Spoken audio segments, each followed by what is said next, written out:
Alright, hello and good morning, ladies and gentlemen. This is Rob Richards. We are here once again live at the Canadian Snooker Championship 2025. Live from the Corner Bank in Scarborough, Ontario, Canada. We don't know who is up first on our main feature table.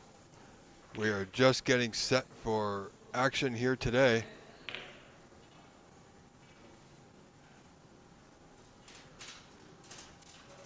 So we are going to settle in.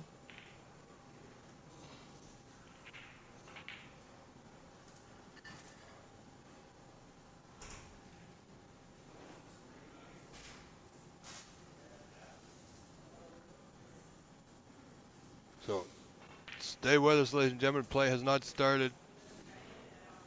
So stay tuned. We'll be right back.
All right, ladies and gentlemen, here we go.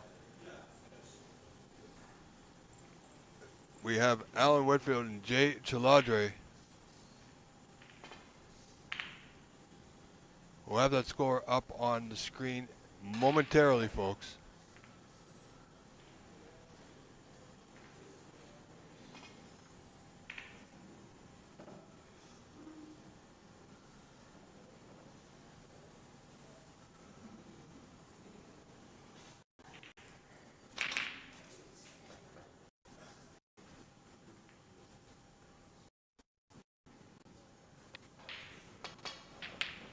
All right, there you go. All right, ladies and gentlemen, again, I'm your host, Rob Richards. This is Alan Whitfield and Jay Chelladurai. First opening frame.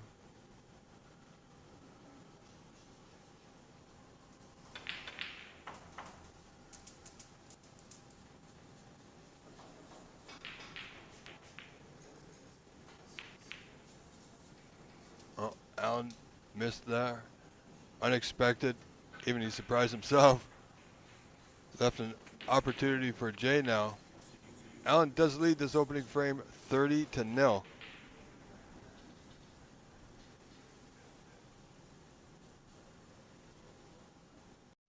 So it's not a bad start.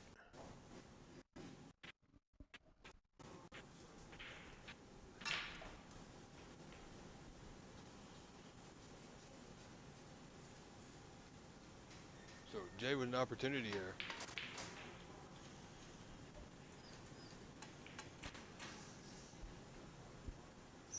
And not able to take full advantage.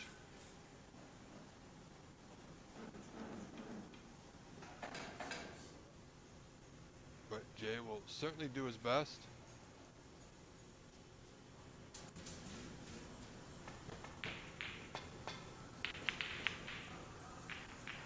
Just playing that safety back to the top bottom cushion.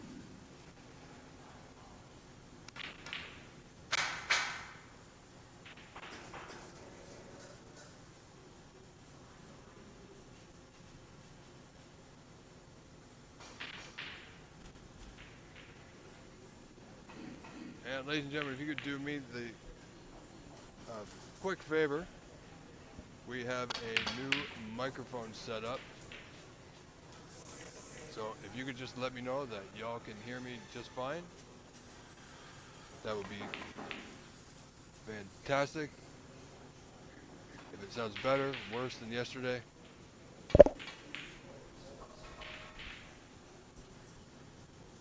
and we'll go from there. Thanks. So we have a brand new headset, brand new microphone. Hopefully that improves things with the quality, even just a little bit.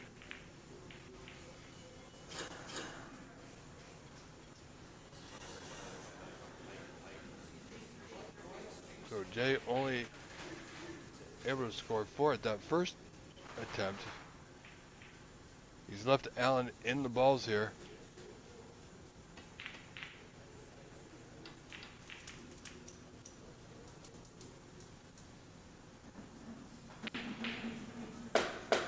Allen with that magnificent 1-3-5 in his opening match to set the benchmark, set the tone as it were, for this event. Pink to bottom middle on your screen. Just off the cushion, he's got options now.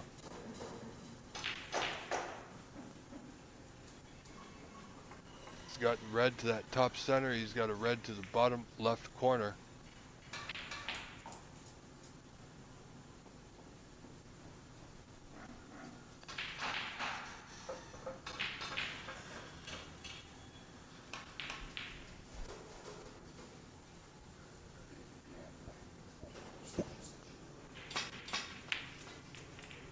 But as you just see, that red does not go.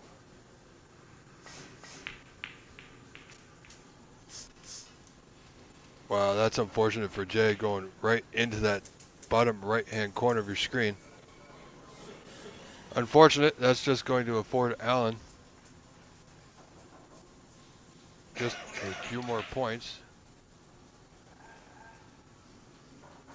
Allen now leading this first opening frame of day 2.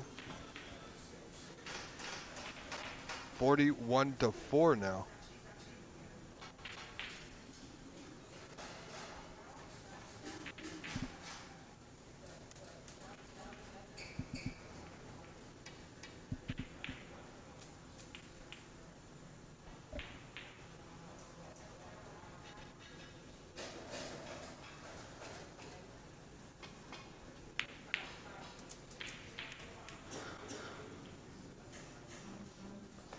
The red, he's on the brown.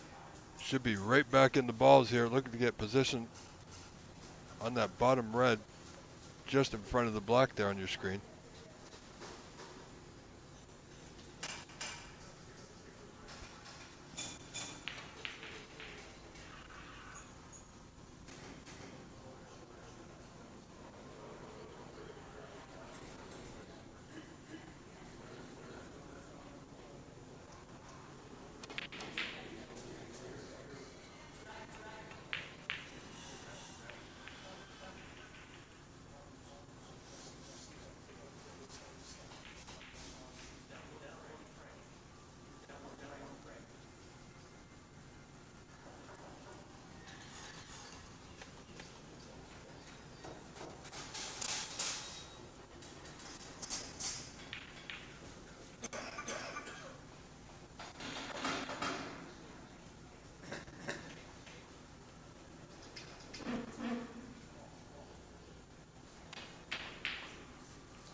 All right, early mornings, still getting everything pretty much set up.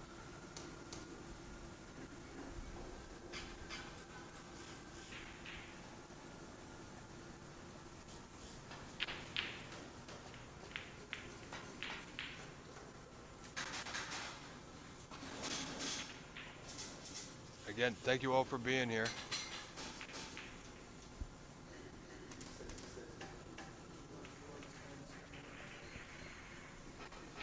This should be another full day of snooker action here at the 2025 Canadian Snooker Open Championship.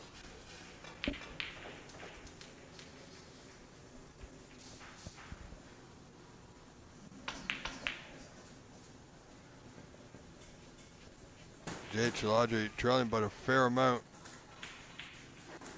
He's not in good position on this red.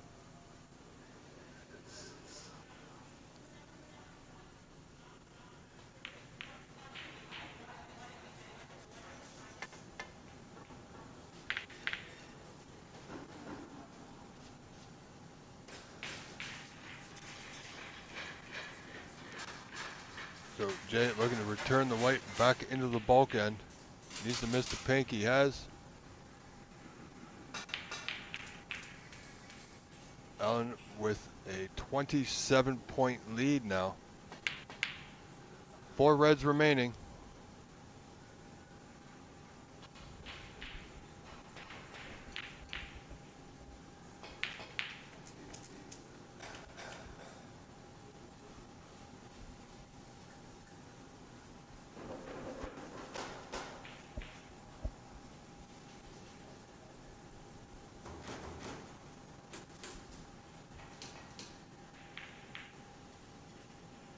Jay looking for that red to go. It doesn't, so back to bulk it is.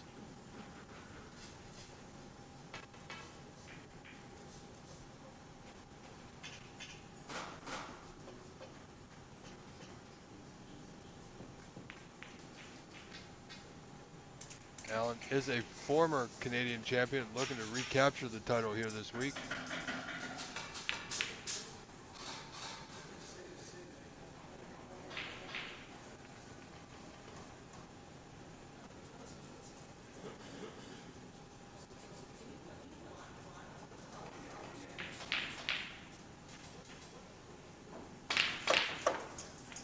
Not much for Jay to do there, but right back to bulk. He's got a decent white behind those colors.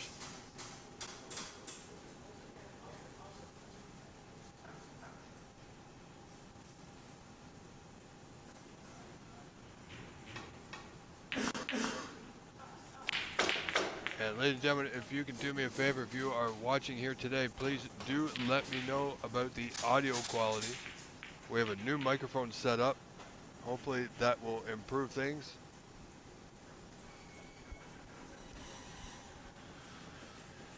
Or improve the audio, or the audio quality at the very least. So I do appreciate it. Thank you so much for being here. Truly appreciate that as well.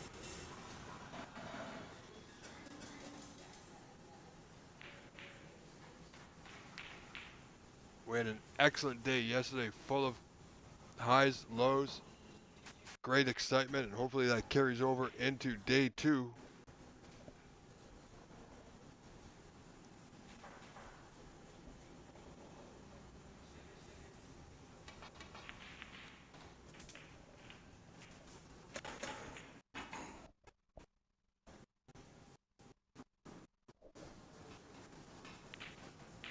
Anyway, we soldier on like we always have.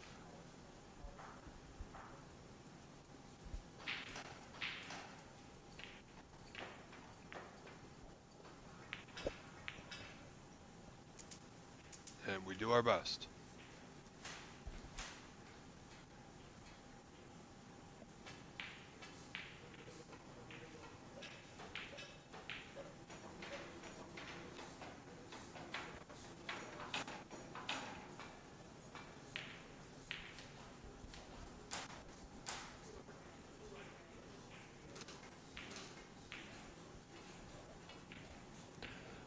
So I do hope everything sounds better.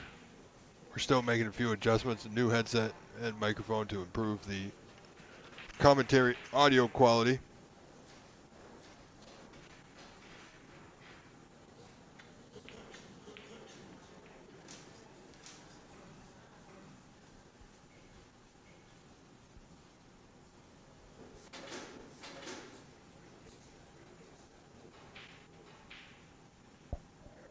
And we may need to make a few other adjustments further on in the day as we go along. We've had some audio issues, some network issues, not much that we can control. Oh, good pot there by Jay Chelladurai.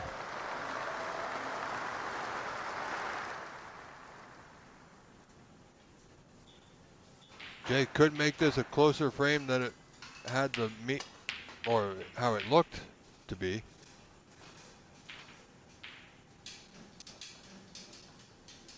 Well, Jay looked like he was playing for the red in the side. He is okay. He has an option. This red to that top left corner of your screen.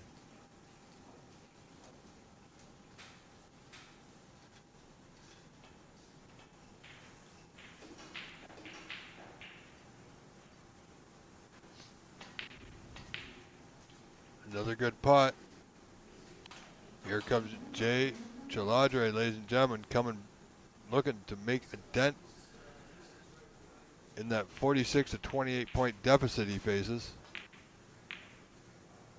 So he's 18 down at this stage. He's on the block.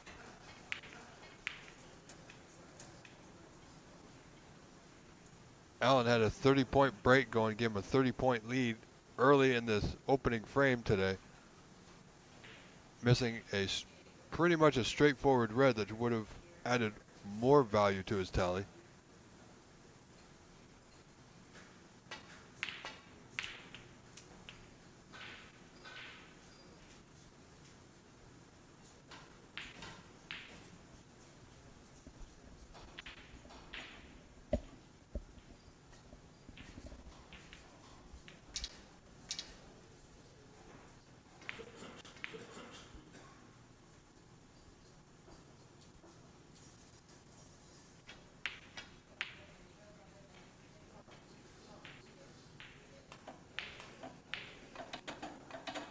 Well, Jay break ends at 16 rather, puts him within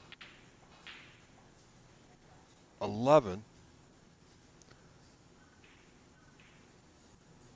There are several other matches going right now, ladies and gentlemen. You can follow along with all the live scores at cloudsnooker.com.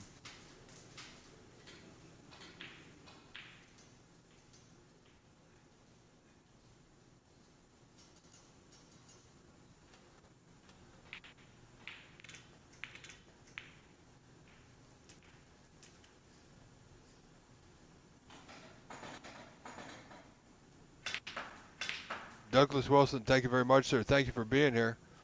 Can you tell me, does it sound better or worse than yesterday? Just so I can make any adjustments needed.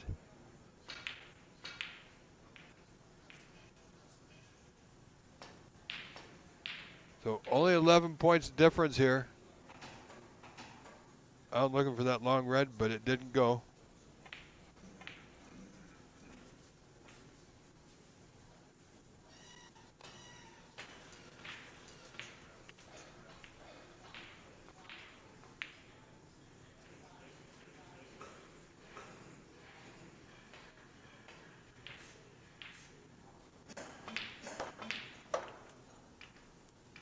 All right, so it sounds great. Hopefully it sounds better than my previous microphone. So I thank you all very much.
Joseph Attia, thank you very much, sir.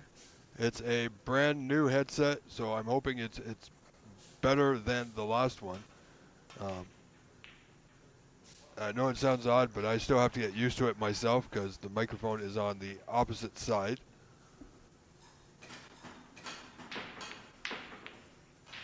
So it's a more of a professional headset.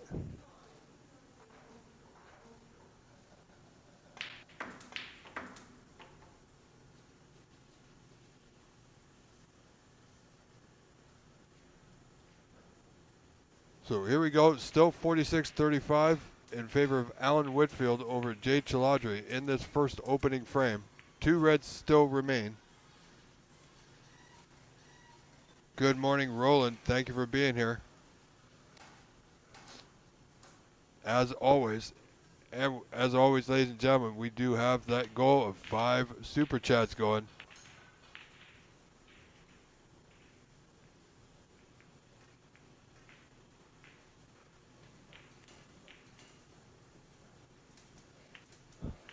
All right, Douglas Wilson, thank you very much. No weird noises. That's great. Hopefully, my 4-legged co-commentator doesn't want to make an appearance today, so he's very opinionated.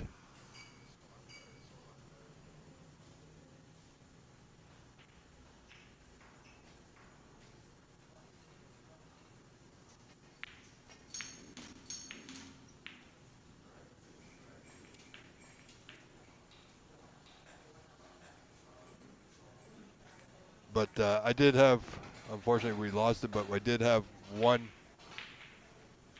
great 4-legged co-commentator that would actually sit with me and watch the matches, and every so often when there was a good shot, coincidentally, he'd bark. So we miss him greatly.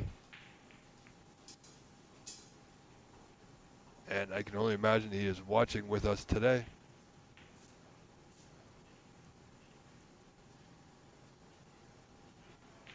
So anyway, that's good. Thank you very much, ladies and gentlemen. I will keep using this headset and microphone. It's a better microphone. Like I said, it's more of a professional headset. Anyway, back to our action here. Alan going for that long red, didn't get it. He's now left Jay. Well, the red he played on is now nicely over that top middle. Jay is, of course, going to be playing the red to the bottom left corner. Needs a bounce. Well, he still should get this block. But can he hold position for that last remaining red?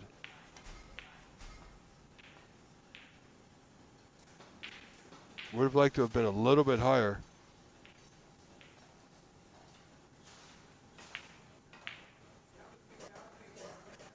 Well, tried to go off several cushions and around the table. As you can see, we're still having a slight network issue, apparently. But it seems to be holding up not too bad. So Alan back in the lead. Well, still in the lead, adding to his lead rather.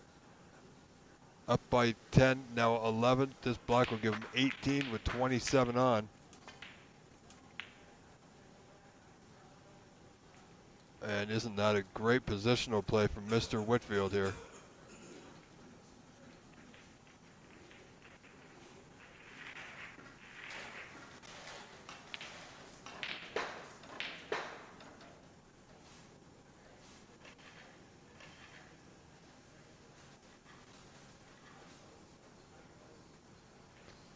So as I was saying previously, there are a super chat, super stickers, which you can purchase to help show your support and appreciation.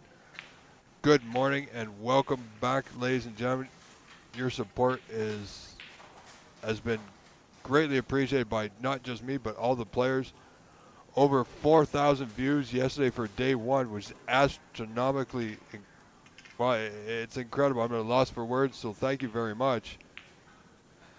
We are truly, with your help, showing the world what snooker truly is in Canada.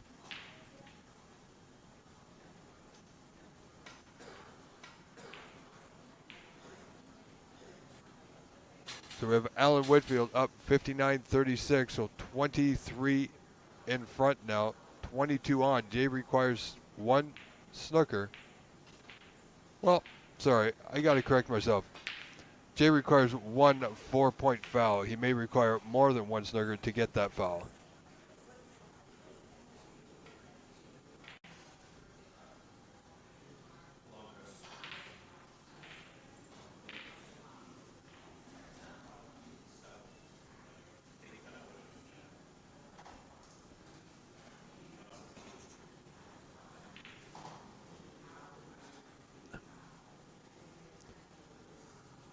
So we'll see how it gets on here.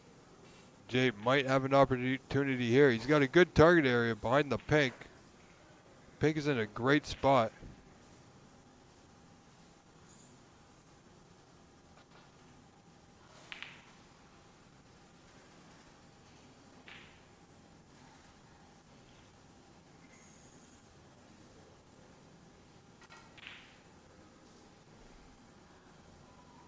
Got a good line.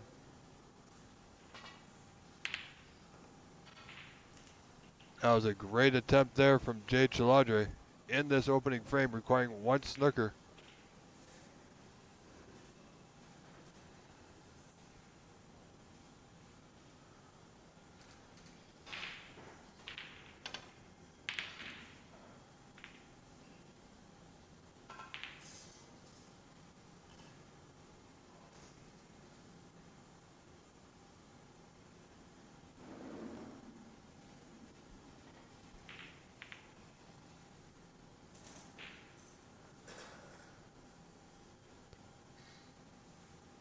So, now that the match is going, this frame should be over in just a moment.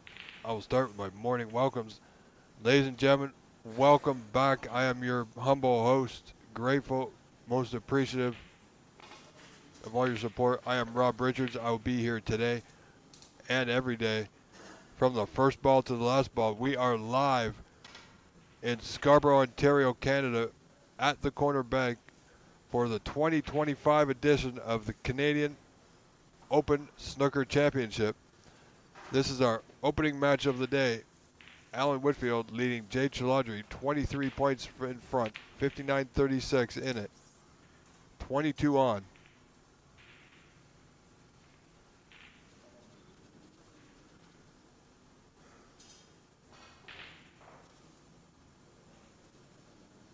And we have got a stacked day of action. We don't know who is going to be on what table or who is going to be on the stream. It's a roll of the dice, pretty much.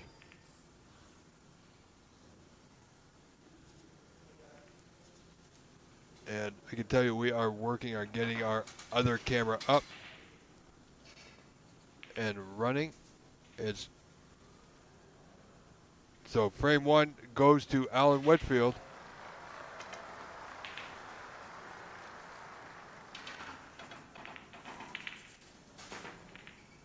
So we're not going to cut away. We are going to stay here, folks, for frame 2. Coming up in just a few moments. Again, thank you all for being here.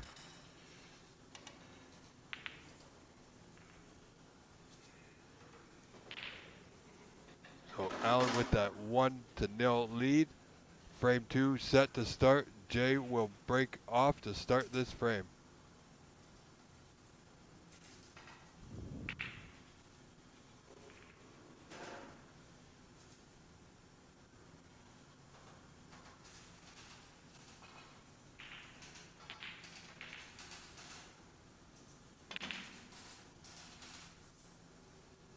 Now, it does have a red to that top corner. He's also got this open red to the same pocket, the top left corner. White will coming. Wow, he played to the bottom left. I tell you, sometimes when we don't have the correct views, the players obviously have a better view than we do. That was a great pot.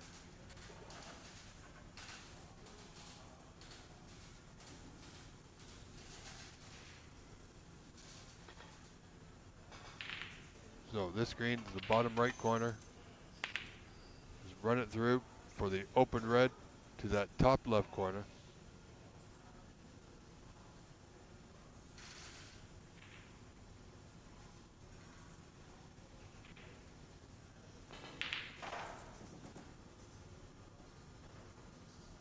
would like an angle on the block here to get into the bunch. And you know what? I think he's just about there, folks.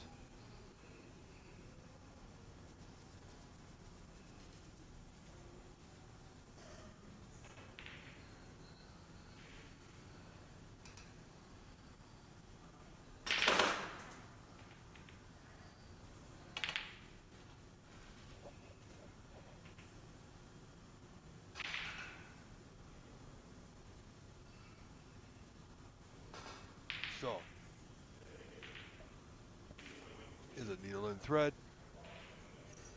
Didn't get a whole lot of reds out, but he does have one to play on here. Only red he can leave is the one he's playing on.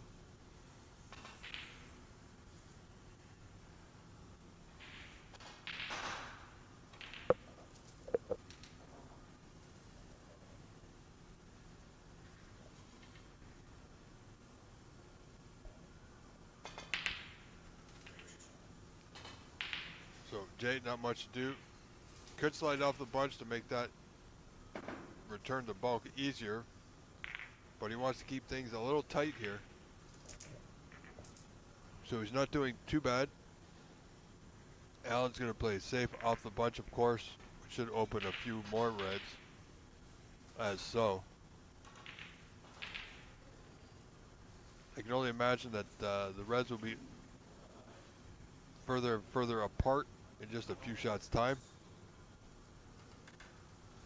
Jay looking to keep things tight, of course, especially against a player like Alan Whitfield. Former Ontario champion, former Canadian champion, former under-21 champion. So this man has been winning championships for a very long time and definitely knows what it takes to get it done.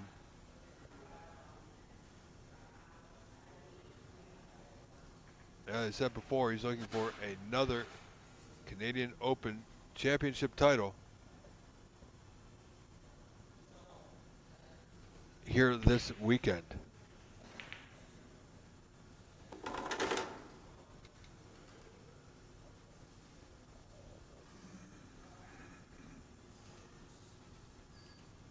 So if you're just joining us, this is frame 2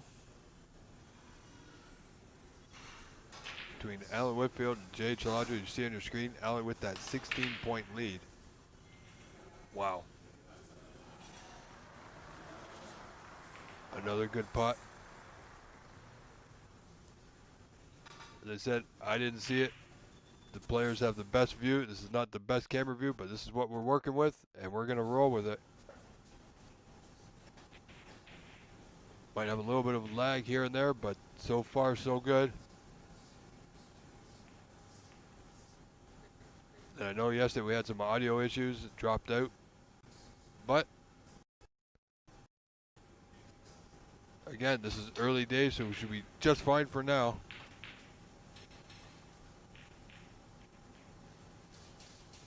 And now Alan has worked his way into scoring. And when he's given this opportunity, he tends to score heavily. So barring any unforeseen errors, Jay Chelladurai could be in trouble here.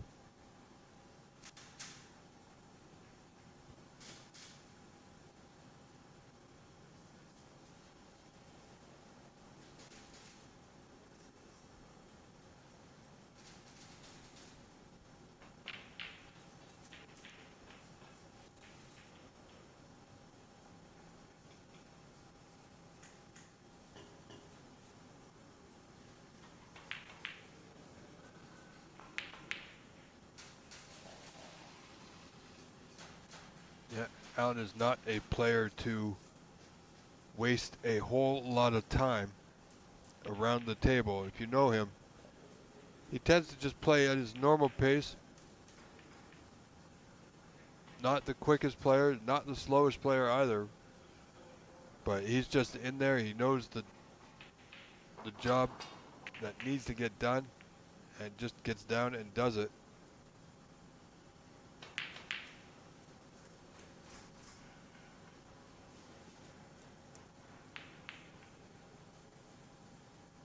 So as you see, the score updated now in a break of 30, that 46-0 point lead. And there's nothing stopping him from putting in a good break here to take a 2-0 lead in this best of 5 group stage match, mind you.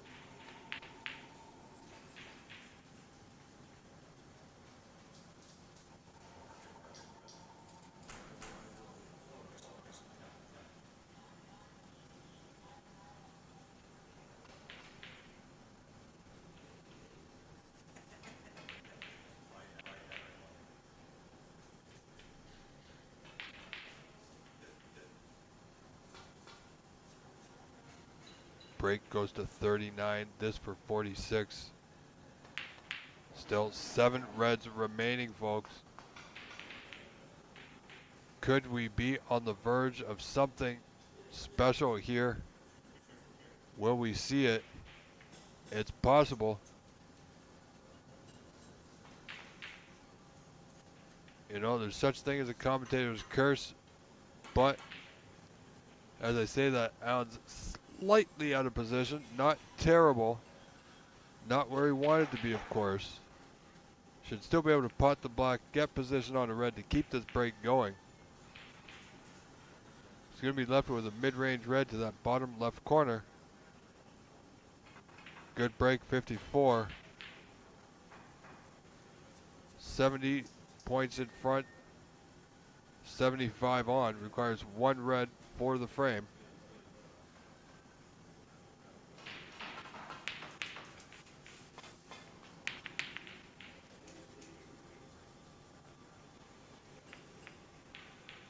And he stalls at 54. So as you see at the bottom of your screen, Alan Whitfield ahead by 70 with 75 remaining.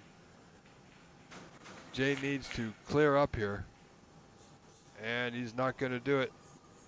Not on that attempt.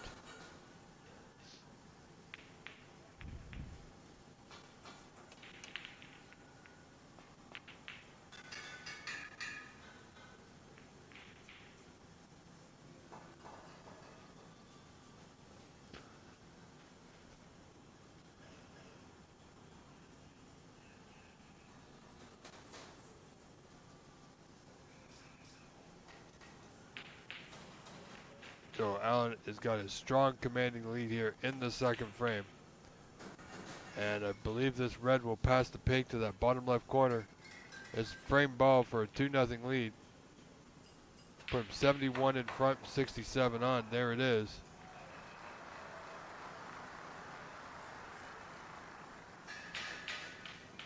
So 5 reds remaining. Snookers required.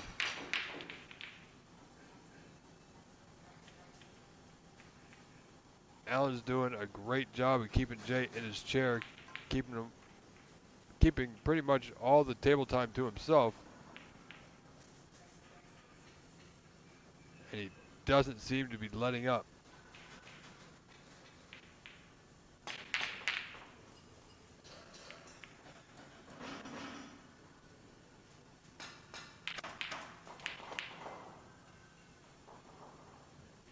So 59 on.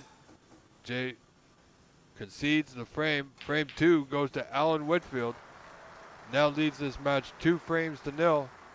Ladies and gentlemen, stay with us. We are not going to cut away. We will stay here.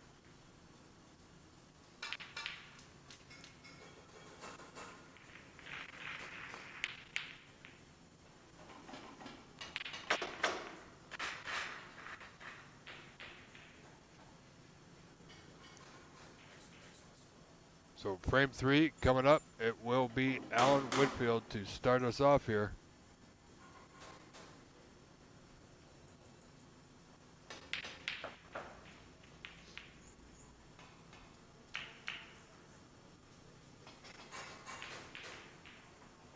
Alan's got a decent break back in the bulk. Didn't get to that bottom cushion. So Jay should be okay to get the white back into bulk off a couple of cushions here.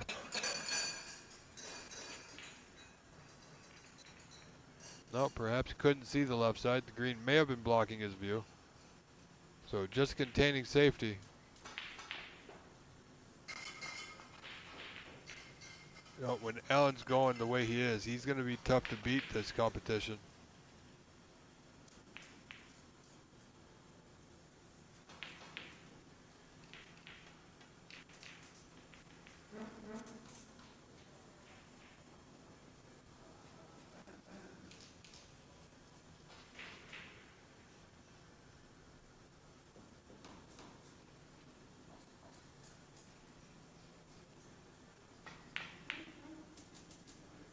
Wow, good putt there.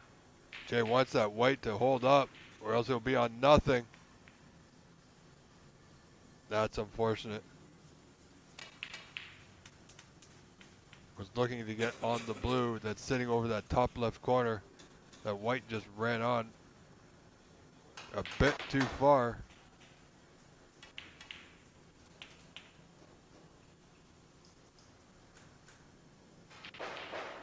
So Jay should just be looking at dumping the white in the bulk area.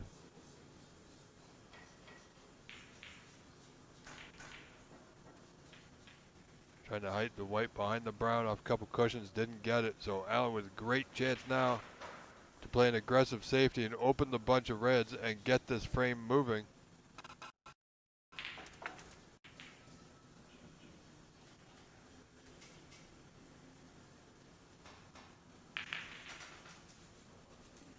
Oh, and he's potted one. Would you believe it? He played the aggressive safety and got the pot into that bottom left corner. Raised his hand to Jay. And the blue does not go. Could not see it fully entirely.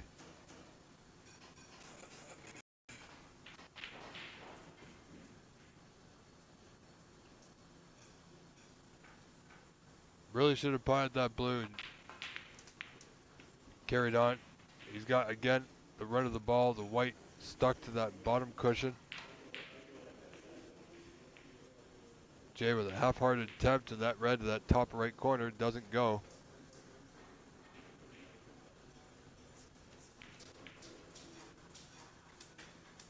Allen has a clear shot, the red that's closest to that top left corner. Now, we can't see the exact angle, but he should be able to get position on the block here.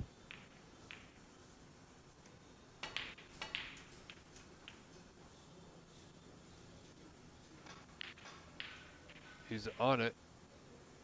Looks somewhat not too straight.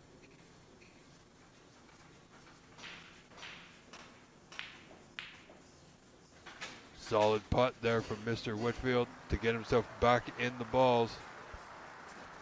Doing very well.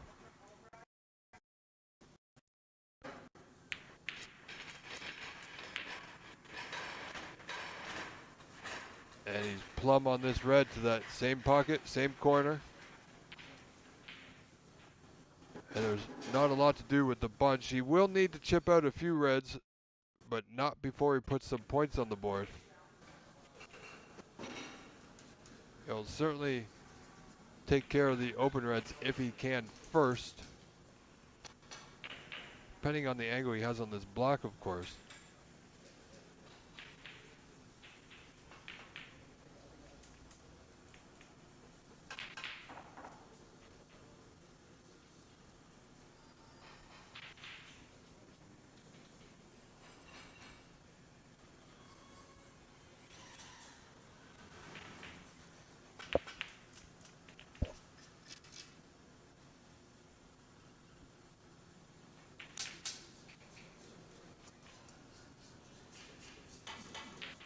Well, as he got a slight angle on this red on the bottom cushion. If so, it's not much.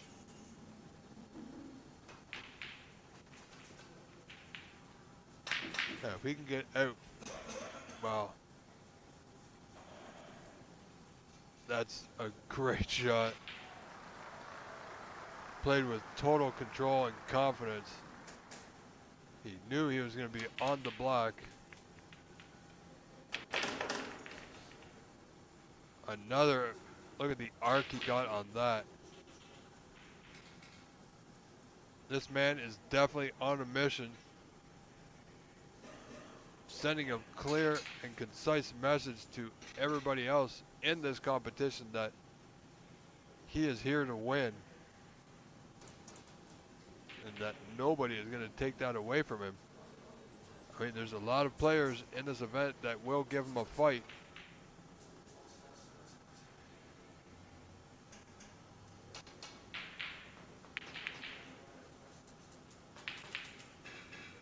So the only time will tell if Allen can step up to the task.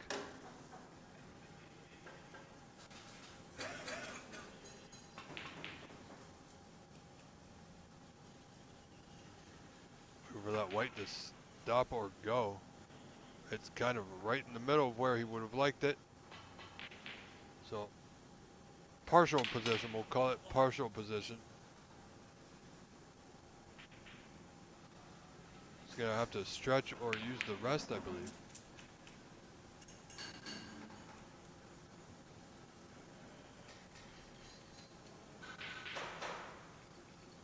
So pot this red, that top left corner should be on the block here, just stun over. I believe he's got a slight angle to do so.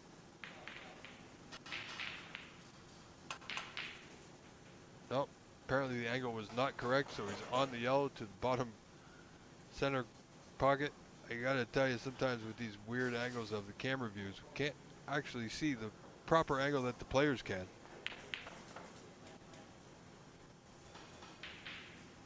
But Jay is in a lot of trouble here in this opening match, trailing 2-0. 2 frames down.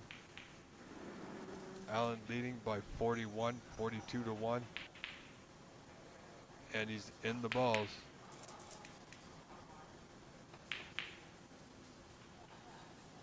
And that red finds its way into that top left corner, putting Allen right plumb on the block to come back in for position, and he misses the block unexpectedly. Had the frame done and dusted, and look at this, he's in position, perfect on the red to run through to get back to the block, which is not going to be an option here for Jay, as that block, well, it's near that top cushion. But that pot there has worked out well for him. So pink to top center. Jay trailing by a fair margin.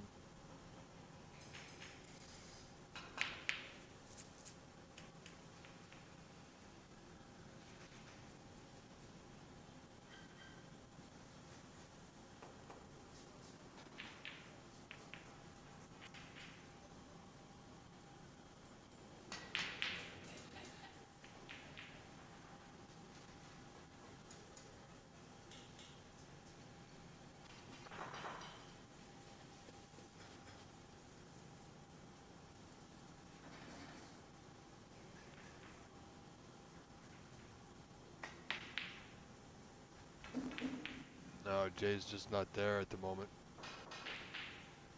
Jay is generally a fair player, and that block should have been straightforward for him, but he's feeling a little bit of pressure.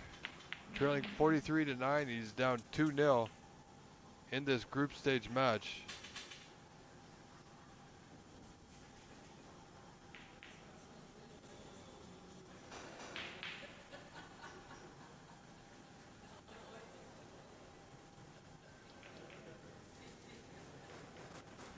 $34 points down, 59 on.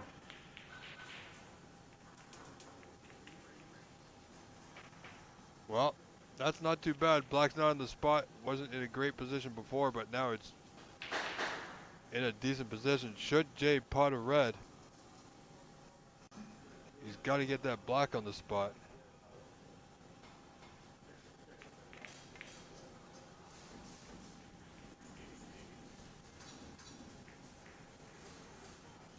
Well, look at that. As soon as I said that, Allen's left the red over that top left corner. So Mr. Chelladurai should be able to pot at least 8 points here.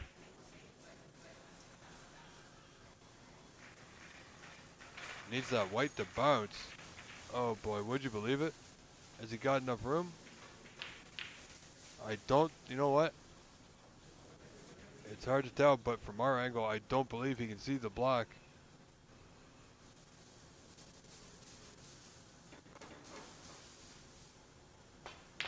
Not a lot of value in the yellow. But he was able to, a little bit of side to swerve past the yellow, pot the black was his main concern. Position, of course, was secondary, which he doesn't have, unfortunately.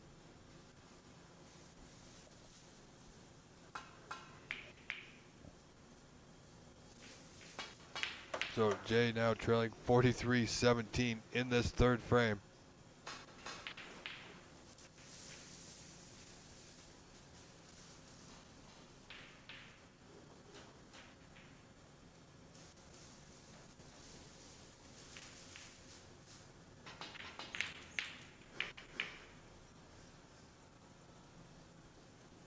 Darrow, yes, it was a 1-3-5.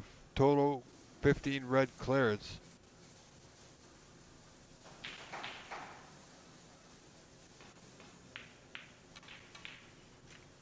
Good morning, Steve McAllister, and everybody else watching here today. Thank you for joining us. Thank you for your support, your help, your appreciation, everything you've done with the super chats that you can purchase, super stickers as well. You'll see in your chat a goal of 5 that has been set. So thank you all very much.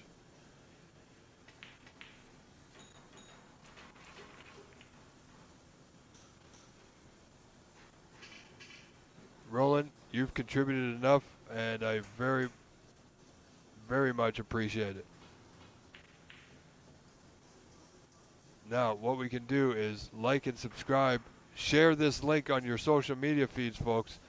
Let everybody know far and wide what we're all about. Great pot there from Alan Whitfield. Looking strong to take this match 3-0 here.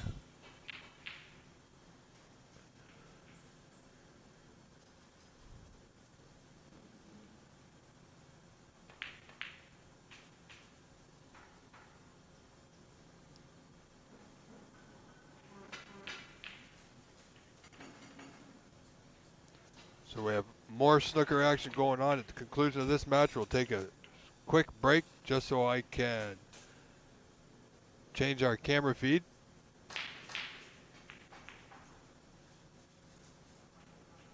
And that would be frame ball, I do believe.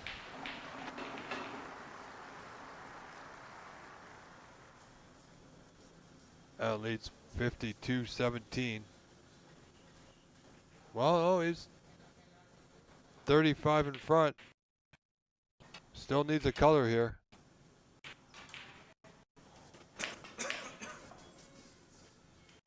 Wow. If that isn't a good putt, I don't know what is. So, snooker's required now.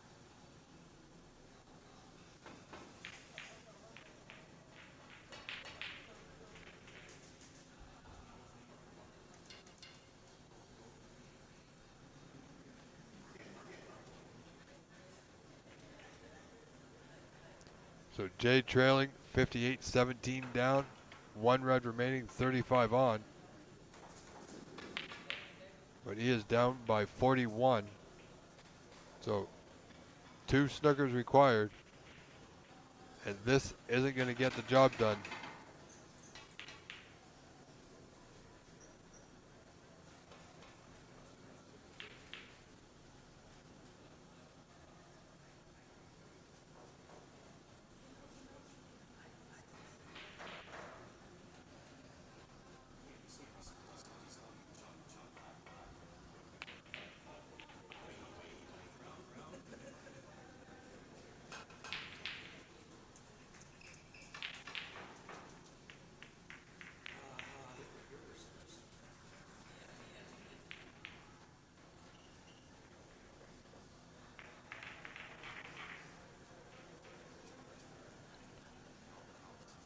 Jay needs Snickers, finds himself in one. This could be it. Oh, look at this. Almost got it right behind the green, but I believe he might get the Snooker here. Great return from Jay Chelladurai.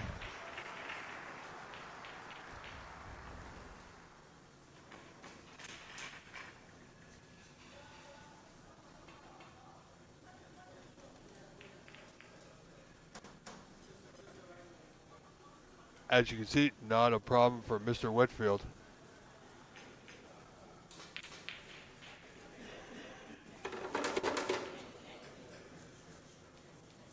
It's got a good line. Ooh, just came out. Would have liked to stay behind the yellow. Allen can get to that left side, bottom side cushion rather. Oh, there's one.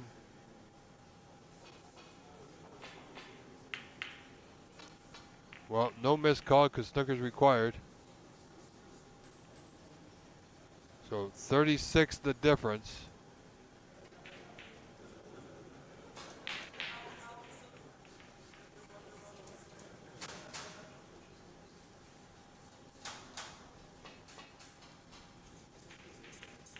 Kamal Dar, my friend from India, good morning, good afternoon, good evening. Hope you're having a wonderful day. Great that you're back with us.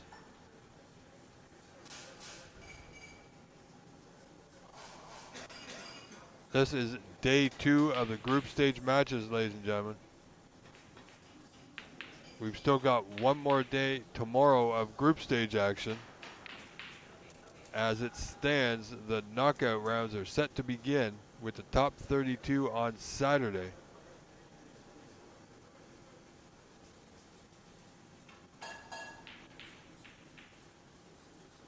Oh, Allen's got to be careful there. Doesn't want to give any free points away.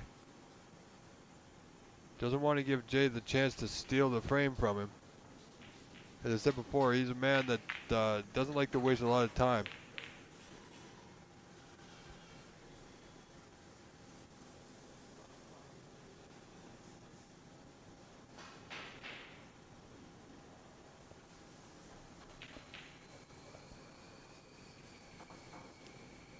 But Jay's got a rather steep uphill battle ahead of him here.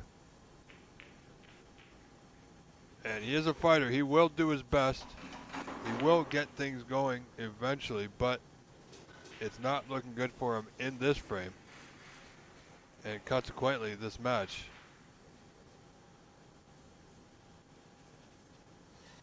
Well, Allen's got him again.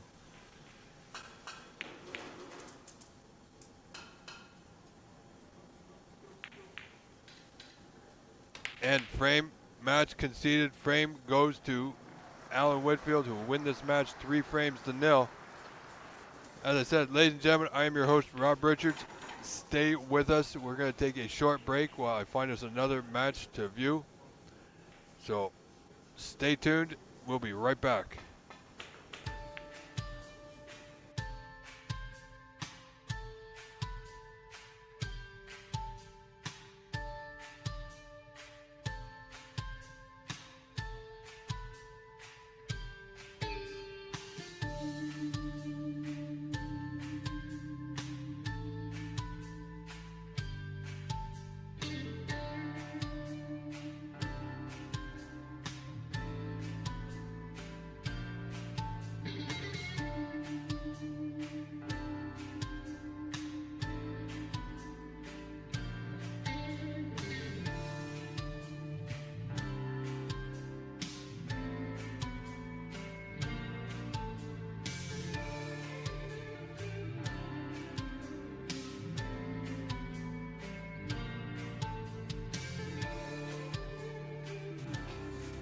All right, ladies and gentlemen, welcome back. I found us a match, partially blocked by the pillar if you've ever been at Corner Bank. But this is Matt Tosher versus Floyd Ziggler. Our score should be on your screens momentarily.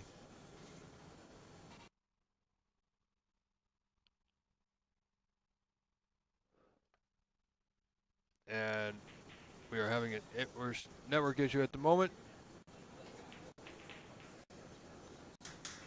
but it seems to have come back, so we are going to cross our fingers best we can. There you see the score, one frame apiece.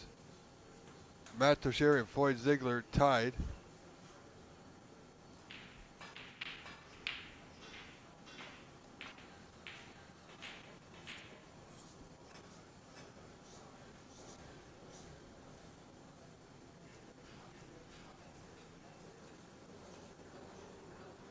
So our good friend Matt Tosher versus a former and most highly decorated Canadian player that I know of, Floyd Ziggler.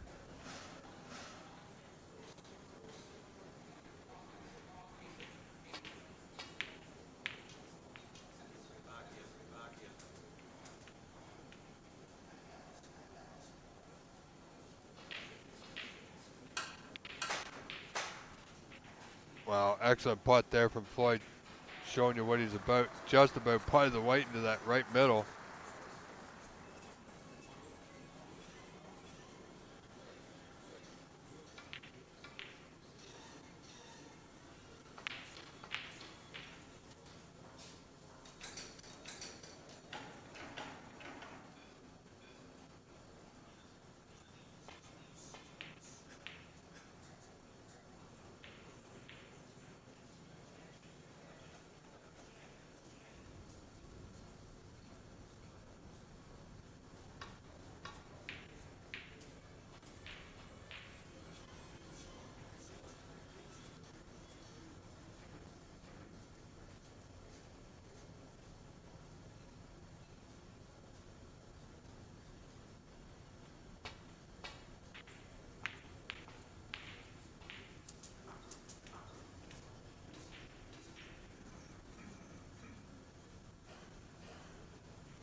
All right, folks, just I do apologize.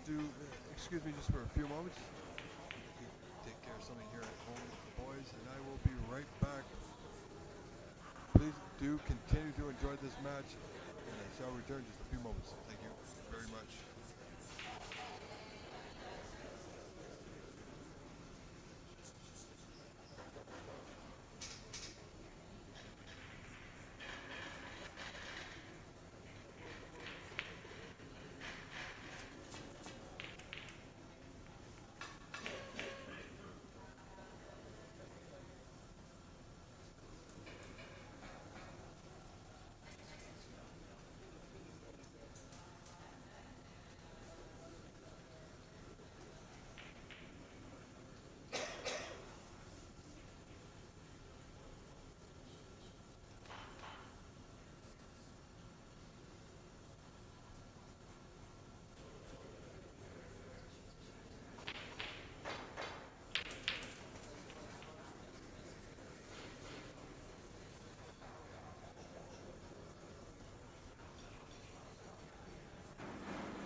Alright, ladies and gentlemen, we have everything I needed to squared away. This match is tied at 1 frame apiece between Floyd Ziggler and Matt Tosher.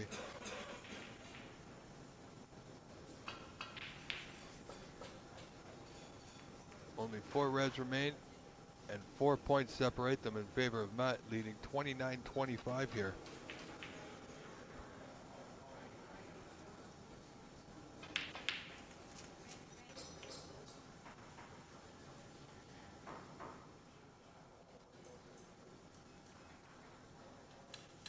Matt has a possible red to right middle. And it's there, and he drew back nicely on the black. Looks just off straight.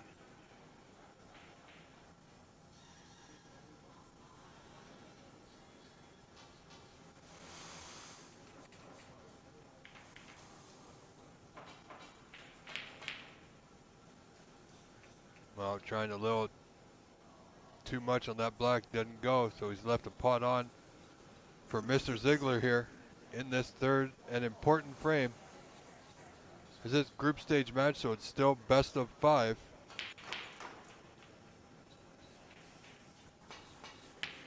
Floyd will have that black waiting for him, wants the white to keep going.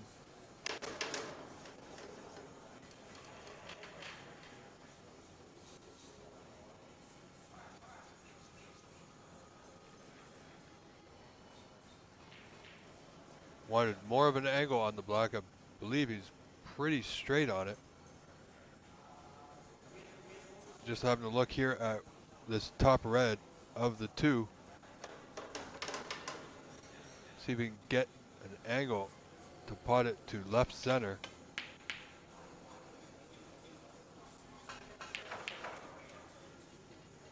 Well, it's going to be an interesting pot attempt here. White fairly close to that cushion. Won't make this any easier, that's for sure.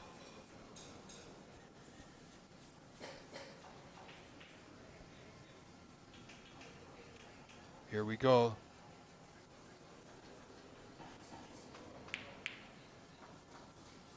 And it's there.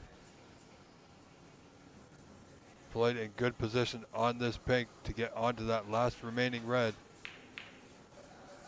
Put himself in good position to take a 2 frame to 1 lead here in this match.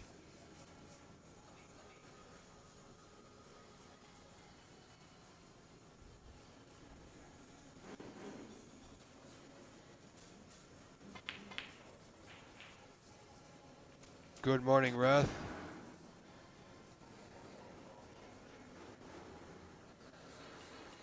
Rath, unfortunately, we can't move it a little bit further to the left. You see a black line on the left side of your screen. That is a steel pillar that is obstructing our view of that bottom left corner, unfortunately.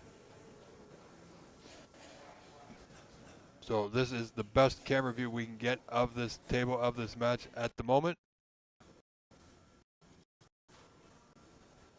Unfortunately, we do have a camera on this table in good position, but it's not functioning at present. You see the score now. Floyd only in the lead by 10. Still 1 red remaining here.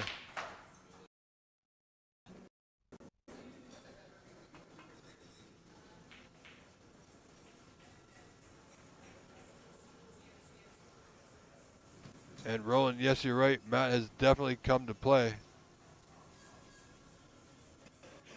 You know, those who don't know Matt, he hails from Thunder Bay, Ontario.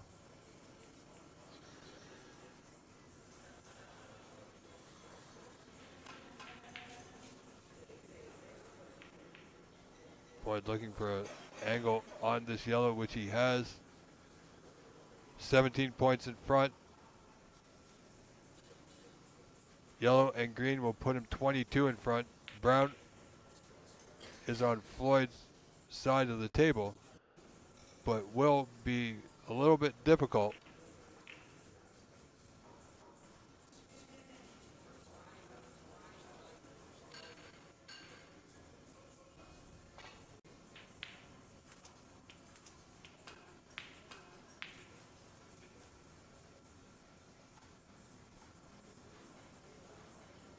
So green will put Floyd 22 in front here.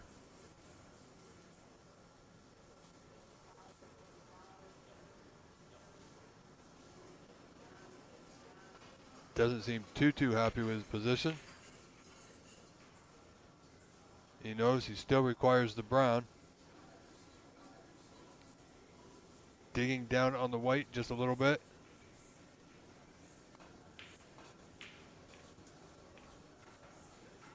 He's overhit it. So 22 point to lead. Matt Tosher can still tie this frame, but it'll require the 4 remaining colors here to do just that.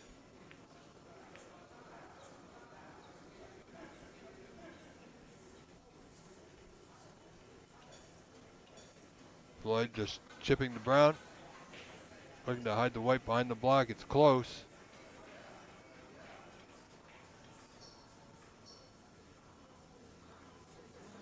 Matt in a little bit of a tough position here.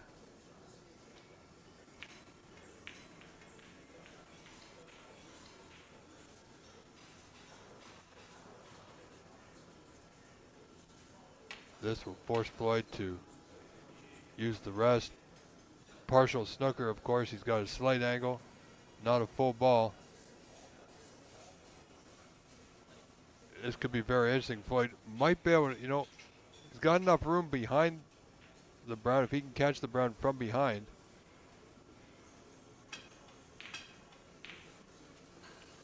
Nope, not like that. Not what he was looking for, but he'll take it. The blue in a fairly safe position from here, folks.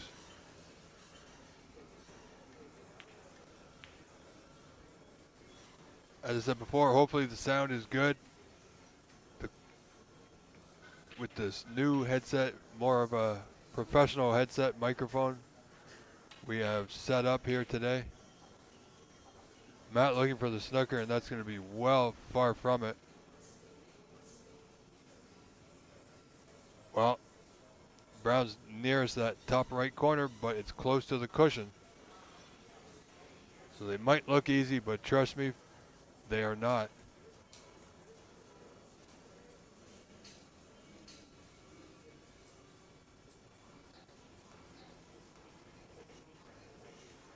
Floyd went for the pot, didn't get it. Decent result though.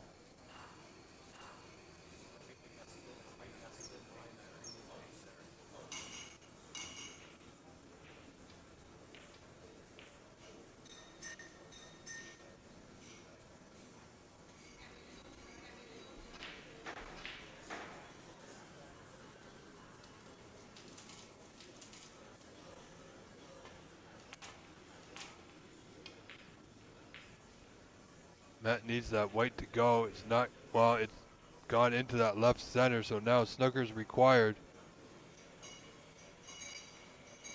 We're looking to come just past the low side of the pocket and didn't.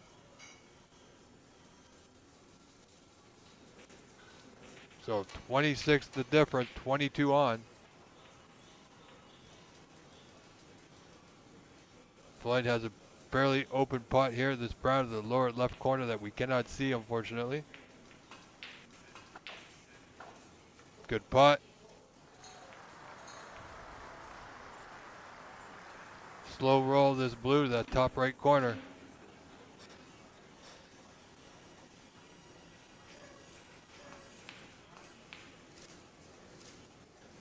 And it's not there. Matt trailing. And has conceded the frame to Floyd Ziggler, who now takes a 2-frame-to-1 lead in this group stage best of 5 match. As we see former Canadian champion Vito Puopolo just walking past our camera view.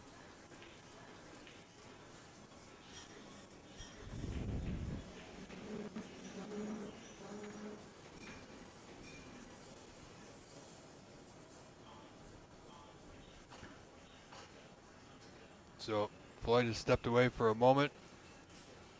As we see Matt just setting up the table, we will not cut away. We will stay here.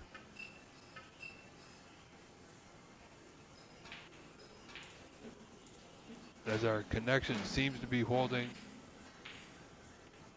decently.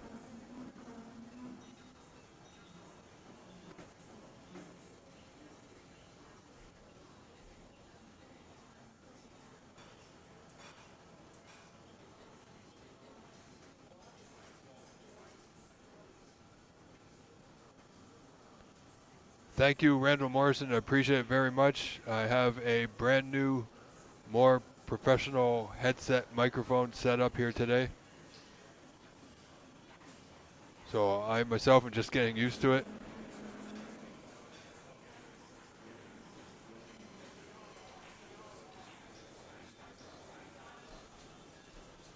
And also, Randall, I know it seems odd, but the previous microphone I had, the microphone was on the right side.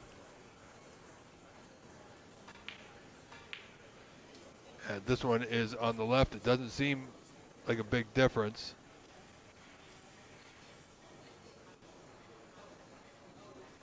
Also, to me, it sounds a little bit different as well. So, you know, we're just getting used to it. But I'm glad everything sounds much better. I will be at the club on Sunday, one way or another. As I say, come hell or high water, I will be there. Definitely on Sunday. Quite possibly could be there tomorrow as well. So we will see how things work out with scheduling. But I appreciate you all for being here. Thank you so much. Your support is greatly appreciated. Christian Youngers, I agree, but this microphone is completely different. The whole headset setup is completely different than what I'm used to, but I like it. More importantly, and worried about the quality, which I'm glad I'm told it's a little bit better.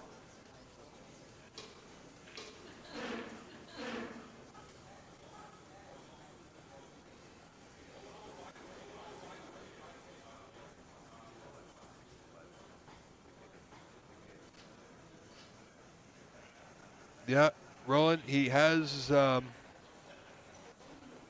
Andrew Ellis has done very well. He has come a long way. You know, I haven't really spoken to him much, or at all really, but from what I've seen, he's done fairly well for himself, really, and improved quite a bit from the first time I've seen him.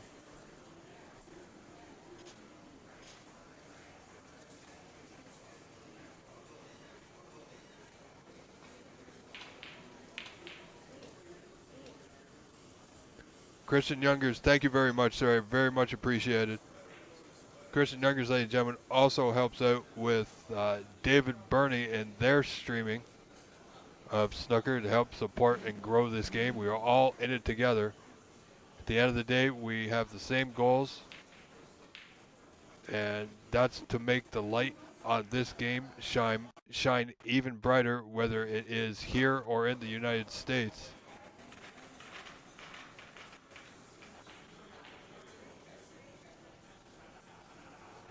At the end of the day, we are all one snooker family.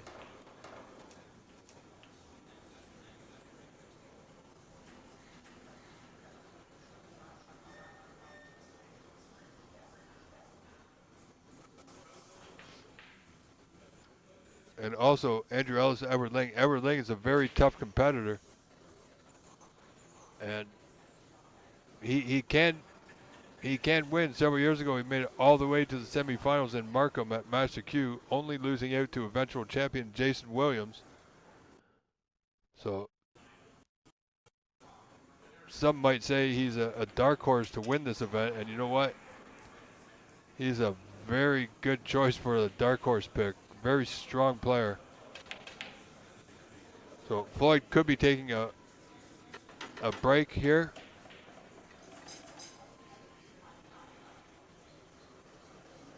Daryl Shadell, yes, he did. Played very well. You know, he plays on the Ontario Snooker Tour with us.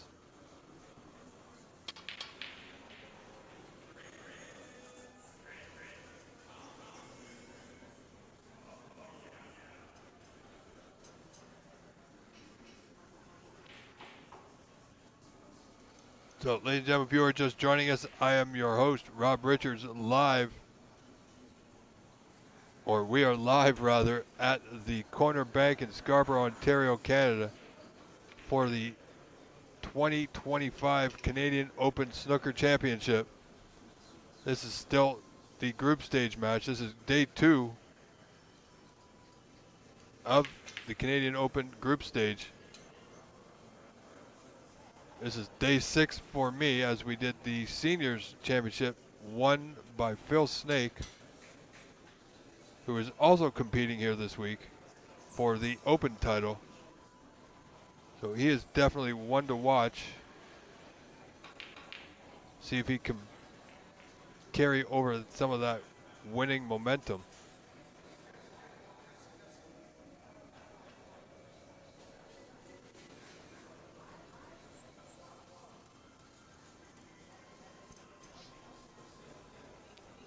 Some of our other matches currently in play. Yes, Presley Backus has defeated Ravi Sundrell 3-0. And we know Andrew Ellis and Edward Ling are tied 2-2 in that fifth frame decider.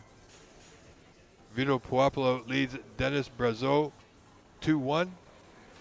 Jason Williams leads Nabil Azmat 2-0. And Chris Perslo, Michael Cannon are tied at 1.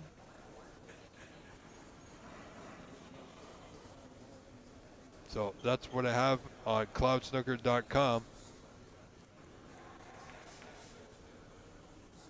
which you can follow along with all the live matches that are currently in play by going to Cloud Snooker.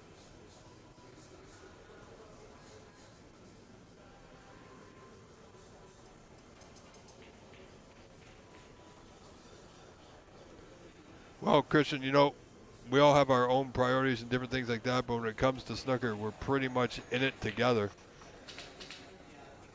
There's no sense fighting against each other, especially when we have the same goal at the end of the day. You know, it's even the players, commentators, streamers, whatever your role is, the main concern, whether I'm doing it or somebody else is doing it, like yourself or David Burney,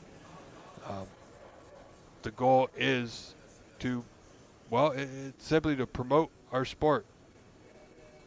And I do call it a sport, not just a game. I mean, football and baseball are games, but they're also sports, right? So if we work together, we can make it better, make it stronger. I see Floyd has returned. So frame 4 set to start now.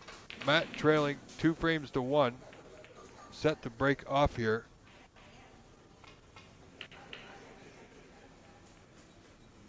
Just got past the blue, so he's okay. He's got that cue ball right behind the yellow. Just came out a little bit, but he's not bad.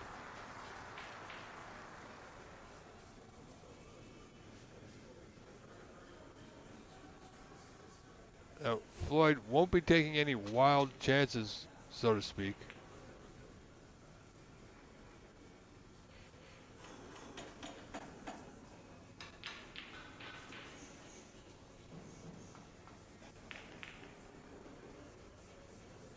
Played that nicely.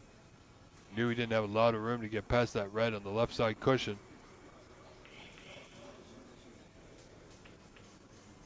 But he did. He got it back into the bulk end.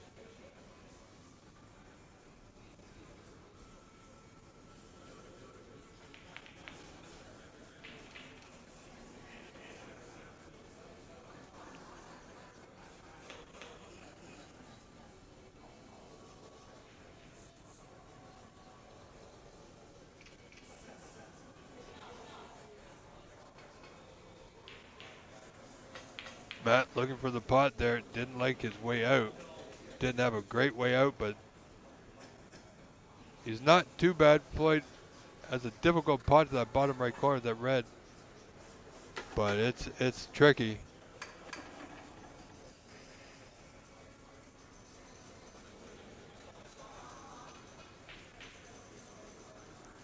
It's hard to see what Floyd may do here from this angle.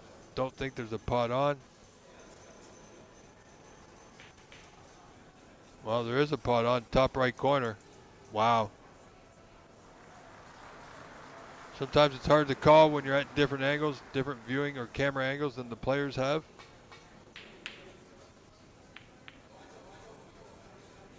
Floyd is, of course, not on the correct side of the blue, but here's a red in the bulk.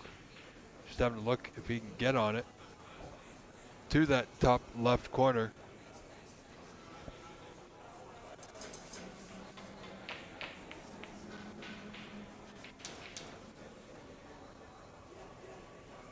Now, if he can, he should be, as they say, off to the races here.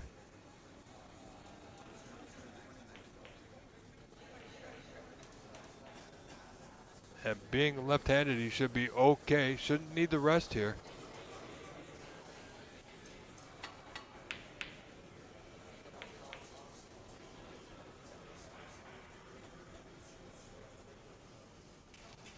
So this red, the top left corner.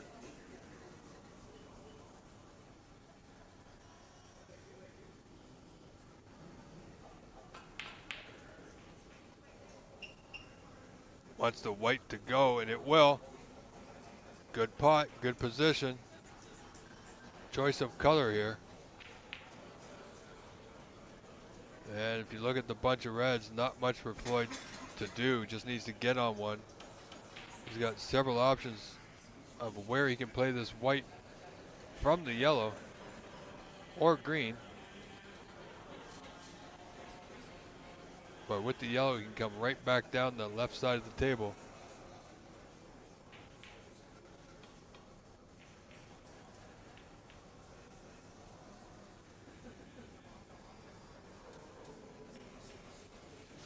Needs to be accurate here.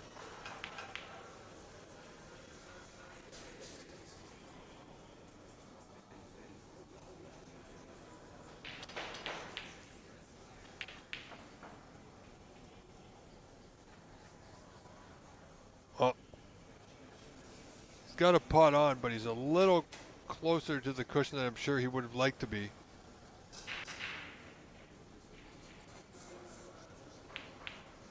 So he's going to need to work the white here to maintain position on a color. This red does pass the bottom right corner. Now, has he stopped in time for the black? I believe so. Can always tell with Floyd if he goes out of position that we can't see exactly. You'll see a hand gesture or a head shake. But he's looking good here. This black to that left pocket we can't see.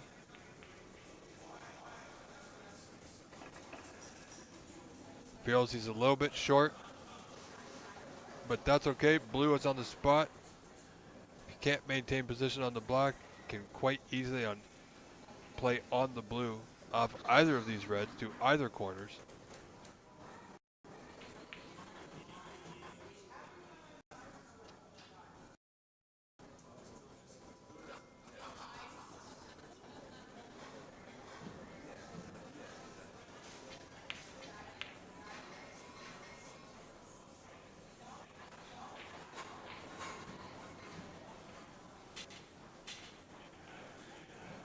Slow roll the red. Maintain position on the black or even pink to right middle.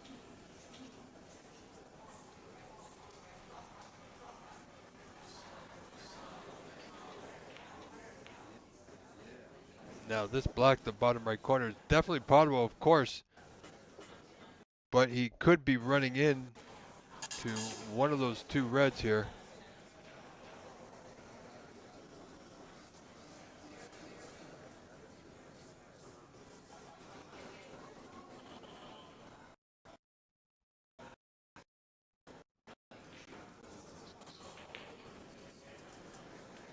And it's there, and well, that's not bad. I think he still got a pot on this red to the bottom left corner.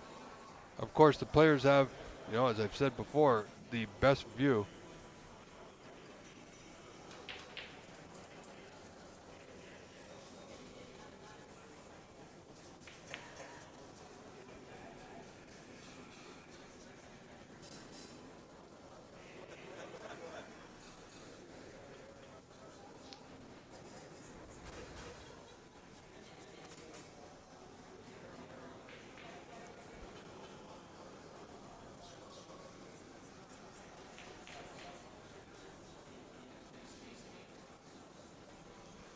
Well, he's pied the red, but he's kicked the other red in front of the black, and white is tucked tight to that side cushion.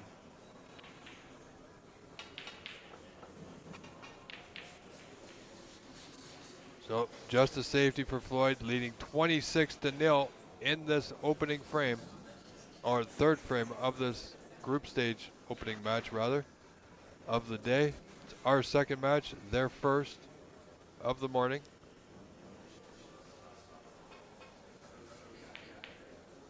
Matt needs to get a good white here, create an opportunity for him. It's not bad, pretty good from where he was.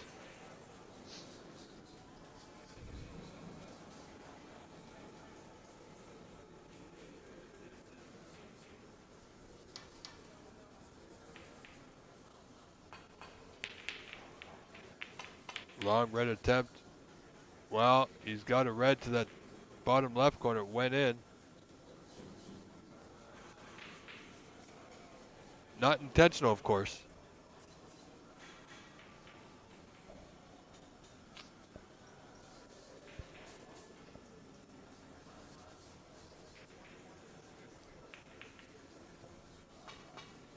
But Floyd will certainly take it.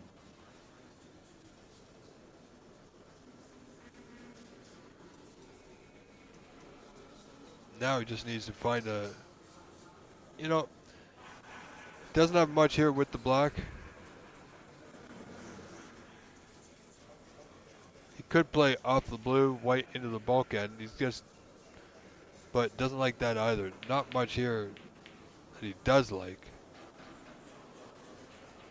You see Frank Amarandi just passing by our screen, getting ready for his upcoming match. Levi Myler helping out, doing a fantastic job, as is Presley Backus and Anita Chan with social media as well. So this event, in conjunction with the CBSA, being run by members of the OBSA this year.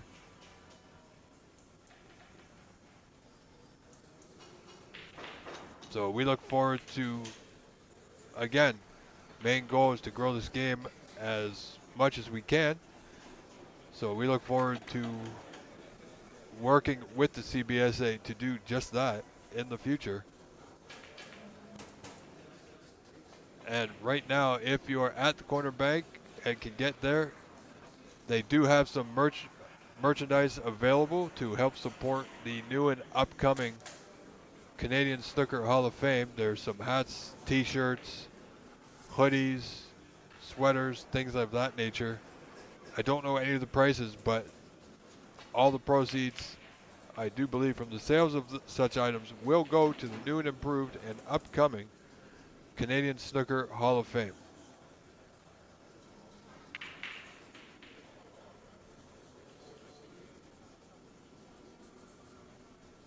Matt must create an opportunity for himself. Can't afford any mistakes, really.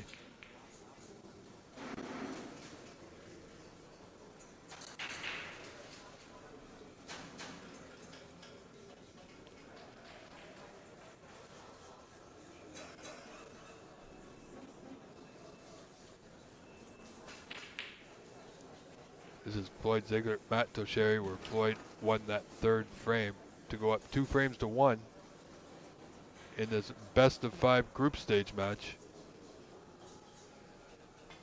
Now there are only 4 players in each group, so there's 16 groups of 4, where the top 2 out of each group will move on to the knockout rounds.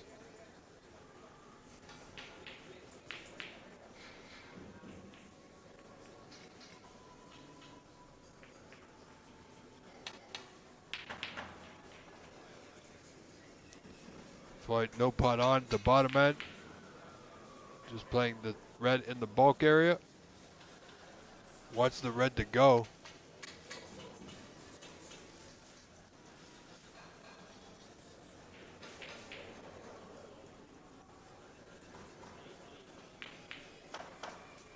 Floyd there has his own personal rest that he brings with him to each and every event, each time he plays.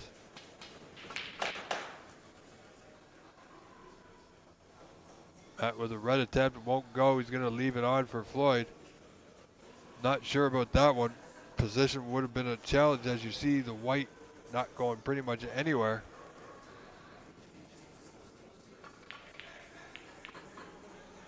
Floyd not taking the red on, just getting the white back into the bulk.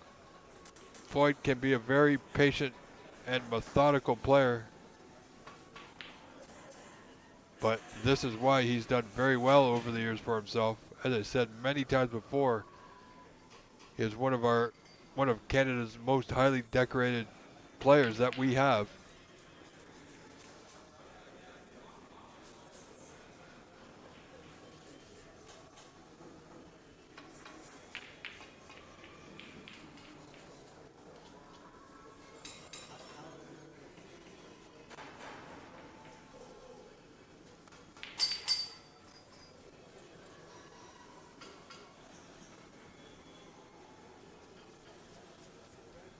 Well, Roland, you know what? Good players are great players. You know, do get lucky too, and from a personal note, it's a real shame when a great player gets lucky. But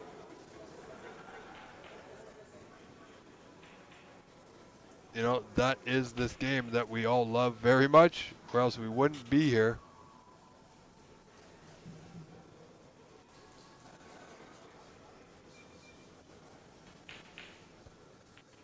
So yesterday, ladies and gentlemen, what an incredible day of action that was.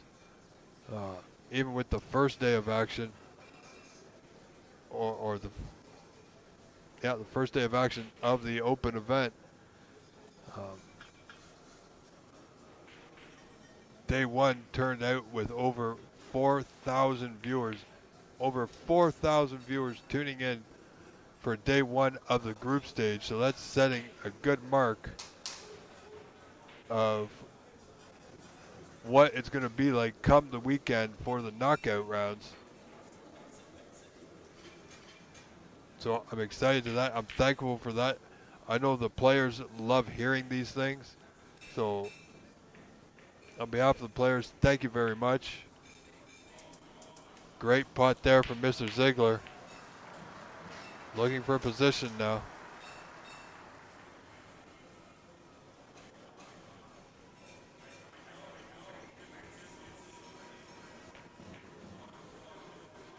Yes, Daryl, you're absolutely right.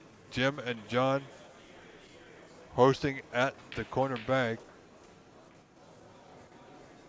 And Jimmy done a great job helping run the event also since the start of the seniors tournament. And I gotta tell you, these are very long days for every one of us involved. 12, 14 hours a day, pretty much.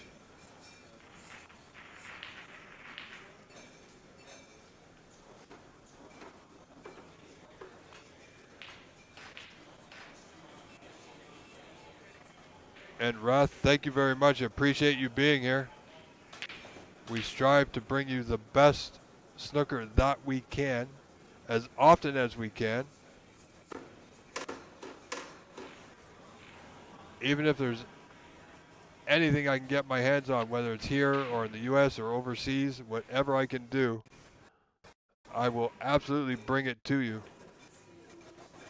And I know Christian Youngers knows this as well, that the Pan Am Championship is coming up at the end of August, early September, I believe,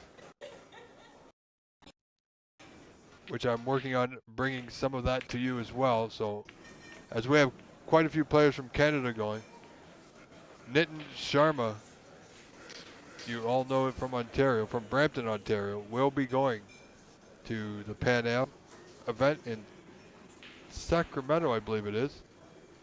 If I'm wrong, Christian, if you're still watching, do let me know, but I do believe it's in Sacramento this year. Don't know the exact dates offhand. Well, unfortunate there for Matt, missing the whole red. Trying to play it thin, won't get it.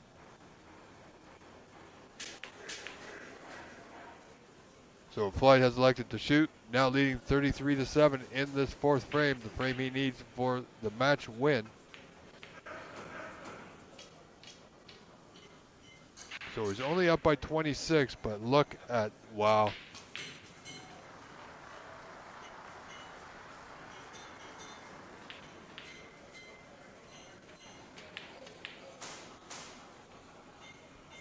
Rath, you live 10 minutes from this venue and you didn't know it existed? Wow.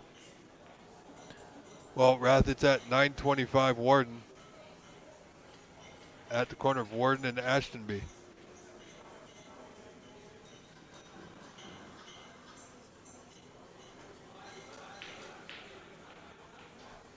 So close, but so far, still a foul.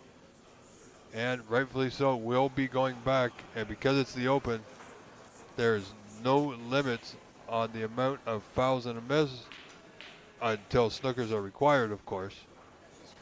Matt should have the line this time. Well, this time he goes the opposite side. So now, Floyd has a putt on. So I don't see this going back, as he's got a 34-point lead in this fourth frame.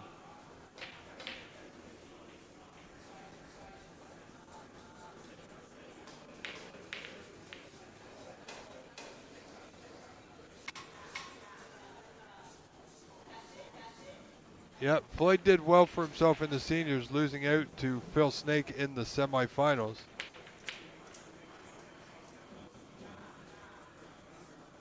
But Phil rather played extremely well in that match.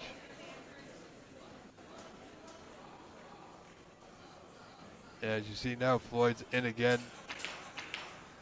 42-7, 35 in front. Not much stopping him from winning the frame at this visit, but himself.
All right, ladies and gentlemen, sorry, I've just been asked to make a slight possible announcement, or slight announcement rather.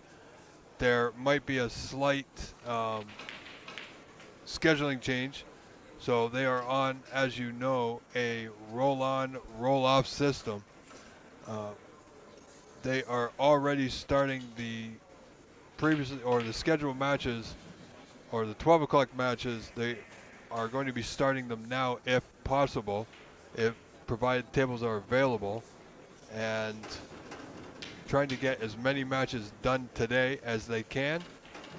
It's quite possible that they're going to have some matches that are scheduled for tomorrow today, and if they can get ahead of schedule, they are working on starting the elimination rounds tomorrow afternoon.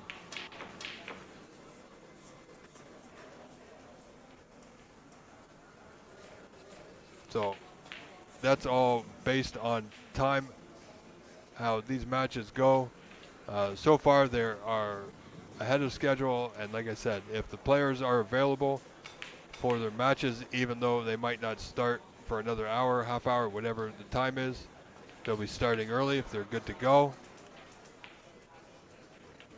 And as I said, some of the matches that are set for tomorrow morning might begin later today.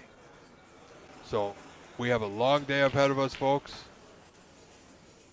And any questions about that, do let me know. And I will do my very best, as I do try to each and every time, of course,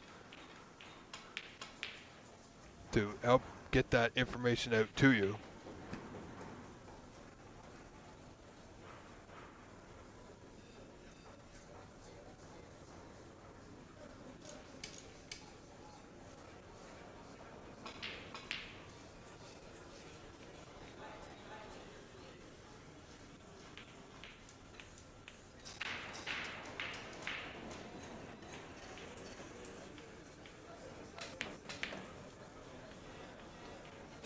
So Floyd leading 63-7 in this fourth frame.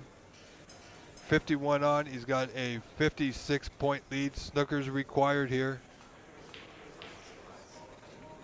Nice long red there by Mr. Ziggler. Should seal the frame.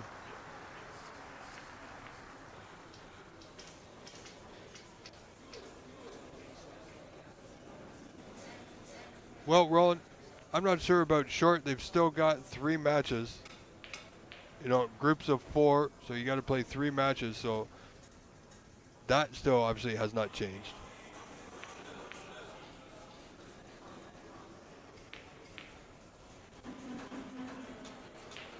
So there you see a concession frame, and match goes to Floyd Ziggler, ladies and gentlemen. Stay tuned. Don't go away. I am your host, Rob Richards. I will take a short break, swing our camera around, find another match for us to view, and continue our action. Once again, don't go away. Stay tuned. I will be right back.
All right, ladies and gentlemen, here we go on our main feed now. We have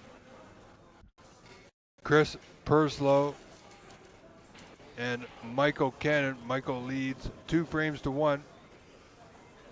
We'll have that score up for you in just a moment, of course.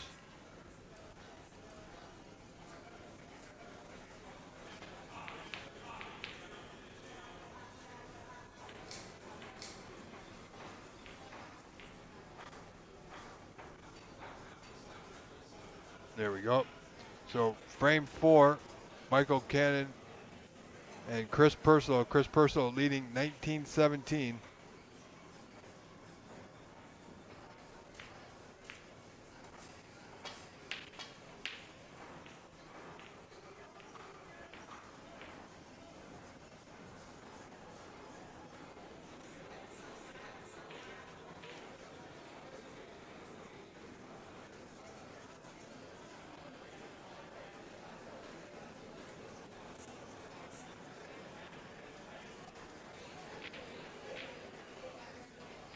Chris Perslo, a constant player on the Ontario Snooker Tour. Plays in most of the events, if not all of them, that we have all year.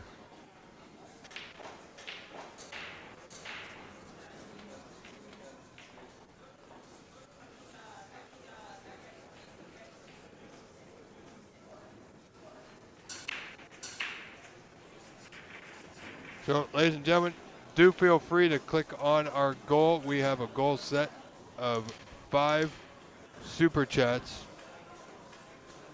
That'll help us keep doing what we're doing, show your support and appreciation. Thank you very much for being here. All dollar amounts will contribute to our goal of 5 within the next hour for this goal. The super chats and super stickers do help us, me rather, just to help show your support and appreciation. Wow, good attempt. Didn't go, but not a bad white.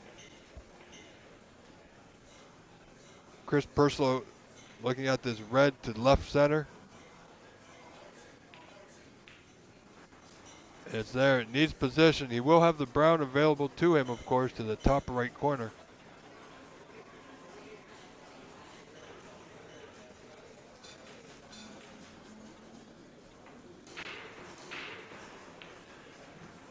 Good brown, he seems to be in decent position here.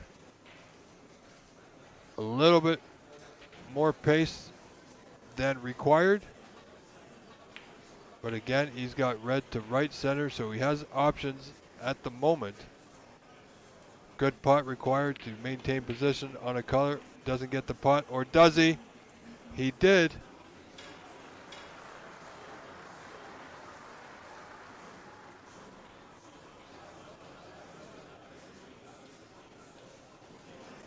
Blue to right center. Tricky putt. Oh, he's going right corner. As you see, didn't get it. Oh, and he's covered the red. It wasn't potable, but now he's opened it. Both reds will be available to that bottom left corner should Mr. Cannon get to that point.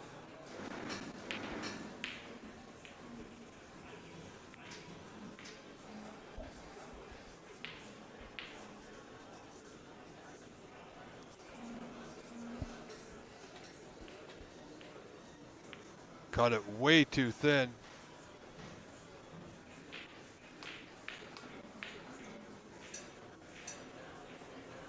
Chris, a left-handed player, won't be hampered by the yellow too much. Putt on, bottom left corner. He's on the blue nicely to left middle.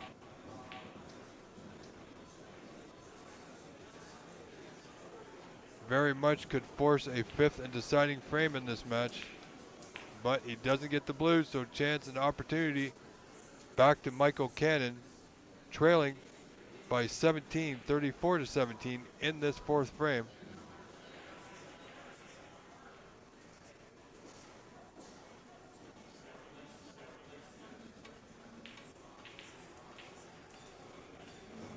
Good putt. Should be able to get a couple of blocks here. And the red that's between the pink and yellow is not bad, really.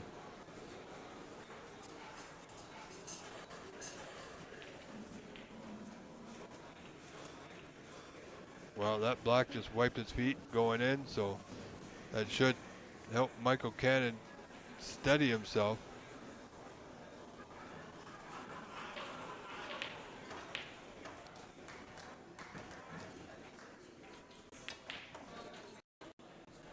He's that white to go a little bit more. It didn't. So he's not going to be able to get, I don't think he can get on the red to right center, the red between the yellow and pink. So he's going to play on the red above the side pocket. And that's going to be well short of pace. But he's now pulled within one.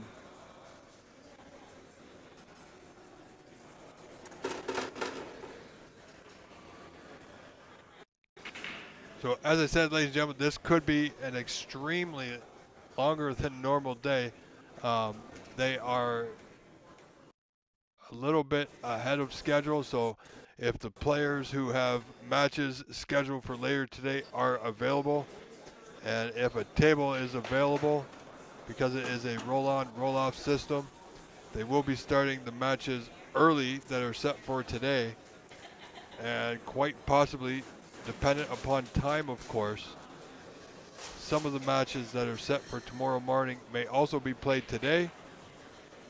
And then tomorrow we might be able to see at least the first of the knockout rounds.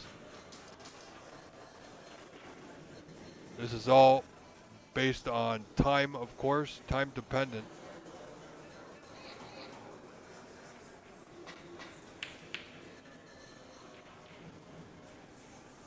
Where's that red going? Wow. Mr. Cannon getting the run of the ball there. He's got an angle on this. Well, he's got an angle on the block to go back up the table for this final remaining red, which I do not believe will go into either corner in the bulk end.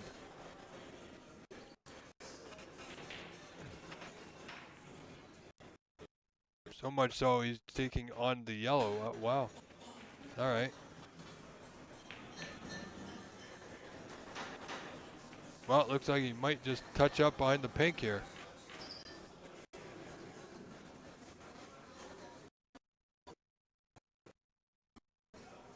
You know, I'm not so sure about that. Could have easily putted the black, put him in position to play the snooker off the final red.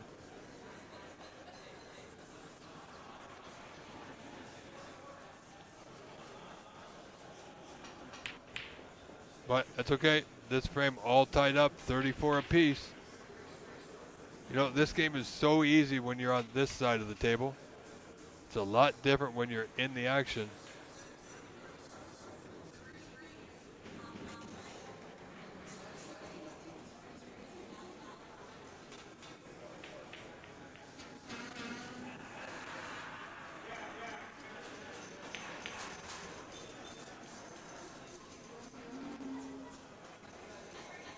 Absolutely, Russ.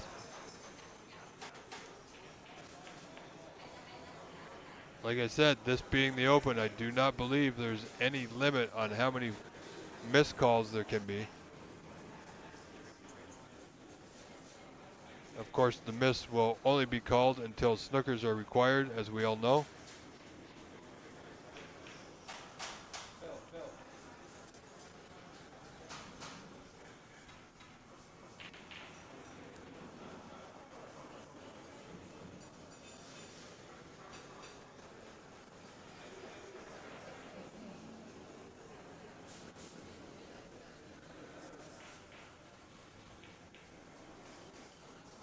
So I am working on trying to get out to the club possibly tomorrow.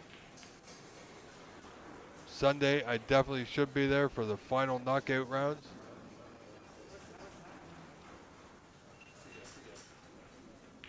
So that was attempt 2. Chris needs to make a slight adjustment.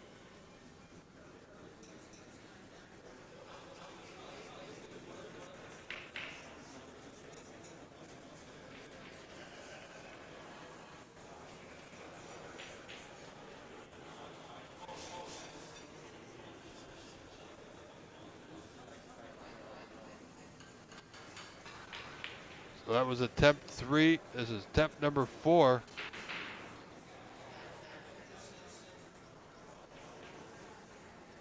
Michael Cannon, 47-34 in the lead, 13 points in front now because of those 3 fouls.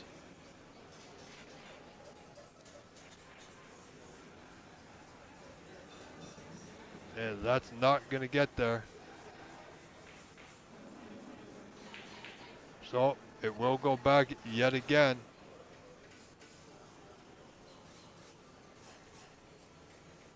Michael Cannon with that 2-frame-to-1 lead, quite happy to be patient and let Chris keep going here. That's attempt 5.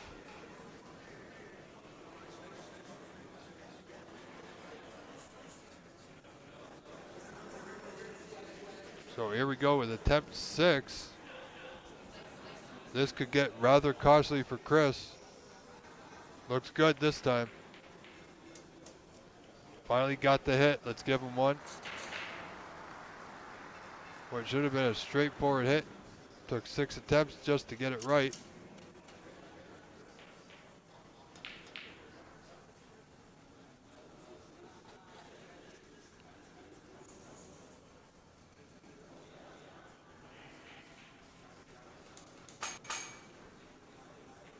So Michael Cannon with a 21-point lead now, all due to those fouls.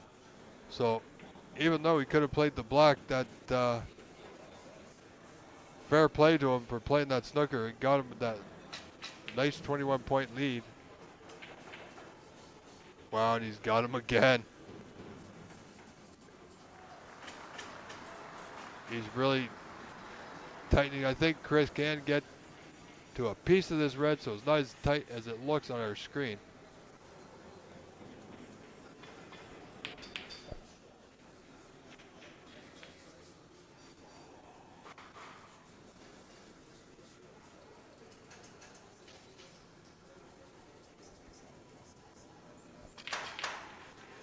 Well, that's not going to work out too good for Mr. Perslo. Michael Cannon, red, left center. Pink waiting for him. Green also waiting for him.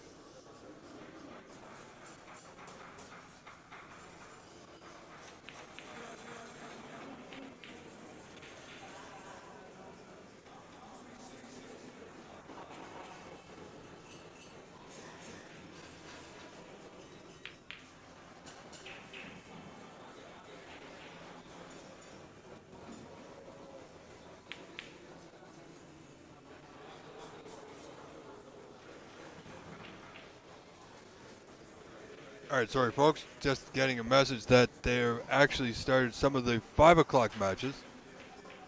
I believe our very own Anita Chan is in action against Joe Atia.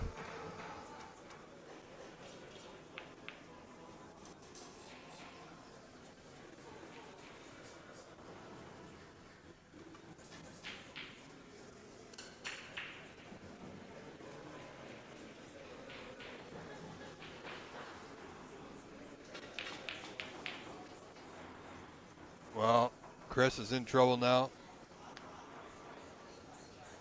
He trails by 24, now 28 snookers required, so this ball won't go back.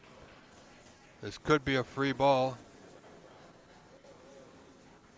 So we are in snookers required stage, but Michael Cannon can putt this brown, get on the yellow. It should be enough to end the frame. And he has.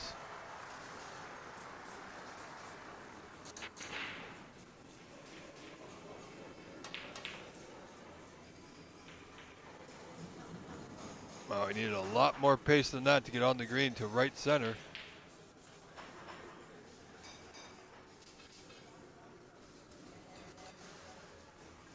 So I have a feeling Chris, you know what? Chris may just come back to the table here. Trails by 33 with 25 on. So it's not, he needs several 4-point fouls here. So 2 4-point fouls to tie, as a matter of fact. And that's not bad. There's one. Should be a straightforward hit off that top right side cushion just above the right center pocket. Just like so. Well played. So like I said, ladies and gentlemen, they are starting some of the matches set for later today already right now. If the players are there and they're good to go, they're doing the entire schedule as a roll-on, roll-off system to try and get as many matches in today, quite possibly get some of the matches set for tomorrow done today.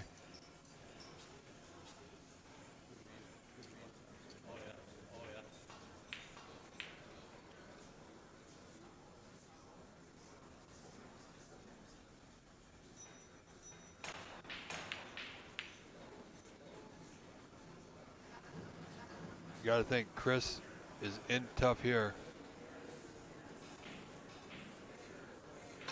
Michael Cannon advisable for a slow roll to that bottom left corner.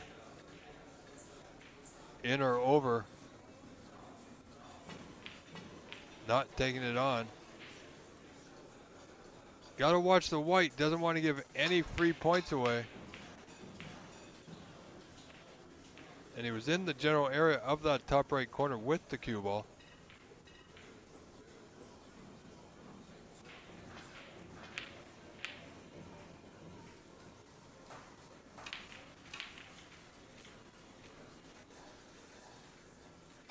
And there goes former Canadian champion Vito Puopolo walking through our playing area.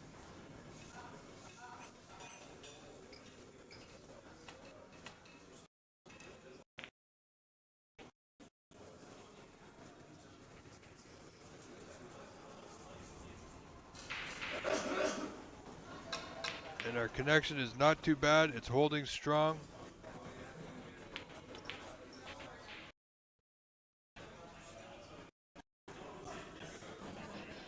Again, another snooker from Mr. Perslo. Again, would have liked to get closer to that brown, but he couldn't from that position. But hit not guaranteed here. It should be straightforward.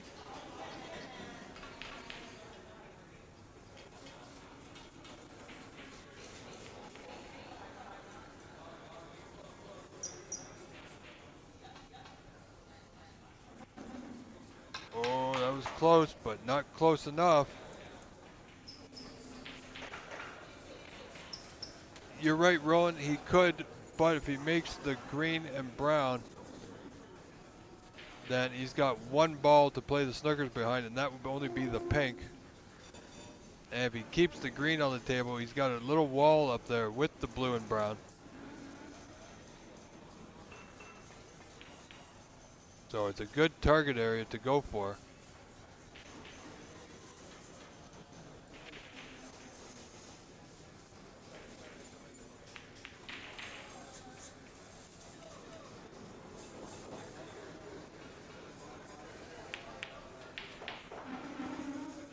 Mr. Cannon looking for a snooker himself, but he's not there. Looking to get that green close to a hole.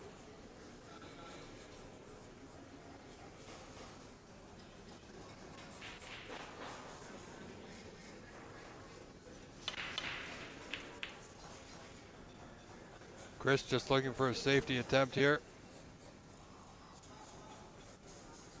Not great.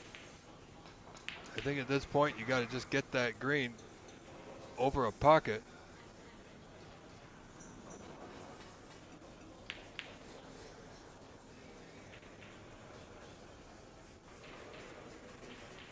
Didn't, so this frame will continue on.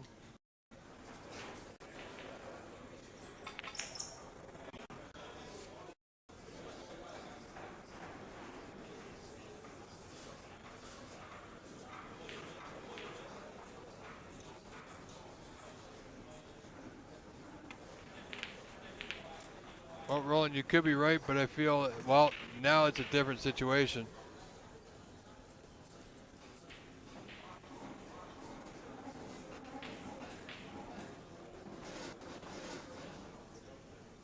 So 29 the difference, 25 on. Green to left center should seal the deal.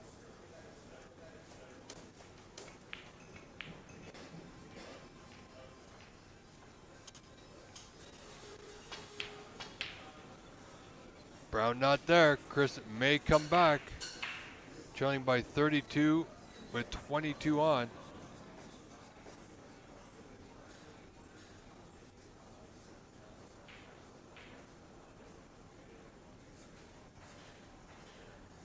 Looking for 3 snookers now.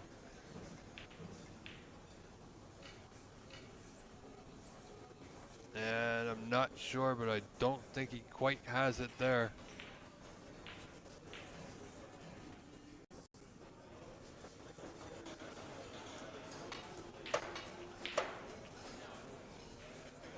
And there you have it, ladies and gentlemen. This frame match goes to Michael Cannon by a frame score of 3-1.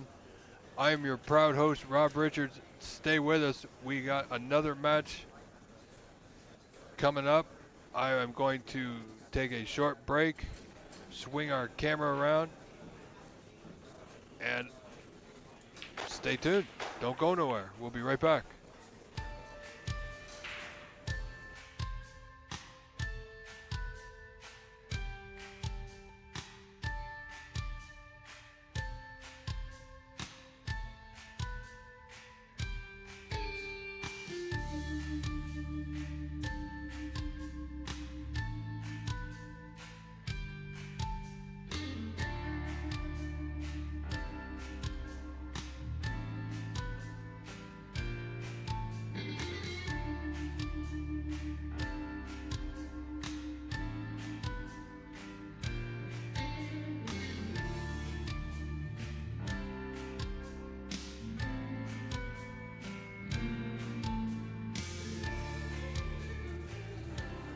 All right, ladies and gentlemen, here we go. We got Joe Ailla breaking off in this frame versus Anita Chan. We'll have that score up for you in a moment, as soon as I can get it there to you, of course.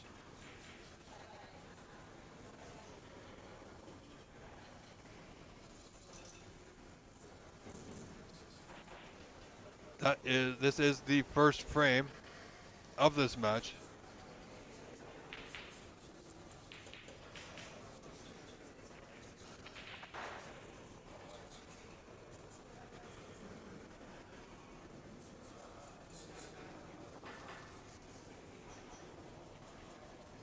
There we go.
All right, so here we go. OBSA board member Anita Chan.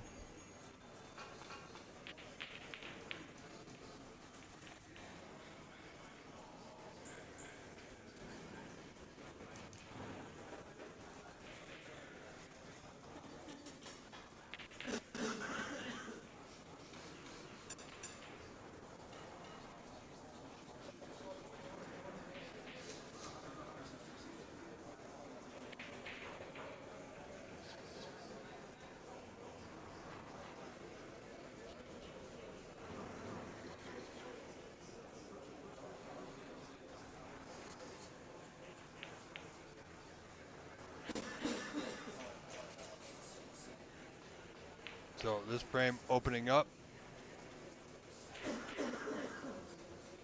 And we'll see how Anita, we don't get to see Anita very often.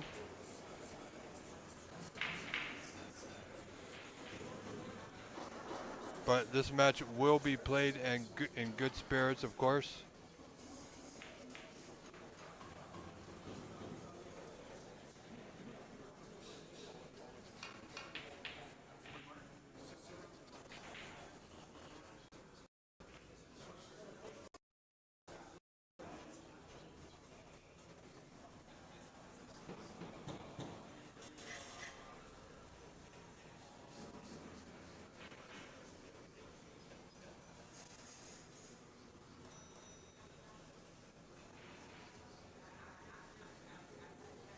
Yeah, this red may go, but it's thin to that bottom right corner. Just getting the white back to the bulkhead was the main focus there, and she's not too bad. Very well done. You know, she has a great coach in Levi Myler, who's also in this event, and also with Anita, myself, and Presley, and Jim White helping run the event. So he also helped out with the senior event, did an amazing job there.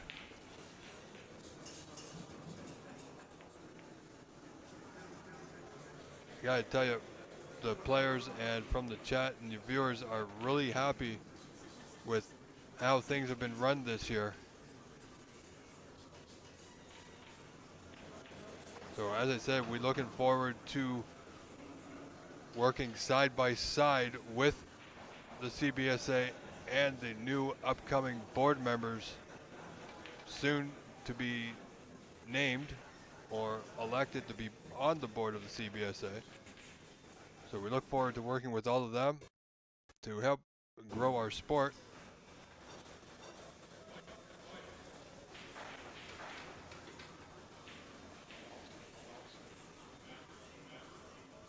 So I expect the announcement of the new board members to be coming soon. As soon as they've made a decision, that is.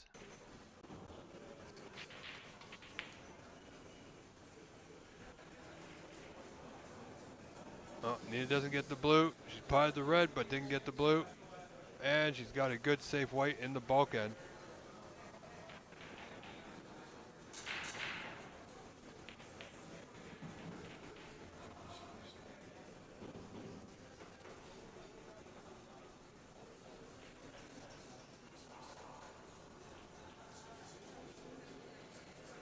So normally we can look on Cloud Snooker and see the schedule of the matches, but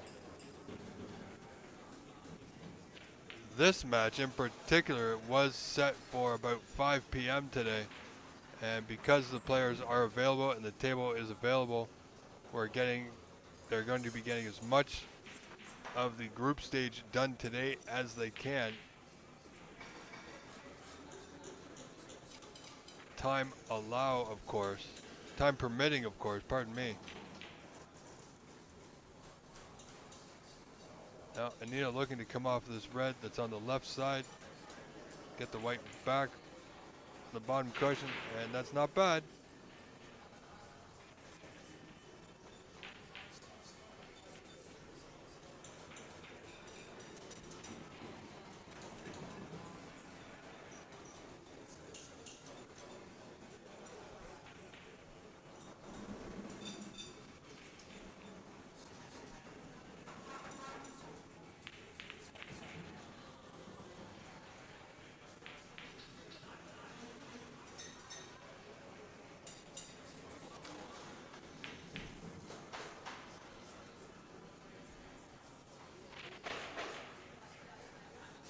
And now Anita with an opportunity here to put a few more points on the board with this red. Wants the white to stop or go. You know what? That's not too bad. This pink to right center. Should she pot it, she will be nicely on a red of her choice. Red to left center will be available.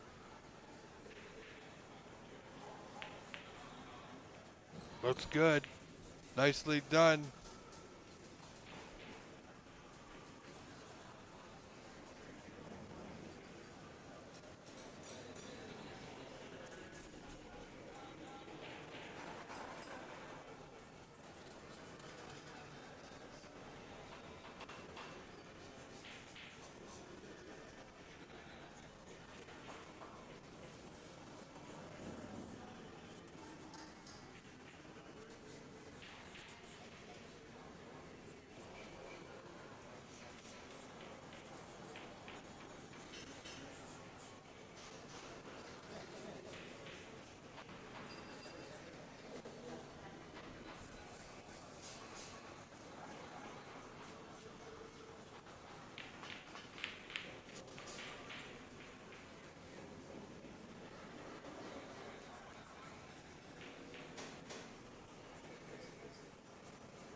Anita Chan is in the lead, as you see on your screen, folks, 8-0. Still early goings. So this is going to be a very interesting match between gentleman Joseph Atia and Anita the Positive Chan.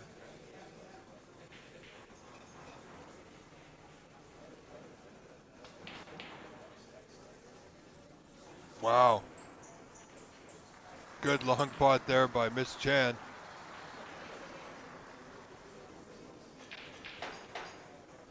And I don't believe she knows that she's on our stream table. She might. But good pot.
Good attempt by Anita there. She was close. It didn't go.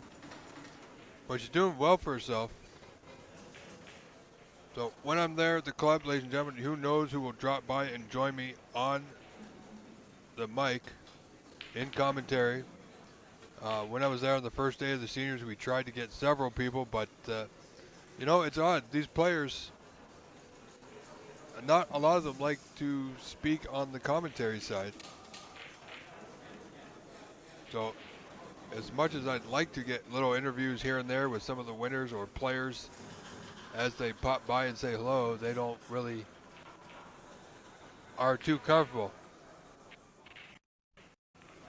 So it's kind of funny actually, but it is what it is, and to each their own.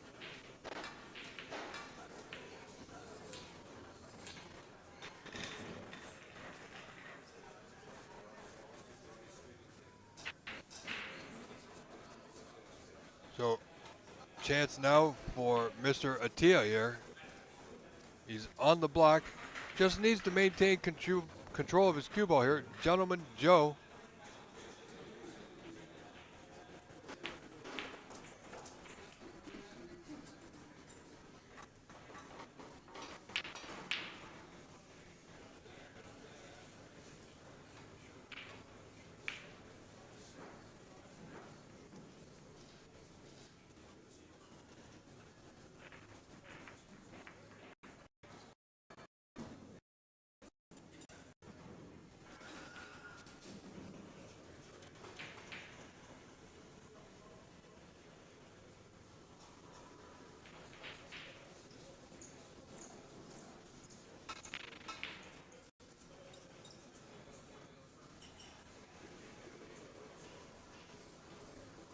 So Joe at the table, I can't see that pot going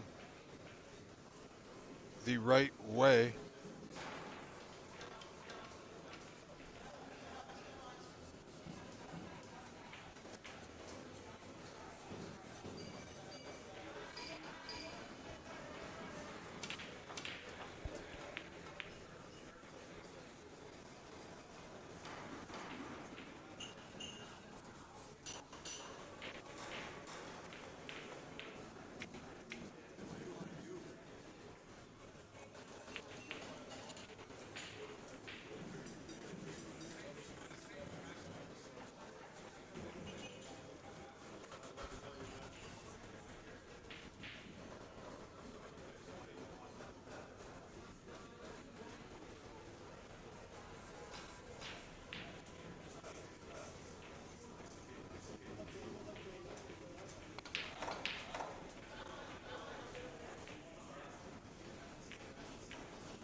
Well, Dave, there is a dress code. This is the group stage. So during the group stage, they are allowed to wear, it's a relaxed dress code. Jeans and running shoes are not allowed.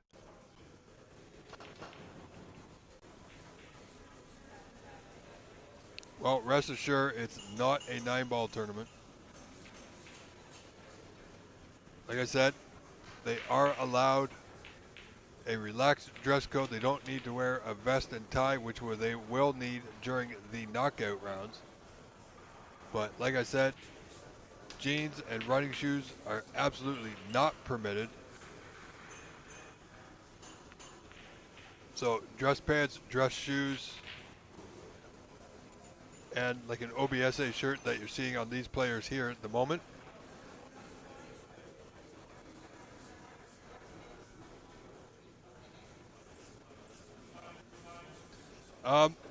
Danny, for as far as I know, this was news to me this year, I believe. Just because they did it for the seniors event as well, which is I'm okay with. Either way, it didn't matter too much to me to have the dress code slightly relaxed for the group stages, because the group stages are such a long day. The players are there at 9:30 in the morning, sometimes for 12 hours, and you know, it just really gets uncomfortable and quite miserable.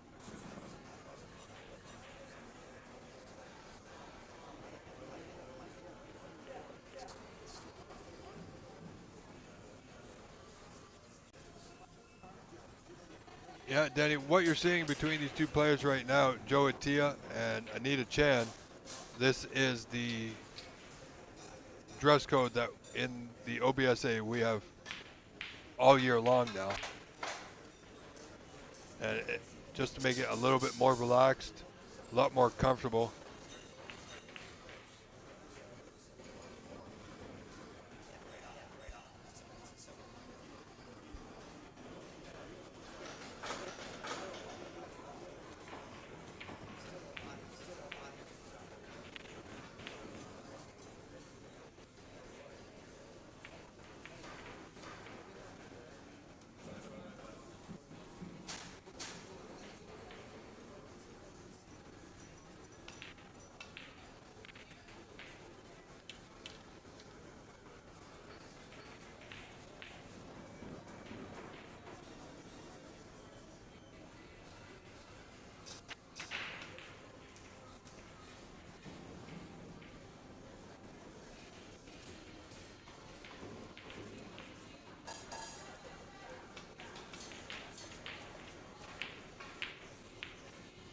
Well, I'm sure he would have, Danny.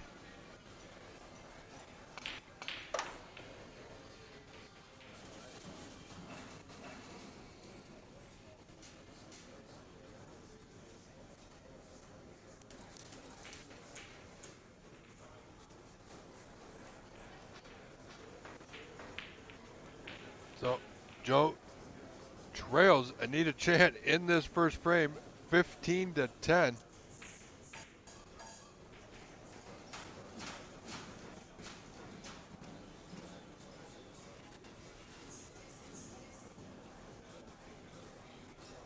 So, doesn't have a lot to go at. She has a red to that bottom right corner, but it's going to be difficult for her. She's not the tallest person in the world, so she may have to stretch and be hampered by the two reds there. She's having to look at the red through the possible gap to that top or bottom left corner.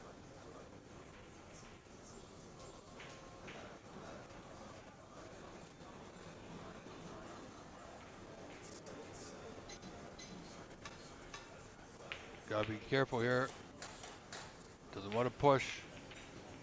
No push, but now she's opened things up for Joe, who should be able to score a few points at this visit. Trails Anita Chan in this opening frame, 15-10.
ladies and gentlemen, sorry about that.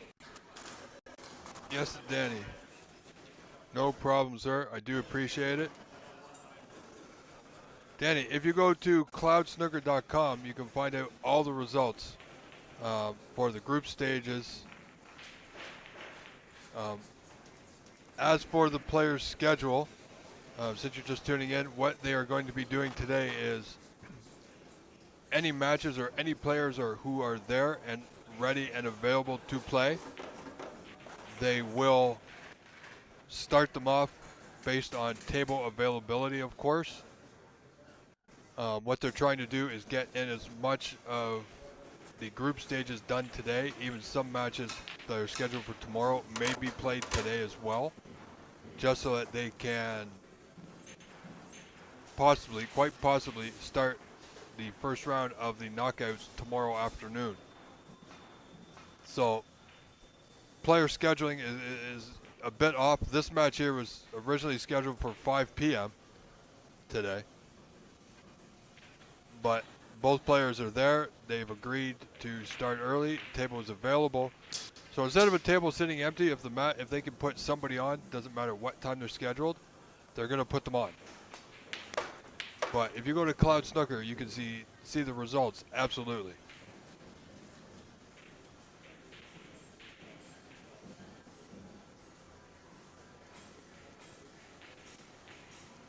And there's Monte Carlo's own Eddie Galleti, former Canadian champion. Also the only man to make a 147 in the Canadian Championship. However, Allen came close with a 135 yesterday.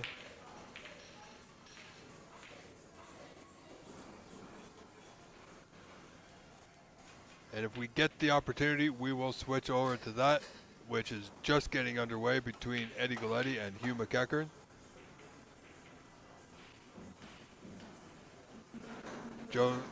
Gentlemen, Joe Atia on a break of 24 now leads Anita Chan 34 to 15.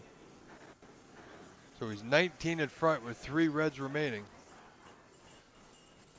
Sorry, 4 reds remaining. There's a red near the top left corner, just above the pink, partially hidden from view. Oh. Slight miss hit there by Joe. Won't leave anything on that easy for Anita.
So this is going to get a little bit messy here, folks. The end of this frame could take a few moments for sure.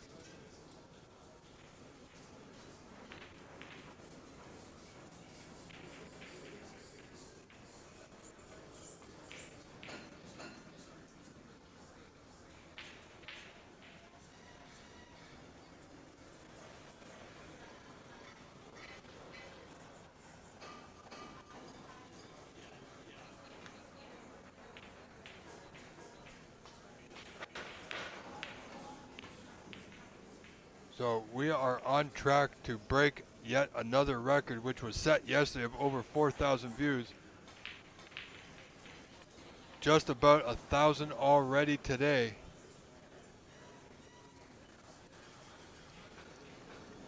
So once again, welcome. I am your host, Rob Richards. This is the 2025 Canadian Open Snooker Championship, live from the Corner Bank in Scarborough, Ontario, Canada. Oh, unfortunate for Anita, potted the white as well. I am here, as I say, from the first ball to the last ball. Whether it's 5 hours, 8 hours, or sometimes 14 hours we've done in certain events.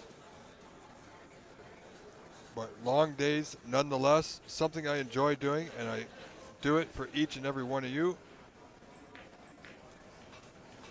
So don't forget to like and subscribe the OBSA YouTube channel, where I tend to bring to you, or hope to bring to you, a lot or as much snooker as I can. This is surely the place to watch snooker here in Canada and around the globe.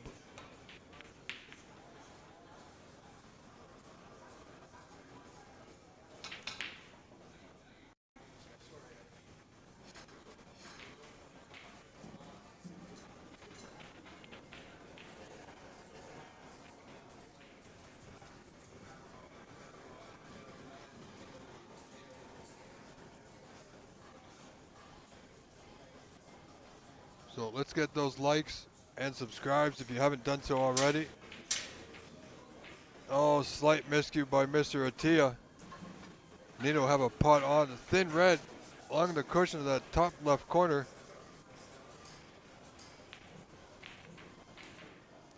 And we still have a goal set of a YouTube super chats. We're looking for 5 super chats. You can purchase those super chats by clicking on that goal in your chat. There's also, you can purchase the super stickers or chats at the bottom of your screen. It has a little S in it. Again, any colors, any dollar amounts. The value of the super chat doesn't matter as much. Any value will do, and we're grateful for it. Help show your support and appreciation for everything we do. Mainly would love to see us reach our goal of 5 in this campaign, which ends ultimately in about 15 minutes. So 5 super chats in 15 minutes, not likely, but we will start another goal shortly thereafter. Anyway, we love having you here. We're very grateful, very appreciative. The support this week throughout this event, starting with the seniors, has been tremendous, and we have only you to thank.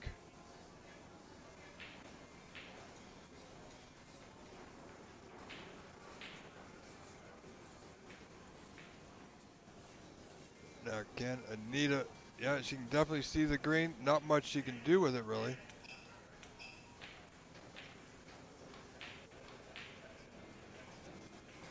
Wow.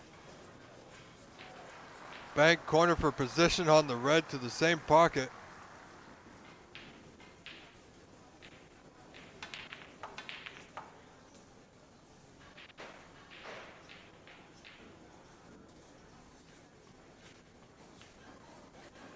Yeah, stretching just a little bit. Overcut the red. Didn't need to, but that can happen.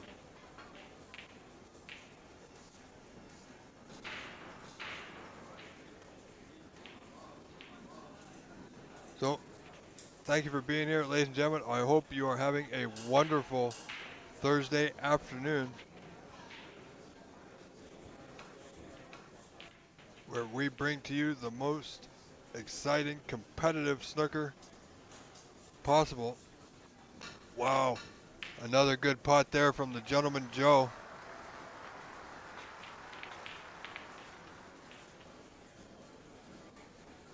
And Joe's a fair player. You can't take him lightly. Can never count this man out. You know, I've told him many times, if he can remember to just have fun despite any bad situations, he will go a long, long way.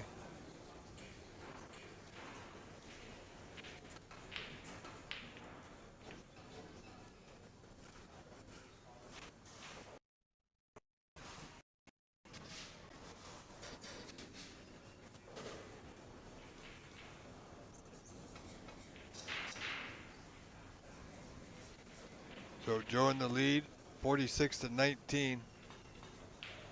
27 in front, 27 on, needed a color. Won't get it.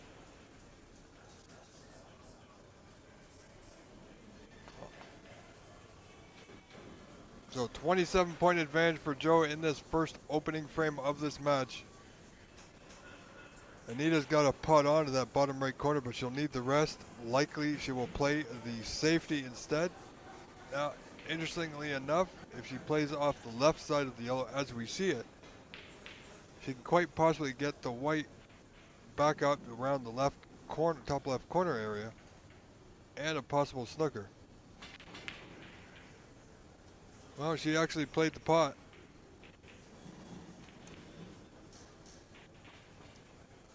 She can be very surprising at times.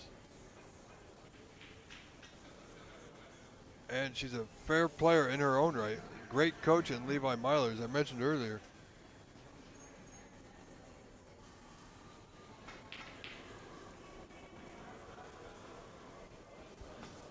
But here's Joe.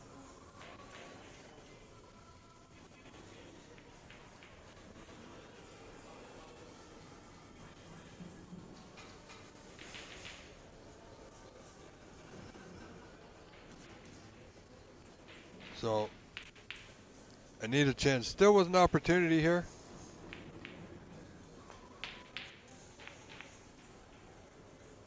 Can still possibly win this frame. She'll require the 6 remaining colors for the tie. Of course, a respotted black, of course.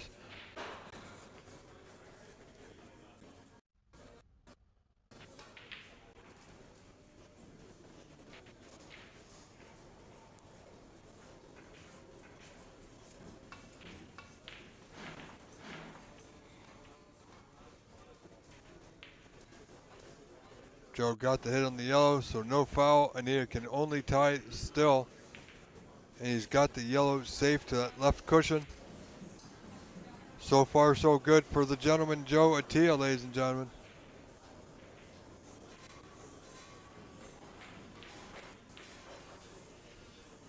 Good attempt there from Anita, but this yellow, you know,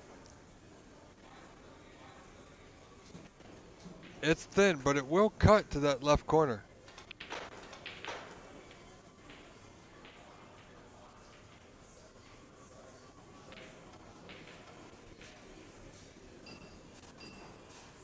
And you see the result, if he missed, which he did, the white is gone safe, and so is the yellow.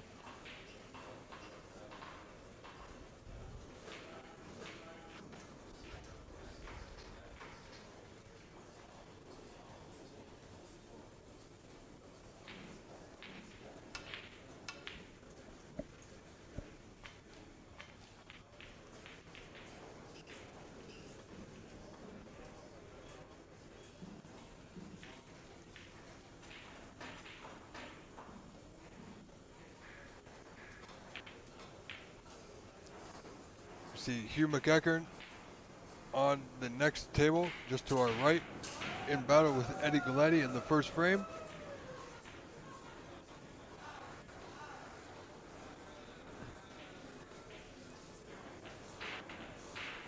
Another good solid hit from Joe Ailla,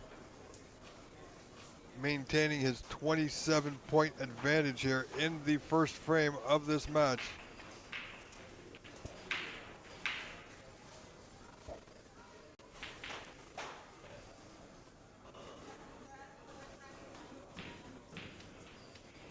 Good putt. Where's that cue ball going?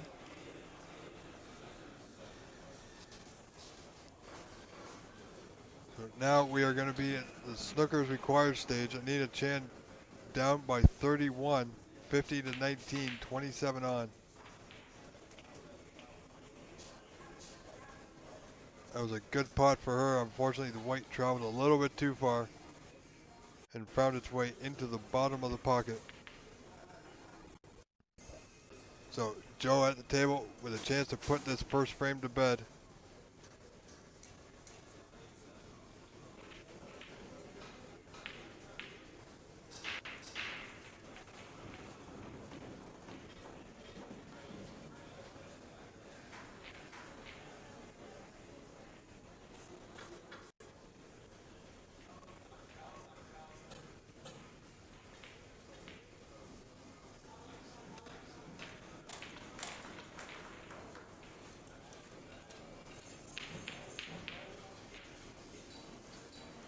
Ladies and gentlemen, if you'd like to subscribe, thank you. Also, remember, we want to get a lot of viewers here today. We want to beat the record of which happened yesterday, over 4,000 views for the day. So please do remember to like and subscribe, and also share the link on your social media. And that should be frame one, and it is. Concession goes to Joe Ailla in frame one. Ladies and gentlemen, we will not cut away. We will stay here. As you see Joe and Anita setting up for frame two. Stay with us. Stay tuned.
Alright, sorry folks, having a little technical glitch.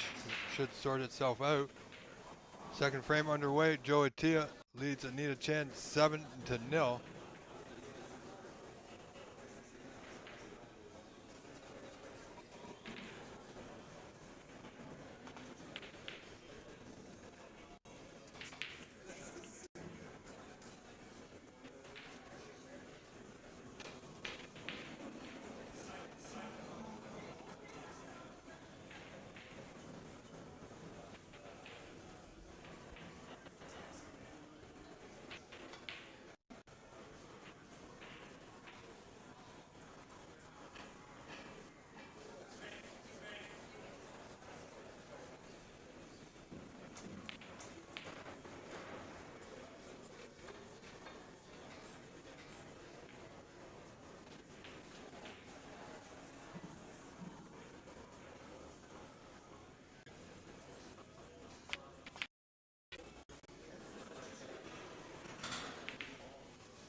Alright. Second frame, Joe Ailla leads this match 1-0.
Anita with good pot in the black. A little bit too far for the red.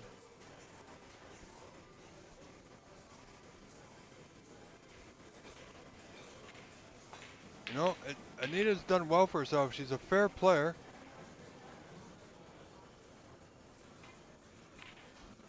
She's improved her game greatly. Leaps and bounds ahead of where she used to be.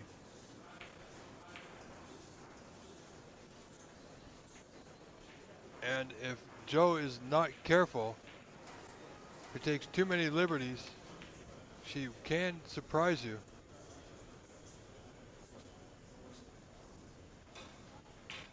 She does have a red available, a red or two available to that right middle.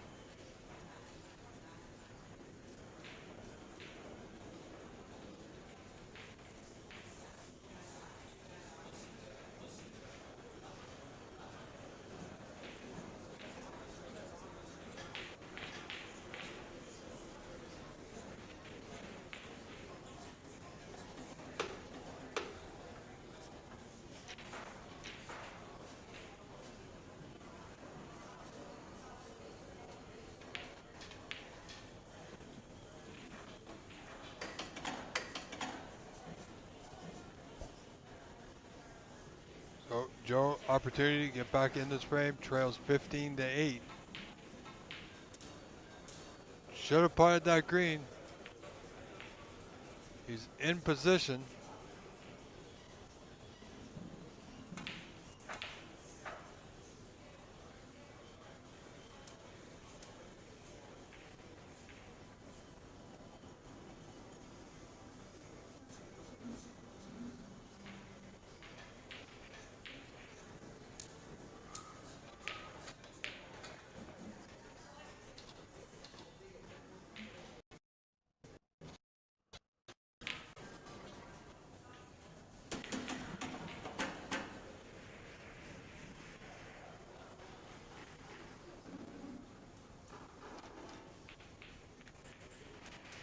Good attempt, but the red's not there. Small chance for Gentleman Joe. Has a few options here. He needs to make the right call. White not in an ideal position.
Anita put a good red on the green, top left corner.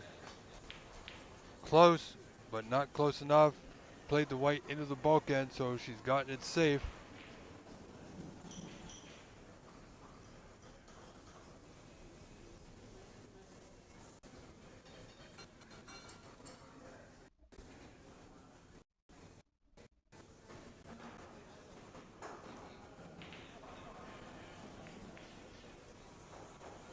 Not much options there for Joe.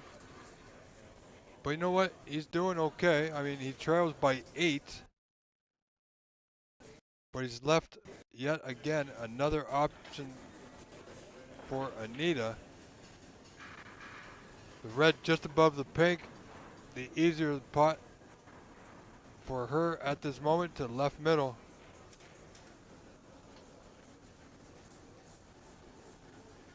And she will have position, I believe, if she rolls through to the green to the top right corner. Oh, good attempt. A little too much pace. But once again, she's got Joe backed up to that top cushion.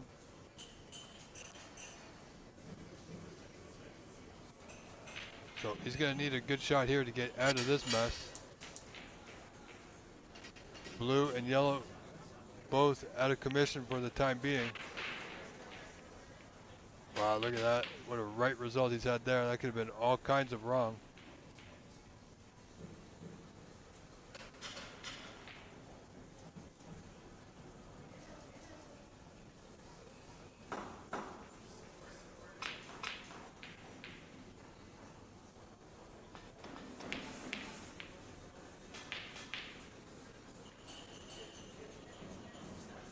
Yeah, Roland, I'm not sure if she knows she's on stream or not, but she might.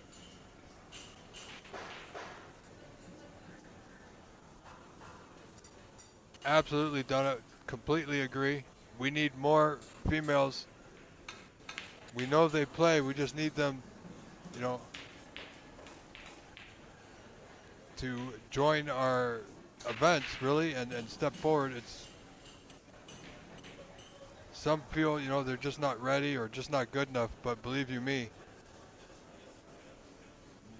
I've seen many who don't play in these events and they are good enough.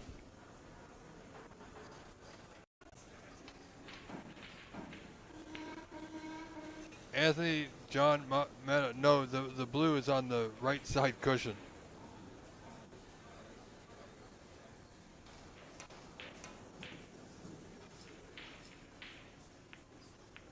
Anita looking at a long red, tricky down that left side cushion. Where's the cue ball? I think she's just okay. Of course, because of that pillar at the club, we can't see that bottom left-hand corner.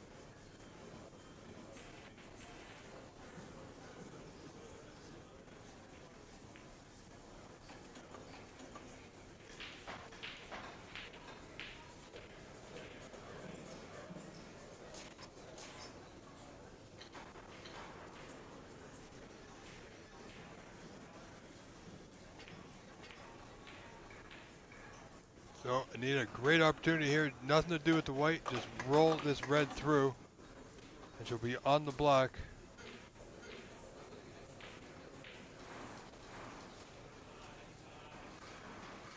She might feel that she's going to hit the other red, but she should be just fine.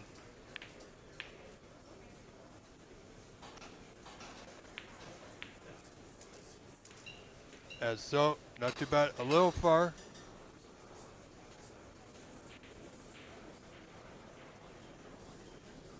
Eddie Galleti leading Hugh McKern 77-58 in the opening frame. Oma Misa leading Mikkel Vizina 1-0. Robin Peterson leading Bernard Smith 1-0. Dimos Zachariou 1 frame ahead of Darcy Michael, pardon me. Jason Williams has defeated Nabil Asmat 3-1. And Lane McWilliam trails Phil Snake 2-0. Those are the matches that have been completed and are currently in play.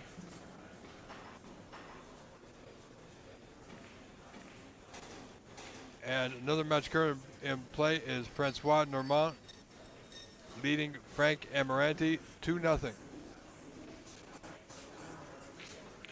Frank, who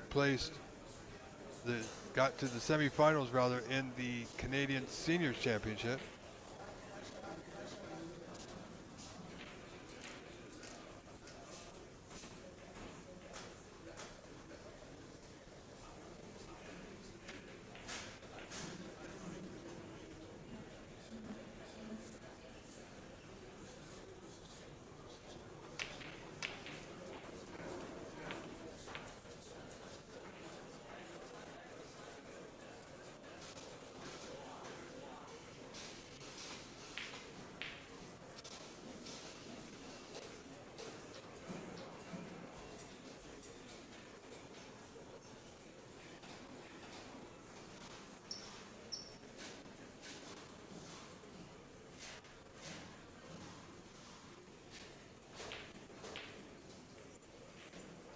Well, that's a red Joe should have got. Anita Chan with that 2-point 17-15 lead here in the second frame.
Alright, ladies and gentlemen, sorry about that.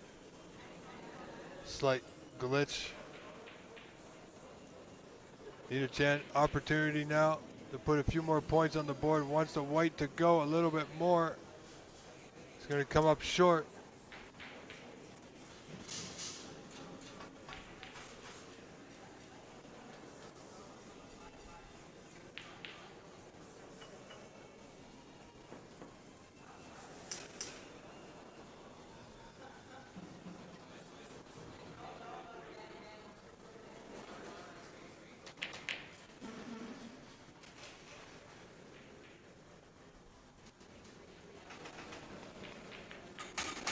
And the pot does not go. So Joe Attia should have, I believe he's got a pot on to left center, left middle.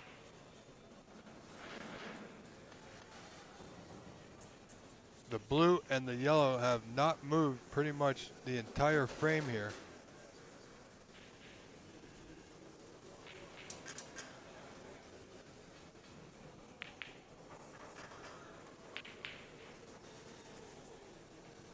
Good pot for Joe to left center. He's nicely on the block.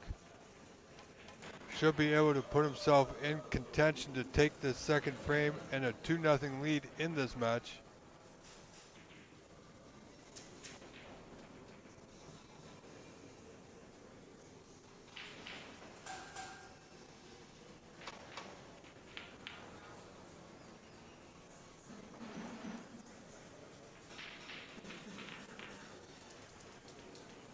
Nothing to do with the white there. He has a red waiting for him to the bottom right corner. And wanted to make sure he could get through it below the block, of course. And he's okay. Preferably, like to see him just roll this in, come off the side cushion above the blue. Pour the pink into the bottom left corner.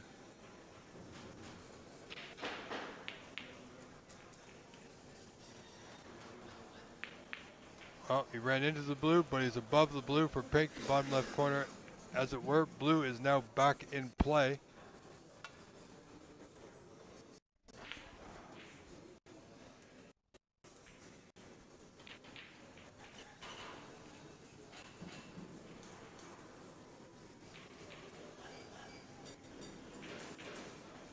Good stroke required. And it's there.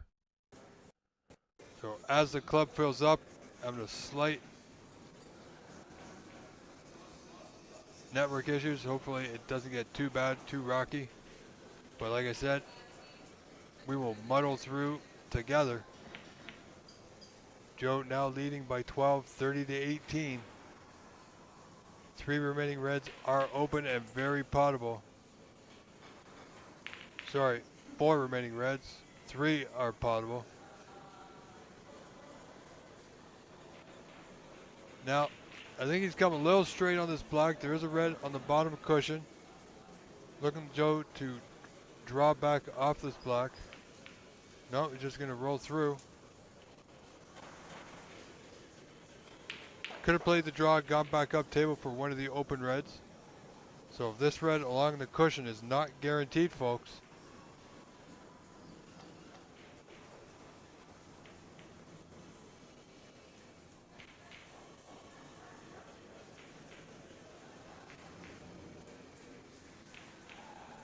There you see, it does not go.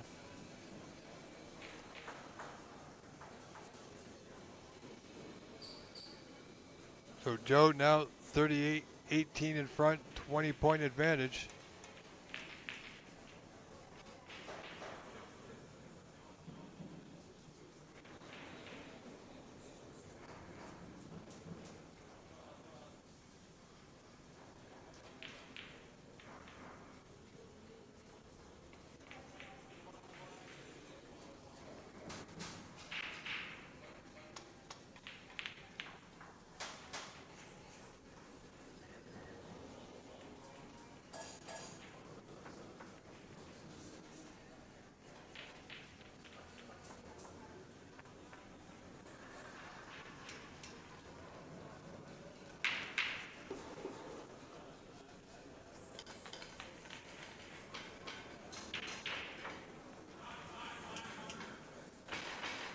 Well, half-hearted attempt, trying to get that red to the pocket. Of course, he's left the white in a good position that red's not potable, nearest that bottom right corner. And he has got a well, she's got a pot to left center, but it's going to be difficult for her.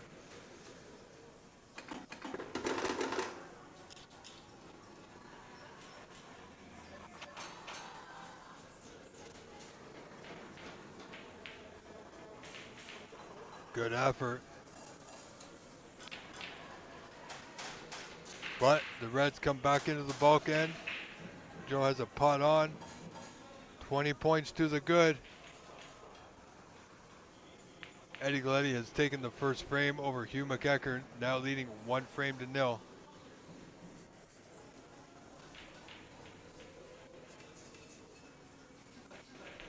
It's quite a busy day here at the corner bank, where we are live Scarborough, Ontario, Canada, for the 2025 Canadian Snooker Championship.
Sorry, folks, just replying to, I am getting rather some messages I'm taking care of. Hopefully you are enjoying your snooker afternoon with us.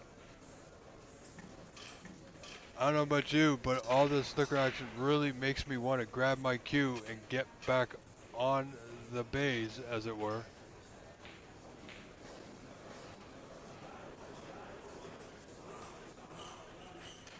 So Joe leading 39-26, one red remaining. He is only 13 points in front here. Anita Chan doing very well to keep this frame in range.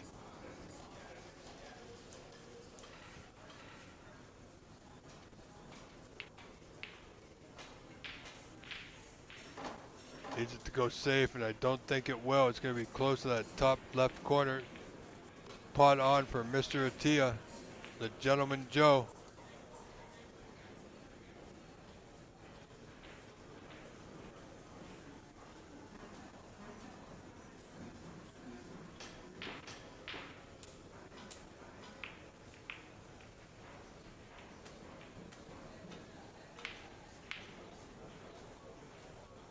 Wants that white to hold up. Well, he's on the green, but it's not ideal. He's going to need to work his white here to get down for position on the yellow to get back up to the green.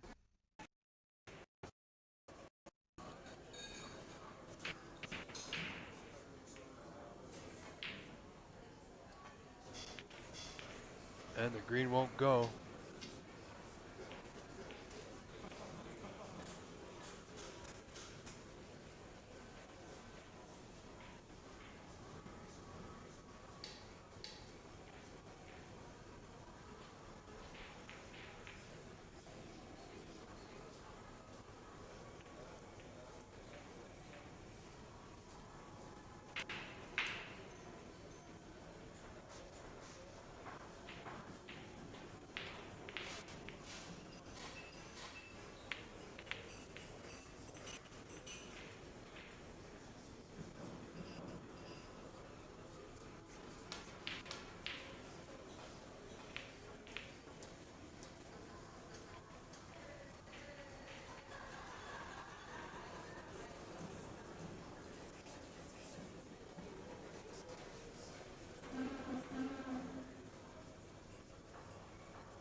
Oh, that was a good pot on the yellow. Puts Joe, should put him 16 points in front now.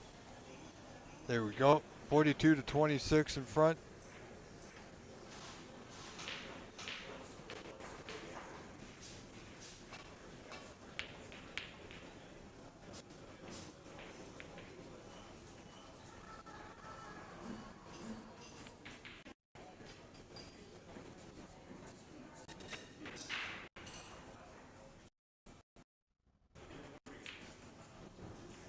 So we will try and see what we can do, ladies and gentlemen, about getting me out to the venue for tomorrow. Scheduling permitted, of course.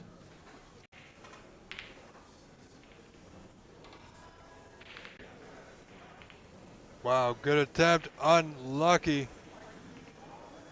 So Joe with that 16-point advantage now requires green and brown for a 2-0 lead here in this match.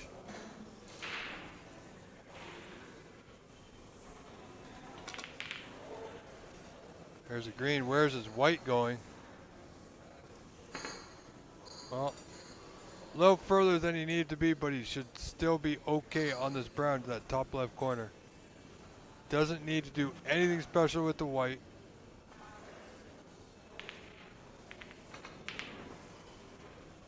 Good pot. Frame ball it was.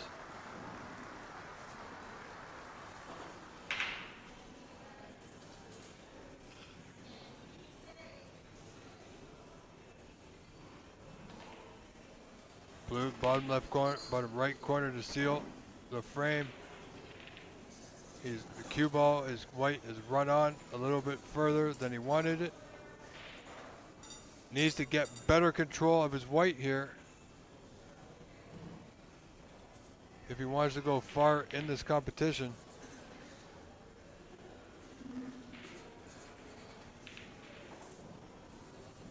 And frame conceded. Frame 2 goes to gentleman Joe Ailla, ladies and gentlemen.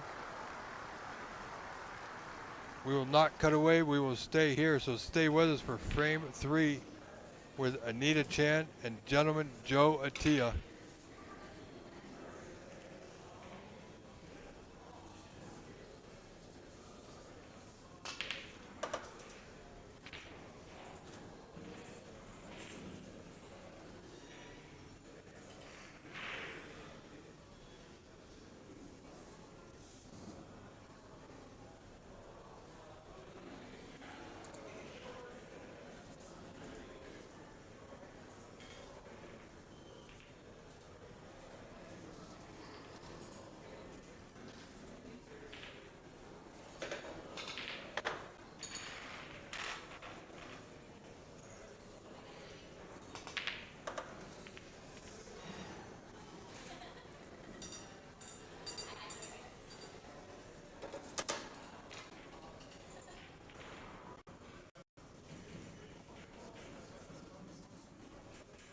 So here we are, set for frame 3.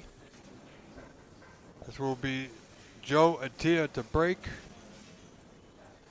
Joe now leading, as you see on your score on the screen there, 2 frames to nothing in this best of 5 group stage match.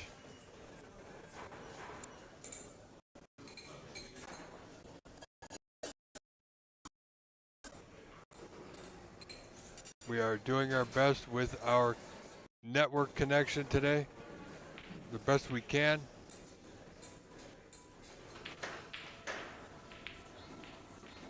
Yeah, looking to get back to the table and she won't.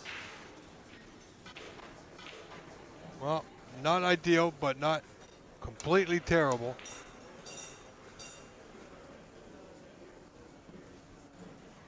It's thin to right center.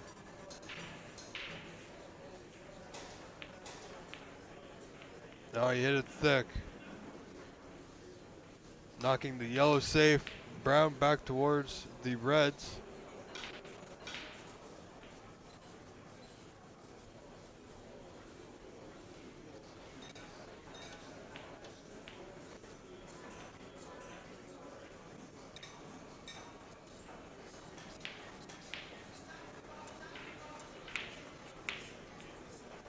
Well, that is going to open things up, and she's got the reds wide open, and she's got a safety.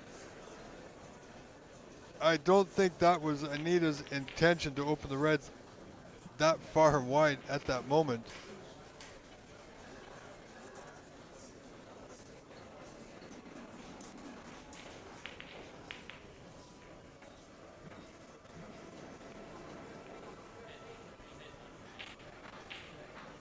But I tell you, she's done great here at the moment. I mean, Joe doesn't have anything to pot. All he can do is play off this red back into the bulk area.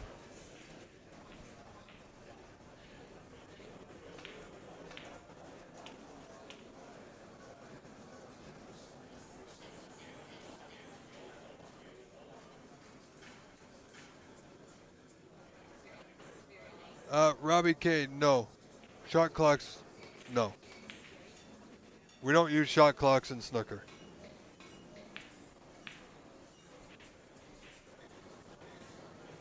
But thank you for being here. Thank you for your questions. Any questions at all, ladies and gentlemen.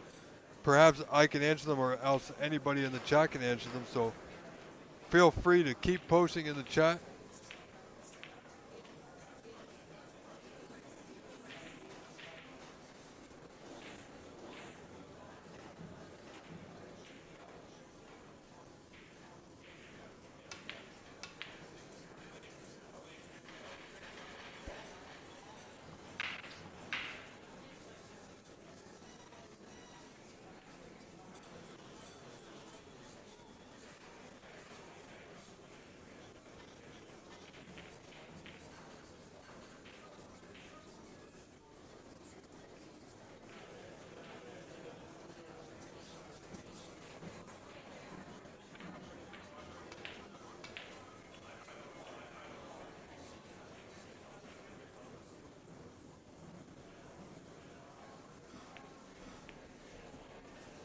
Oh boy.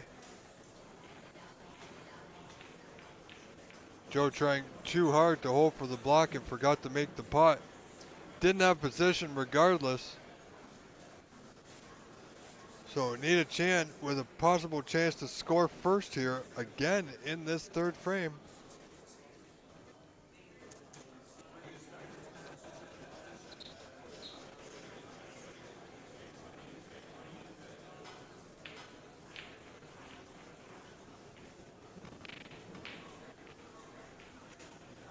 Will she fluke one? No, I don't think so.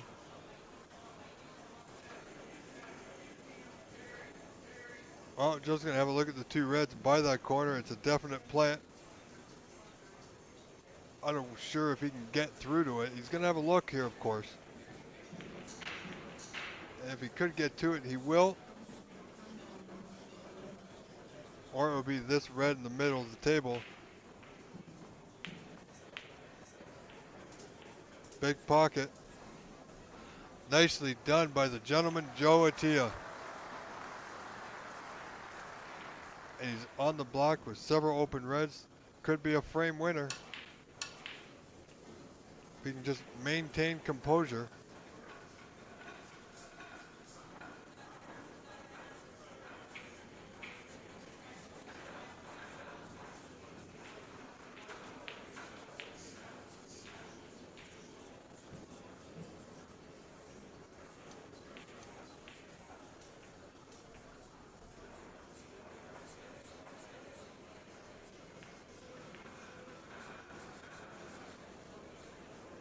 We see that as being reported on Cloud Snooker, Eddie Galleti is on a break of 56 in the second frame.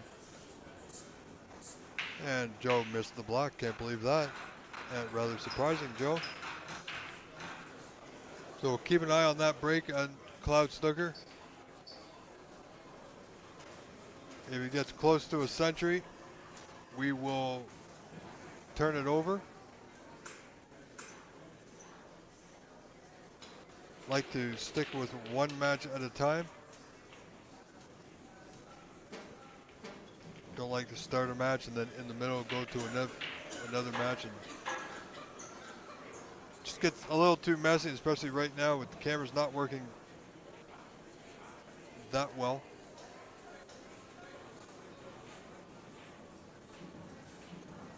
So we got one camera which we can get 4 tables from.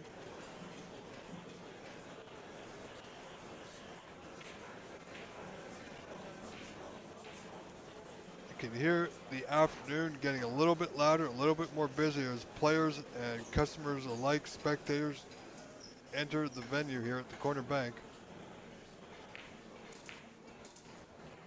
Good pot from Miss Chan.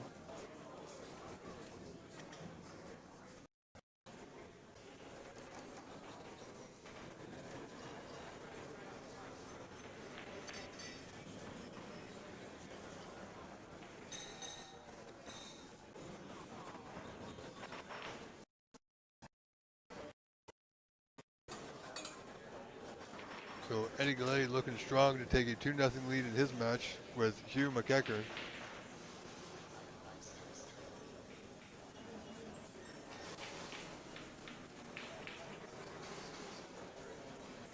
Ah, good solid putt. Brown to left corner goes.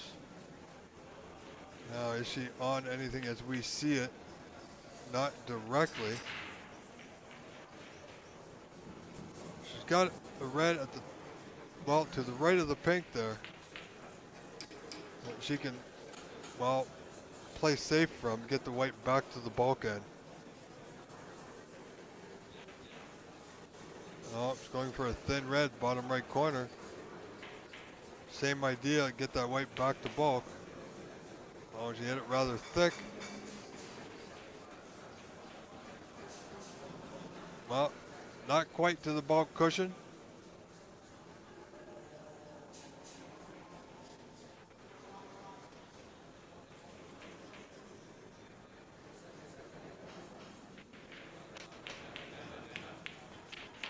And Joe going for the long pot, didn't get it. And I believe he's got safe. Okay, ladies and gentlemen, we are going to switch over. Eddie Galleti on a break of 65 now. Well, we'll give it a few more moments, and I believe that is finished. We see Hugh McKern just walk by, and he's walked away, so we won't. We'll stay right here in its entirety.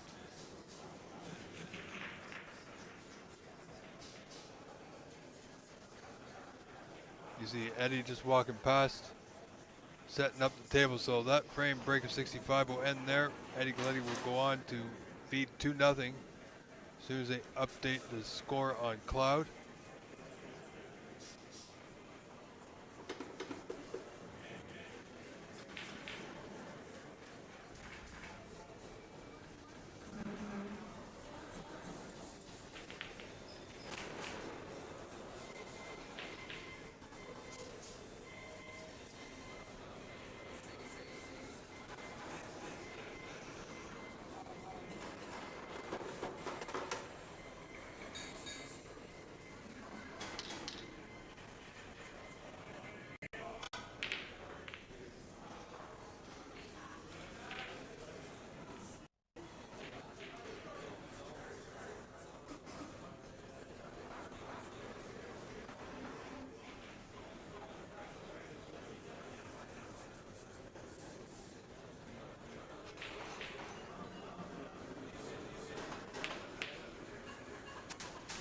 So I was right.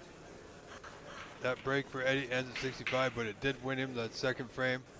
I believe they are just taking a short break, and frame 3 will be underway at moment's time.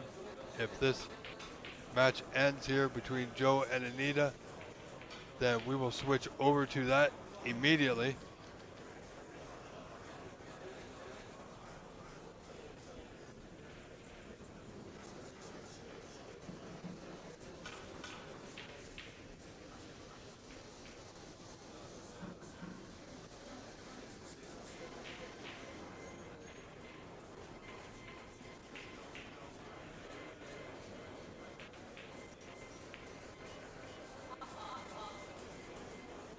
Well, she's pied the red, but she's in a bit of trouble here.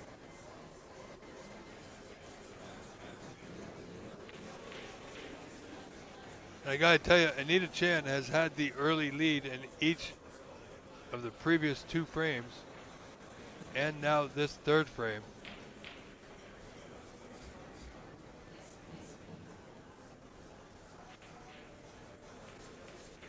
Oh, she's got a tough out here. And you gotta remember, folks, this is the Open, so there's no limit on how many times that white can go back on a miss.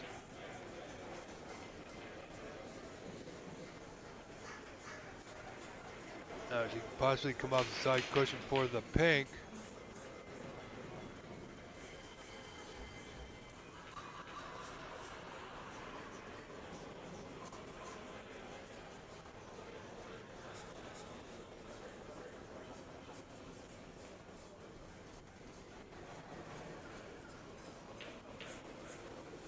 Oh, very good effort. Well, let's see.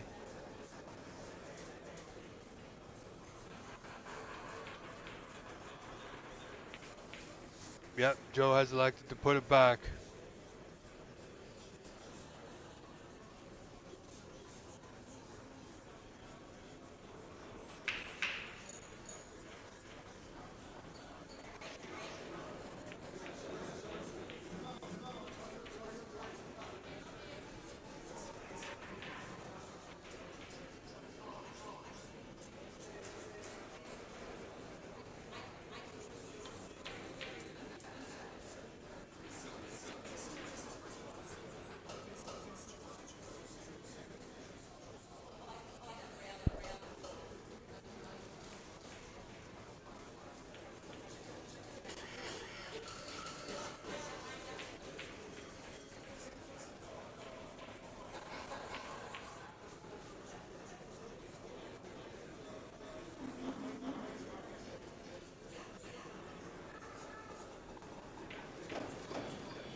So here we go. Still third frame, 11 to 8 in favor of Anita Chan over Joe Atia. Like I said, ladies and gentlemen, it is a roll-on, roll-off system, and I do not have control of who ends up where and when.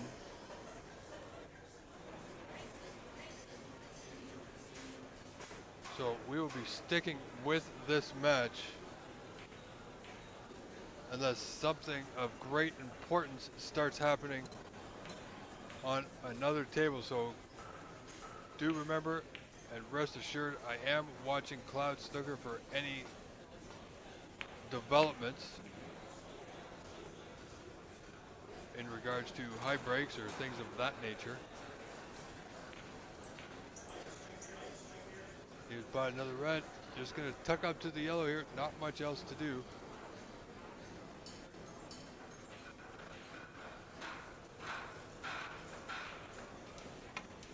Nicely done.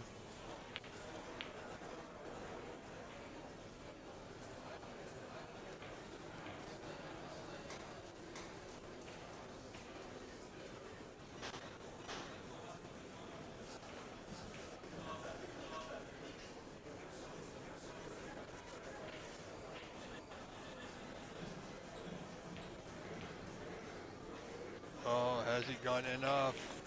Nope, I think the cue ball is just in the jaws of the pocket. You can tell by the smiles from both players. Joe got a little fortunate there, I do believe.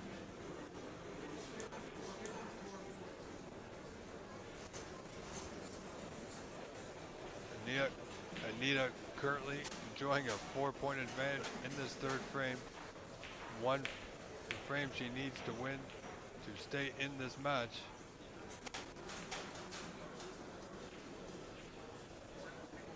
Yeah, that's not too bad. Gonna leave a slight chance on this to the red, the bottom of the bunch, just directly above the brown. That will pot to right center.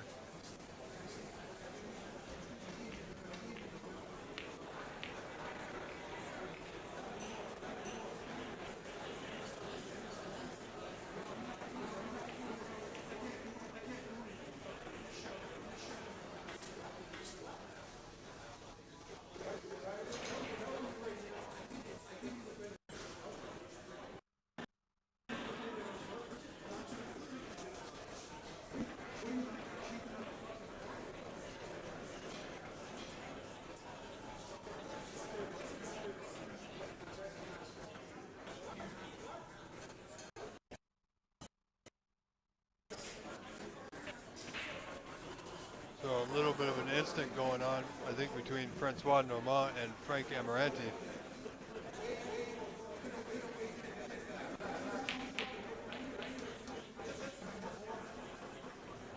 So we're just going to stay here. We will not switch.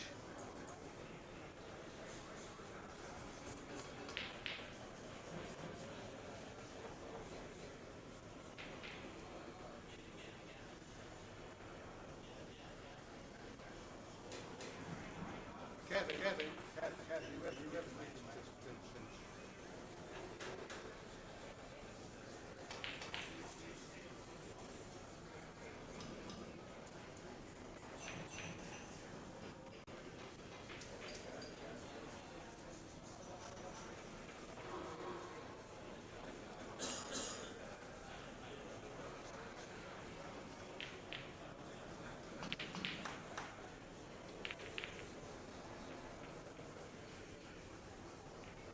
Not sure what the players were upset about in that match with Francois and Frank.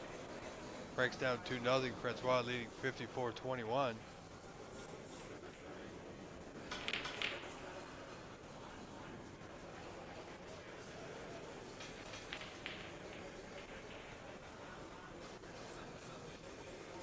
However, play continues, we move on. Joe gets the red off the pink, won't go. Hit it thick.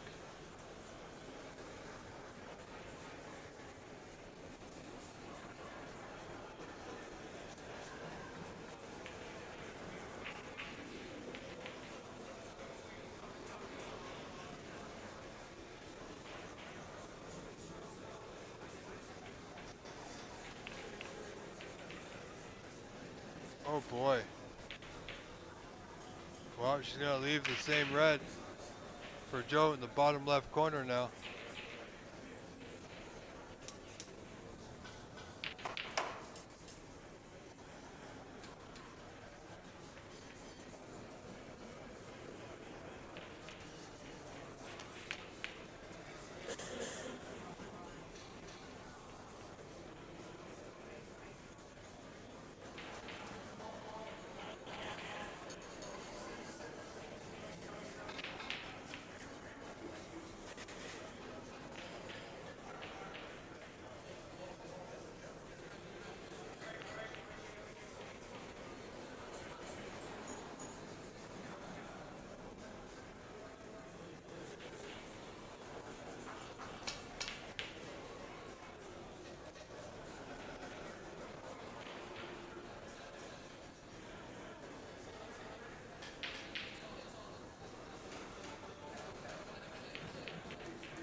Tone Star. I think there's a better way of saying that. Let's try and keep it happy and delightful and straightforward, but and respectful as well. If you are, you know, I'm just going to say this. I appreciate you all being here, but if you're unhappy with what you're seeing, please do feel free to turn it off and go away. These players are, yes, thank you, Tone Star. These players, as I was saying, are doing their best that they can do. So let's give them credit for playing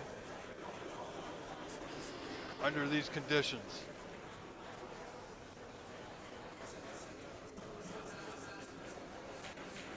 Every player deserves utmost respect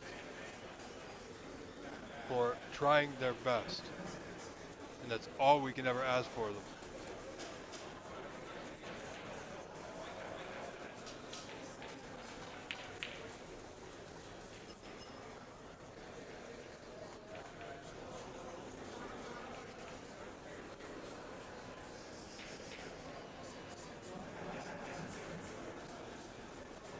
So, anyway, back to our live action.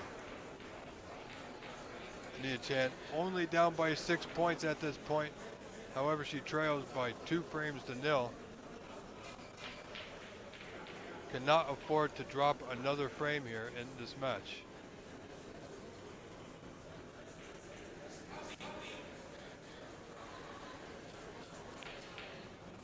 Looks good. Great pot, Anita Chan. Well done and well deserved. Also, Anita Chan puts in a lot of her time on a volunteer basis like we all do to help get this event to where it is today. And I tell you, with 4,000 views yesterday alone for day one, I think this young lady has earned her respect.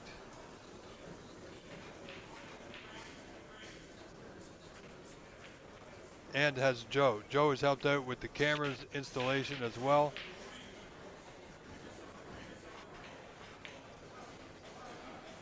I'm sorry, ladies and gentlemen. I need to take a few moments. I'll be right back. Please enjoy this match.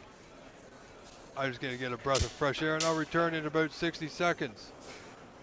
Thank you very much. Stay with us. Enjoy this match. Enjoy the snooker. I'll be right back.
All right, ladies and gentlemen, sorry about that. Just need to stretch my legs a little bit. We see Joe in the lead, 41 to 18, 23 in front.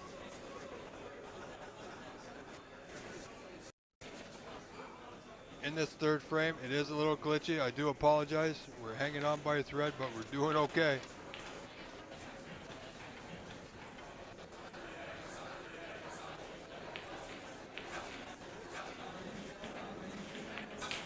Four reds remaining.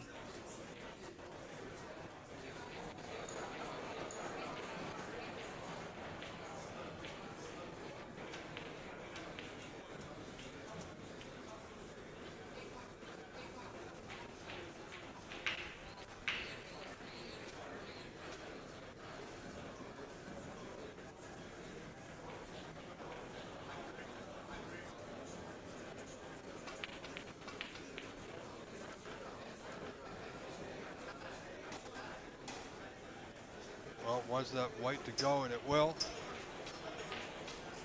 So hasn't left anything easy, but Joe may have a go at this red to the bottom right corner.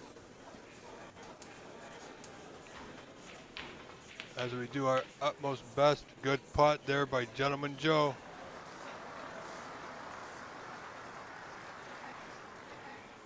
He's nicely on the blue to extend that 23, now 24 point lead to 29.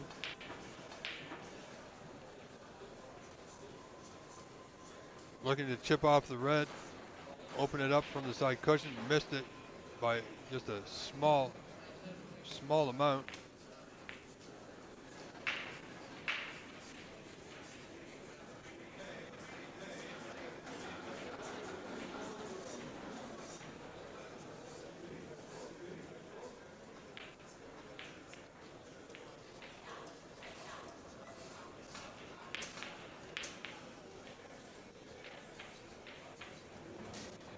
Another good putt from Joe. Puts him on the block. Needs to just concentrate on the putt here, the bottom right corner. Doesn't get it, so it leaves the door slightly open here for Anita, who trails 48-18, 30 points down in this important third frame.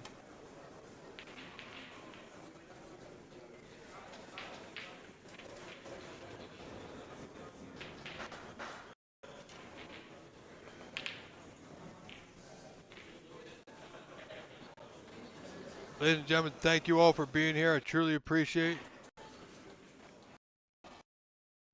everything that you have done, your support, not just here for the Open Championship, but throughout this event from the beginning with the seniors event.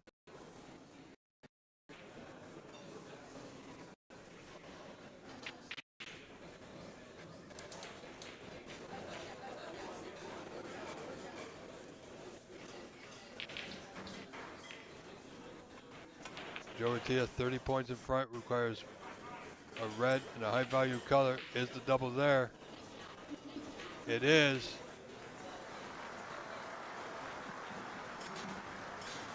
.31, he's got the yellow waiting for him. He's gonna have a look at the green.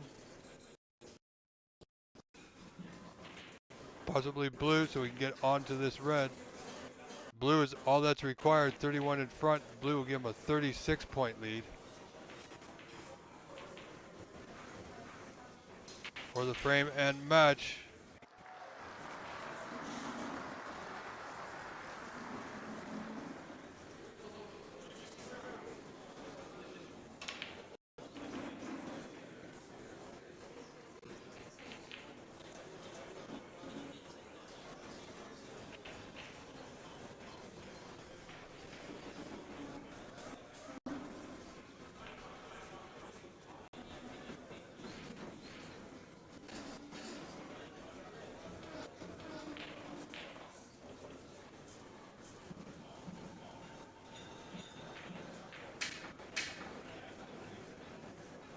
Well, miscue.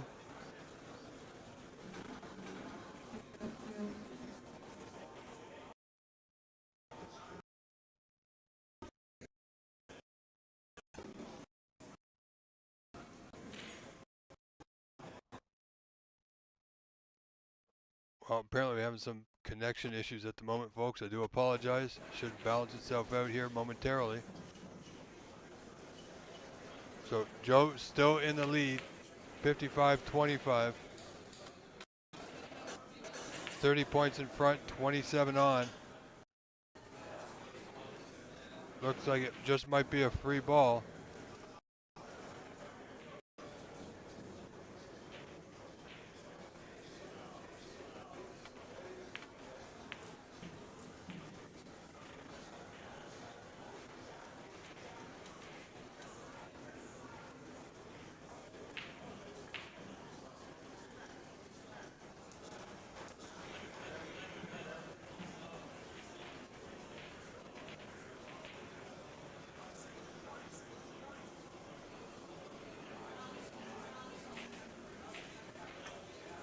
So Anita's nominated to have Joe play from this spot. Even if she potted a color, which would have been difficult, only worth 2 points, still require a snooker. And since Joe is in one, not a difficult one, mind you.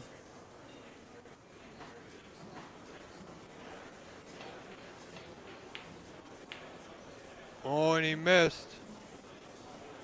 So Anita can now win.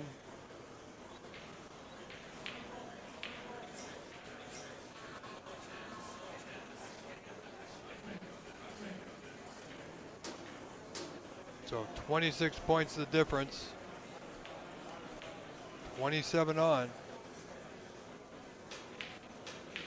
And because snooker's required, it does not go back.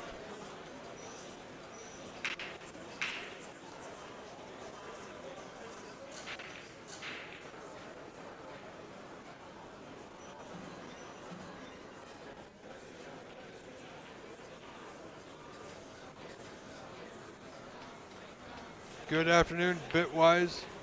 Great to see you here. And thank you for joining us as always.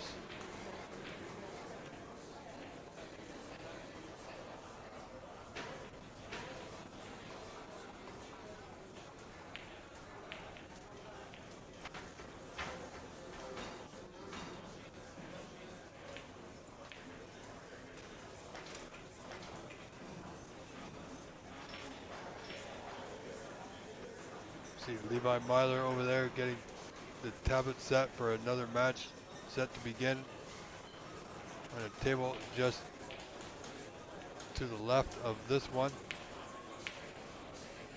Good putt there, Joe.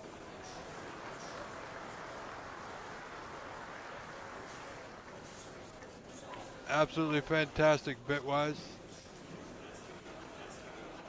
Joe set to put this frame to bed with this green here.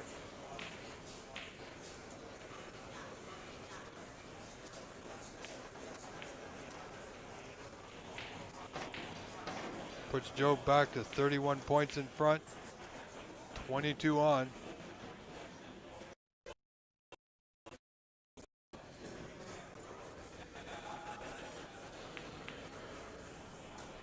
Overcut the brown. Snooker's required for Anita Chan. Will she come back to the table?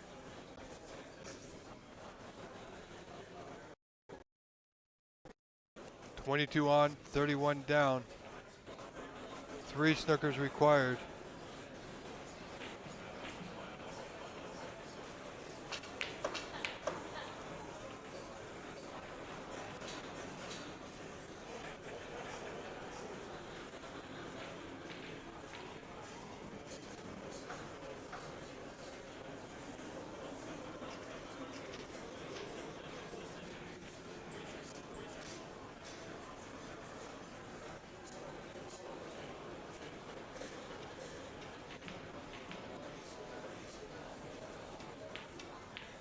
Well, that brown's going to be sitting right over that left center. Joe doesn't need position, just needs to make the pot, and this will be done and dusted.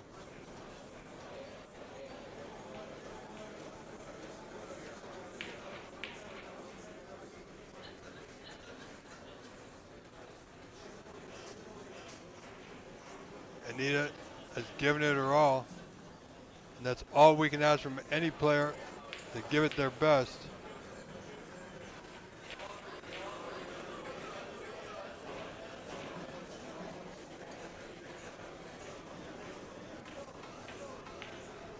Roger Dion, I do not know. It's a roll-on, roll-off system. So Joe Attila will win this frame and match by a frame score of 3-0. Ladies and gentlemen, stay tuned. We are going to be switching cameras as quick as possible. So I'm your host, Rob Richards. Don't go away. Stay right here. I'll be right back.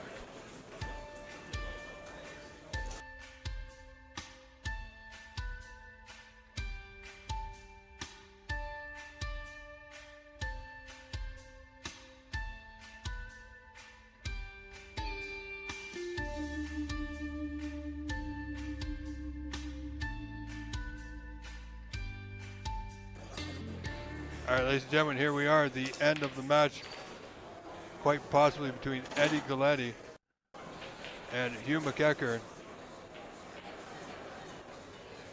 Score should come up on your screen in just a moment.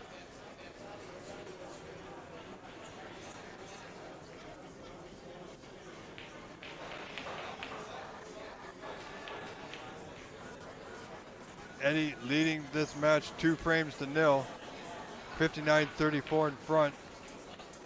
So 25 points in front with 25 on here. Hugh McKern with a chance for Snooker, wants the green to go. Just a bit short.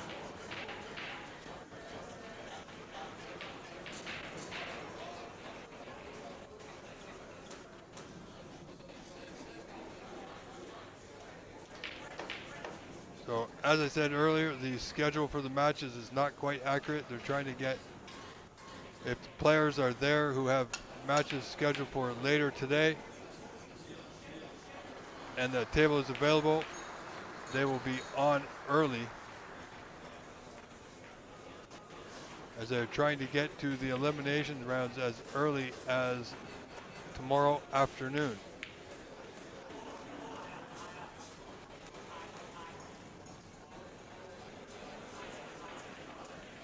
So Eddie should be 28 in front.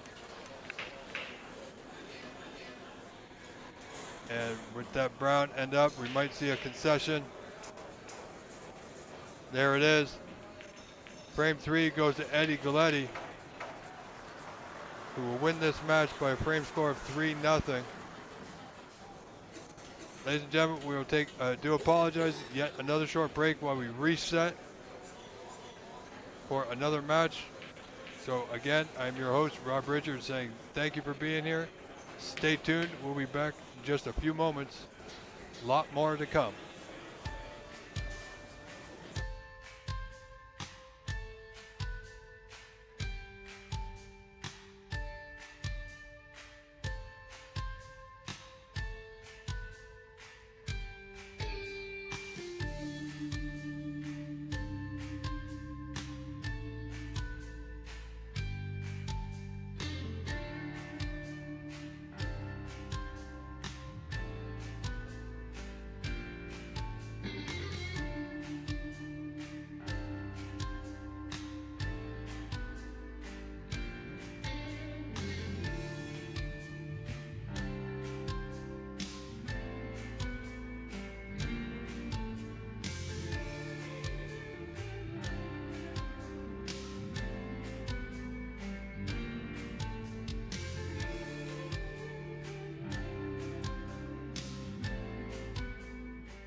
All right, because you asked for it, here is the match between Andre Waugh and Dan Besonette.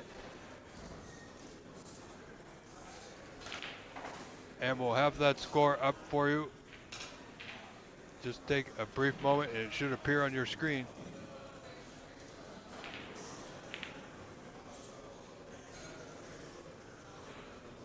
So Andre Waugh leading this match 1-0, second frame. Has a 20-point lead, does Andre, 38-18. Andre Waugh playing out of Montreal, of course.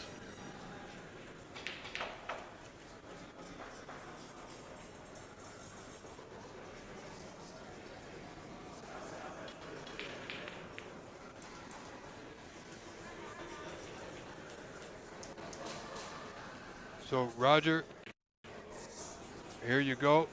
Andre Wah. Hector Ali, welcome and good day to you, sir.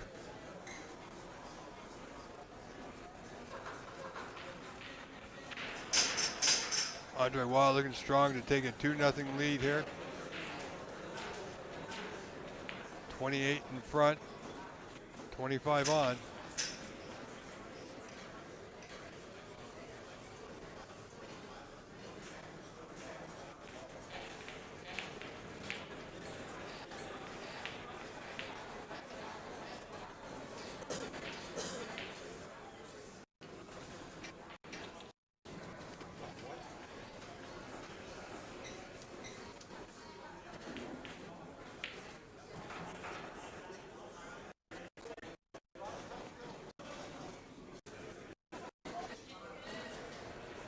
So second frame goes to Andre Wah, now leading 2 frames to nothing here.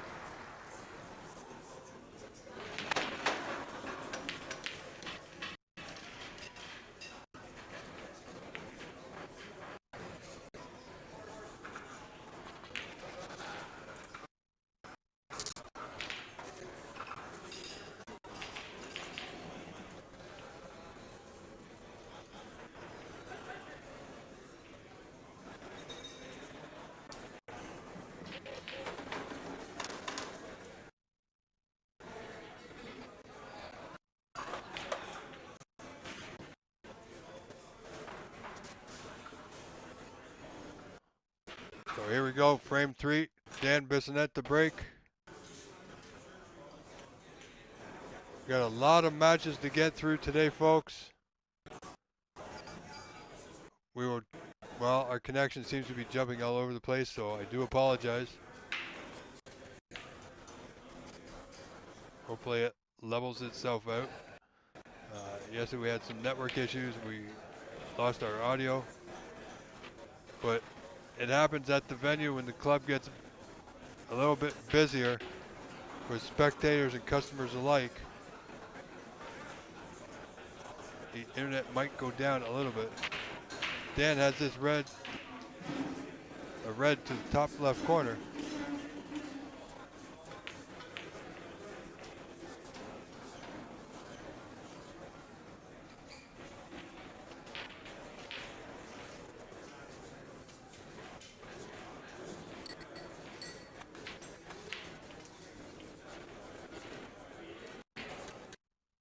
Andre Wild looking at this red along the bottom cushion. Not easy by any means.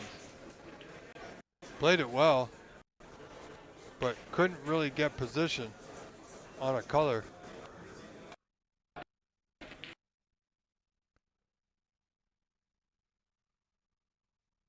Well, I do apologize, ladies and gentlemen. Our network is fluctuating quite a bit.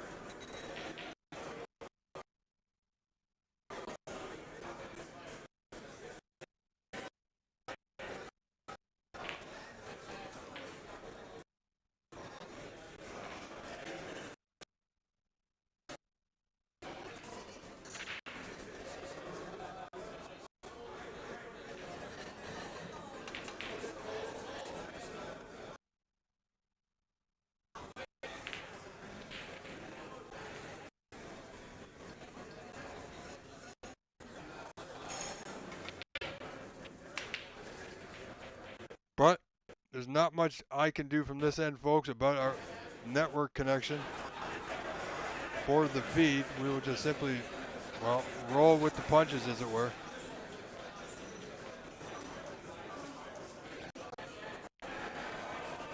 Dan Snooker behind the block, to come off 2 cushions into the bottom of the bunch. Made the hit, not as he would have liked. Possible putt off for Andre Wah, this open red. Will putt, I believe, to right center.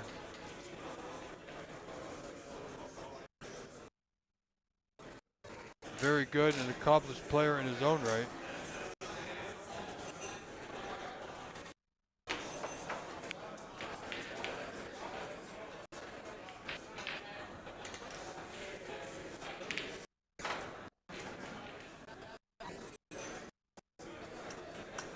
Nicely played. He's on the block to the bottom left corner.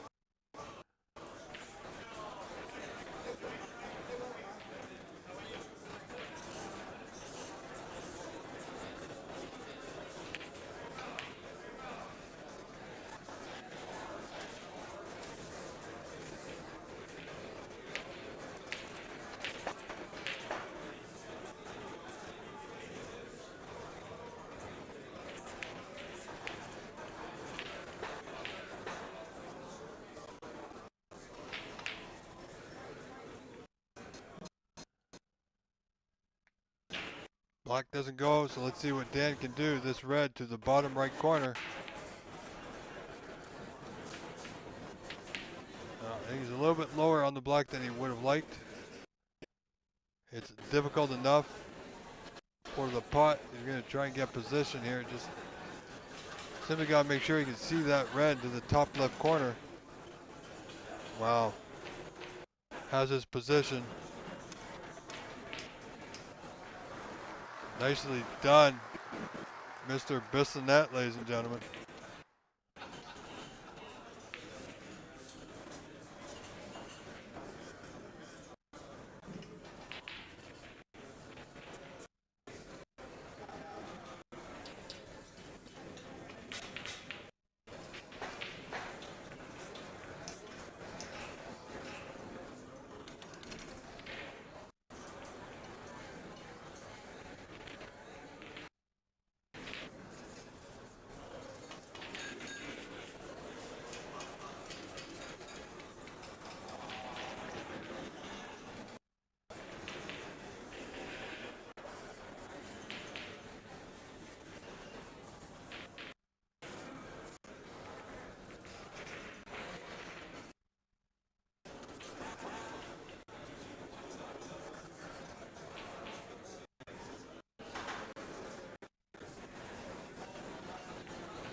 Sorry folks, we are doing the best we can. Dan Besonette in the lead, 12 points to 2 early in this third frame, but he is down 2 frames to 0 here.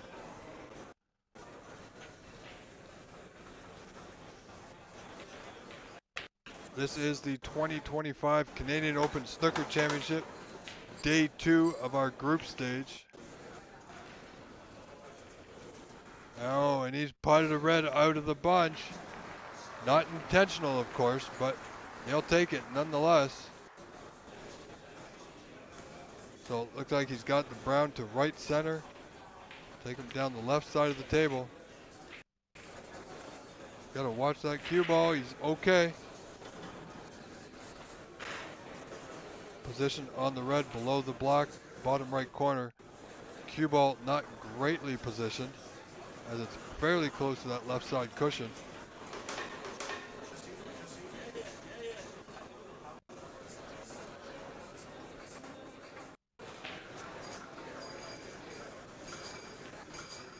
Needs a good pot here. Is it there? It is, but he's not on the block. Unfortunately, it was a good pot on the red. Just need a little bit more pace to come around the block. Knowing Dan, he may have a shot at this block to the left side, left middle.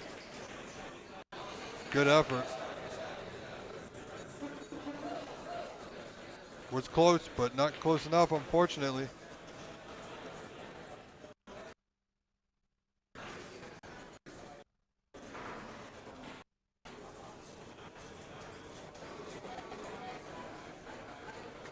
So when one match finishes, we bring you another match that we can, which we saw in the last frame. We had Anita and Joe, they finished, so we went to our main feed to catch the last few shots of Eddie Galletti's match with Hugh McKern.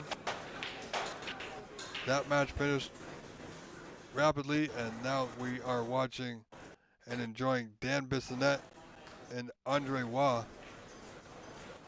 Dan with a 16-point lead, 18-2 in front in this third frame. Another good putt from Dan. Needs a few more like that to get back in this match. Dan's a good player. Somebody you don't ever want to count out.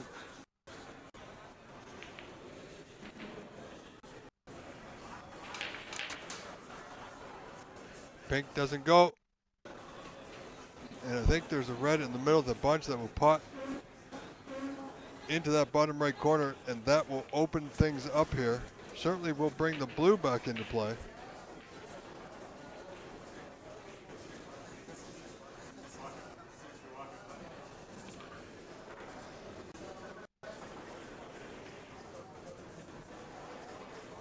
So he did pot the red. We didn't see it on the stream because there was a glitch. Slight lag.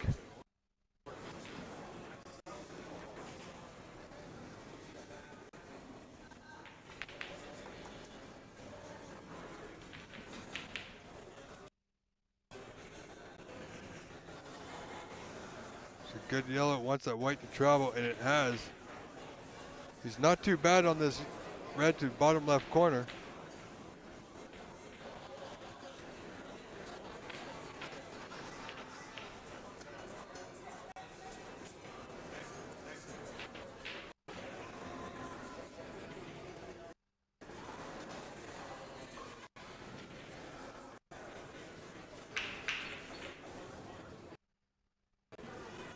Gotta watch left middle. He's okay, just caught the knuckle.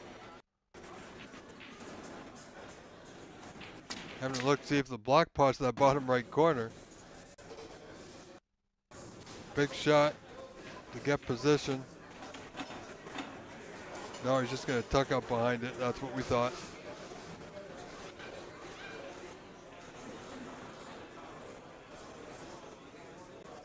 So hello and welcome everybody if you're just joining us.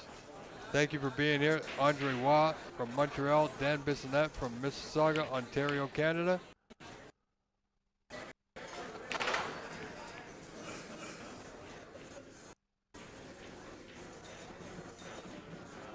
I believe Andre Waugh, if I'm not mistaken, plays out of the 147 Club in Montreal. Dan plays out of Mississauga at the Monte Carlo Billiards.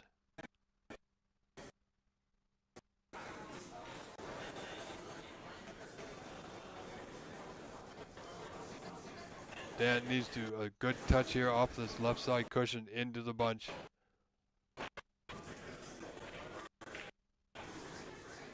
Oh, not terrible.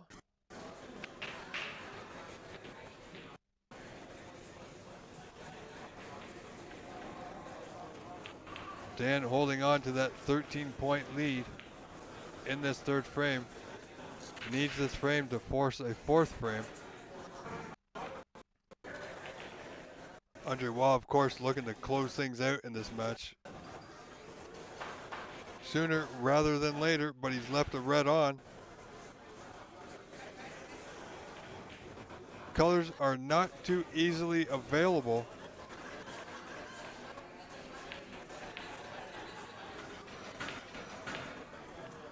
All he's really got here is the yellow, which he is on.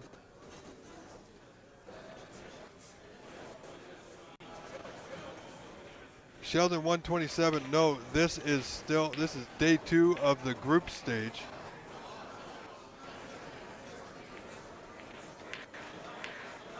Quarterfinals won't be till later this weekend.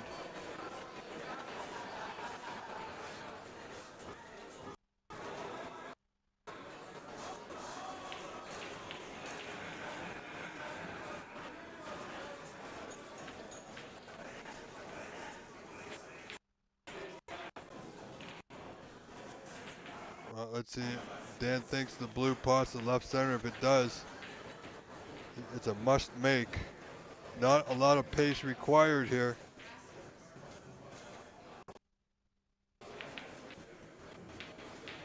Nicely done. Dan in great position to take this third frame and extend this match. Absolutely anytime, Sheldon. Not a problem at all. Thank you all for being here. Your support is greatly appreciated by myself and all the players.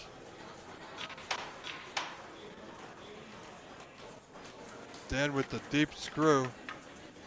Oh, it'd be ideal if he's on the pink here, folks, so that if it passes the green.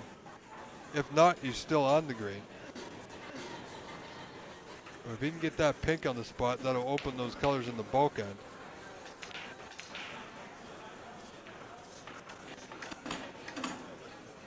Couldn't quite make the pink, so green it was.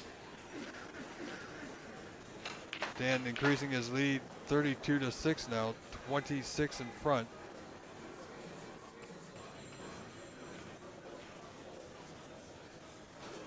AJ, yeah, I mean, Western Canada, how far west do you want to go? I mean, Charlie Brown.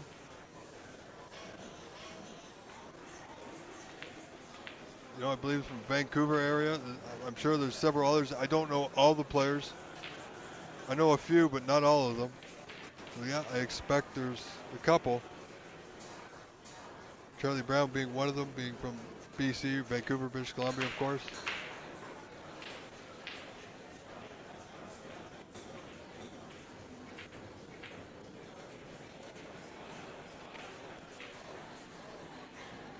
Yeah, AJ, I'm not quite sure about Alberta, but BC, yeah. Charlie Brown, I believe, is out from that area. Campbellford, I believe. But like I said, there's 64 players still in this event. So it's hard to keep track.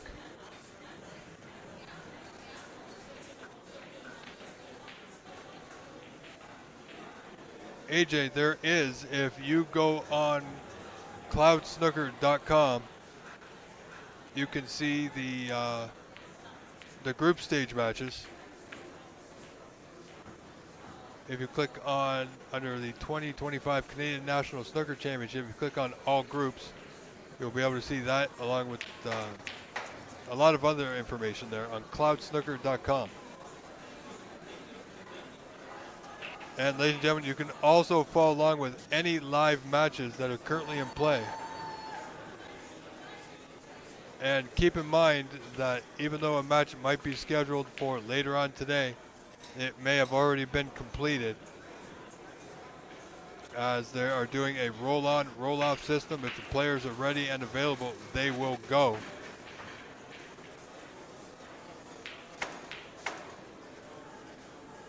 As they are trying to get as many of these group stages matches done today. Even some matches that may be scheduled for tomorrow might be completed this evening as well.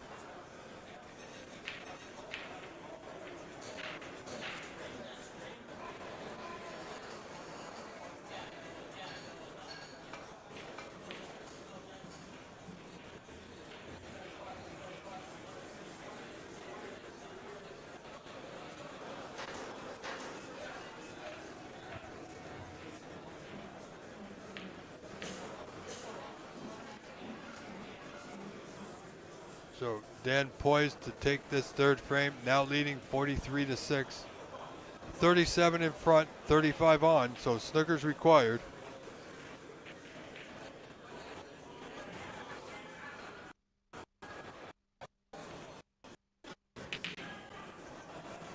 But gotta be careful, watch that yellow. A little too pacey. He's left this red and cue ball in perfect position for a deep snooker here. Andre Watt, a very competent player, should be able to put Dan in a bit of trouble now.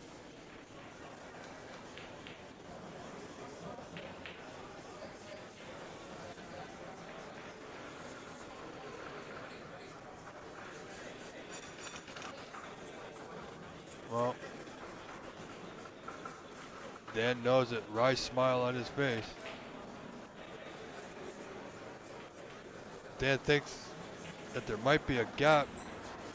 Get past in between the pink and the green.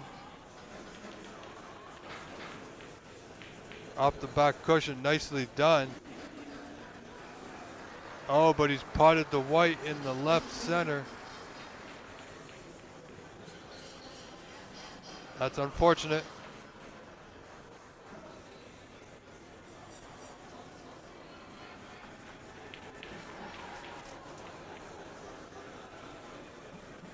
So 33 the difference.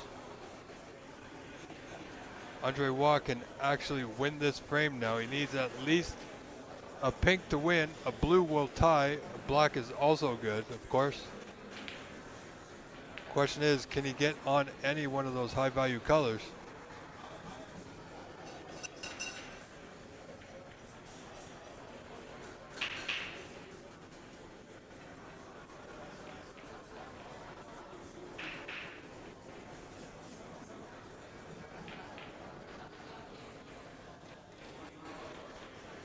Well, you see that look on Andre's face. I believe there is a gap or an easy hit for Mr. Dan Besonette.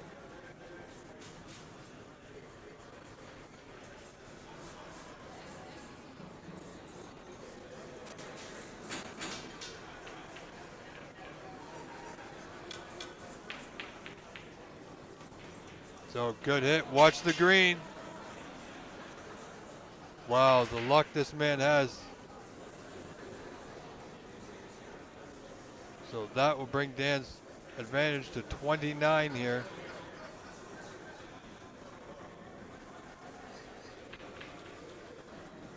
And it's a free ball. Well, it looks from our angle as if it's going to be a free ball, folks.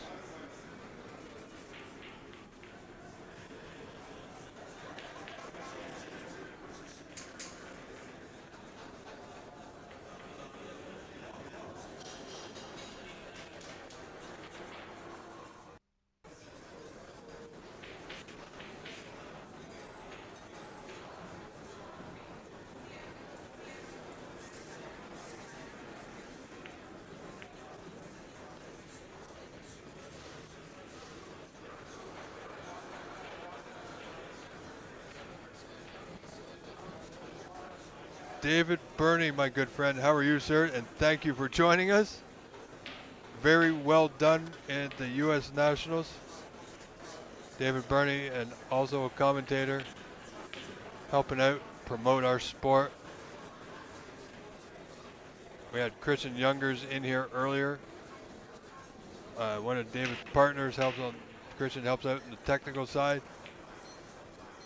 So good work from him. So things are not going Dan's way at the moment.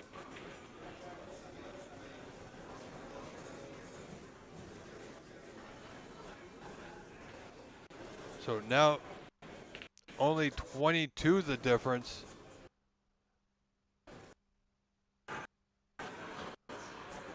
And our connection is not the best, but it's holding on, albeit by a thread.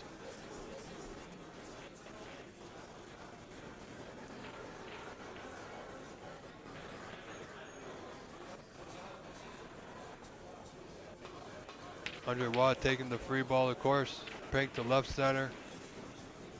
Again, even though he's down a few points, he's at the table, so he will be favored, or the favorite in this frame.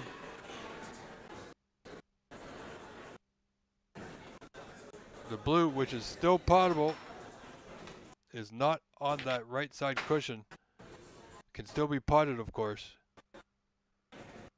It's kind of funny, every time I talk about our network connection, it seems to drop off. So even the commentator's curse seems to be affecting that.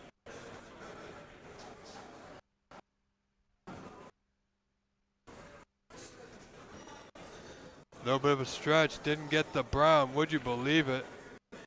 So Dan comes to the table with a putt on, red to bottom left corner, 21 points to the good. doesn't have to do a lot with the white here to get position on a color. But he certainly needs to pot it.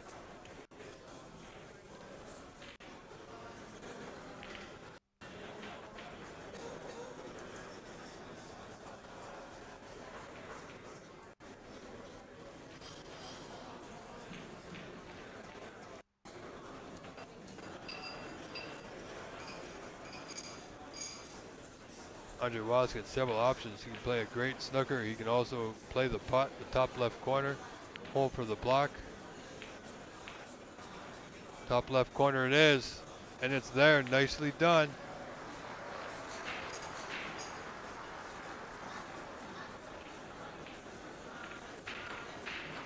David, you know what? I really don't know. What I can tell you is, as you know, it's a roll-on, roll-off system. That would be nice if they could, but it just depends what match finishes when and who's up next, and also what they're trying to do today.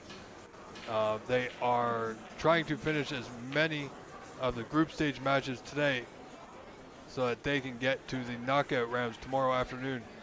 So they've been jumping all over the schedule today, so some matches were completed at around 12:30 that were scheduled for 5 o'clock this afternoon, because if a table's available and the players are there, they're putting them on.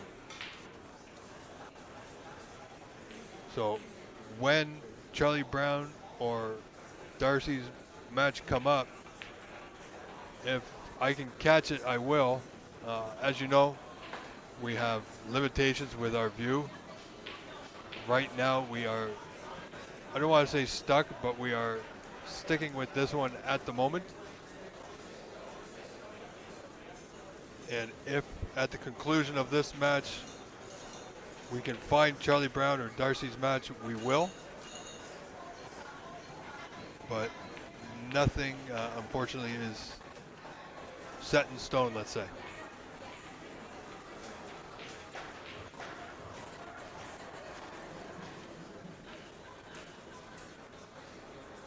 So Andre Watt has worked his way back in this frame.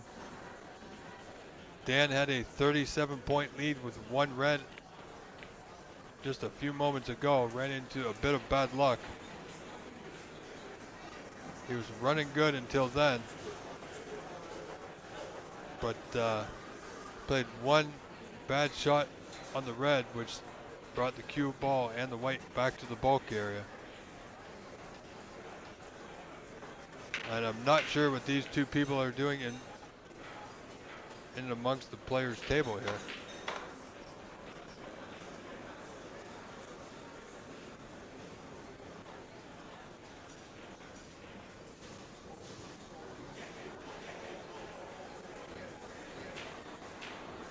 Yeah, and I believe that's another foul from Dan Besonette.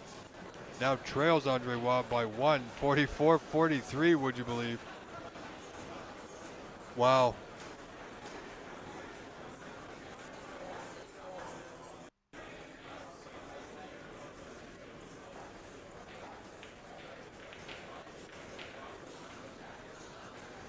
Well, Dan's not out of it yet. Still requires blue and pink, as does Andre Watt here in the third frame. Late stages, of course.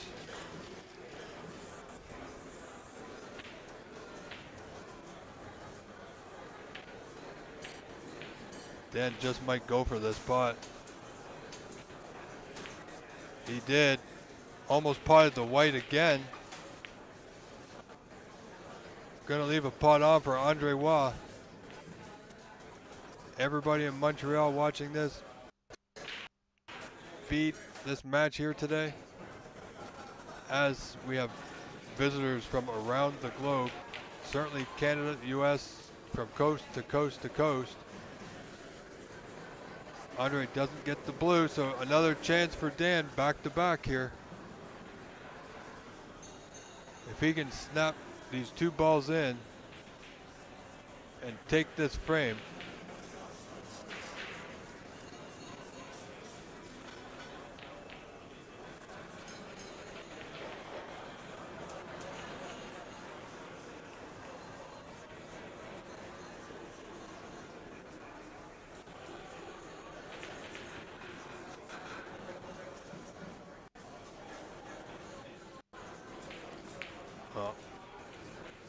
opportunity here for Andre. As I was saying, if Dan can win this frame, he might be able to settle himself down.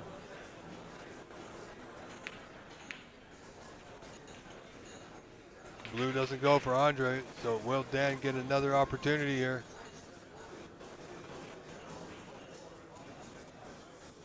Well, not a great one.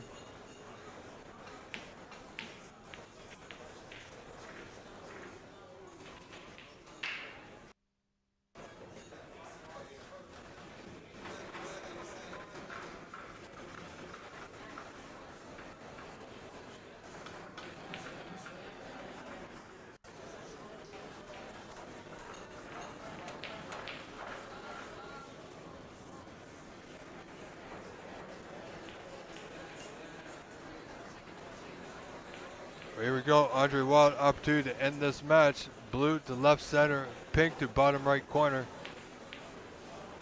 Well, he ran it right through. Absolutely incredible. Not in perfect position where we would like to be for a frame and match ball. And it's not there. Match still goes on. Dan requires pink and black. A frame Dan should have won that's slowly but surely starting to slip away. Unfortunate. Dan needs a good safety here. Left side of the pink, bring the, wow, he actually went for the pot. Wow. Dan might just be a tad bit upset with himself. Which happens. Unfortunately, this is going to end the match. This pink to left corner. There it is. So congratulations, Andre Waugh defeats Dan Besonette by a frame score of 3-0. Ladies and gentlemen, as always, I am your host, Rob Richards. Stay tuned. We'll be right back with another match coming up momentarily. So don't go anywhere.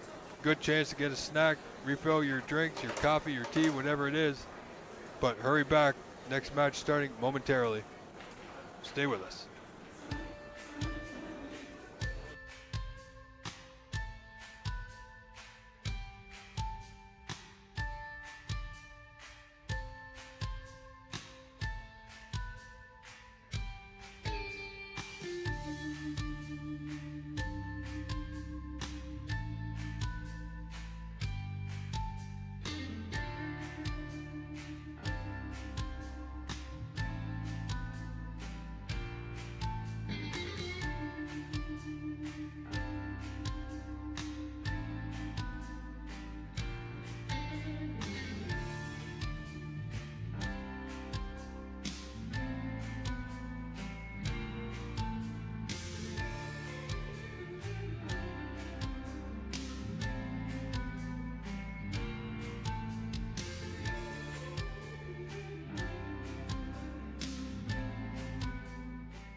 All right, folks, we are back. This is Tony Renda and Ash Lull.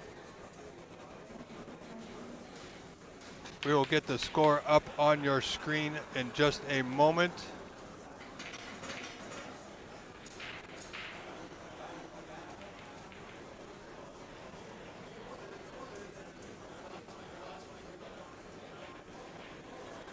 There we go. So this is the first opening frame.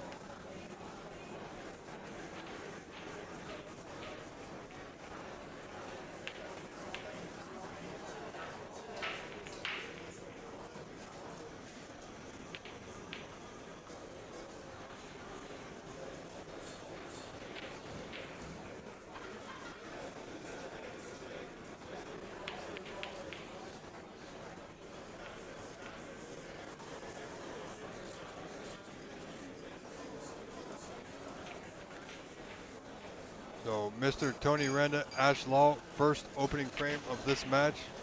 Tony Renda leads 56 to 12, 44 in front, 43 on. So snookers are required.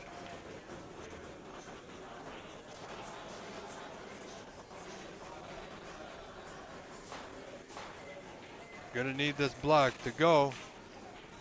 He's overcut it, so we may see a concession here in this first frame.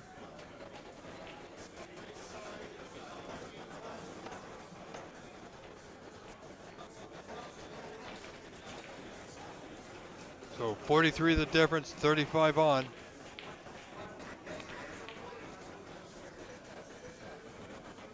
Got to avoid that center pocket. He's done just that, barely, but he's not bad.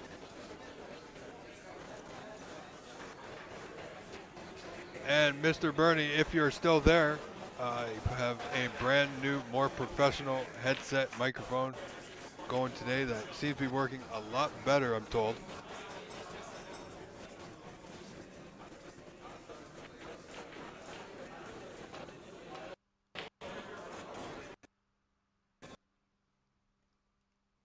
But it seems we have network issues again from the venue. I do apologize. We will try and maintain the smoothest, constant feed as we can.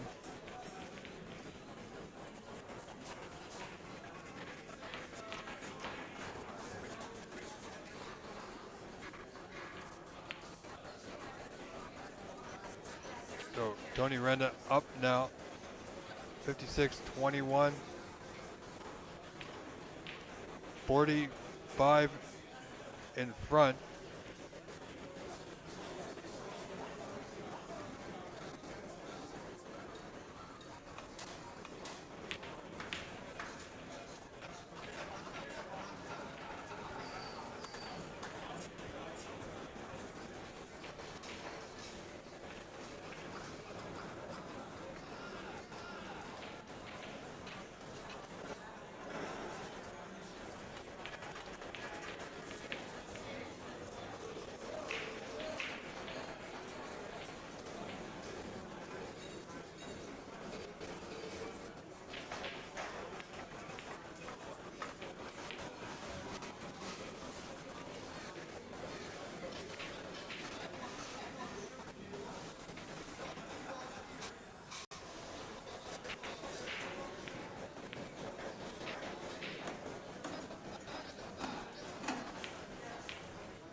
So Tony looking set to take this frame.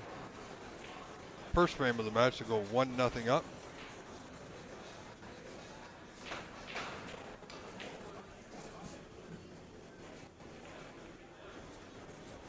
Ash Law requires several snookers. He's 30 points down.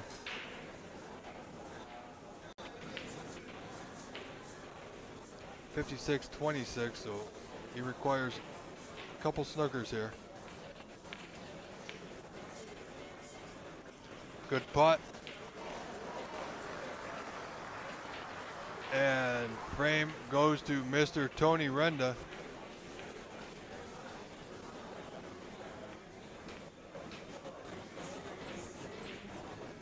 All right, thank you, David. So this microphone is obviously well worth the money.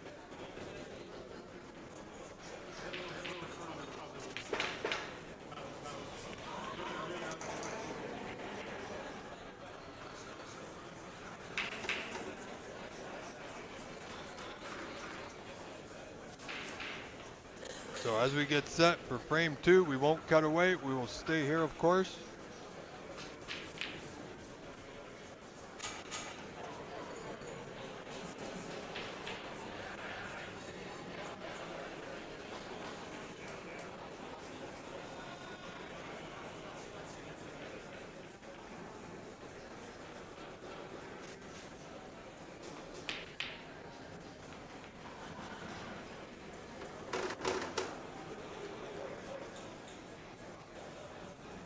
So here we go, frame 2 set. Tony Renda to start things off here.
Well, not a bad safety from Ash. He's got it behind the brown.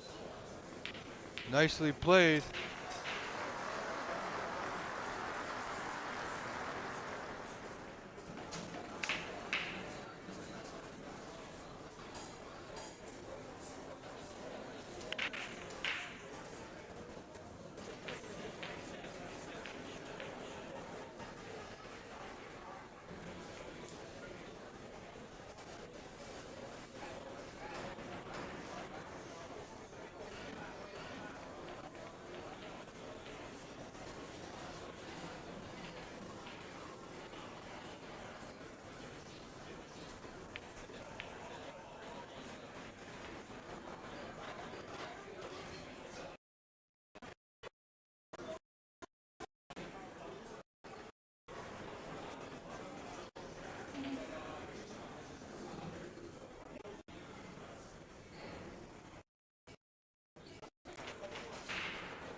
We're having a bit of a connection issue, but we're doing our best, folks. So make it a little choppy from time to time as the club fills up. The internet gets a little sketchy, but we're holding on by a thread. But nonetheless, we are still there and doing not too bad at the present moment. So Tony Renda plays out of the Monte Carlo in Mississauga, and I believe Ash Law plays out of a club in Brampton. Could be the last ball in Q, or it could be Nitin's club, Nitin Sharma's club, the Q Masters 147.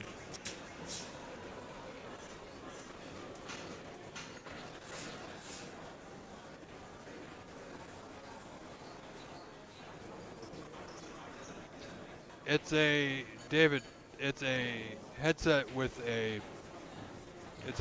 well, a boom mic, really. They call it.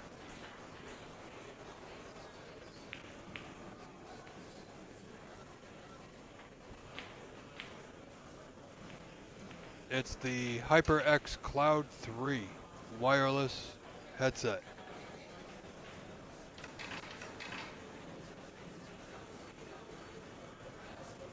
Pretty much it's a step up from what I was using before, which worked and was fairly decent, but I had the chance to grab this, so I did. Again, it's the HyperX Cloud 3.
Sorry folks, I do apologize. Excuse me for a few moments.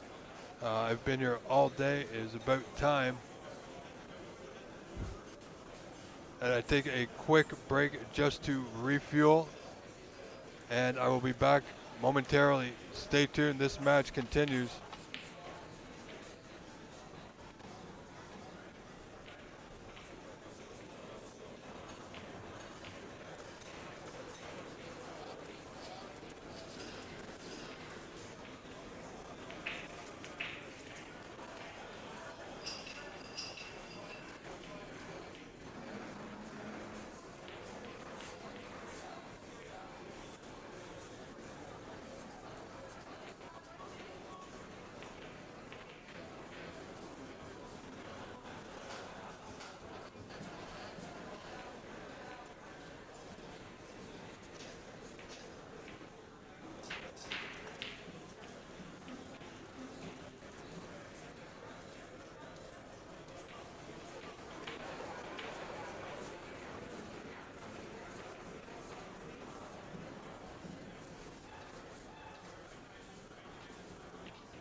All right, folks, I'm back for a few moments. Just having a bit of lunch. Here, it's been quite a long morning. Tony Renda in the lead in this third frame, 47-11, 30 points in front, 27 on, so snooker's required here.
All right, folks, I do apologize.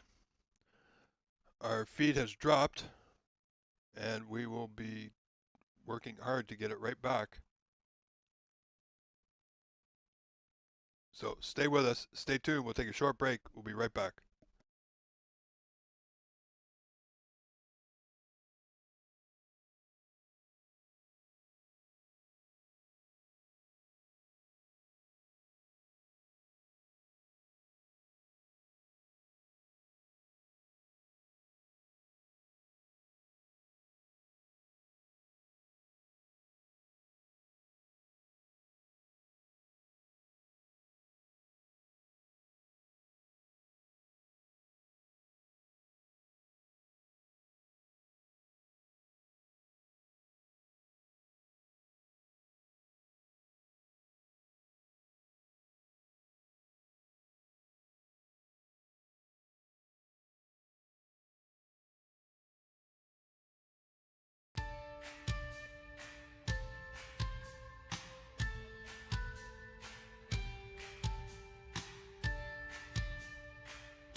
All right, folks. So we are back, sort of. We didn't see the end of that frame, but Tony Renda has won it, and now leads 2 frames to 0.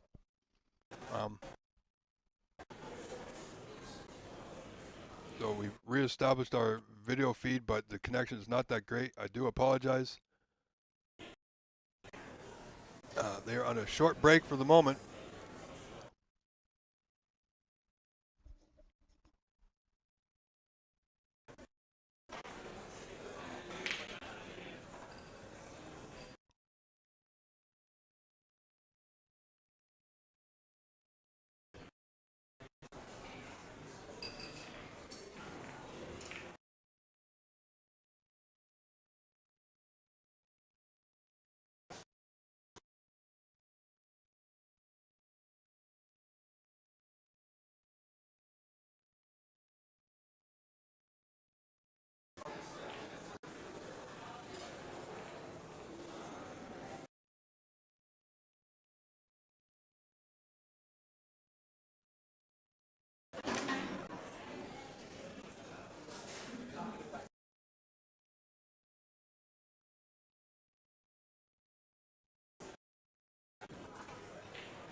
Anyway, folks, so we will stay here. Not much I can do about our connection. We got it back. Hopefully it picks up. So stay with us. Match will start soon, I do hope.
Pardon me, folks. Okay.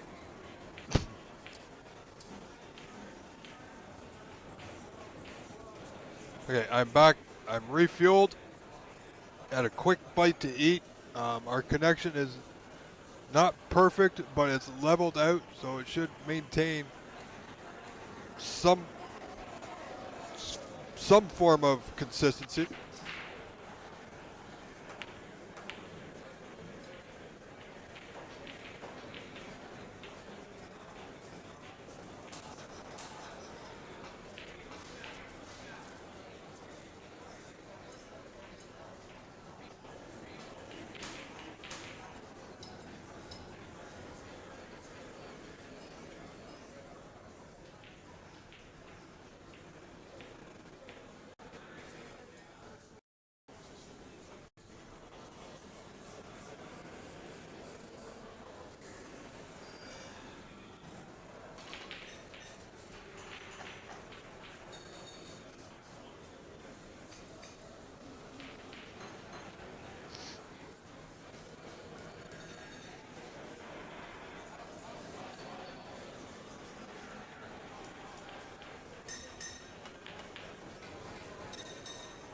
Well, it was a good attempt, but it's not there. Ashlaw with it all to do now requires the 3 remaining frames in this match. Tony Renda's up 2-0.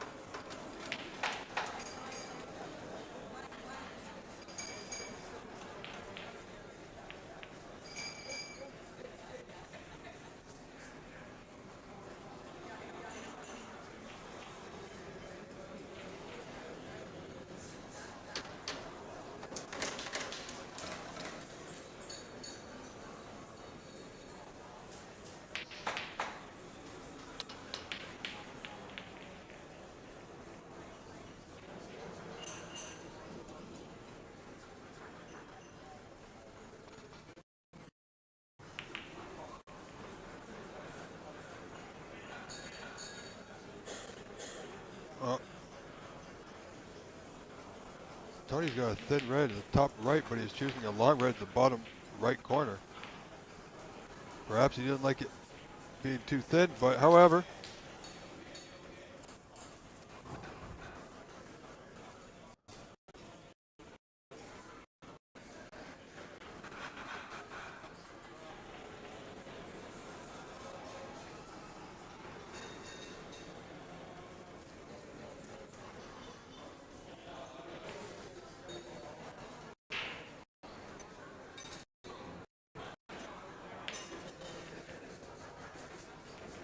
Well, valid. Oh, look at that. What a pot by Ash Law. Missed in the top right, got a double or triple kiss into the top left corner. He won't argue that. He'll take that absolutely.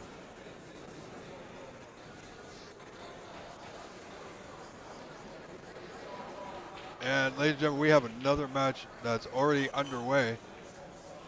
Well, several matches underway, but a couple we can turn to should this match finish sooner rather than later.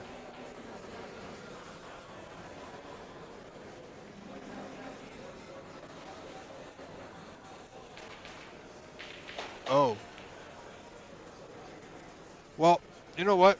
I do apologize to Tony Renda and Ash Law, but we are going to be switching right now. So stay with us. We'll be right back.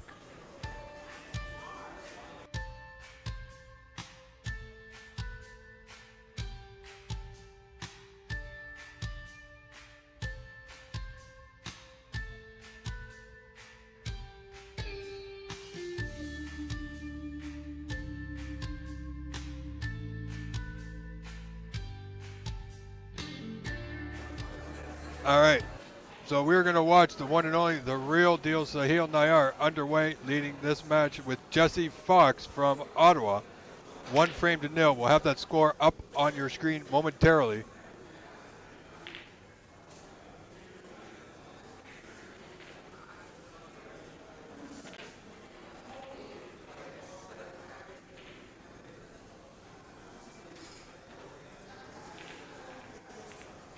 So I do apologize to Ash Lal and Tony Renda for switching the stream and for you folks mid-match.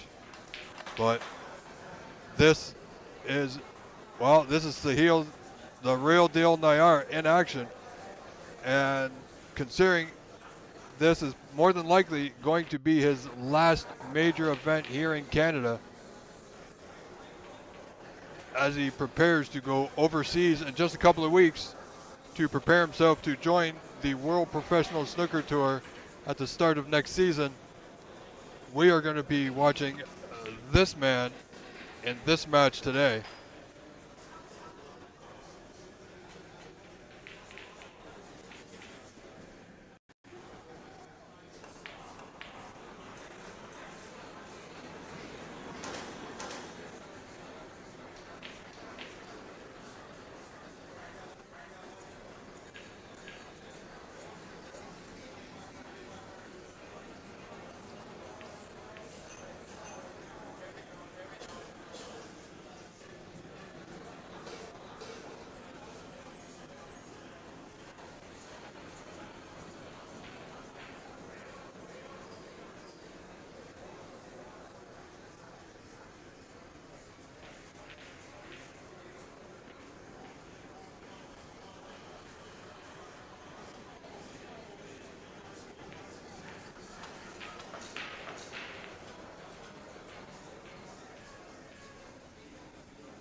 Well, Sahil can't believe that red.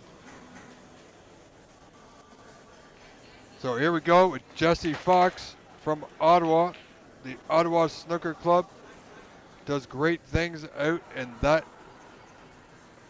end of the province.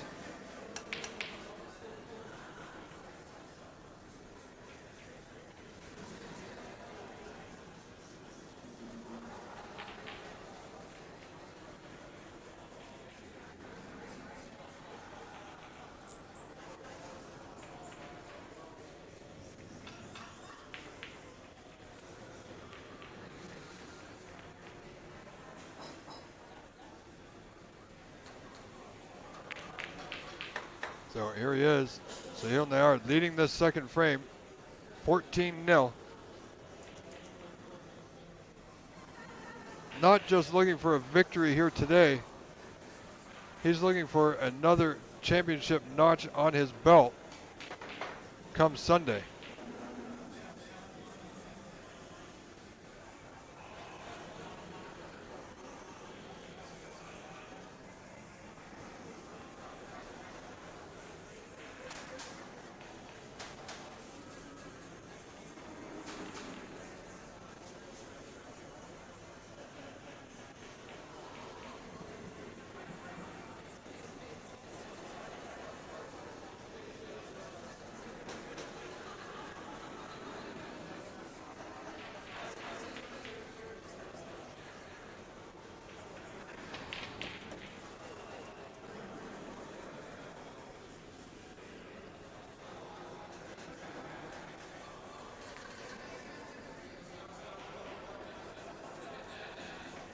Doesn't have a lot to go at here. Just the yellow.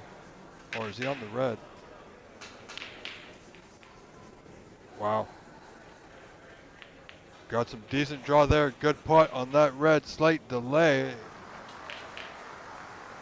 He's not too bad on the blue.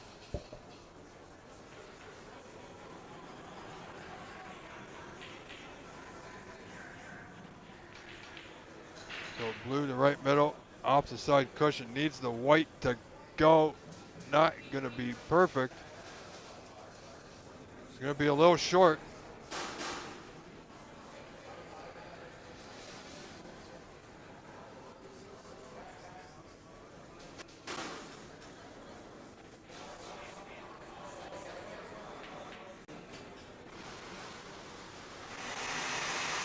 Mr. Galleti, no, I can't say I do. You know, I really wish they wouldn't use the drink mix machine because that's really loud and disturbing.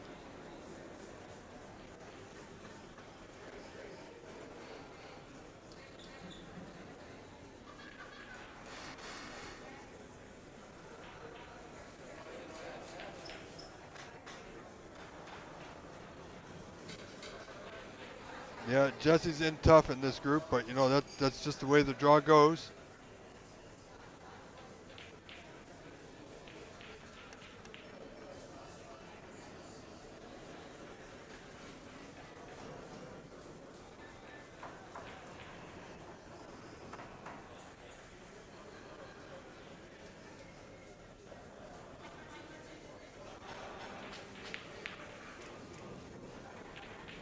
So here's Sahil with an opportunity. He's got the pot. He's opened the reds up. How far is this blue going to go?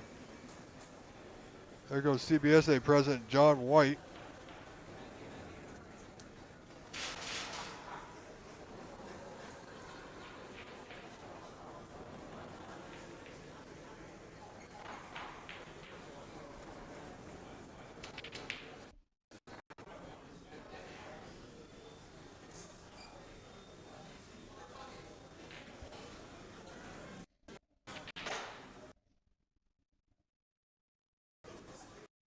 Well, apparently we still have internet network issues, folks. Again, I apologize.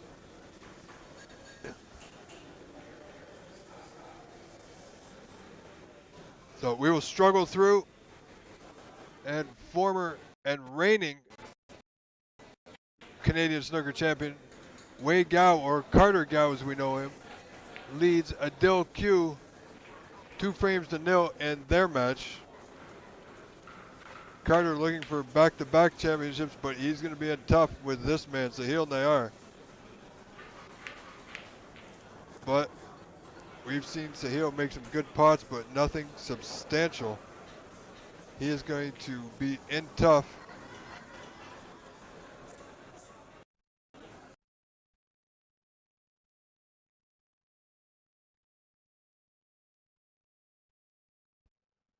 Well, it seems we've lost our audio again with the club.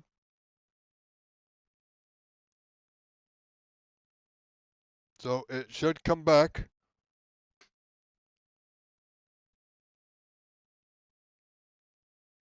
Well, it might come back. If it doesn't, you're all going to be stuck with me pretty much.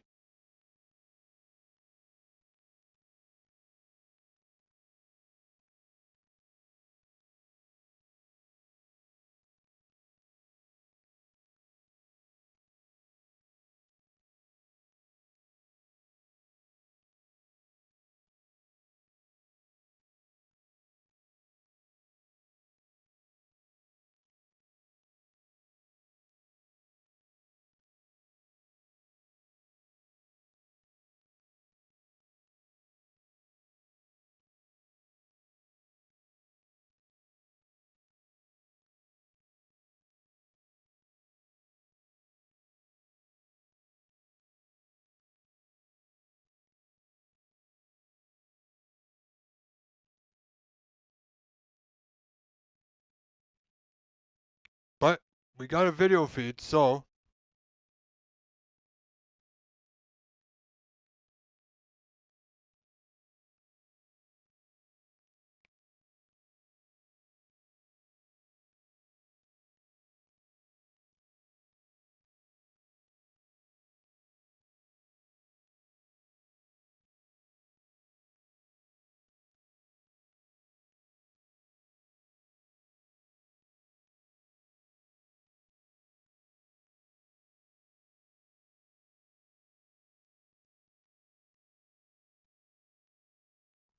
Bear with me, ladies and gentlemen. We're trying to send a message to the powers that be to get the audio from the ambient noise back.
So, it's just going to be me for the time being, ladies and gentlemen.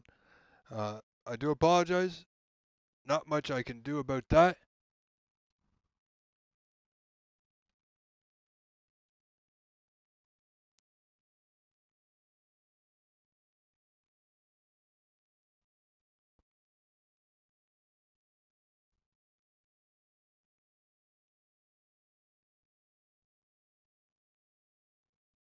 So, again, as I said, it's just going to be my voice, no audio from the club.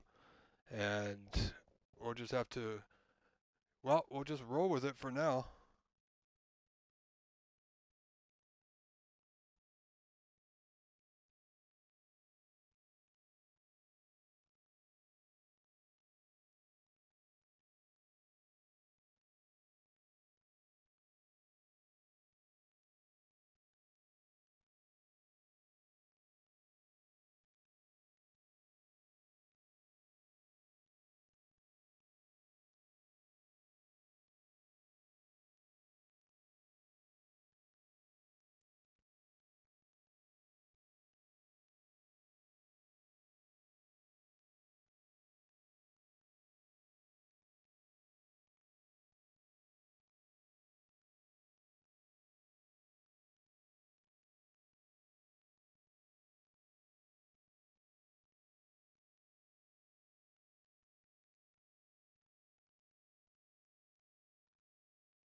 So, unfortunately, if you're just tuning in, I am your host, Rob Richards. We have no audio from the club.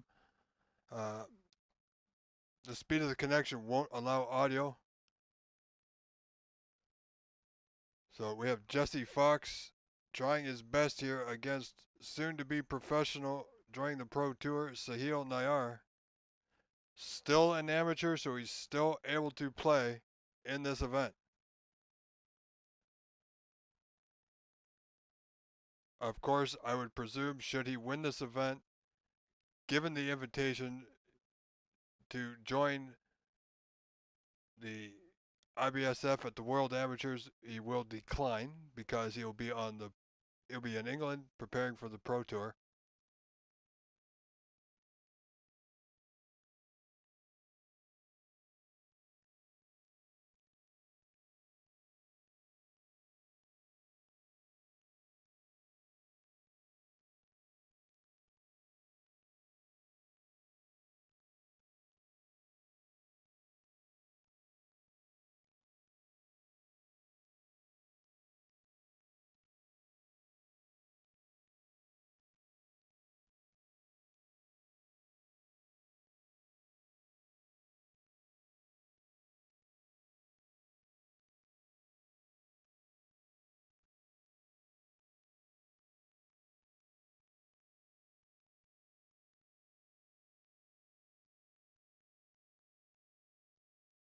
So, well,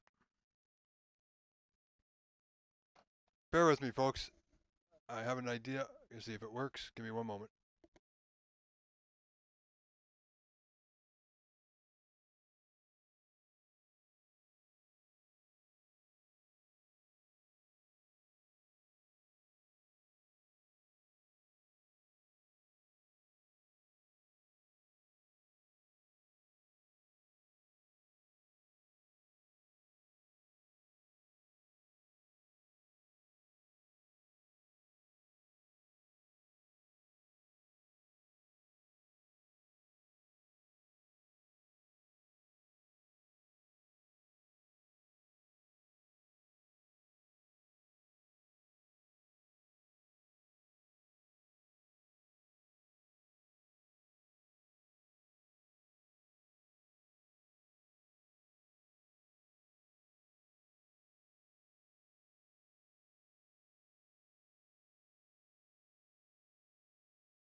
Okay, so that's not going to work. So apparently we're just going to go with the feed and my voice. So thank you for tolerating me. um, I would rather have some ambient noise as well. It helps with the atmosphere of the whole feed. Uh, Sahil Nayar poised, well, as it looks now, to take a 2-0 lead in this frame and match.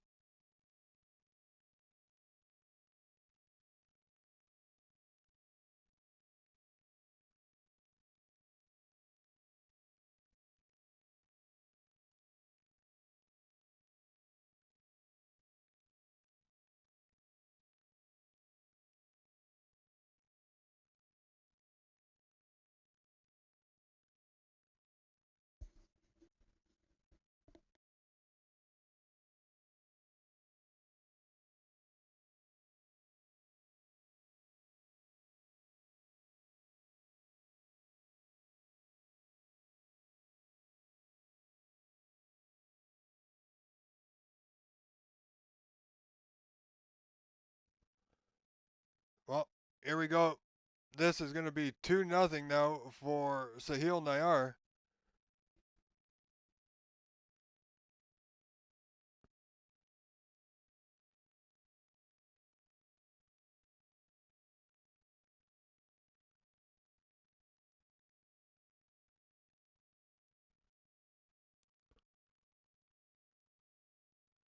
So he is moving on in this match. This frame is over. Ladies and gentlemen, stay tuned. Sahil Nayar taking a 2-0 lead against Jesse Fox. I'm your host, Rob Richards. Be here all day, regardless of what happens with these technical issues that we have no control over. I wish we did. I wish there was something we could do, but we can't. Um,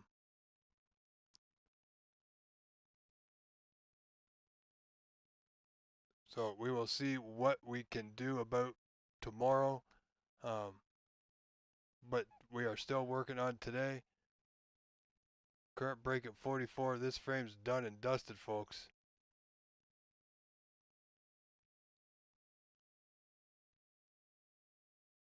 And that's not a bad shot. Around the angles, and he's perfect. Would you believe he's perfect on the pink?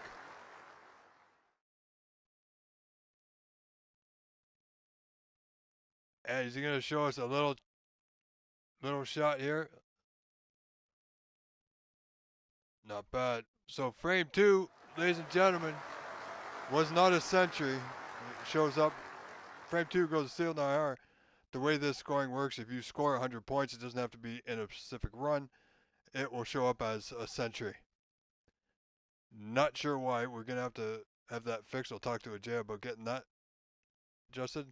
So stay with us. Frame three coming right up. I am your grateful host, Rob Richards, here from the first ball to the last ball. Watching Jesse Fox, Sahil Nayar. Frame three looks to be Jesse Fox to start things off.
Jesse Fox is in trouble here in the third frame. He trails Sahil Nayar 2 frames to nothing. And I tell you, he's got to look for unfortunate run of the balls here from Sahil, but he's not going to get it. Sahil on a break of 24, leading 24 to 9.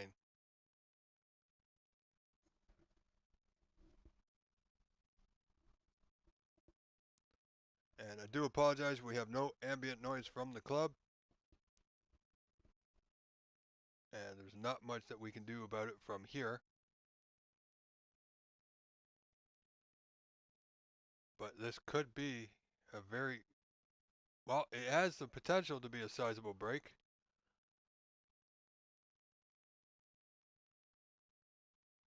He's going to be in tough to get the high run though, with only 8 reds remaining.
So Sahil on a current break of 46,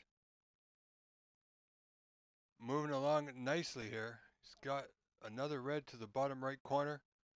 Black is awaiting.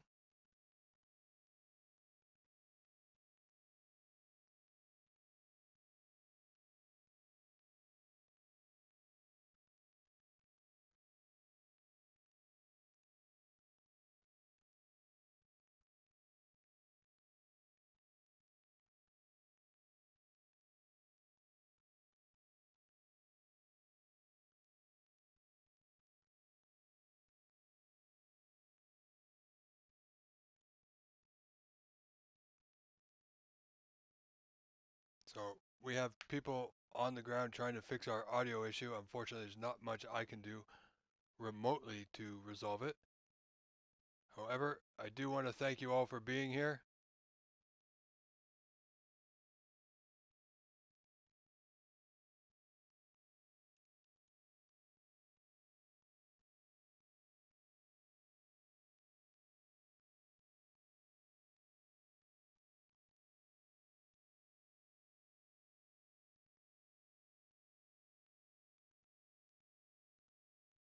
Yeah, current break of 54 will end. Sahil Nayar leading 54 to 9, so he's 45 in front.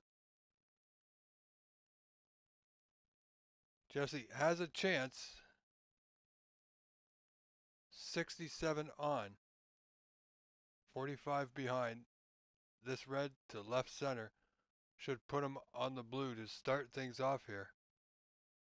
Can't afford any mistakes. Well, and as soon as I say that, he's missed the first red. So things not looking good for Jesse Fox here, folks.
So Sahil only scoring 1.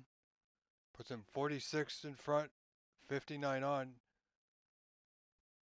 Jesse's chances are getting slimmer and slimmer.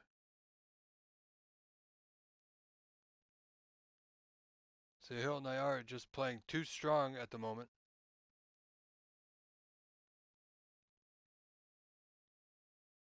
And he's going to get away with one.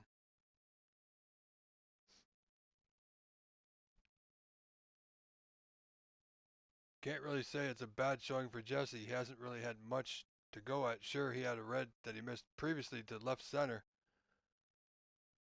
But with Sahil's ability and his putting and break building is just too strong.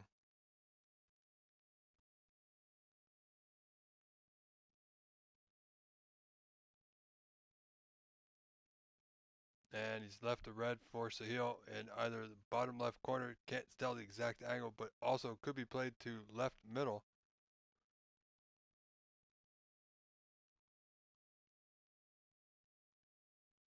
And that should be it, folks.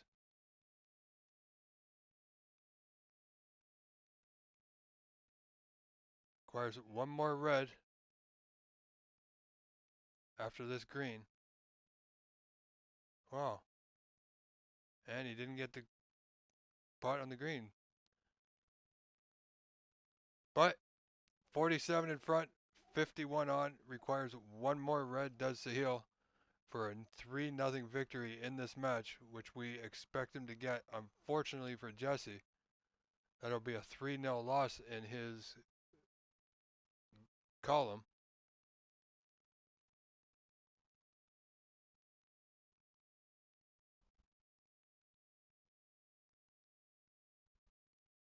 And just an update in the match we were previously watching, Tony Renda has defeated Ash Law 3-0.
So we can't hear what's going on.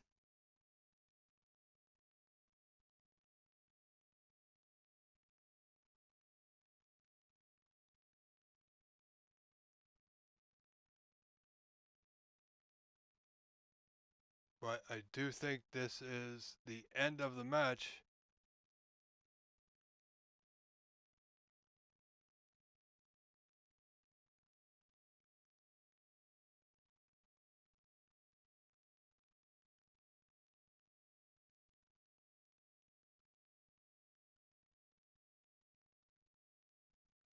And it is.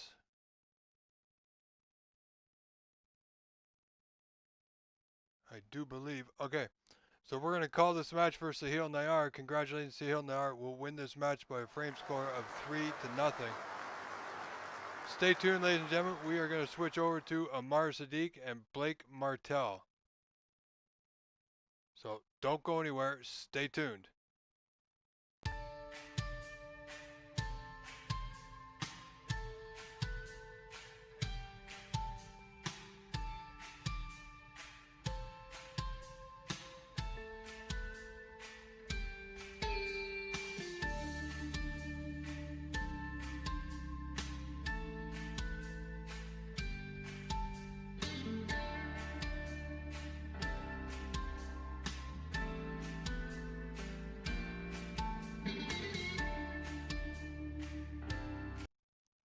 Alright, so here we go. Blake Martell and Amar Sadik. It's 2-1 in favor of Amar. Your score should show up on your screen momentarily.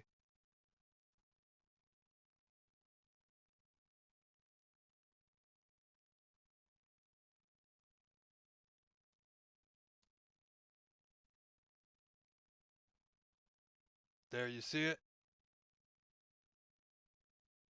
Amar at the table now.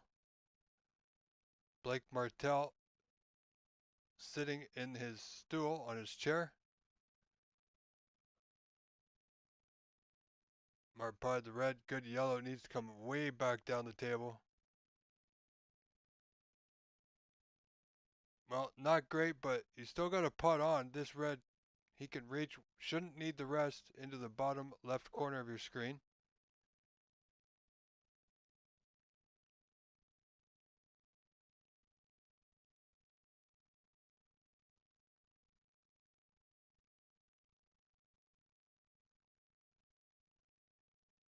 Well, you know what? There might be a red. It's hard to tell from our vantage point, but I think the red at the bottom of the bunch there will putt. Or a possible plant.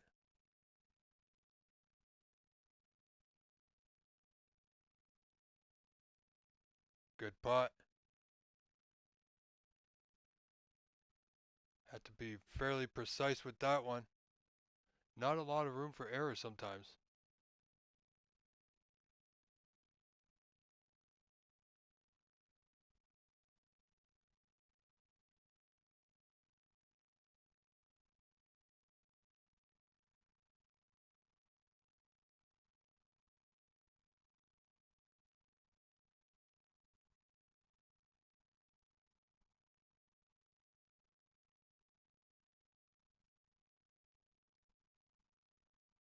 Amar with a 17-point lead in this fourth frame. Needs just this frame to win this match, as he leads 2 frames to 1 here.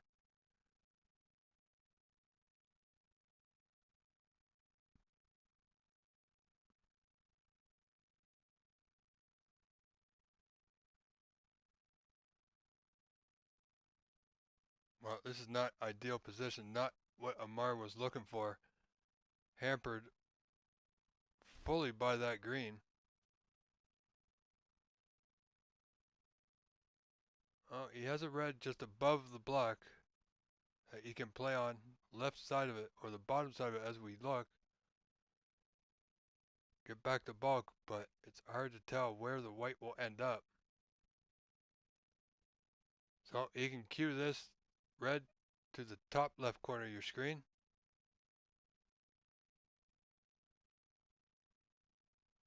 Oh, he came off the bunch, almost fluked one. So here we go now. Amar in the lead, 24-0. Blake Martell, who I believe just won the Manitoba Open about 2 weeks ago, I think. Or a week and a half ago, something like that.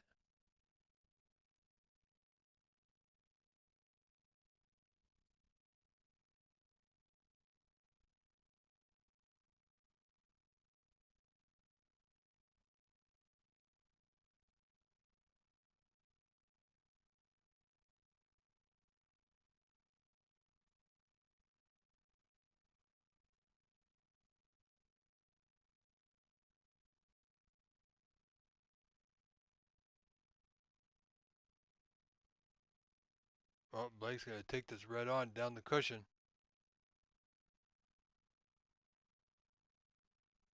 Wow, great putt.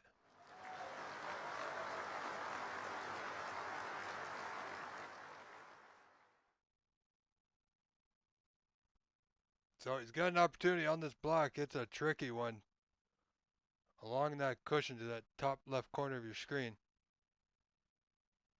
No, there's definitely nothing easy about it.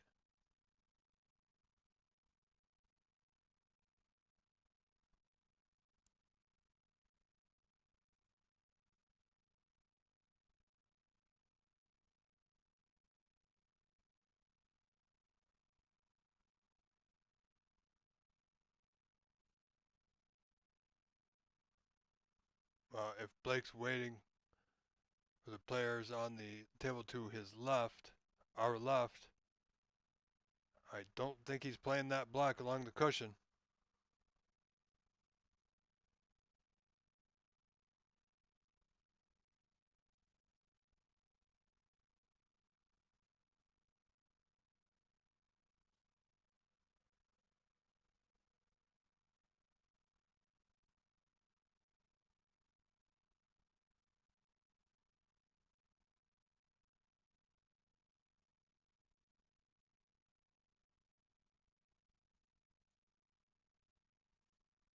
No, he's not even looking at it. Just going to leave the white back in the bulk off the green, I would suspect. Or brown, rather.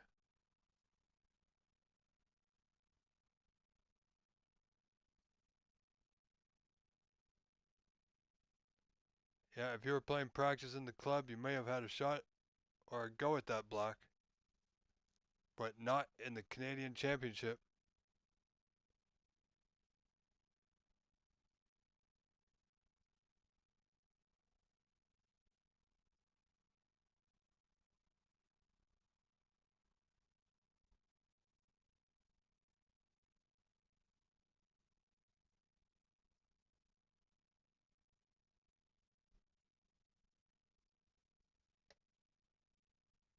So Amar holding on to that 24 to 1 point lead in a frame he needs to win for the match.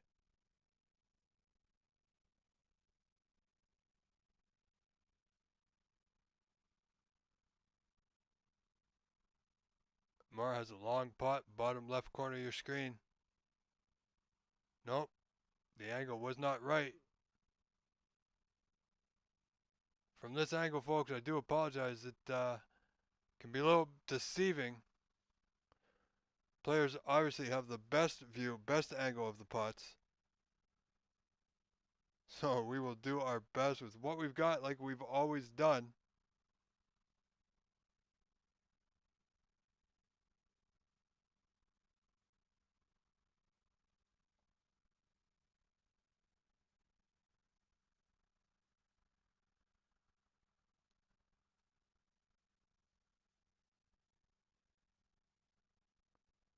Blake needs that white to go. It's going to be short of pace. Well, that safety from Amar has afforded him this opportunity here. You would think he's got to take a pot on, but you know, he may not. The angle for us looks pretty straightforward. One of these reds into the left corner, but he'd rather put his opponent in trouble if possible here.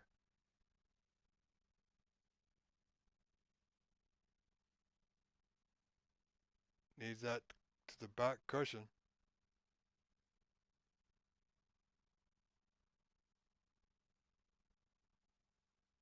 Didn't get it. Well short of pace. I'll tell you, who's going to be the first player to step out? Will it be Blake or Amar?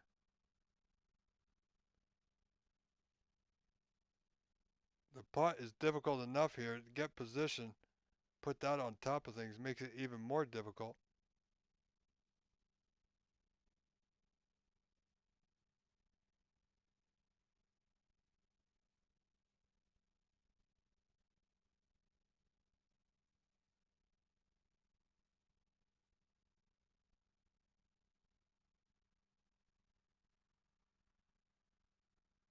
Oh, good attempt, but it won't go. Amar playing very cautious here in this fourth frame. Does not want to go to a decider with Blake Martell if he can afford it.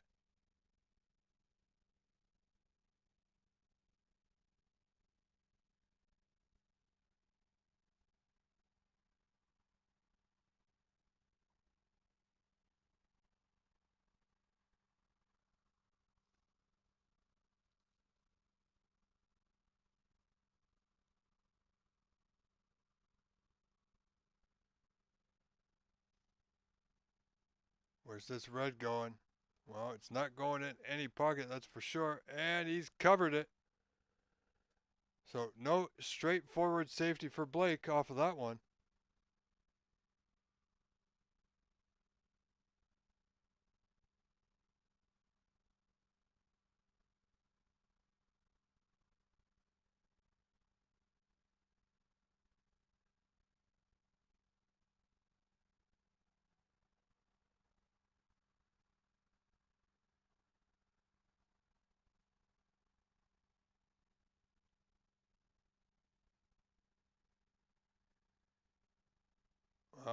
Good red. And he's on the pink to left center.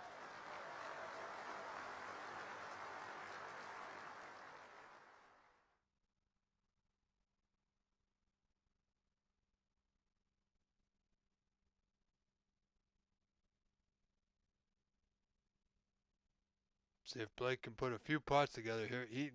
You would think he needs to.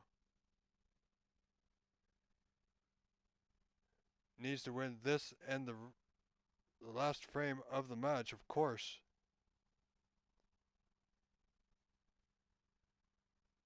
Wow, he missed the pink. Pink's going to be available. Great chance now for Amar Sadik in front 24-6, so he's 18 points in front. Great chance now for Amar to build on that 18-point lead.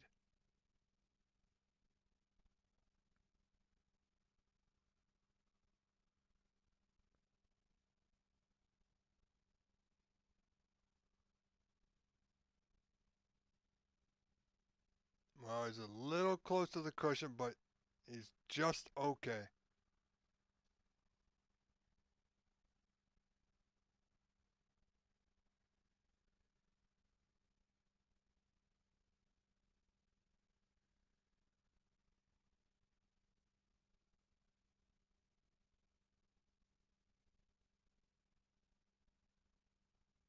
Oh, wow. Did not expect that. You know, fully expected Amar to make that pot. Position was questionable, but definitely expected him to make the pink. So this match still continues and still within range for Blake.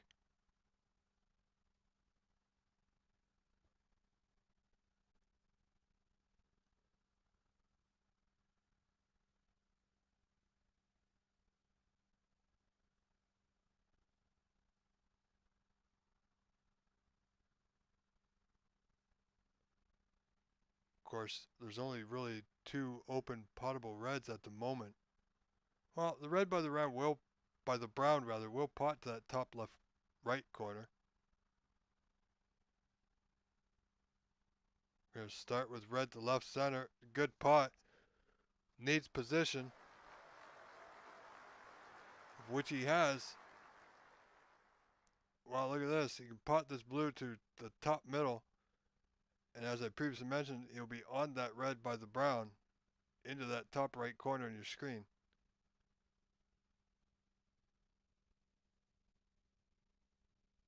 I was looking for a bit more off the cushion, didn't get it. So this one is going to be, well, not advisable to say the least. The angle does not look good from here.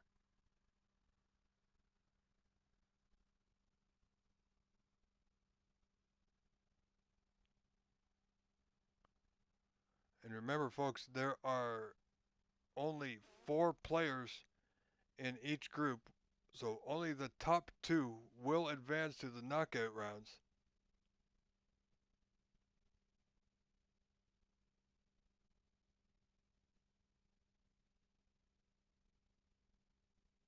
And that's about all Blake could do there. Rye smiles. He walks away, shaking his head just a little bit.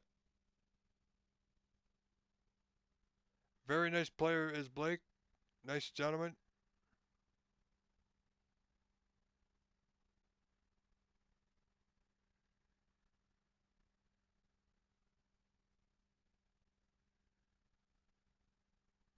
Wow, Amar with a great putt.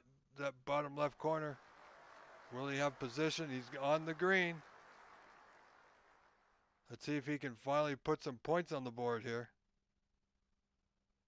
As this frame and quite possibly the match get close to the finishing line.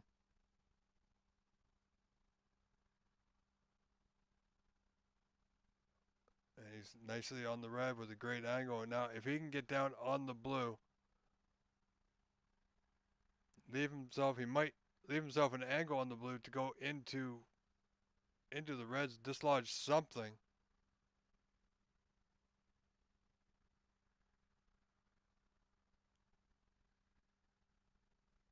Well, I think that's a little bit more angle than he would have liked. So,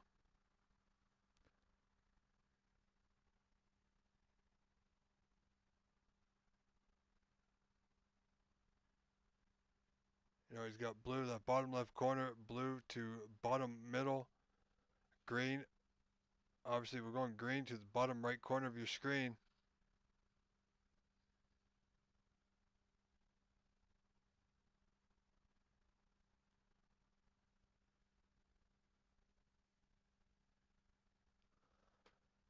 Increases lead, has Amar 33-12.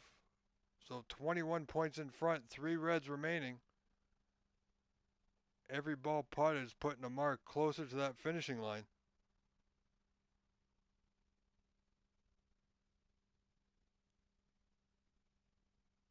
Yeah, didn't mind not missing the putt there, just getting the white back up into the bulk area. Those 2 reds are not potable.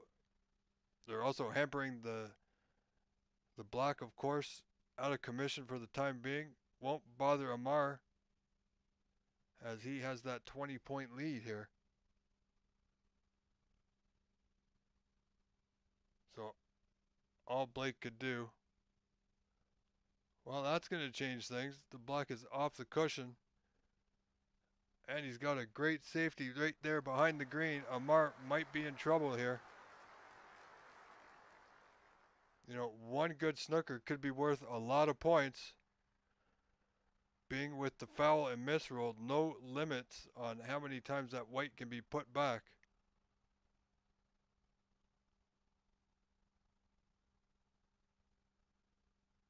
He's got a good line. Absolutely perfect.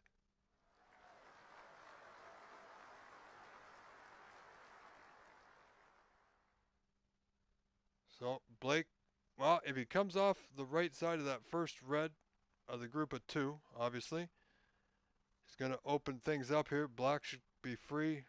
Both reds should be free. Needs to get a good weight on that bulk cushion. Well, that's not going to get there, but it's not bad either.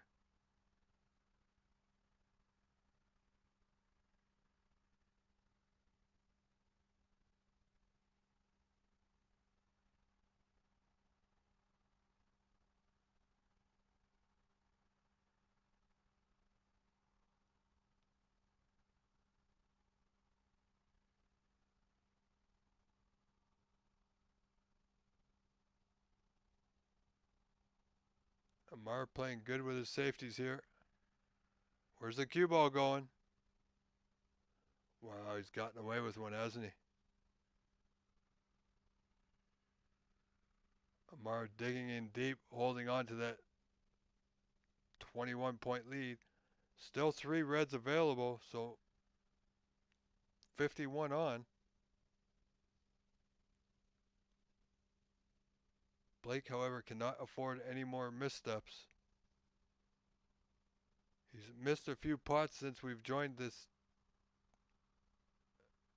match, that is.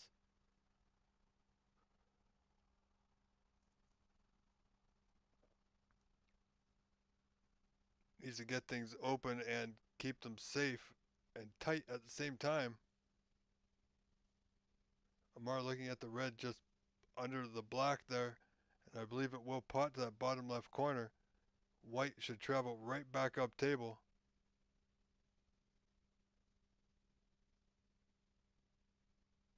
Just like that.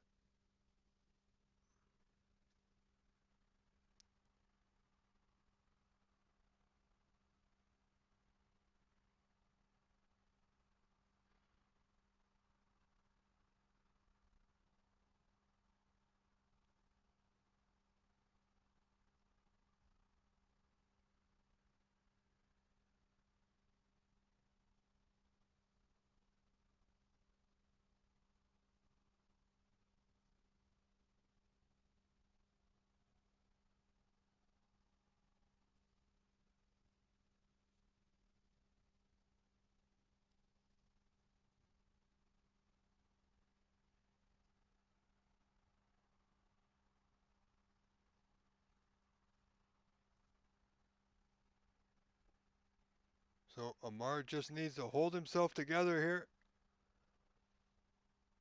He has control of this frame and match with that 21-point advantage still.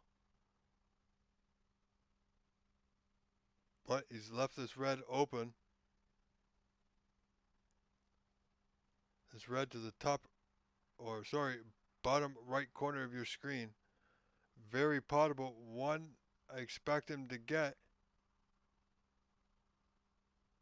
I'd like to see him get on the blue here. Well, you know, with the blackout, that's also a possibility.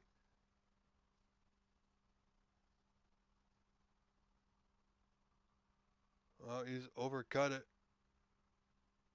Wow. Blake seemingly struggling here at the moment in this group stage match of the 2025 Canadian Open Snooker Championship. We are live, ladies and gentlemen, at the Corner Bank from Scarborough, Ontario, Canada. I am your grateful host. Thank you for being here, Rob Richards.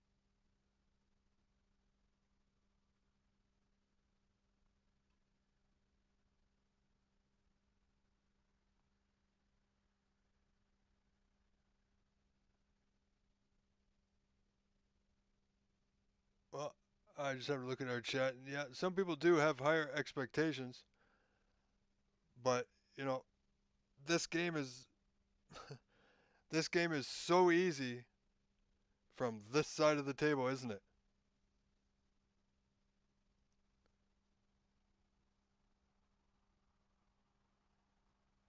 So I give all these players that are playing this event the due respect that they deserve, because I guarantee you all, they are giving it everything they got. They're not playing for us, they're playing for themselves. We are just the lucky ones that get to view it. So I'm thankful for that.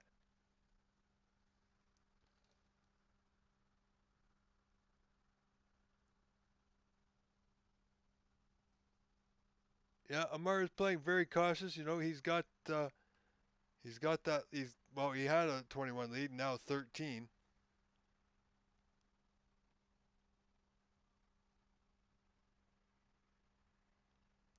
But as you see, Blake Martell not playing at his best. Neither is Amar really, but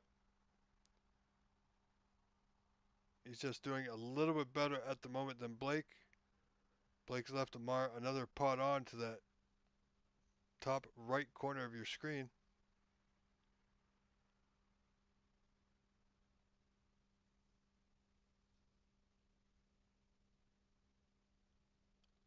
Okay, gotta watch where this white's going, or red rather. Well, that will certainly change the outlook of this frame. Look for both reds to be moving here.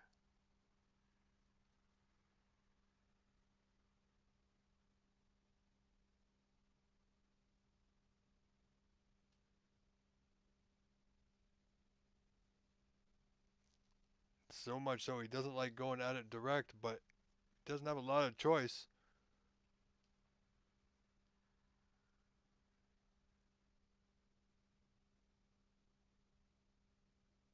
Welcome back, Tez Crisp.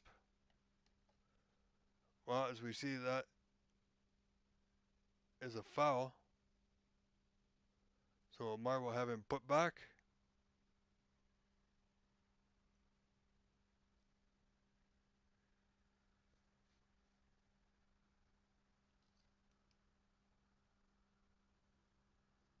Thank you very much, Robert J. And I do apologize, we don't have any audio from the club. No ambient noise, which makes the stream, in my opinion, a little bit better. So all it is now is just me.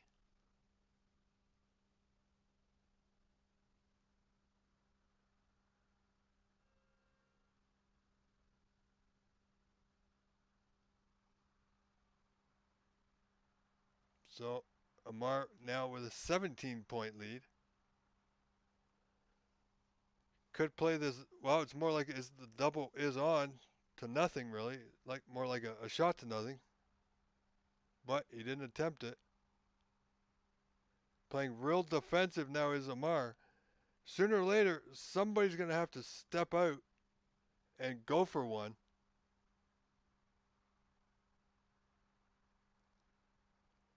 So let's just see who will be the first one to do that. And if they connect, it could be a frame winner for either Amar or Blake. If it's Amar, he'll win the match. If it's Blake, we'll see a fifth frame decider.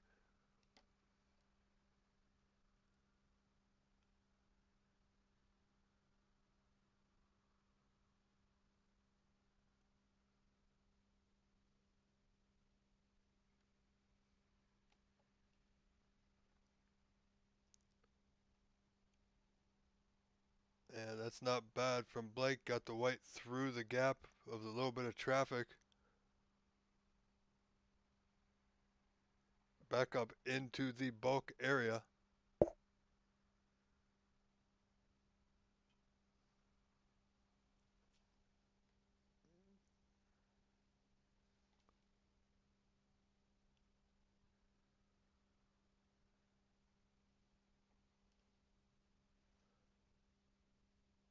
Good putt from Amar.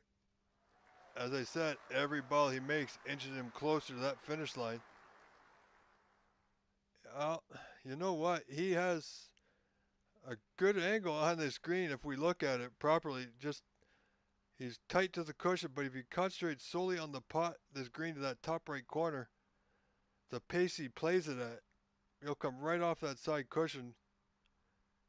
Won't worry about the side pocket, and he'll be on that red into that side pocket.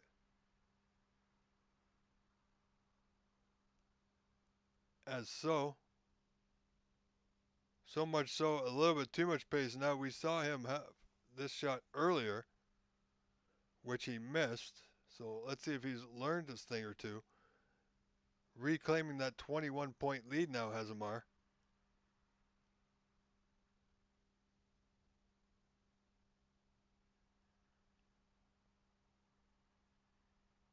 And again, he's missed that same shot to that same pocket. No, Blake's going to have a good hard think about this red to that bottom middle pocket of your screen. You know, he trails by 21. He could just roll the red down to the side cushion, play the white behind the blue here. See if he can get a few fouls out of it.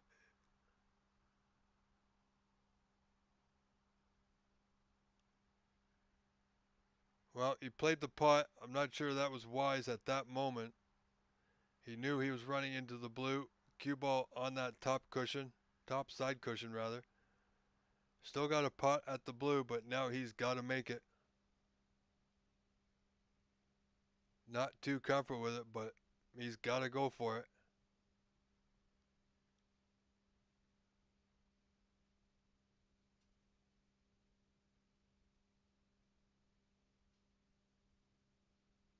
So 15 the difference. Blake Martell at the table, 27 on, requires the 6 remaining colors here in this 4th frame to force a 5th frame decider.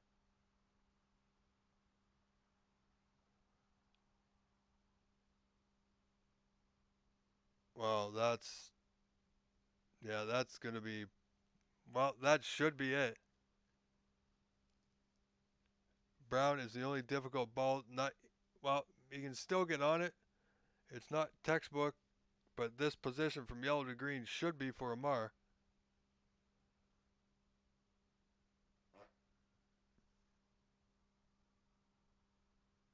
Has he gone too far? Yes, he has. Yeah, he knows what he's done. He knows that this was his opportunity. He's just made it so much harder on himself. If he tries to chip this one into that corner pocket, he's got to watch out for that top middle. So much so he's not even playing it.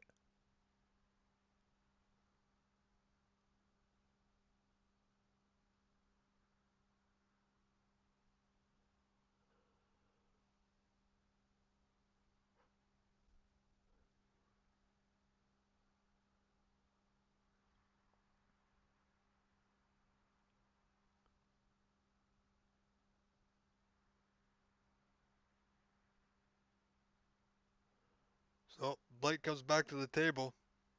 25 on, trailing 43 to 26 now. 17 points down. Oh, he needs this green to go. Oh, and it will just by a few inches. Not cuttable.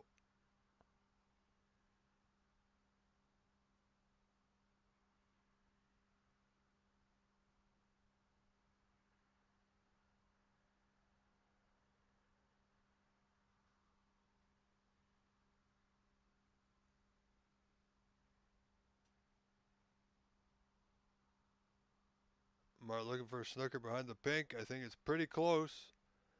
From our angle, it looks good.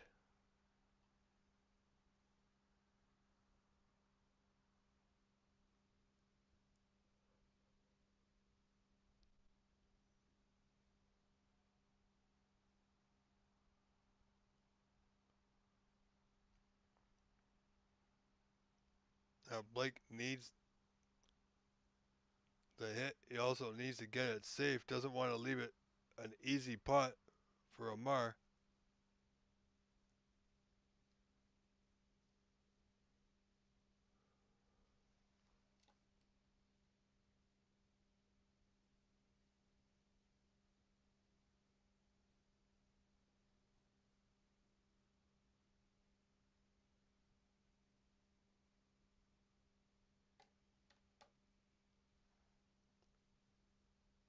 So if he doesn't hit it, I'm pretty sure it'll go back, but 98% sure he's going to make the hit here. Oh, so much so he's just rolling up to it. But has he left it on?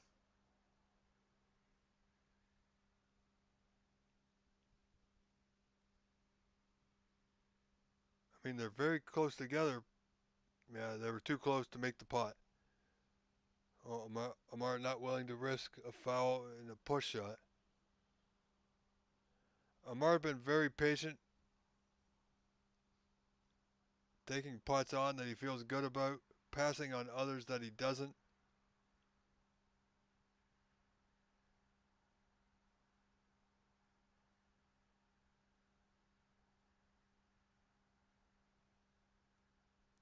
Again, Blake's got that green past the putting line of that bottom middle.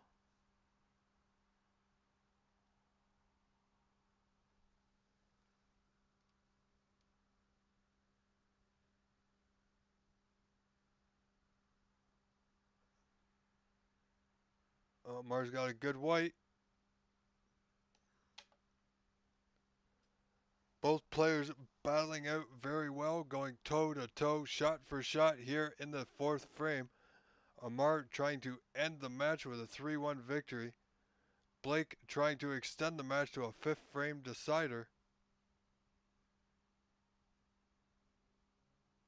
And the way they're both playing, it's hard to pick a winner. But look at this, folks. Another unforced error from Blake Martell has left the green very potable to that bottom middle pocket.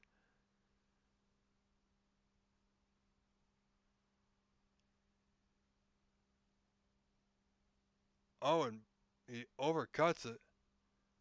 And he's going to leave it on to that top or bottom right corner, pardon me.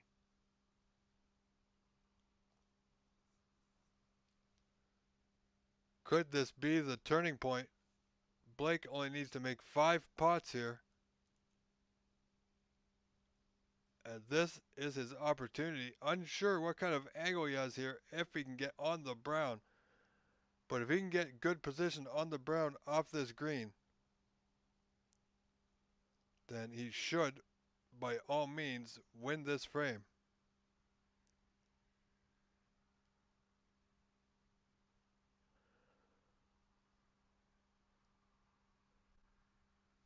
Good putt. Now let's see where he is on the brown. I believe he's got, well, the putt's on. He's got an angle. He needs the rest. No doubt about that.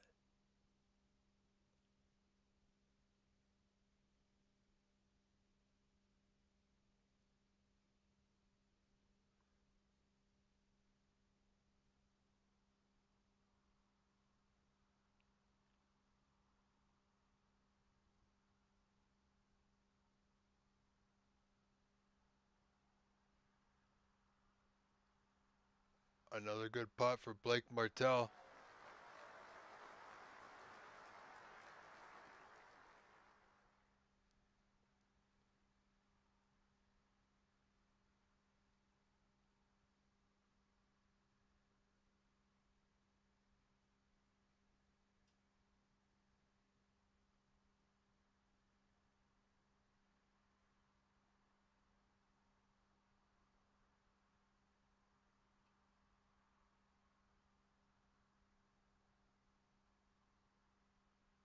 Oh, he needs a bigger bounce. Well, this pink to the top middle is potable, but he's going to need to go 2 long rails, bottom rail, top rail, and back down.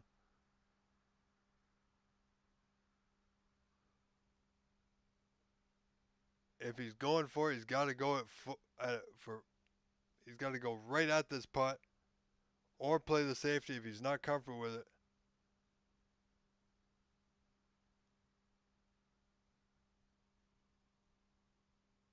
So much so, yeah, this is difficult.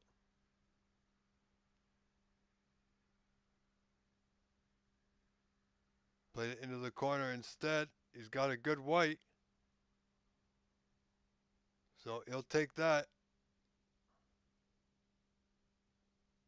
That was his opportunity, though, to win the frame, to take us to a decider.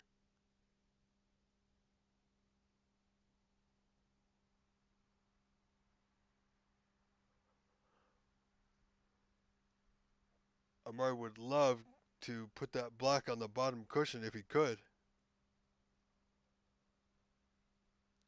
Blake kind of wants to leave it where it is for the moment.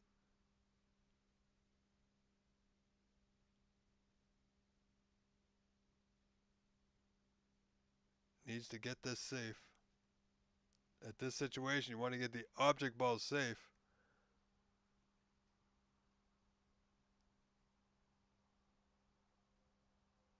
Oh, that's not bad. That's pretty good.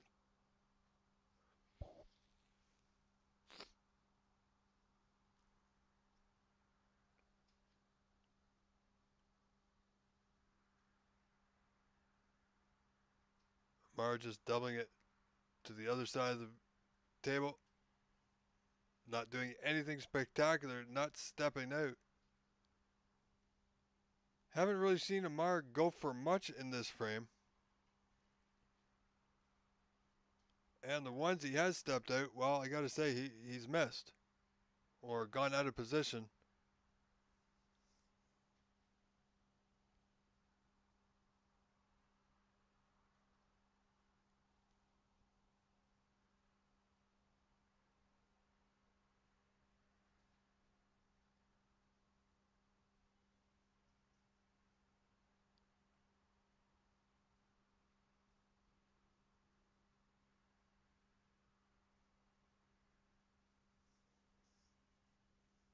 Again, in this situation that Blake faces, he's got to get the object ball safe first. A good cue ball is secondary.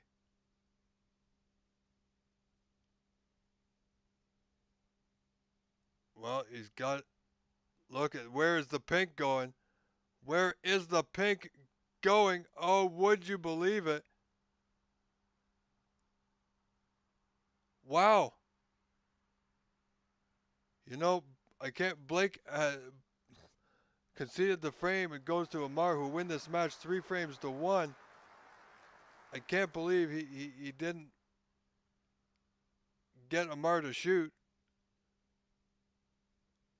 I mean, yeah, there's an obvious chance that Amar is going to make the ball, but with that, look where the white was, right in that top cushion. Wow. All right, ladies and gentlemen, stay with us. We have more snooker coming your way. Give me a few moments to swing our camera around. And I will be right back, so stay tuned, ladies and gentlemen.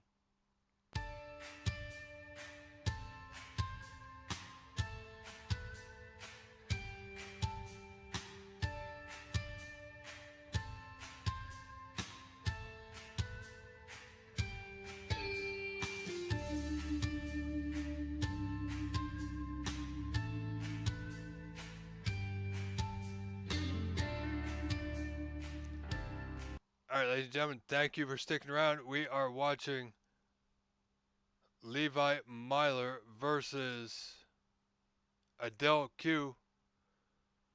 We'll have that score up on your screen momentarily.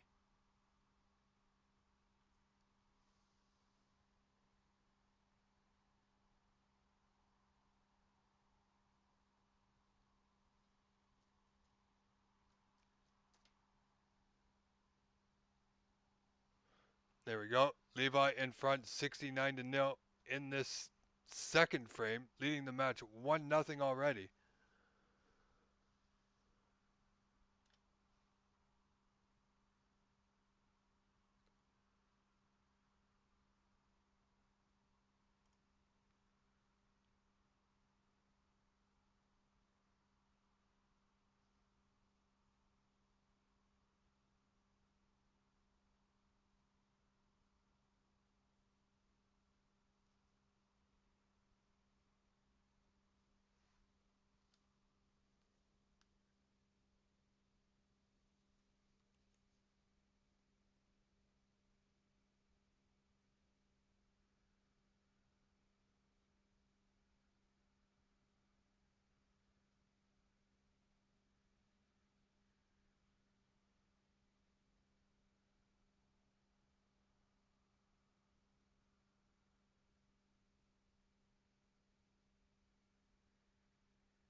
So here we go.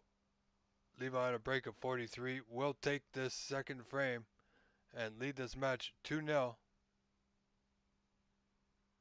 Wow, great pot. On a break of 46, leading this frame 93-0.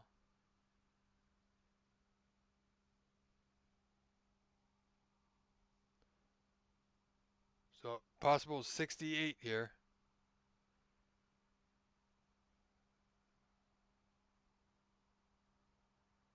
Well, it doesn't make the blue left-handed.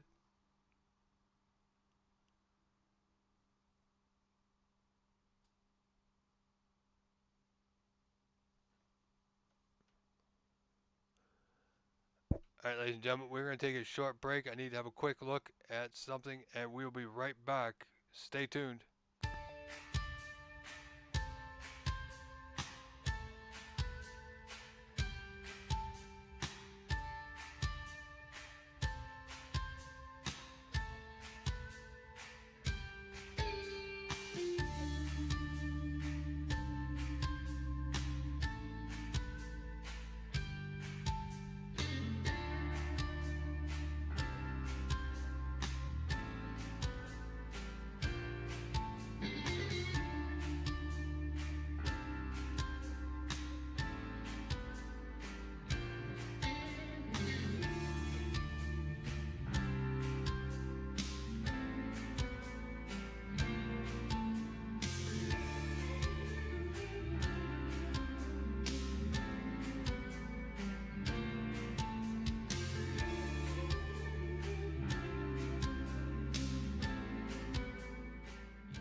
Alright, folks, we are back. Charlie Brown is in action with Sahil Nayar, so I was just checking on that, which is in our camera view. They are playing on the table to our right, which I can get.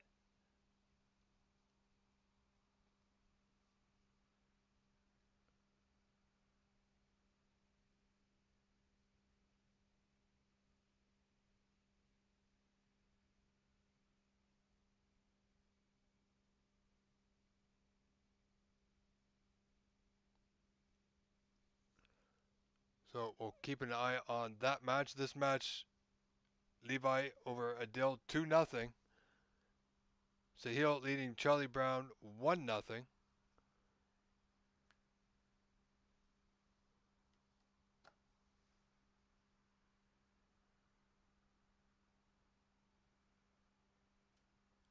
Needs a kick off the Brown. Oh, and that's not bad, you know. He's got a pot on this Brown. Slight draw, pot the Brown in the top right corner, off the top cushion. And you have a pot. The red closest to that right middle will go. But Adele doesn't like it, so he's just going to play safe off the yellow.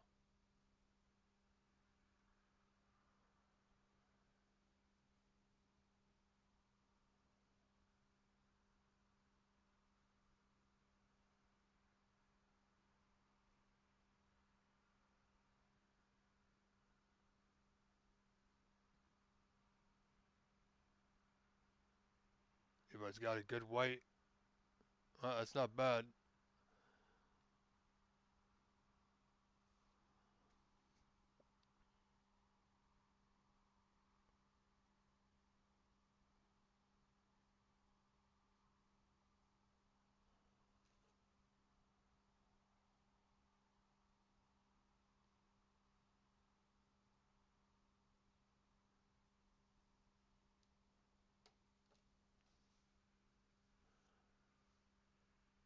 Well, Adele could be in trouble in this match.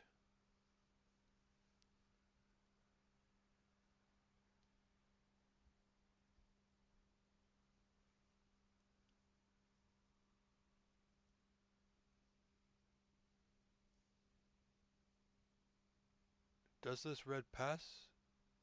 You know, I think it just might. Wow. Super. Played with no pace at all. Just got past the yellow. Levi in great contention to win this match 3-0 here. Can he do it in this one visit though?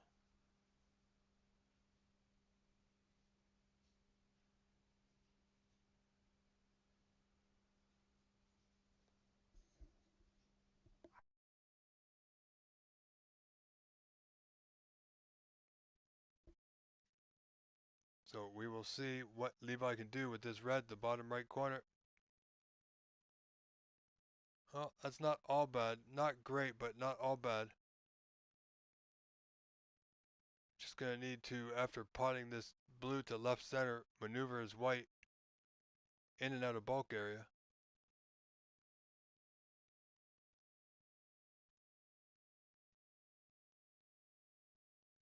Well, he's definitely on that red, the bottom cushion.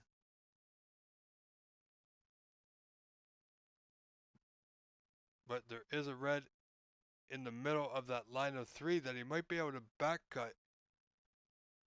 Either one comes with their own sets of danger.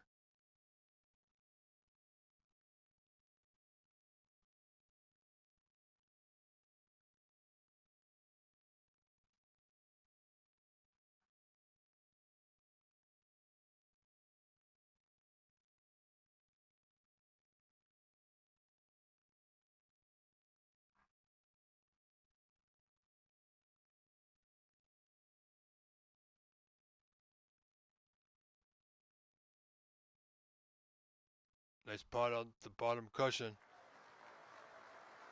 Levi leading 13-1. Current break of 13 will continue.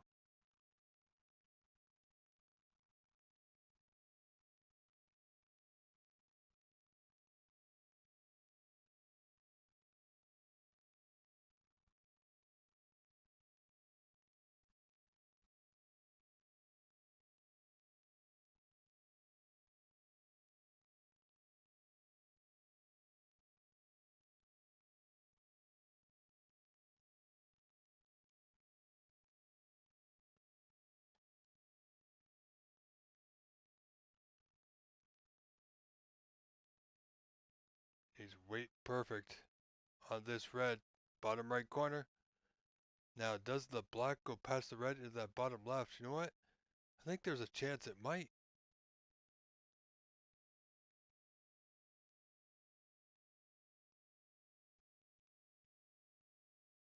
Oh, he's having a look at the farthest red.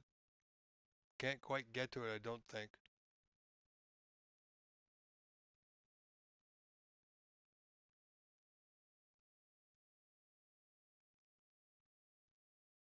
Well, that's about all he could do here.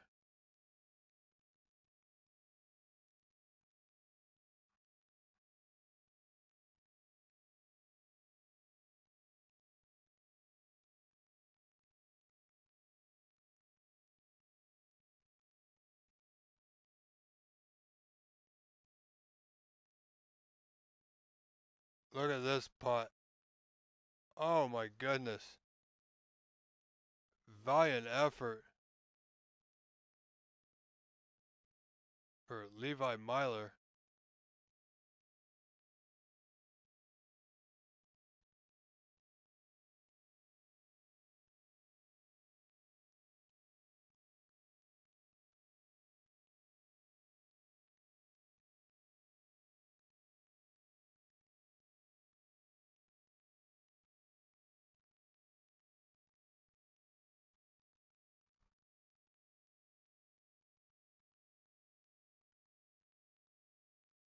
So Adele, if he can pot this red, black is waiting for him right over that top right corner.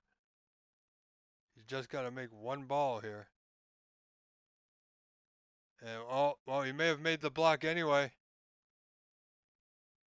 Nope. Now he's left a red and a black over the hole.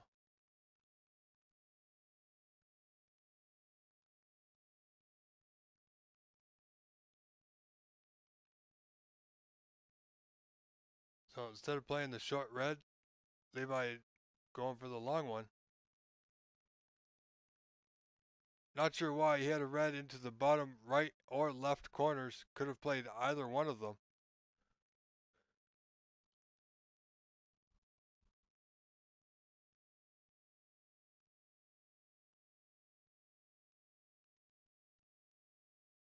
Adele's got to make a move here, folks. Levi is too strong of a player to sit back for too long.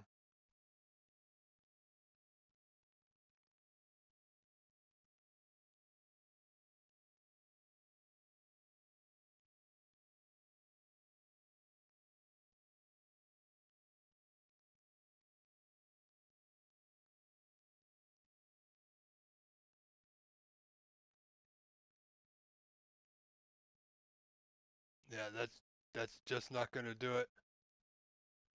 Adele really struggling here.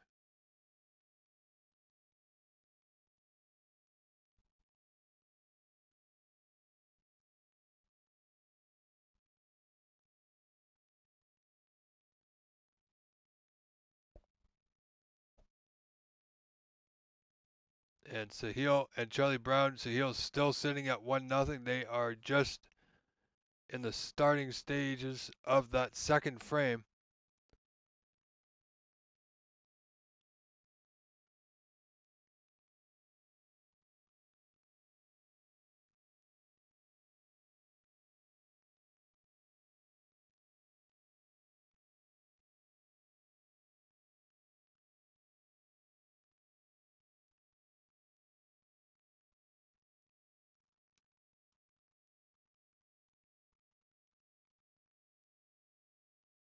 Well, how's his luck? Oh, he has a putt to left center, left middle rather.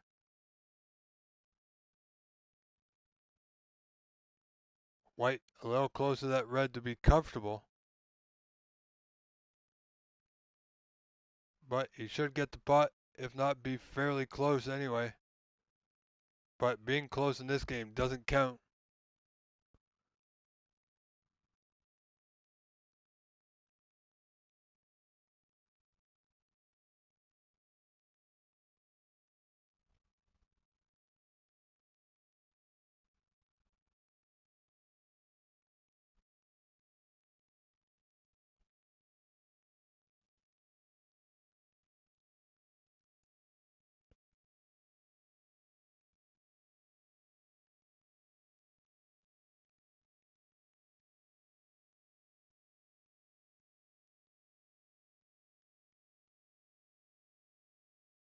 Long pot, top left corner, nicely done.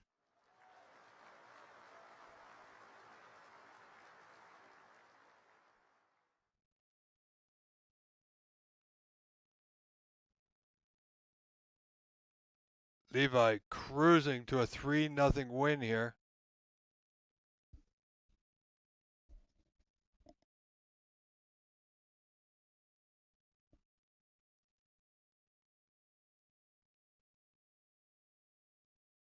Now leading by 51.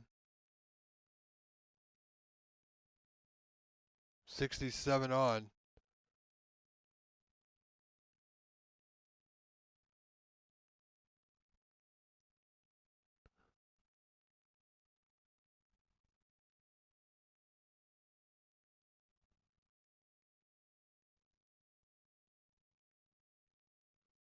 All right, so I know somebody earlier was asking for the Sahil and Charlie Brown match.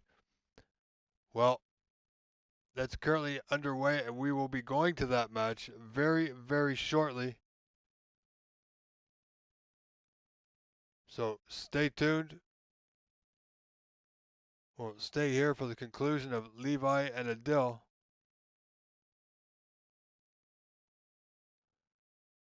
Oh boy, look at this. Nice little nudge off the knuckle. Moves the yellow so that he can pot the red, I do believe, into that left middle.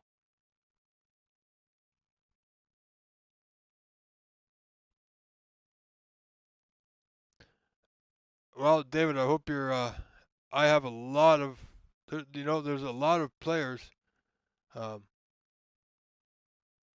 and I got to admit, Sahil is the favorite, but he can be beat. He definitely can be beat. Um, Last year's champion was also another good pick, Carter Gow. Um, let's see who else is playing right now that I know. Andre Waugh is a good pick. He can definitely get the job done. So yeah, there's quite a few.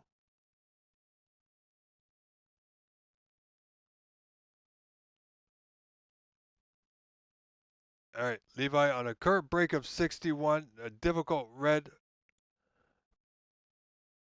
by the yellow on the right side.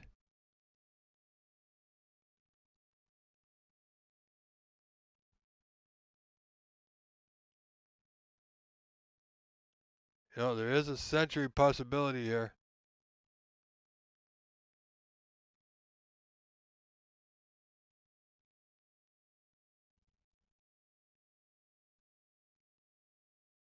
But not now. Congratulations, Levi Myler. Well played.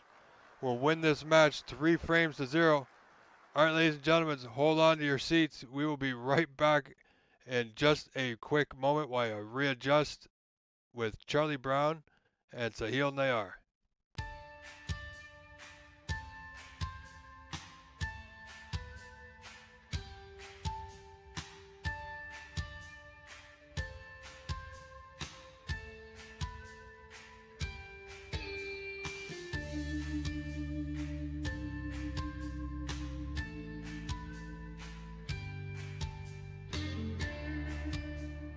All right, ladies and gentlemen, here we are. As promised, Sahil and Charlie will have that score up on your screens. Should appear in just a moment. Well, the proper score should appear in a moment, rather.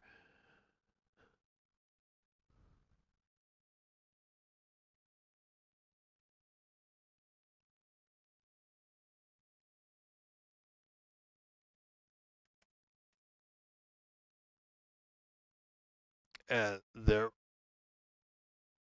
Well, that's not right. Sorry, folks. I apologize. Let me have a quick look.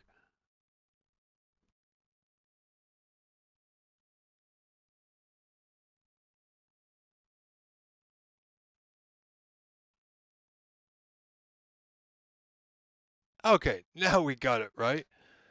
Charlie Brown trails 1-0 in this match, but this second frame, he leads Sahil Nayar 29-11, 18 points in front.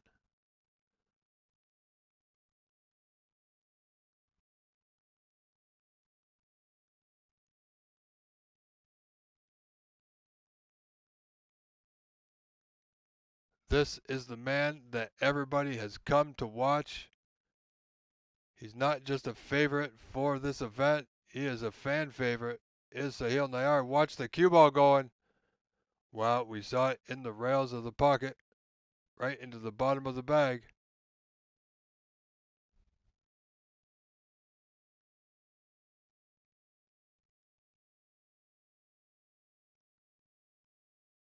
Now there's a putt on for Charlie, but he has a good, it's decent 22 points in front.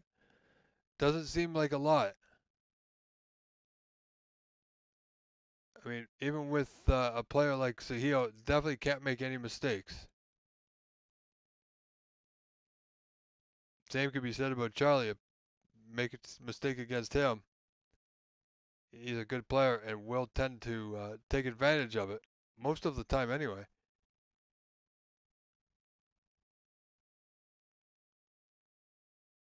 Well, he's kicked the red right over that bottom bottom right hand pocket, and he doesn't have coverage. Not an easy putt to control. The angle looks just off straight. Might be able to get on the block without too much issue. The white needs to hold a straight line. It did, but the red just caught both of the knuckles of the pocket. So it's come right back out.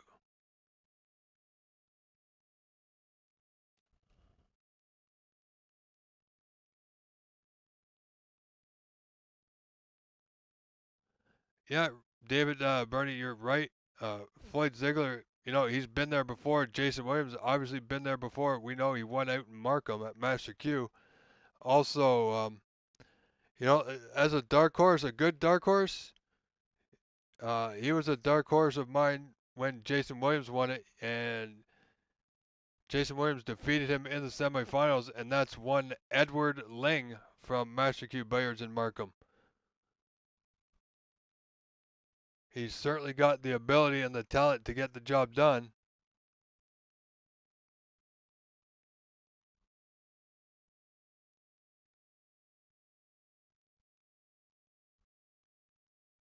But yeah, Edward Ling would be a great pick for a dark horse.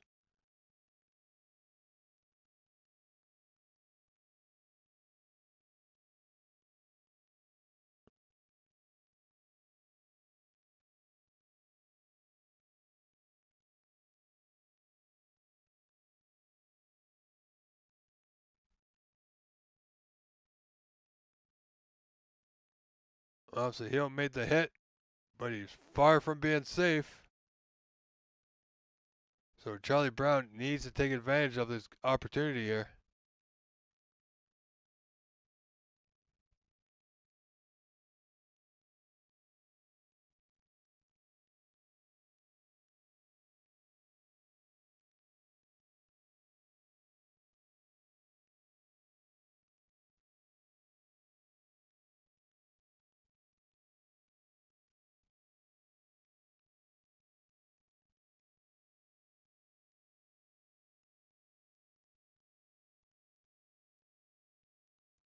Oh, how far has he come? Wow, he's overhit that by several inches.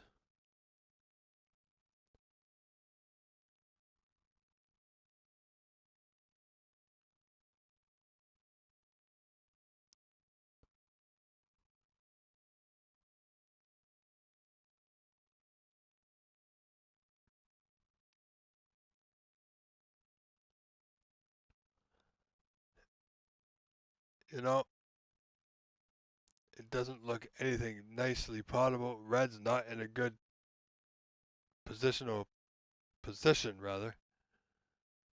So not easily accessible. So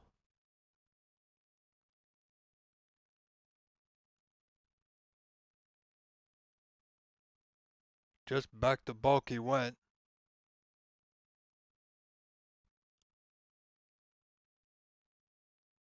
Yeah, Charlie Brown's certainly going to be playing a slightly defensive here. You might see Sahil step out sooner rather than later.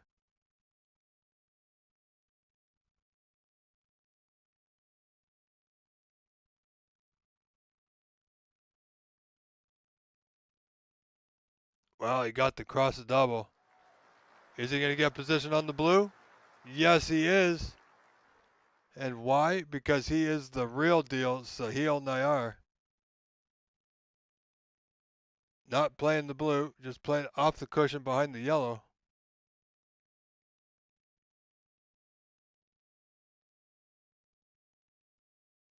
Playing the snooker as this is the open, so in case of a foul and a miss, there's no limit on how many times that ball can be put back and replaced until fouls are required, of course.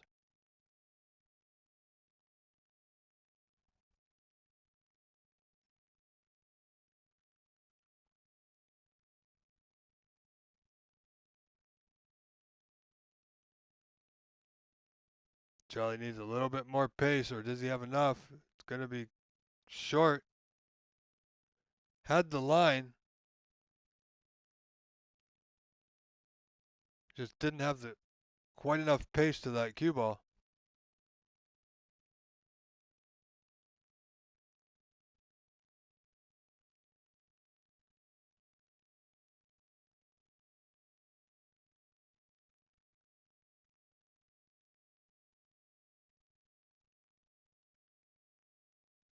Well, made a slight adjustment the wrong way, so again, Sahil will have that white replaced. More than likely, will keep replacing that white until he makes the hit, does Charlie. Only 14 points separate them now.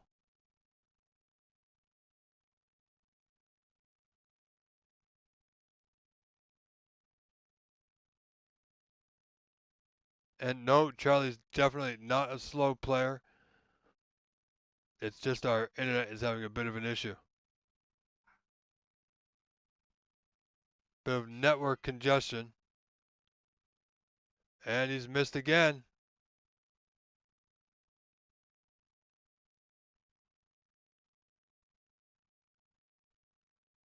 He's aimed just a tad bit higher. That looks better. That's nicely done, Mr. Brown. He finally got there.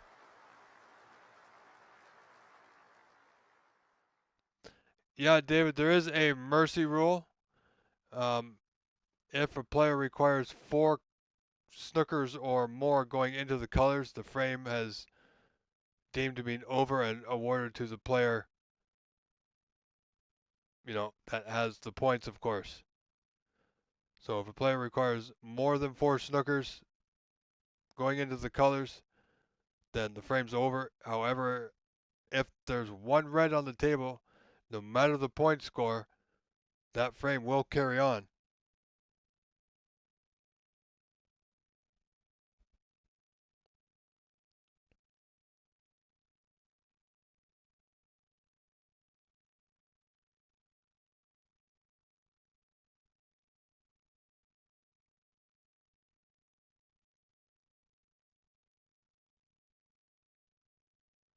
Oh, great putt there from Sahil. We just caught the tail end of that one.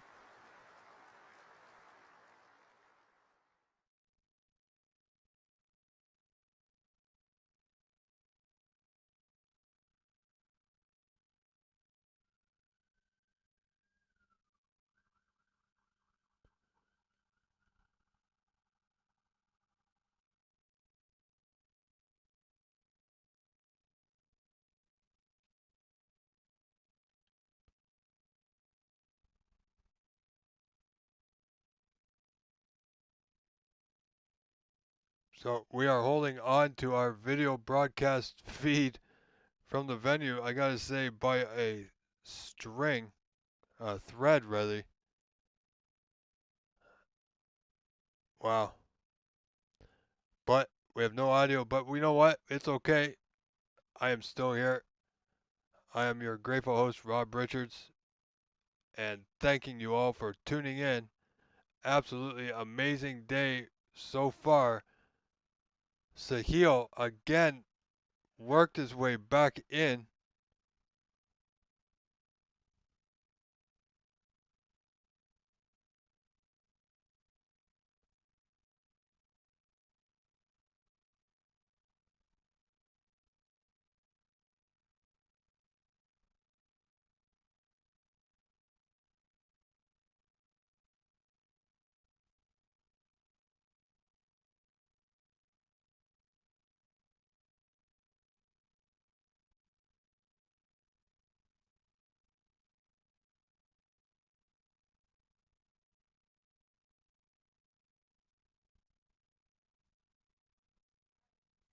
Another good putt from Sahil, the real deal Nayar, showing you why he has that moniker or that nickname, because he certainly knows how to get the job done.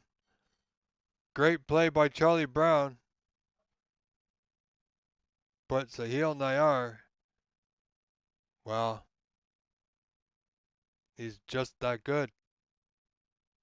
Should be a crime, really, but he's just that good.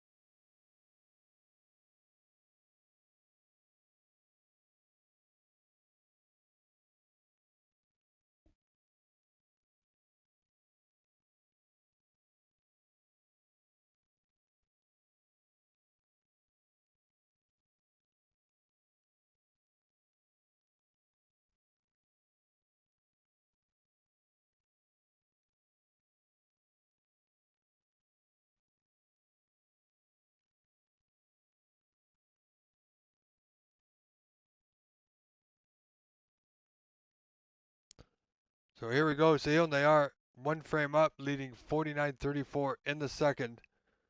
Has a 15-point advantage. Still requires the brown. He's got a putt on the green in that top left corner.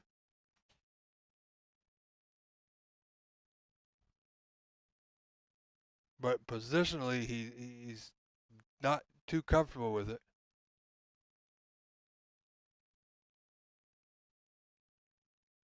Yeah, see, it's not the putt that's he's not comfortable with it. It's the position on the brown.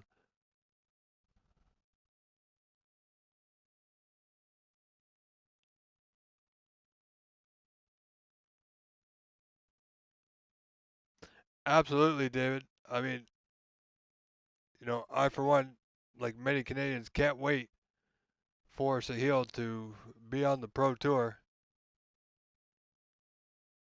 But yeah, it certainly gives hope to any young players out there of joining the Pro Tour. That's certainly possible. So that's frame ball. Nicely done, Sahil Nayar. Looking to take a 2-0 lead here against Charlie Brown in this match.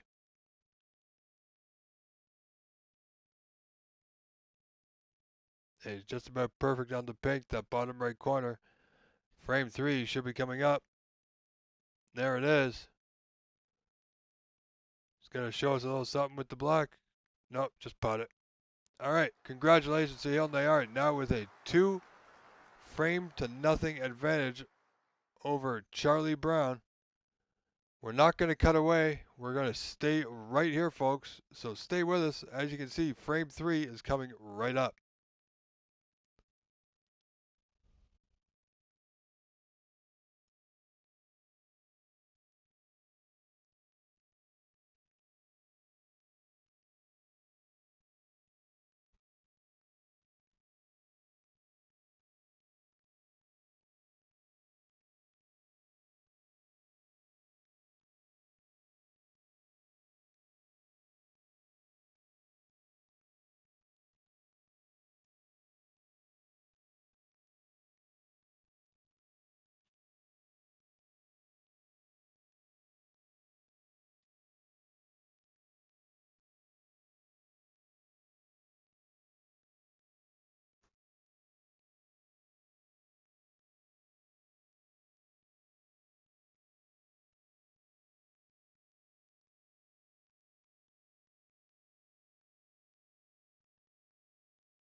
So here we go, frame 3 underway. Charlie has long red, bottom right corner. Not quite there.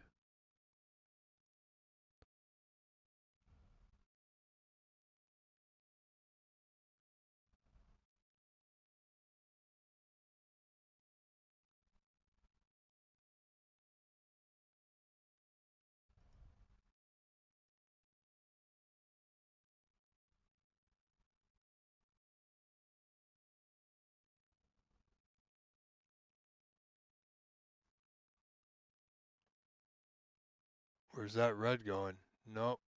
It's going to stay right over that bottom of the pocket. Charlie and Sahil having a wry smile, but you know what? Charlie will likely have a go at this plant. But it could go very wrong. Only because that red is next to that right cushion or the right knuckle of that pocket. So if he doesn't get the plant just right,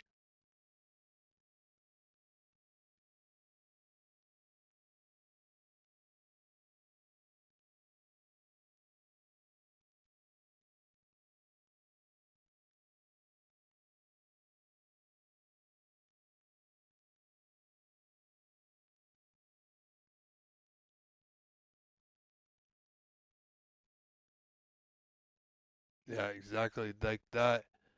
Now, will he have coverage? No, he won't. So this thin red for Sahil, top left corner is available.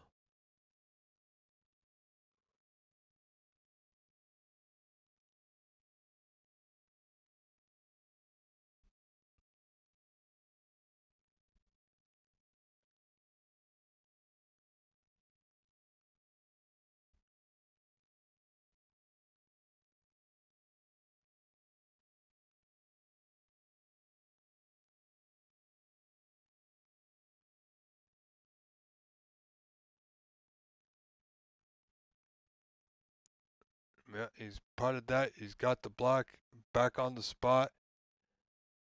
Sahil and Nayar looking good in this match.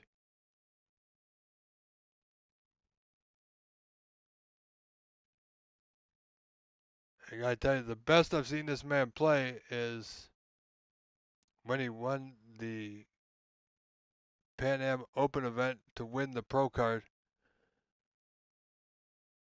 That there is not the best positional play that we've seen from this young man.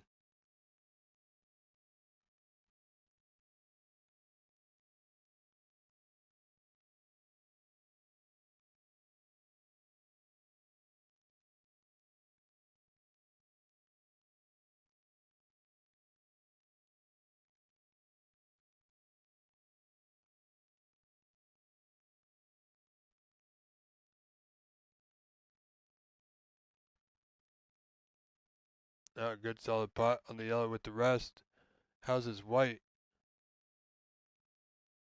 Oh, his white is absolutely nowhere.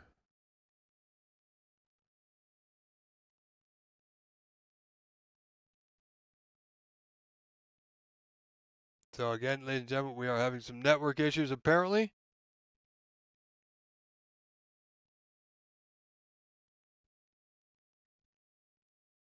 But we are muddling through it, as it were.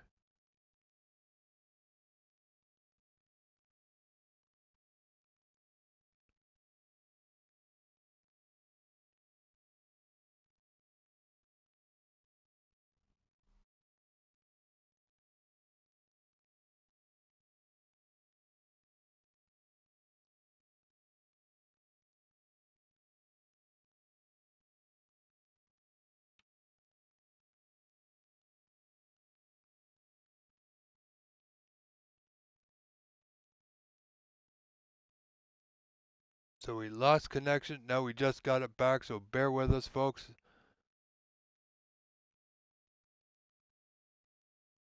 We're going to take a short break while the camera on our end recalibrates, and we'll be right back in just a... Well, there we go. And we got our audio back, so I'm not sure what happened, but we will be grateful for it. So, yay. And as quickly as that, it starts going away. Yeah, Tez, there is somebody there that can do something, but right now he's playing a match, so we have to wait. So we just got to kind of, you know, unfortunately, we just got to roll with it.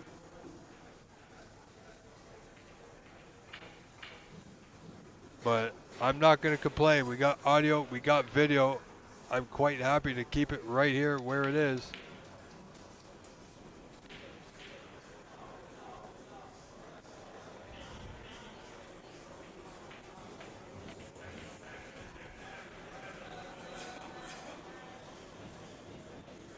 Well, that blue did not go Charlie's way, or red rather. Whichever it was.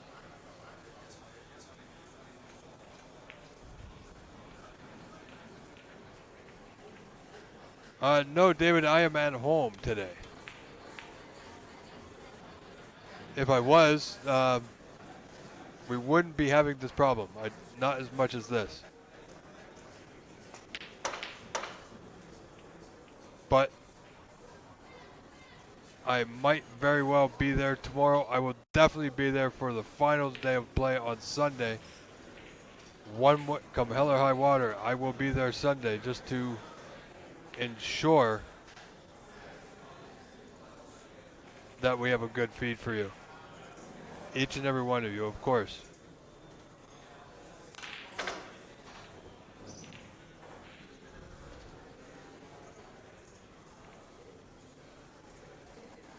All right, Chris, thank you very much. I mean, I do my best. I mean, it's frustrating for me because I want things to be as good as possible, as good as I know they can be, and when they're not, and they're not under my control, gets me, even me, a little bit upset. But like I said, I'm grateful that you're all here. We'll just soldier on. Somehow, we got audio back. I'm not complaining. Knock on wood. Say a prayer. Cross your fingers and toes, or whatever it is you need to do. However, just grateful that it's back.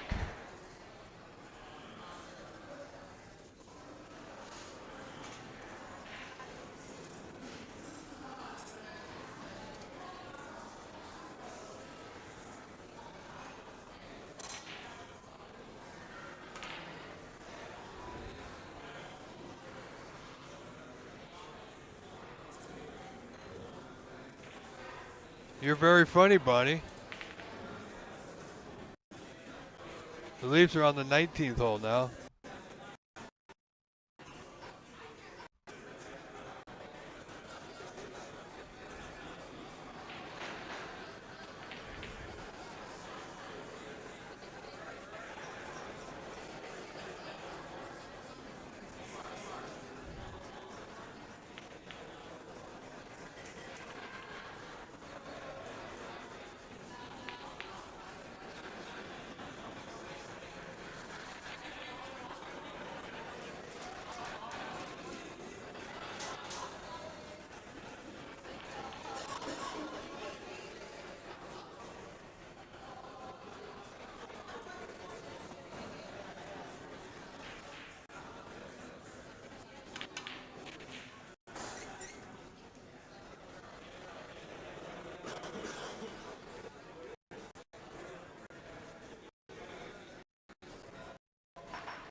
So Charlie playing defensive.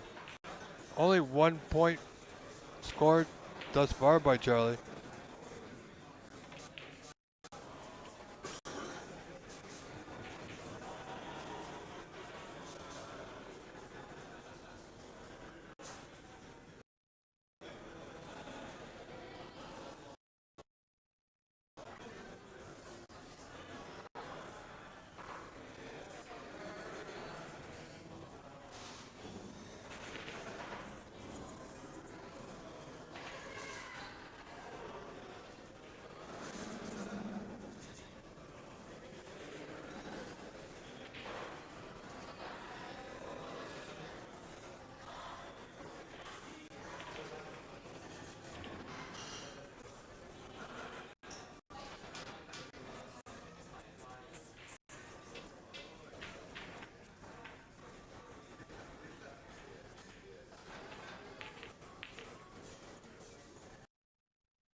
Charlie, or Sahil's got Charlie backed up to that top cushion.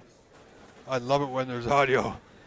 Doesn't make me feel so alone in my room or booth or whatever you want to call it.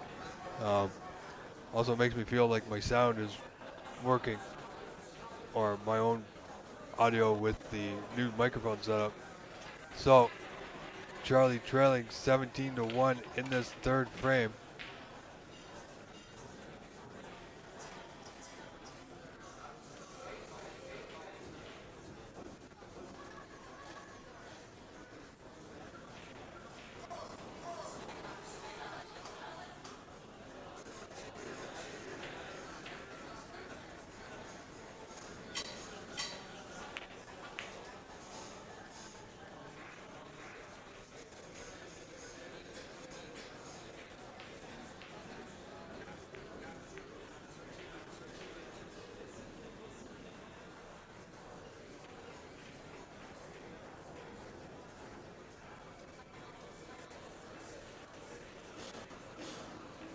Charlie needs to be really defensive here. You know what? That is absolutely excellent. Nicely done.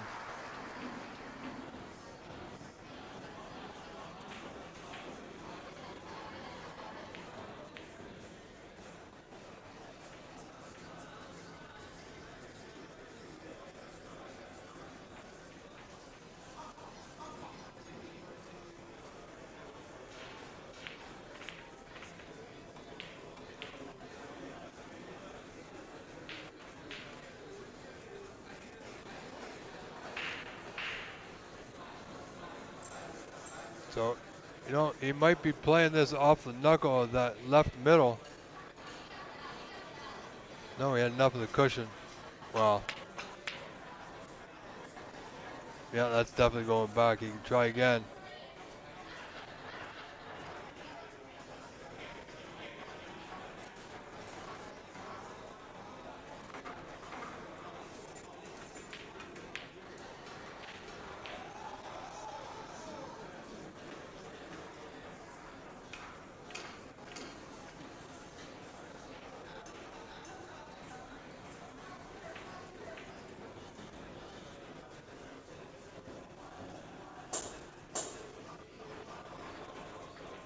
No hit.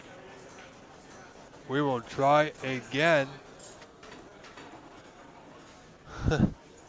Sahil with a wry smile, just floating past the red.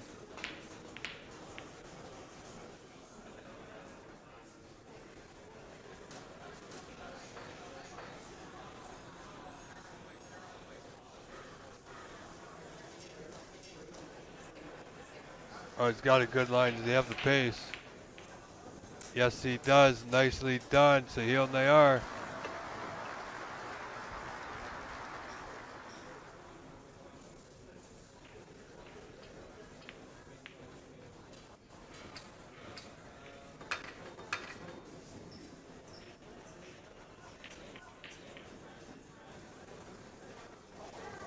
But Charlie, only thing he could do at the moment was play defensive again.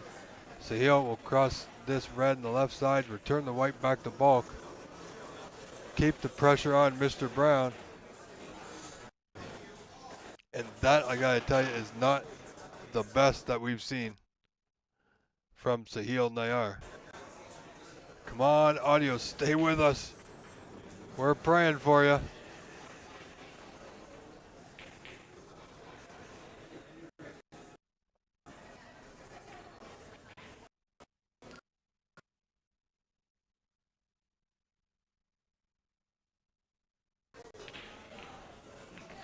Where's that cue ball going? It went right into the top left corner. Would you believe the luck?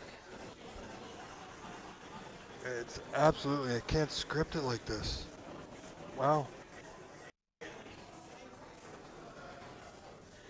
Played what should have been a great safety. Just followed that white into that pocket.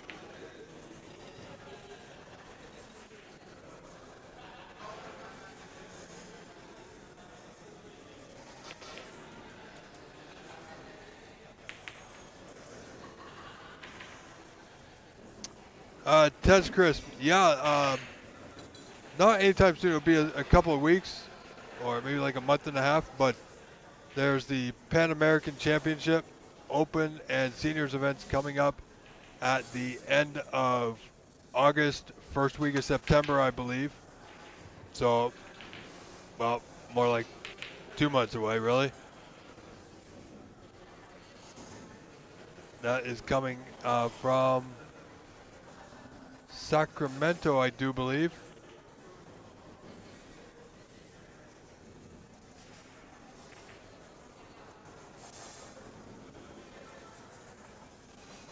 So Sacramento is the PAPSA Pan Am Seniors and Open event.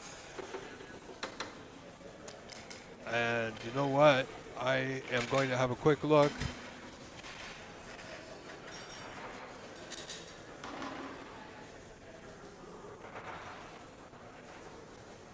Pan Am Open Snooker Championship. All right, so it starts on the 3rd of September to the 7th of September. And the seniors starts the 30th of August to the 2nd. So the Pan Am Championship, Seniors and Open, start to finish, goes from the 30th of August to the 7th of September. So there you have it. Look for it. We hope to bring that to you, or I hope to bring that to you live here on the OBSA YouTube channel.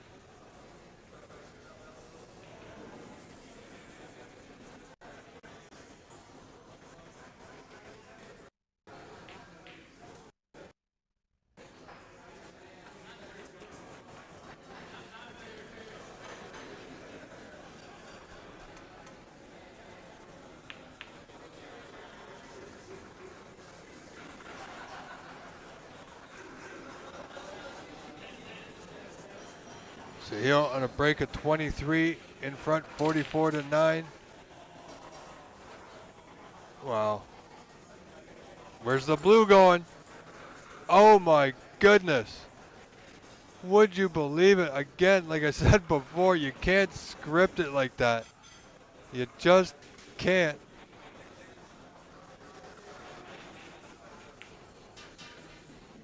So that will make the score 44-14. Sahil still with a 30-point lead, but look at the Reds now. If Charlie ever had an opportunity, now would be it, ladies and gentlemen.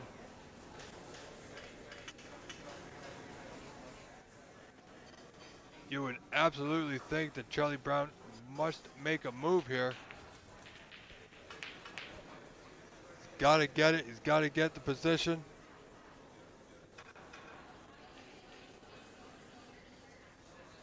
And he has it. He's on the color of his choice here, really.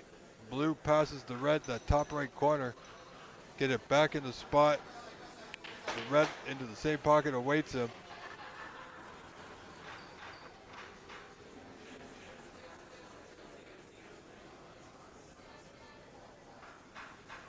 See what Charlie can do.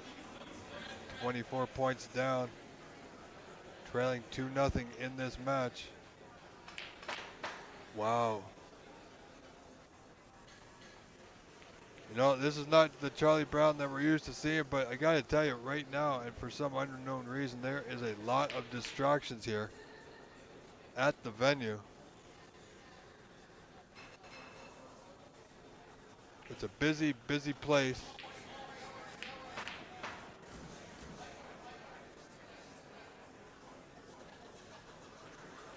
So sadly, this frame is looking more and more like it's going to be the real deal. Sahil Nayar.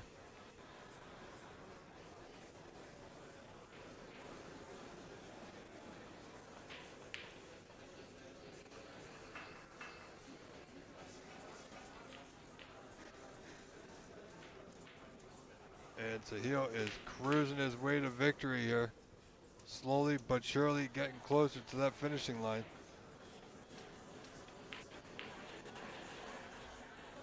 And so we are going to have, somewhat I'm told, we're going to have a bit of a late night. We're trying to get as many of these matches done as possible today from the group stages. Quite possibly start the knockout rounds tomorrow afternoon.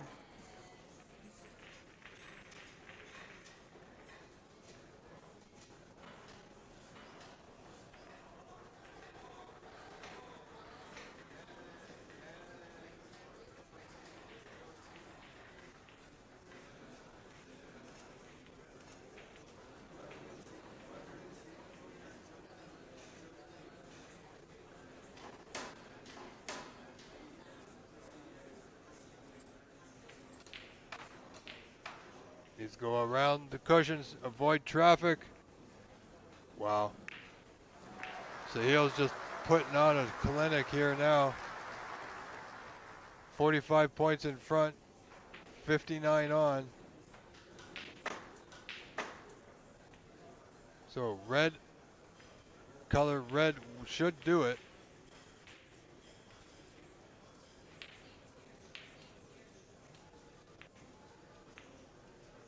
Only requires this black to push. The snooker's required. 46 in front. This black will make 53 with 51.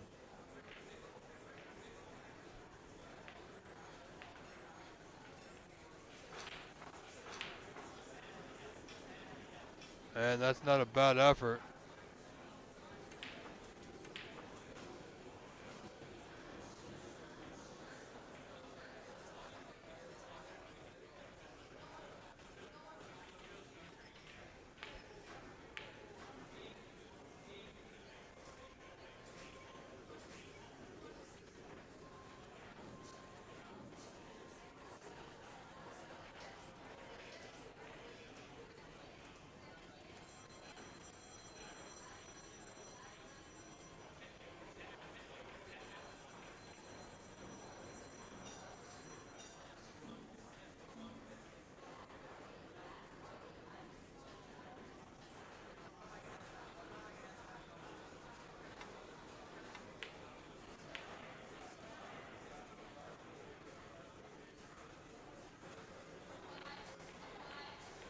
So Charlie's got a long way back. 53 down with only 51 on. 3 reds remain. As I said, 51 on. So snookers will be required here.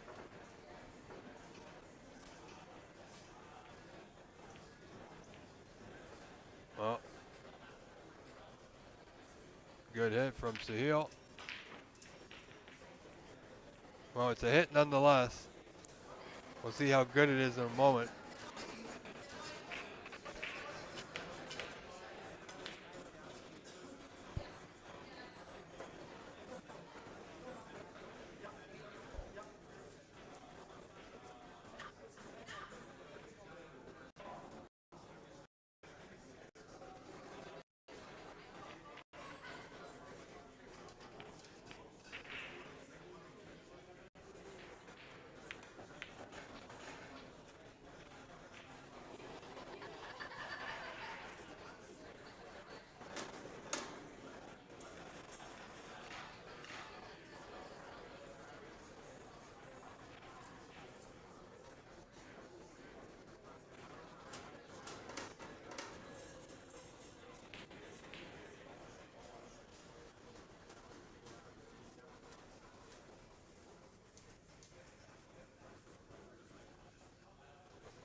All right, so we're still, obviously, you know, ladies and gentlemen, we still got network issues, and I do apologize. But we've got sound, knock on wood, keep that going.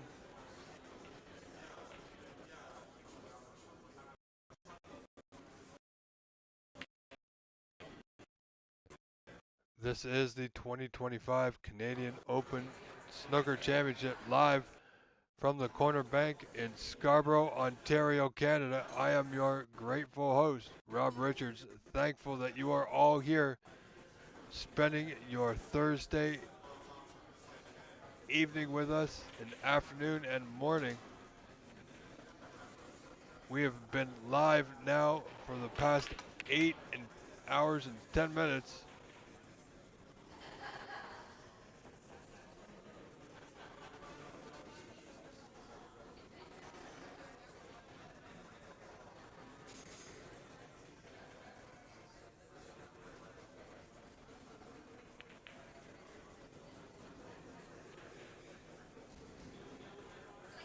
Charlie is a tough position now.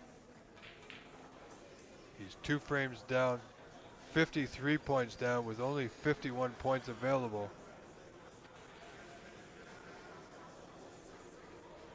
It's a rather high mountain to climb.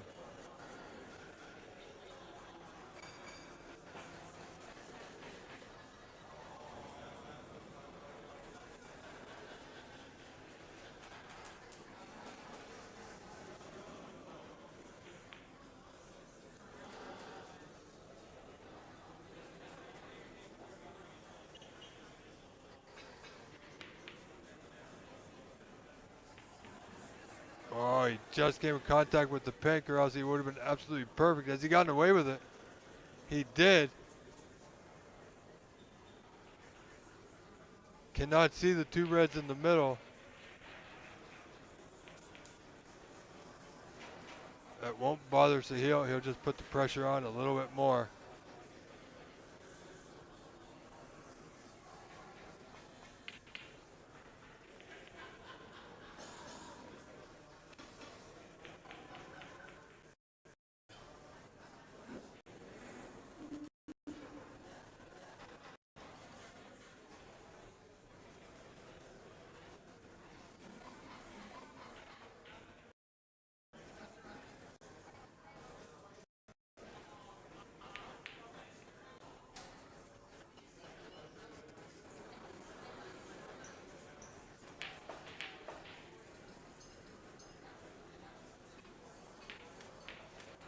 Charlie looking for the pot, nicely done. Looking to put a few blocks together here.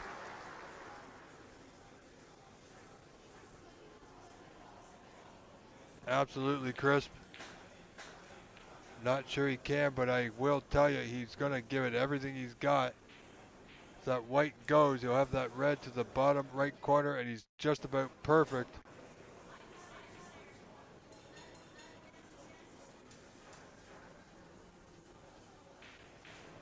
$45 points down, 43 on.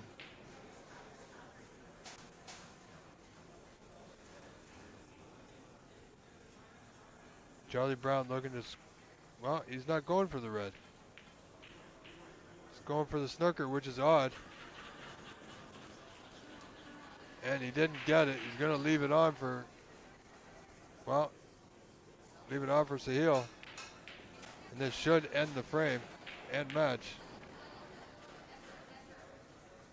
Thought Charlie would have gone for the pot there to get on the block. Perhaps he didn't feel like he had the correct angle. Toss it looked fine. Well, to me it looked fine. But he's there, I'm here. Might have a go now. Now, he doesn't want position on the red to pot it, but he wants position on this red to play that snooker that he needs.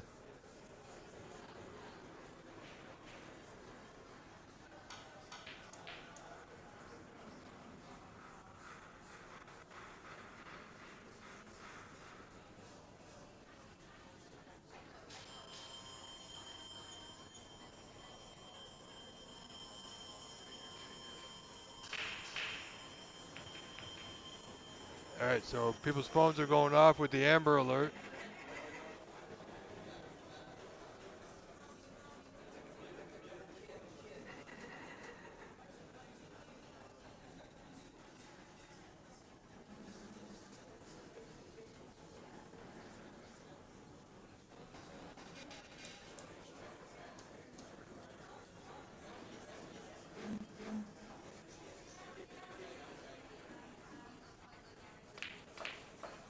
Charlie always seems to have a smile on his face. Well, most of the time anyway.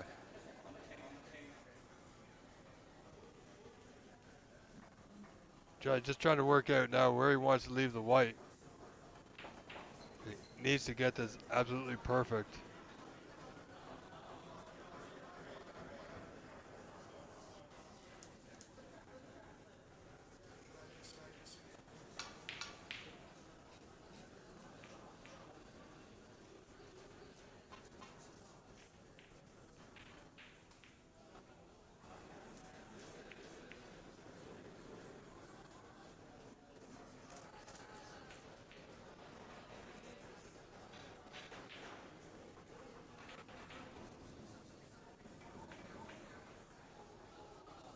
37 the difference.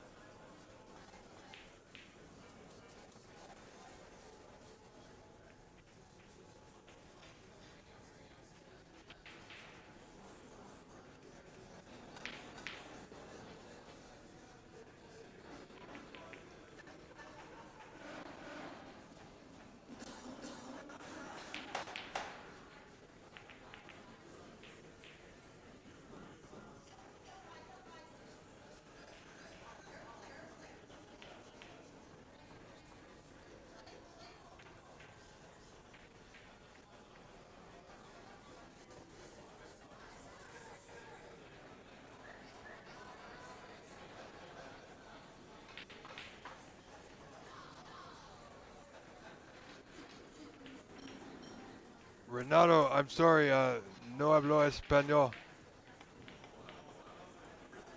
That's the best, that's all I got. English is about it. But thank you for being here.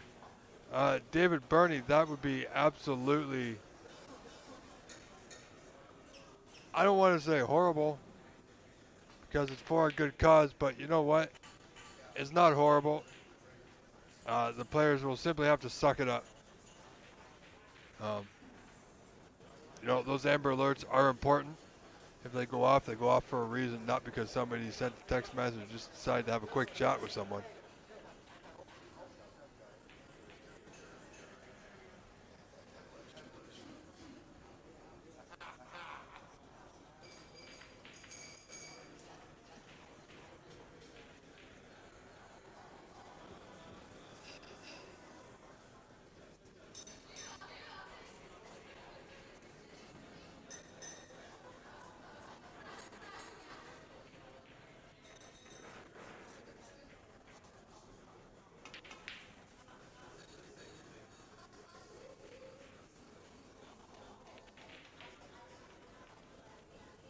No, that's not going to get it done. He hasn't left it potable to that left corner, so frame will continue.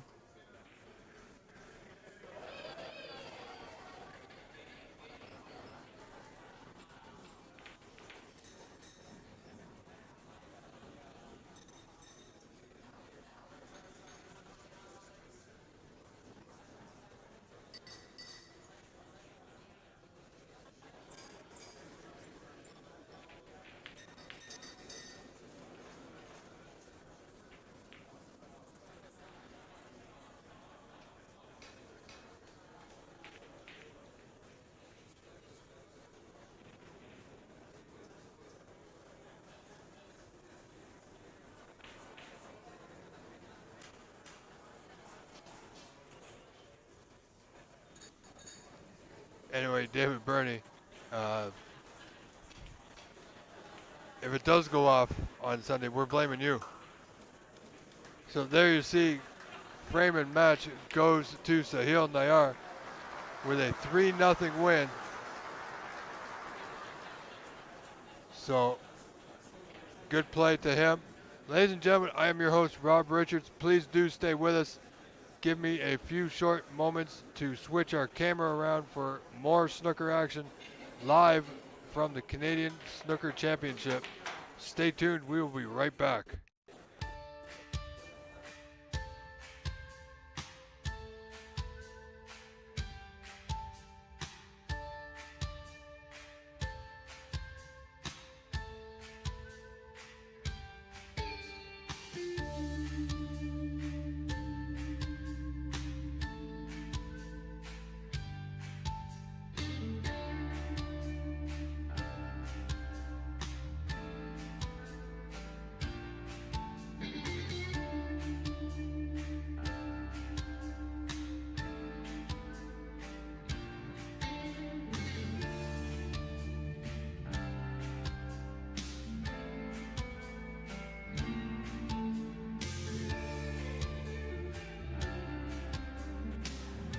All right, ladies and gentlemen, we are back. You are watching Kevin Lee at the table now versus Jonathan Wallace. John Wallace leading that match 1-0. The score should be up on your screen momentarily.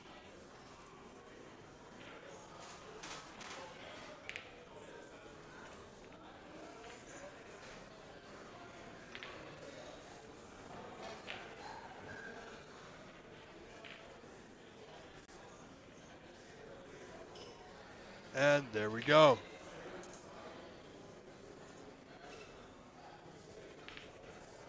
Excuse me for one moment, ladies and gentlemen. I shall return.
All right, ladies and gentlemen, I am returned. Thank you for being patient.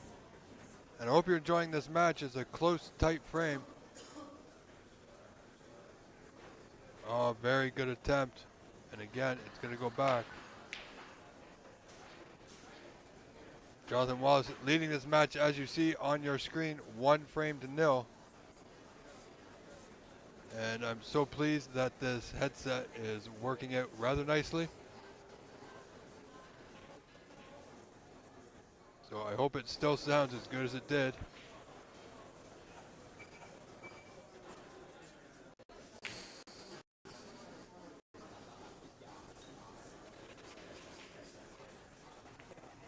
Wayner, if you go to cloudsnooker.com, you can follow along. Right now, this is the group stages. But cloudsnooker.com will have all that information for you. Great hit there by Kevin Lee.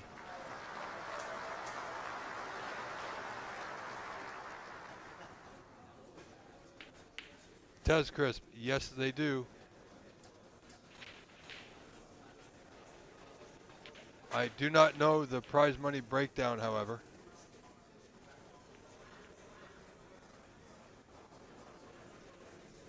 And David Burney, yes, he is part of the Canadian Q Sports Academy, which does a lot of coaching, along with David Putty, who you know. My pleasure, Wayner. No problem. Anytime, my good friend. Thank you, everyone, for being here. We are closing in on another fabulous day of views, of 3,000 views for the day. And we have got a lot more to go.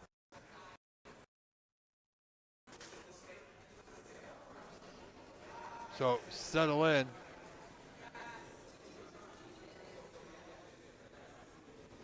Get your snacks. Refill your coffee if you need to. Wait till after this frame, though, because you don't want to miss any of the action. Jonathan Wallace playing strong. He's done very well for himself over this past season with the Ontario Snooker Tour.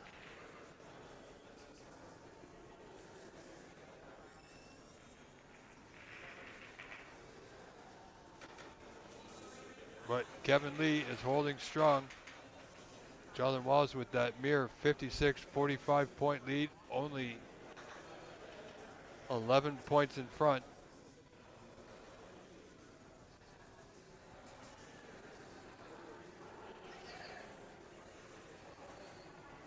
So as I said before, they are trying to get as many group stage matches done today as they can, including some of the matches from tomorrow. So quite possibly we might get into the knockout rounds tomorrow.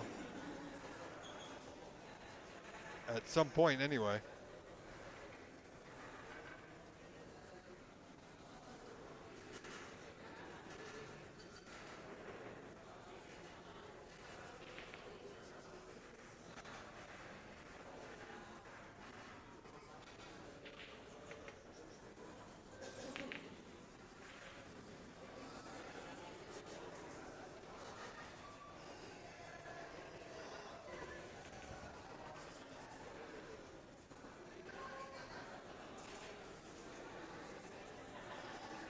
So usually I can follow along with the schedule to see how many matches we have left possible for the day. But we will find out how many matches we have left when there is no more available to us. John Wallace has this yellow to the bottom middle on our screen, and I think he's overdone it.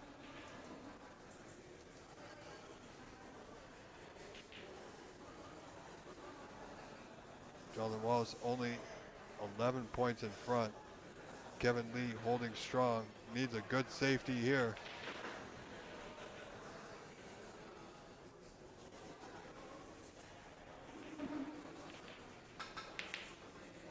Not sure about that one. Well, this could be trouble for Kevin Lee.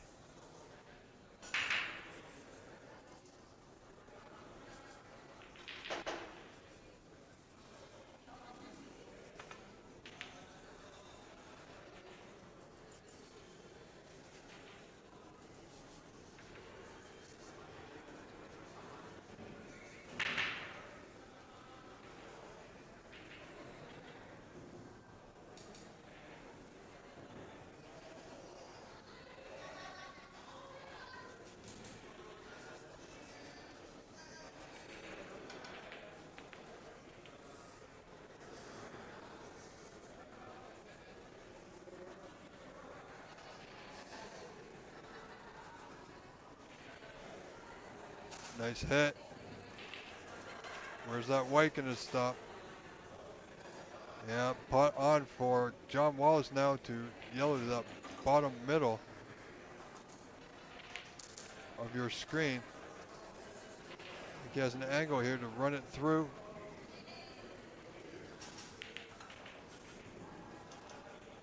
Wants that cue ball away from the cushion, and he is.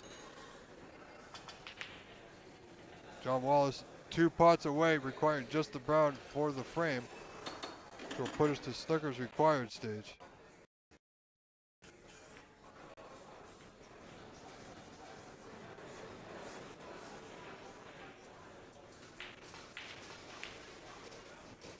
Wow, did not see that coming. Where's the green gonna go?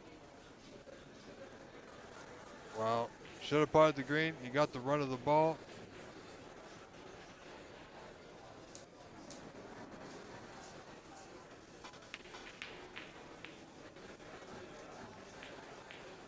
You know, perhaps just a little bit of nerves might be setting in.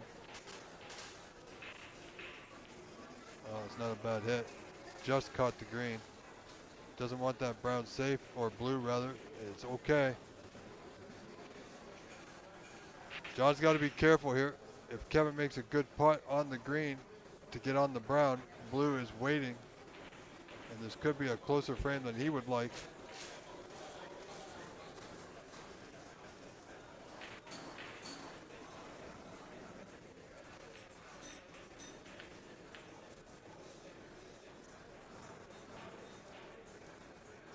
You know, Kevin's got options here. I'm not sure how much room he has, but if he can avoid the blue with the white, well, he decided to go that way instead. I was going to say he could drop it behind the blue or brown. Now, this green will pass that bottom right corner of your screen. Will Jonathan Wallace take it on? You'll have a look at the potting angle.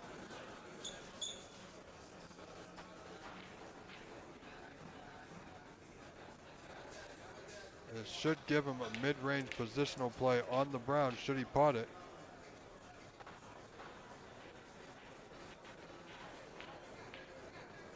Looks good. No, it's not. Well, he's giving the chance to Kevin Lee now.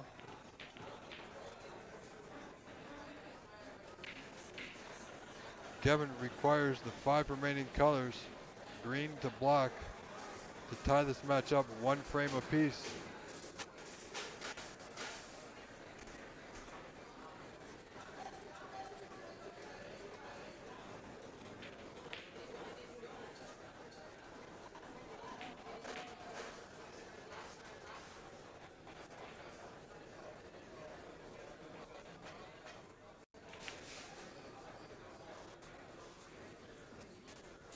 Gotta tell you, you gotta give it to all these players for these long, hard days, sometimes 10, 12 hours. So, you gotta give them an applause just for giving their best. It might not be the best you've seen, ladies and gentlemen, but they are absolutely giving it their best that they can. Kevin potted the green, not in position to pot the brown, but he can't get that white back down, preferably behind the black here. He's got the line, needs the weight. Good attempt. It's not bad, that's pretty good. Not a snooker, I don't think.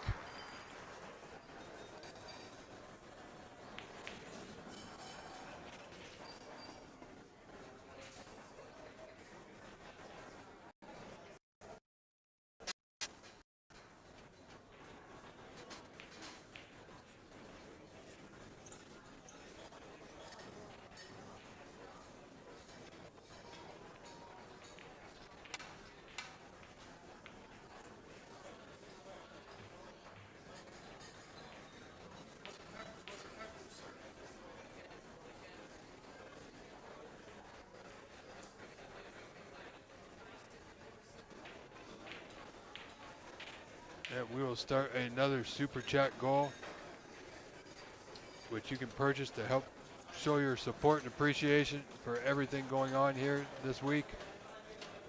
We thank you in advance. Very much appreciated. We love the support. Great to see you all here. Response from all the views been absolutely phenomenal. I can tell you from the word of the players, they absolutely love it and appreciate it as well.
So only 10 points separate these two now.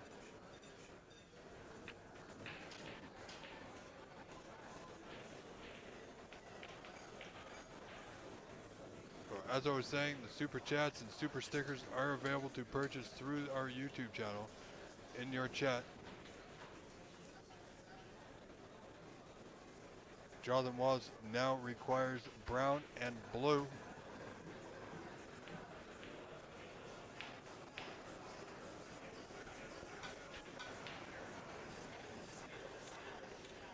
Should he get both those, he'll have a 2-0 lead in this best of 5 group stage match.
So here we go, Jonathan Wallace, game ball, frame ball.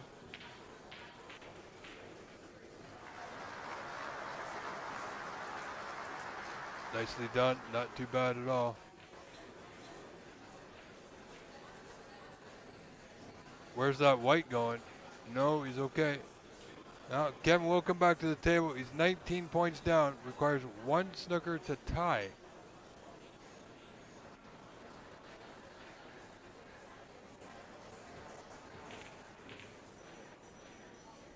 So he will absolutely play on here.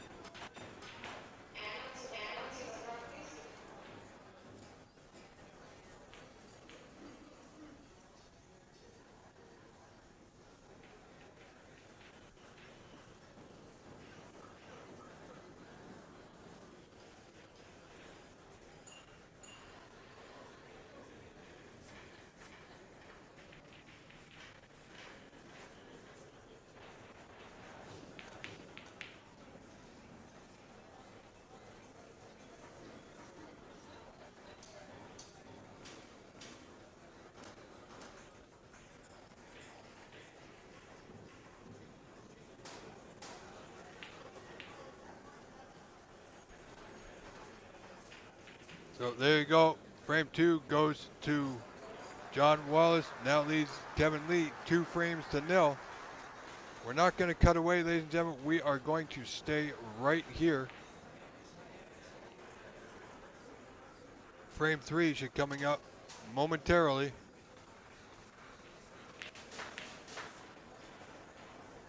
There's our OBSA president, Presley Backus.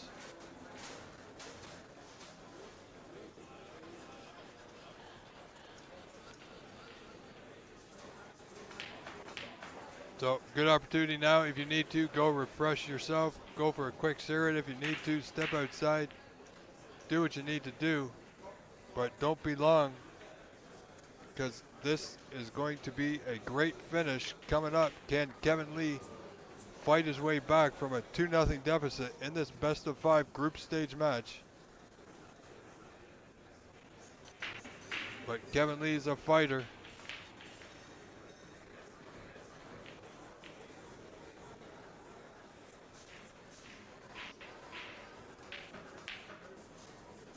So don't count him out just yet, folks.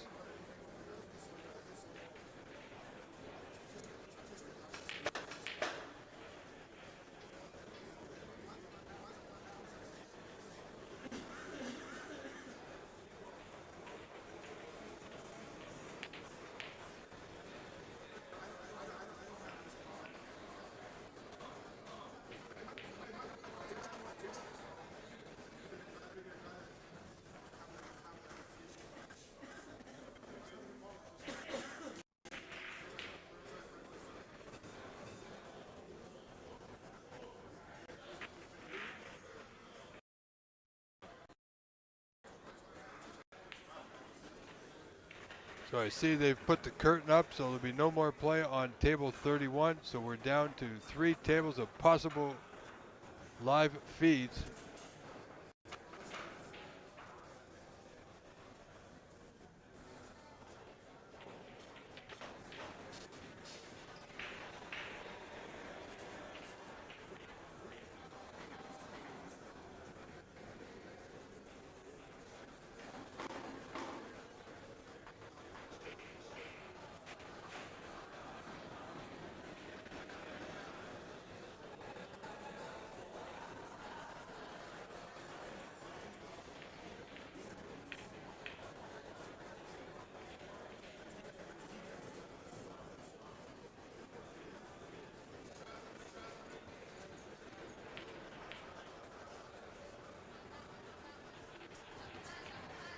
So here we go, frame 3 underway. Jonathan Wallace looking to make short work of it, but he's left a pot on for Kevin. This red past the bunch to the bottom left corner of your screen.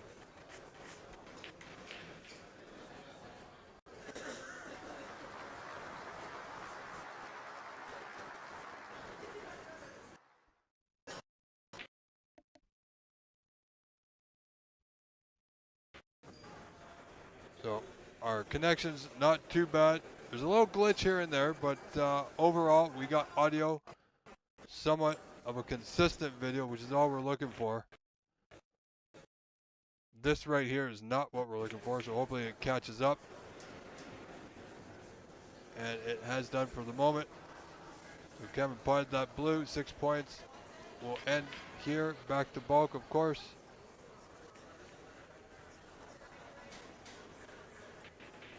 Not great. You can tell body language says he looks a little disappointed. Could have done better.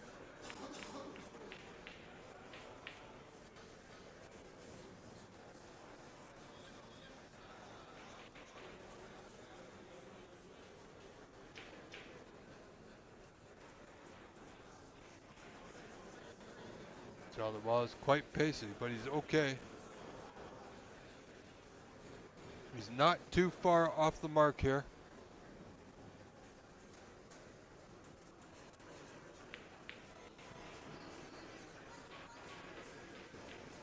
Let's see what Kevin can do, get himself back in this match. That's not going to help him. It's not going to hurt him too much, but John Walls may take this pot on.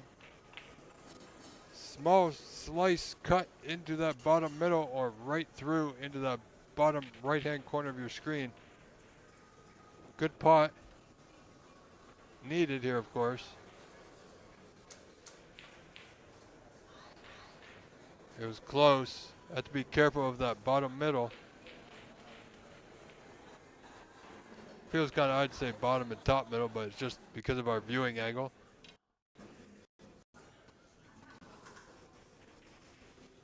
Kind of like directing the flow of traffic, really. Well, I'm not sure what Kevin's game plan was there, but it's not exactly what he had in mind, but he'll take it.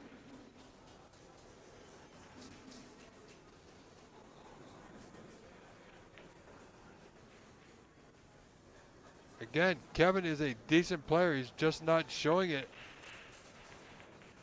here at the moment.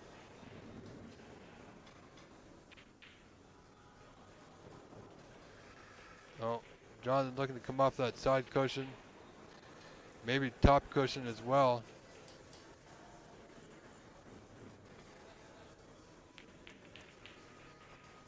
Well, that's not bad, but I have a feeling he's going to be behind the brown here.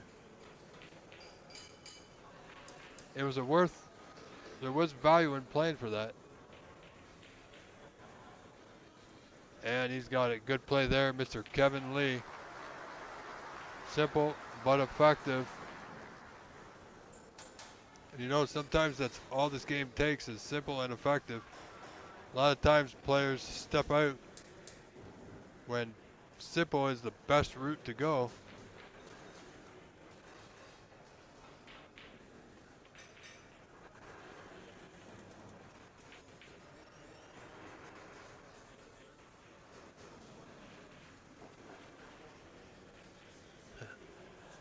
David, is that an invitation? I would love to go to Sheffield for the World Championships.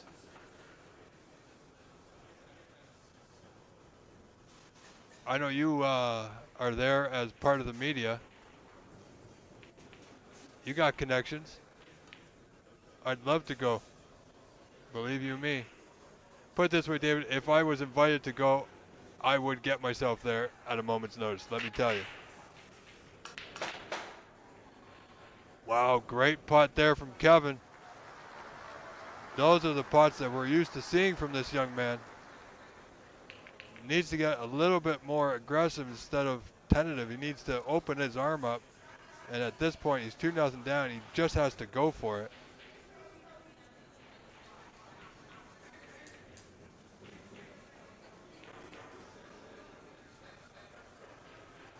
And David, hey, you never know. Maybe we'll go together next year. What do you think?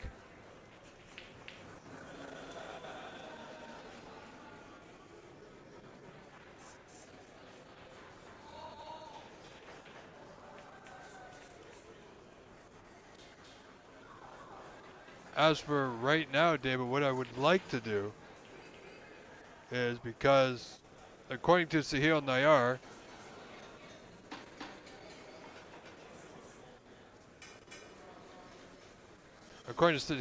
his first event is the Championship League, which is, you know, as you know, shown for free on Facebook and YouTube.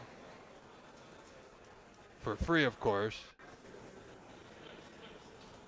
So what I'd like to do is when Sahil goes over and plays in the Championship League is to possibly remotely commentate on that match. As generally speaking, the Championship League quite more often than not doesn't have commentary.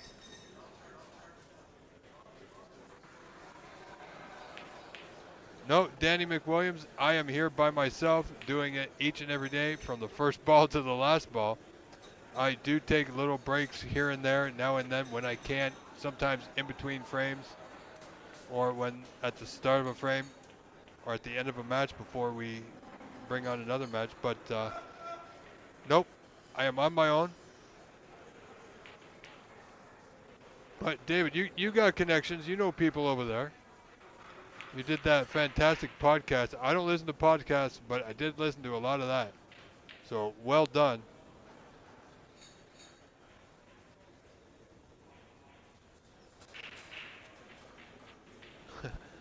Thank you, Danny. But no, it's great. I actually have a wonderful time with everybody here in the chat. I just love snooker, and the viewership is just over 3,000 views already, and we've still got a lot more to go. You know. Well, Danny, thank you very much, and I appreciate the help and support that I've gotten from quite a few of you, and a lot of the players. So I will tell you a little bit of tidbit of information that I have in my back pocket. Not going to tell you it all, just in case it doesn't happen. But I'm working on doing a live interview with a very special guest this weekend at some point. Not sure exactly when. If it happens, you will definitely know. I'm greatly looking forward to it. Kind of a spur of the moment thing that kind of just fell in my lap. But if there's time, then yeah, I'm working on a very special, short, albeit great interview. So stay tuned for that. That's all I'm going to tell you. Just a little teaser of information there.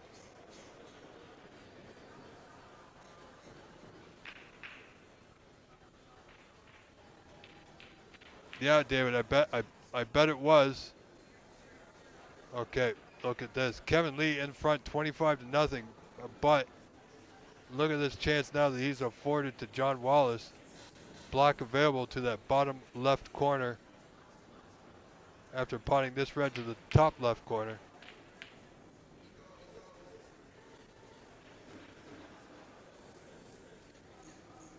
But yeah, David, if I could head over and in some capacity be involved, that would be absolutely fantastic. You know, my days of being a professional snooker player are long gone. And John Wallace is missing that black. Wow. It's not like him, but it does happen. As I was saying, David, my days of being a pro player are gone. I realize that. However, doing the broadcasting and the streaming and the commentary, well, you never know, right?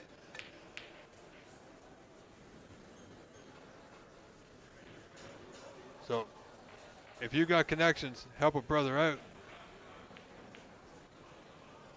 Let's see what we can do for Canadians, myself included.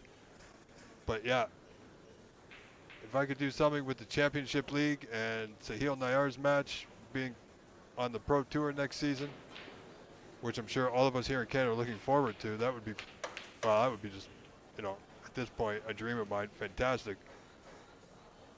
You know, much like you, David, we all love this game. I mean, or else we wouldn't do what we do for 10, 12, 14 hours a day sometimes. But Kevin Lee's looking pretty decent in this frame.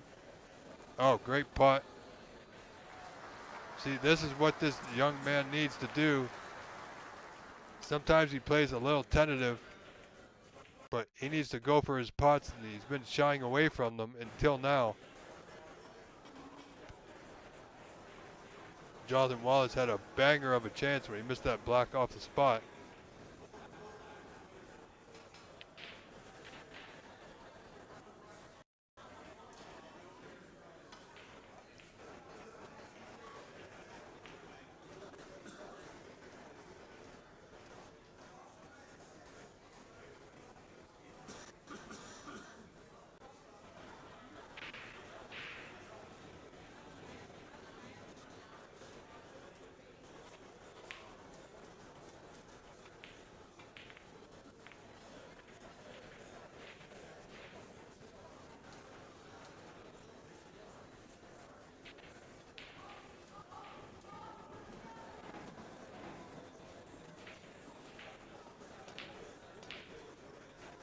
So now let's see what John Wallace can do. He trails 31-2. Has a 2-0 lead in this match. You know, being the group stages, if you can win a match 3-0, you don't have 3 wins, 0 losses, that's definitely better than a 3-1 or 3-2 win. Because every loss will count against you, and it might be the deciding factor, should there be a tie, whether you make it out of the group or not.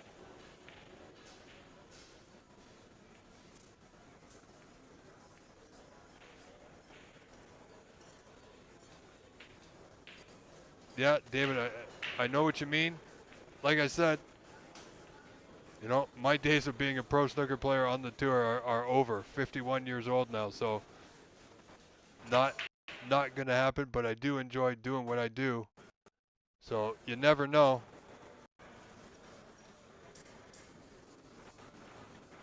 I mean, look at all the great commentators over in England.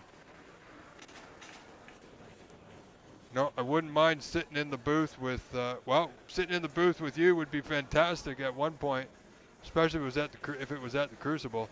But there's Sean Murphy, you know, Ken Doherty, and all the others.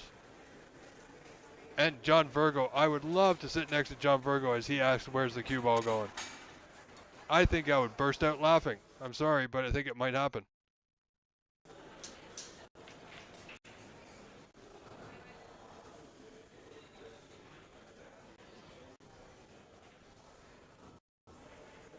So let's see where we're at. Jonathan Wallace.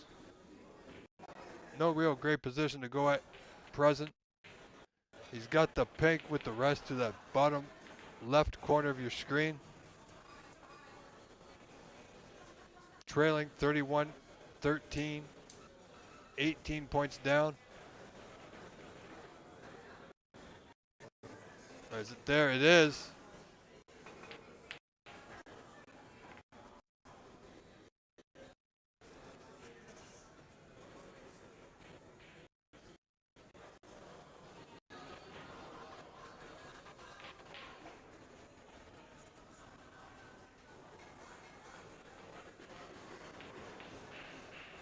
So not much Jonathan Wallace could do, but get that white back to the bulkhead, and he's not too bad. No pot on here. Those two reds are covering each other on the top left side of your screen.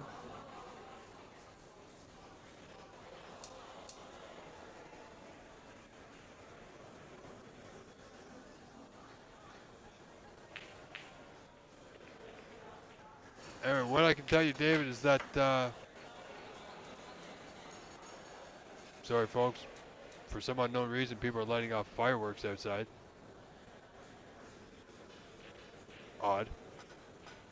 Anyway, David, what I can tell you is, you know, a lot of the pros are over in England and Scotland, Ireland, are watching our Canadian Championship right now.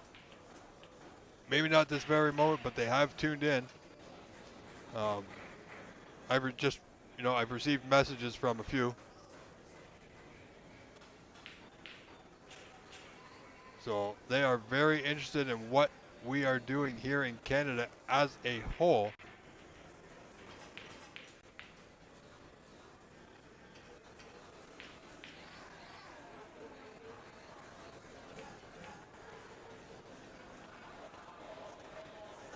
But I think this year, this is and I'm not saying because I'm a part of the OBSA board, but this is the best run, well-organized Canadian Championship event in several years.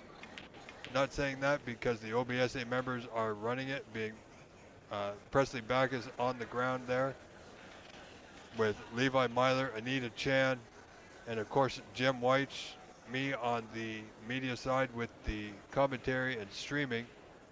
And the other day during the seniors, I was scorekeeping as well when they had an issue with the tablets. But from what I hear from the players, they are very happy and enjoying themselves very much, as they should. So for that, we're grateful.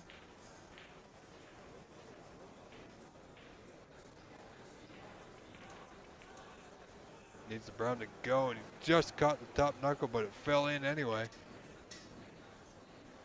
Kevin certainly putting Jonathan Wallace to the test now. 3 reds near the black. Kevin will need an angle on the color to go into them, but I believe the top one, there is one that will pot to that bottom left corner of your screen. Now, does he have an angle on the yellow to get down there? If not, it will be brown.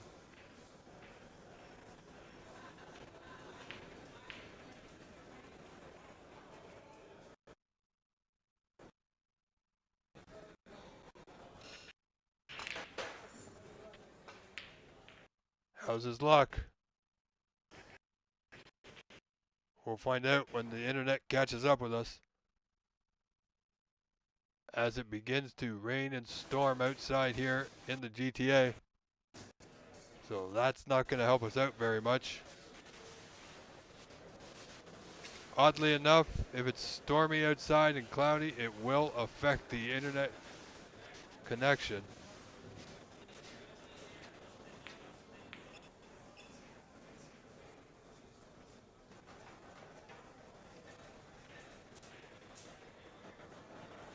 Yeah, David, unfortunately, I wish I was at the venue myself too. Probably have a much better stream than we do now, even though it seems to be holding on, but it's holding on by a thread, let me tell you.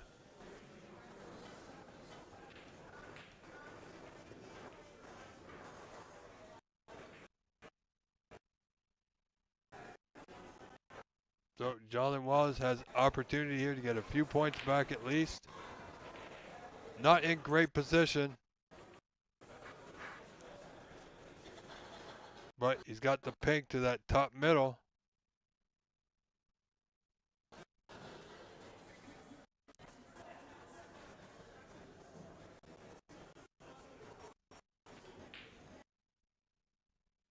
And we're having some network issues again. I do apologize, folks. As you can see, it appears Jonathan Wallace has potted the pink.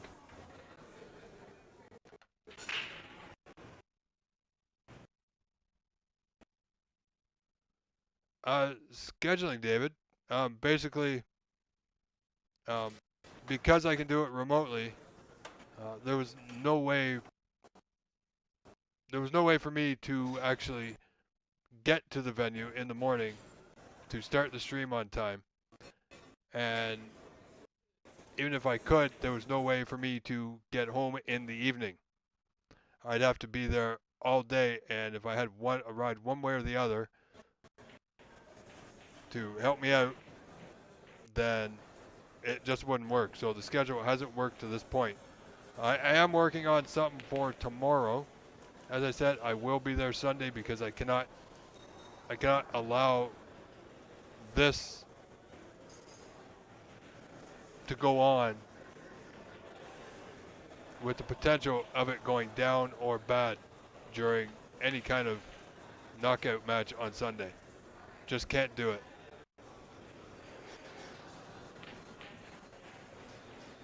So, and Ubers are kind of expensive for my venue, from the venue to my home and back. So as you know, it's everything's on a budget these days, and that's definitely not one of them. But I will make an exception if I have to. I will do it on Sunday for each and every one of you. I will spend the cash to get there and back, because this just won't do in my books for a Canadian Championship final day event. So, but tomorrow and Saturday, that's up in the air. Now, look at the difference that Kevin Lee has made in his game. I mentioned he needed to open up his arm, and he has done much better this frame, leading by 21 now, 47-26, striking them well. It was a great pot with the rest.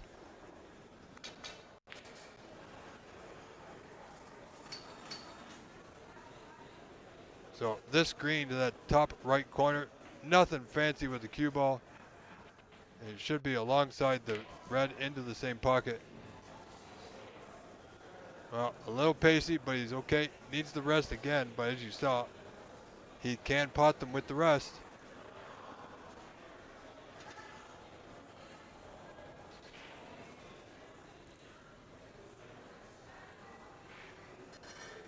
So I would like to get there tomorrow because the potential of them having some knockout rounds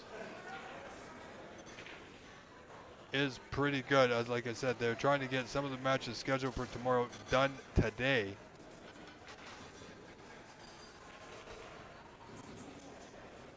Wow, another good one there by Kevin Lee. Kevin Lee now up by 26, requires just the yellow here. Slight draw for the yellow back into the top right corner. So barring any tactical or big errors, we'll be seeing a fourth frame here in a matter of moments, folks.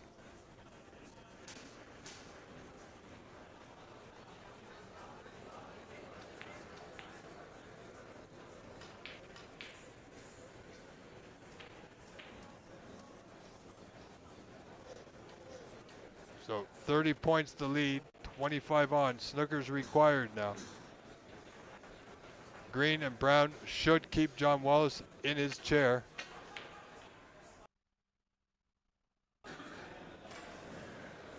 But Kevin doesn't make the green, so John will rightfully so come right back to the table now.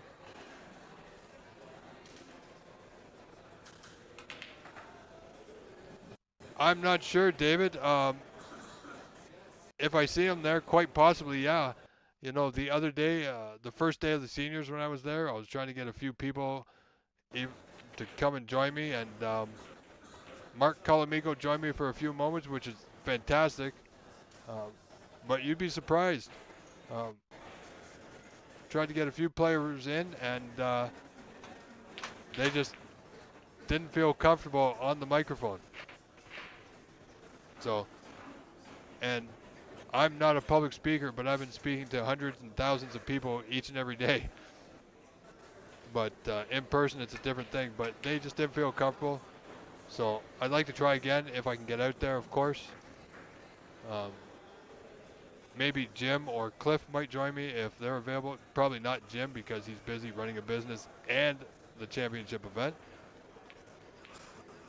But you never know. If David's there, quite possibly. You know, I might even pull in our good friend John Evereckian if he's available.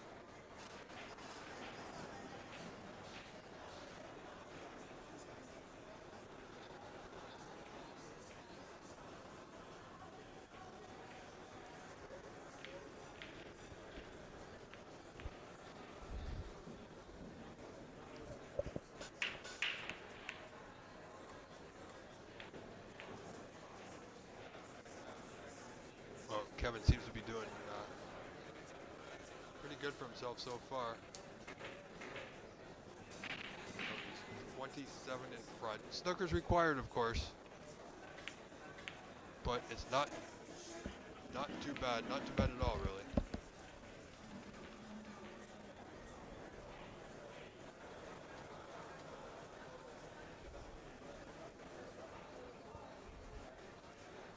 So, Kevin, if he pots this brown, in or over, really. Close, but it's not there. John Wallace at the table can control his white. Possible snooker here if he can get the white. If he can get that white down towards the block area, that would be absolutely fantastic for him.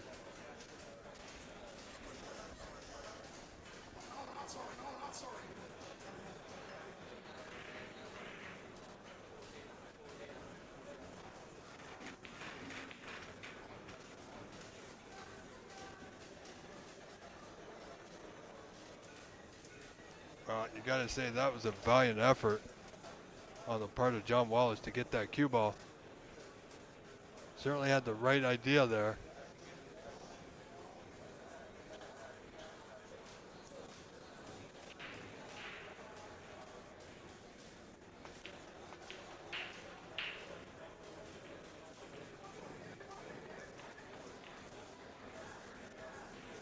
KP, you know what? He might be. I'm not sure. When I saw him at the first day of the seniors at the venue, he went off, started playing some pool.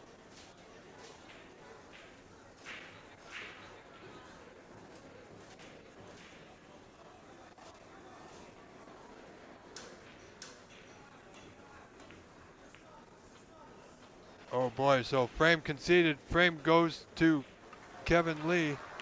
So this match now going to a fourth frame. John Wallace still leads 2 frames to 1. He's not too happy with the way that one had ended, so look for him to tighten things up here in the fourth in just a moment's time.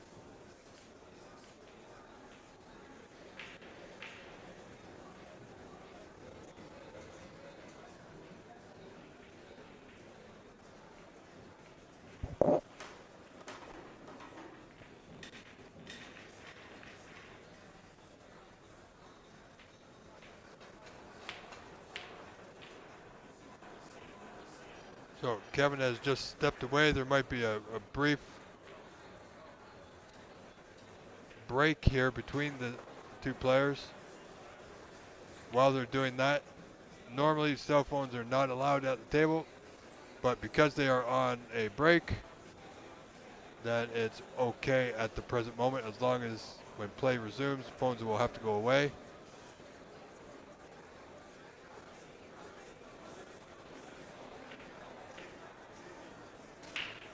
David, I'm not sure who Daniel is, and I haven't seen Pat McCarthy this year either, which is strange.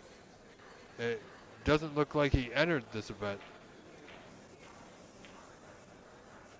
You know, after reclothing all the tables, he's not in the event.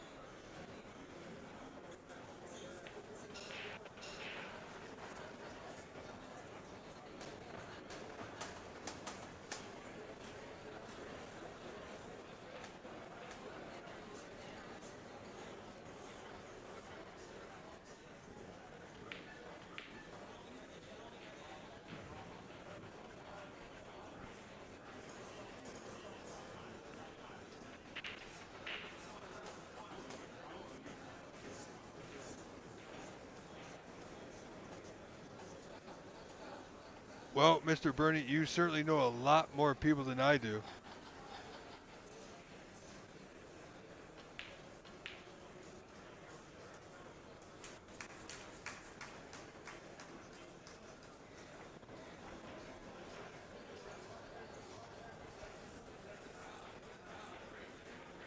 You know, I took several years off. I was away from the game for almost, almost 20 years I was away.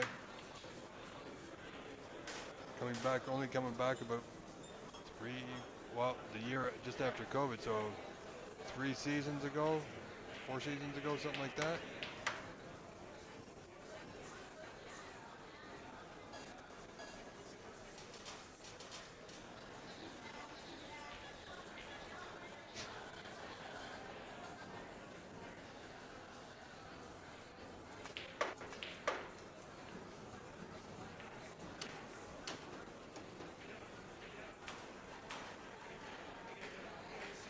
So Pat was taking a break, eh?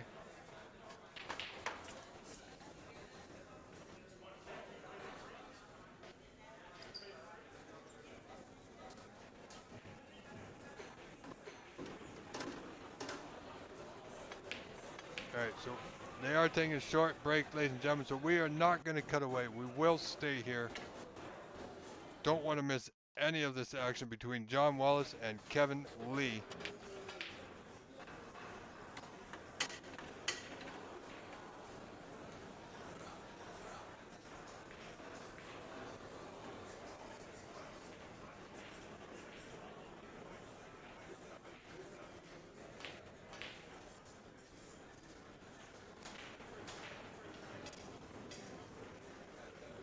and it looks like Nitin Sharma just walking by is in the house. Debuting here this year at the Canadian Championship. So David Burney, remember you were asking about picks for the event? There's one name both of us failed to mention.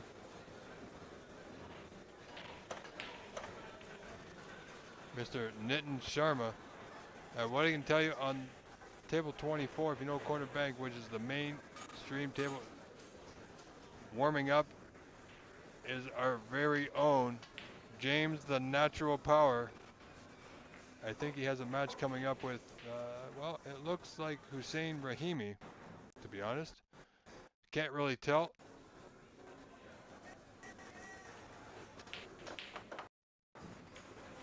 But we're going to stay with this match until its completion. Yeah, so James Power and Hussein Rahimi coming up. On Cloud Snooker, Blake Martell has defeated Hugh McKern 3-0. Fareed Effendi leads Steve West 2-1. Joe Atia and Dan Besonette are tied at 1. Good match there. Karim Namek and last year's and reigning Canadian Snooker Champion 2024, Carter Weigao, tied at 1. And Adamo Galleti and Charlie Brown are getting underway, still in the first frame. Ladies and gentlemen, you can follow along with that and more by going to cloudsnooker.com for any of the matches that are currently in progress. There will be live scoring.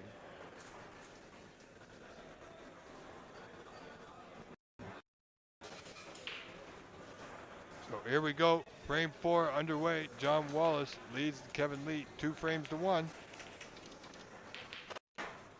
Kevin Lee showed great resolve in that last frame. He needs to do the same thing now. Keep his nerves at bay. Open up his cueing arm like he did in that third frame. I mean, at this point, he's got nothing to lose. Get himself to the decider and then play it by ear. If he gets to the decider, he will have a bit more confidence, of course. So unfortunately, Nitin Sharma will not be on one of our stream tables, so we will not be able to see how he fares. But you'll be able to see the scoring from his match on the live scoring link on cloudsnooker.com. But David Burney, Nitin Sharma is definitely one to watch.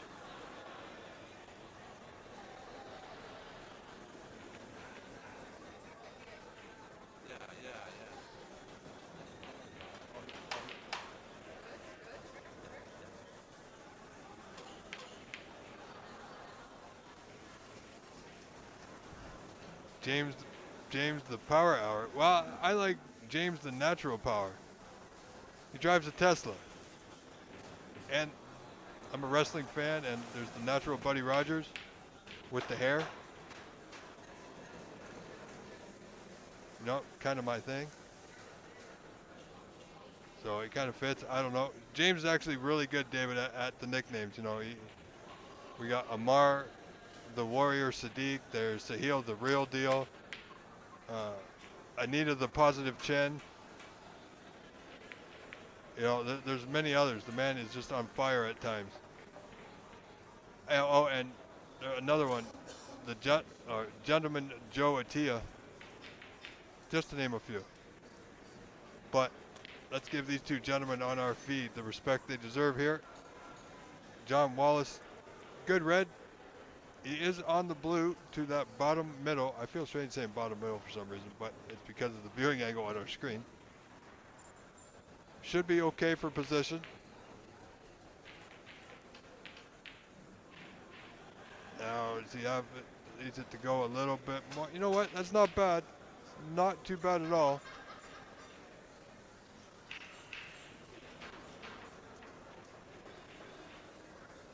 Macho Man, no.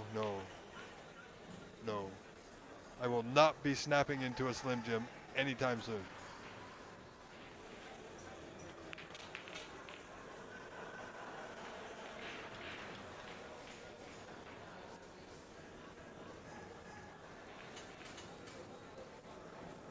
John Wallace. Break of 7, early goings. The red just in front of the pink as our view sees it is not bad. There's a red just at the bottom of the bunch as well. Wants that white off the cushion here. And, well, if he plays this red at the bottom of the bunch, he's going right into the pack.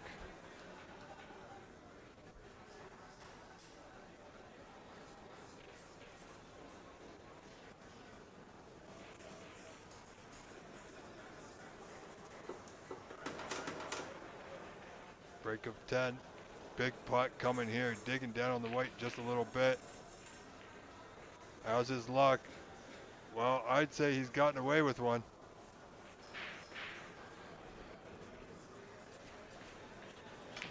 Big shot to go for from John Wallace. Only 10 points in it.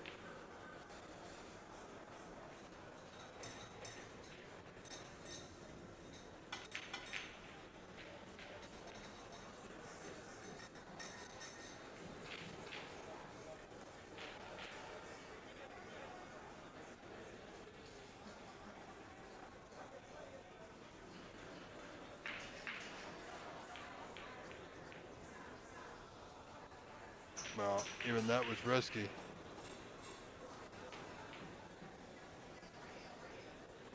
So he's gifted a great opportunity to John Wallace in this fourth frame.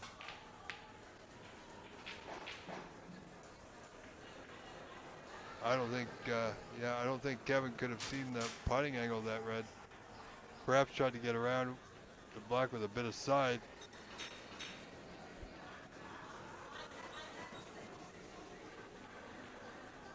I mean, I did mention Kevin needs to open up his arm, but he doesn't need to take any chances that might not be good opportunities. But he's been let off.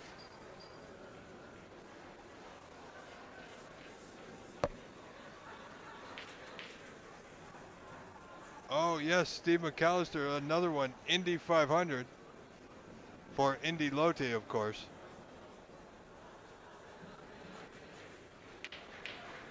That one was me though.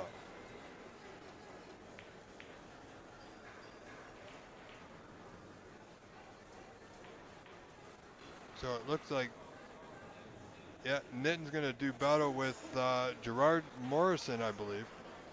So you can follow along with that score on Cloud Snooker once it's available. Which it is. And if knowing Nitten like we do, that could very well be a very quick match if he gets going. Nice pot there by John Wallace. Needs this block to go, folks. You gotta feel if it doesn't, that it's gonna give Kevin a little bit more of a boost, really. Because he's not getting, he wouldn't be punished for his mistakes. So John Wallace here needs to do that. Kevin Lee made a mistake. John Wallace simply needs to punish him for it here.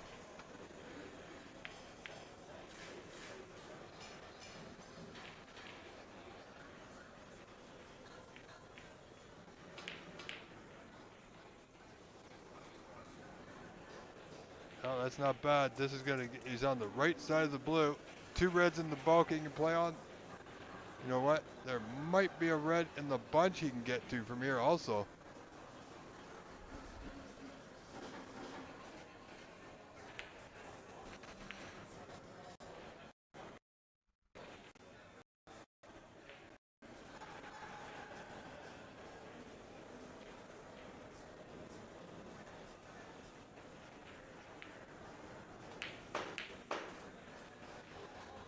Stunned over nicely, so there is a pot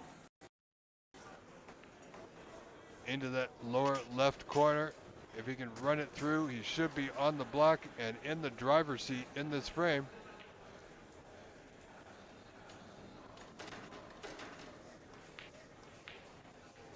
I'd say a good benchmark if he can get to 40 points. Well, I was about to say if he can get to 40 points, that would make it hard for Kevin Lee to come back. not impossible. However, another error from John Wallace. Break of 14 ends. John Wallace leading 25-0 now. So as I was saying, he was only 15 points away from that 40-point benchmark. Kevin Lee needs to pot balls or go for balls like he just did. Needs to open things up a little bit and get swinging. The first couple of frames he played really hesitant, a little tentative. And he's a good player. I've played him once or twice. Commentators curse, absolutely. Everybody blames the commentators, don't they, Bernie? Where's this red going? Wow, is it me or did that red roll off the cushion?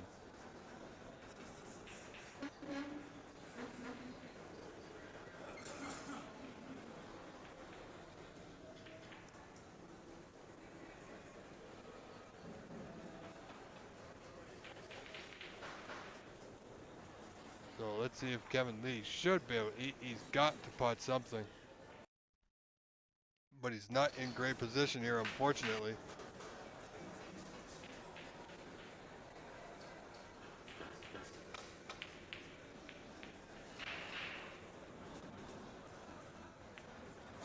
Well, that's not bad. A little bit further than he would have liked.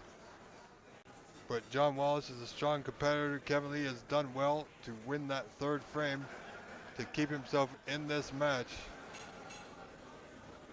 I mean, it's so important in group stage matches to win the match as fast as you can without dropping a frame, because frames again that you lose will count against you.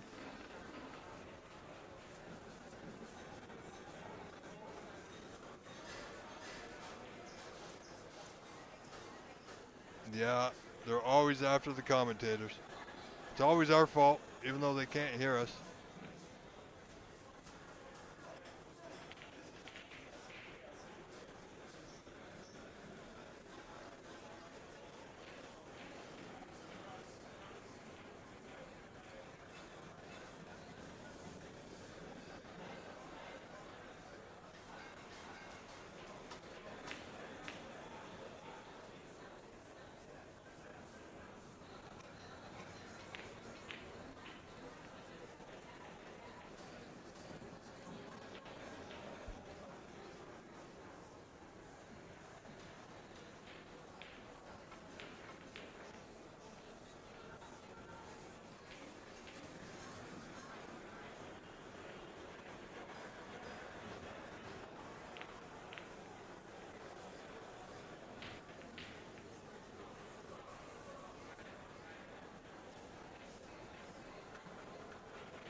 So Kevin Lee only able to score 3 in his previous visit, trailing 25-3, 22 points down.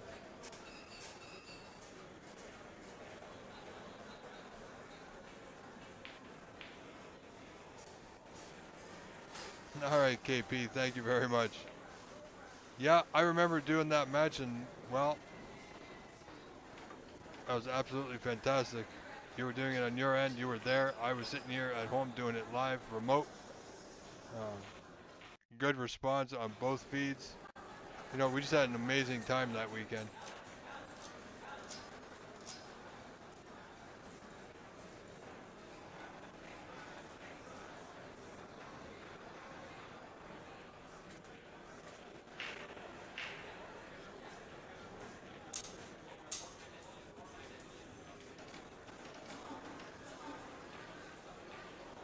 Yeah, let's see if Kevin, you know, Kevin might as well go for this red into that bottom left corner. Won't be disturbing any reds, won't be playing at any kind of pace really.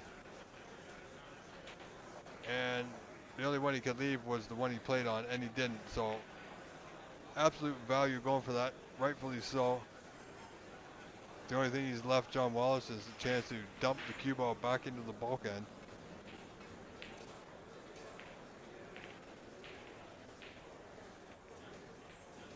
just nudged the brown.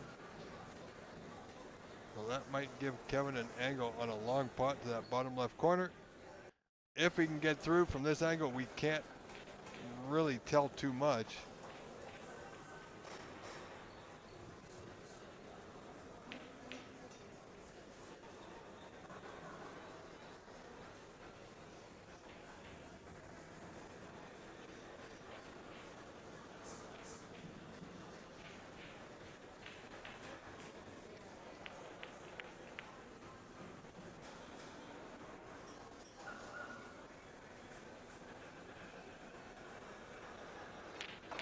So no pot on for Kevin Lee. He just brings the white nicely back into the bulk area. John Wallace holding on to that small but effective 22-point lead, 25-3 in this fourth frame.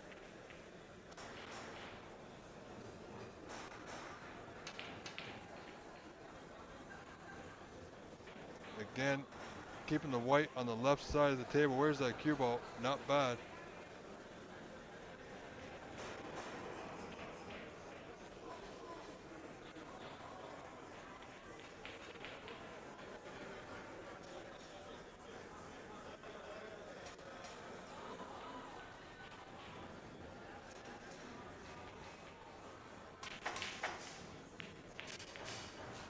Well, that's not going to do Kevin any favors. That's unfortunate. Oh, Bonnie. Oh, wow. I couldn't tell you. I honestly couldn't.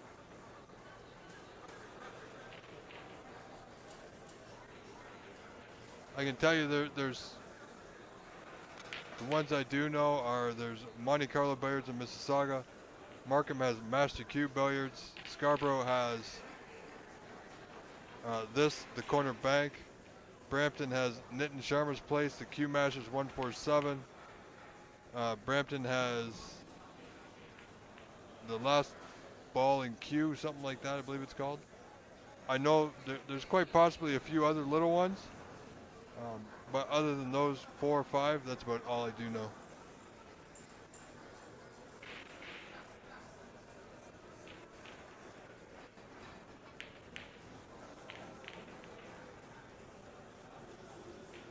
Yeah, I did mention the last Q, yeah.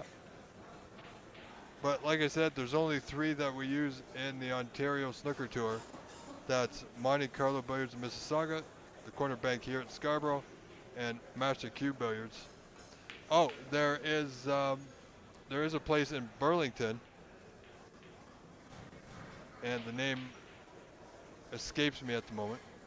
Shooterville, pardon me, Shooterville out in Brampton. Burlington, pardon me, Burlington and Shooterville. So there's a few, you know. Snooker is making a comeback. I know some of these places are more pool-sided than snooker-sided, but snooker is making a way back. I see more snooker tables being installed in some of these clubs.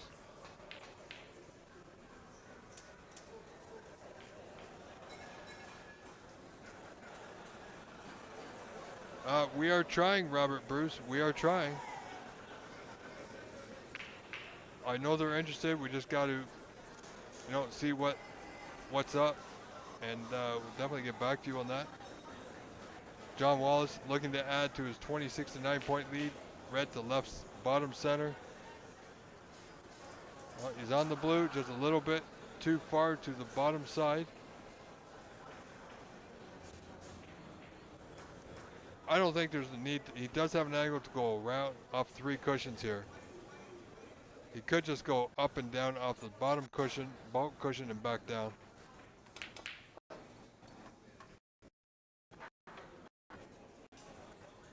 And that's just about perfect. Nicely done, John Wallace, ladies and gentlemen.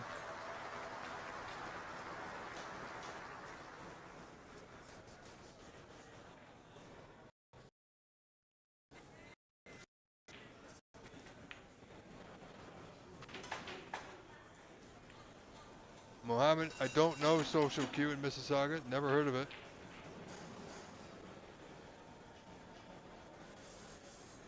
Oh yes, Lobster, you're right. Captain Snooker at Tompkin and Dundas in Mississauga. Yes.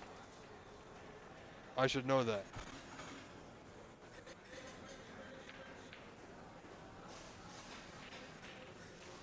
So John Wallace in the lead by 24 now, gone back to his 24-point lead. Looks to be 5 reds that I can see remaining, so still 67 on. So Kevin Lee still has a chance, but John is still at the table with his blue to the corner. Well done to chip out a red of the pack. This is going to should give Jonathan Wallace the boost he needs to finish this frame off here.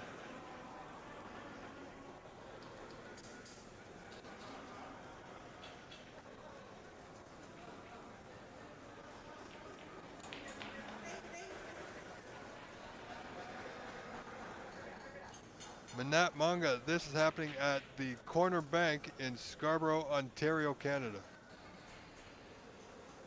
John Wallace made that red, that top left corner. With that 30-point lead now, edging closer to that 40-point benchmark I mentioned earlier. If he gets to that 40-point, he's going to be looking good for the frame and match here.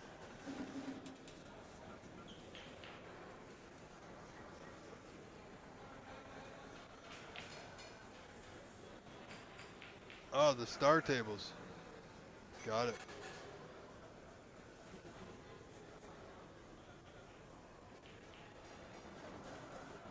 Oh my goodness. Just slight miss hit on the cue ball. Now, is there a... This looks like this plant is on. If Kevin can pot this, if he can make this into a plant, black or up for blue.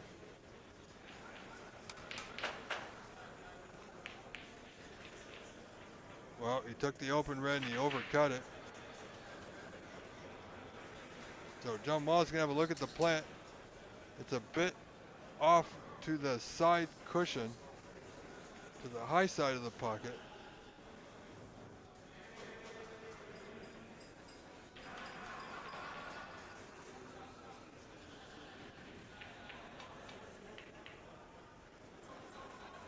Oh yes, Chris, thank you for the reminder. Frederick's Billiards we also use in the Ontario Snooker Tour in Kitchener. Just underneath Frederick's Mall, I believe.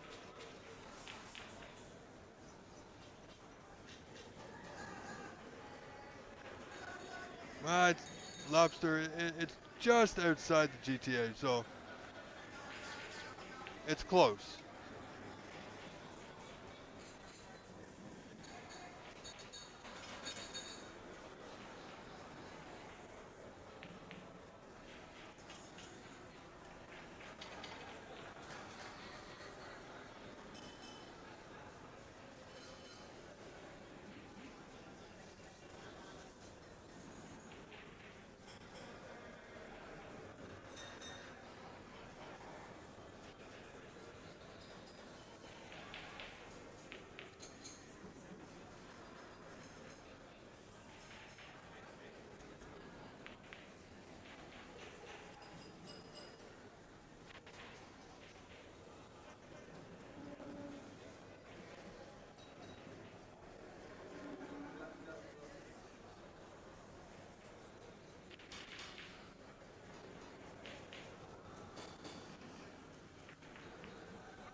So Kevin putting that red, needs everything he plays on.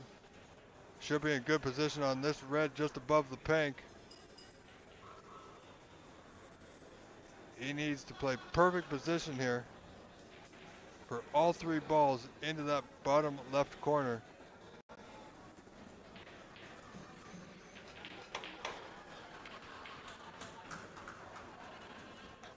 Oh, he's going to play this left-handed. That's risky.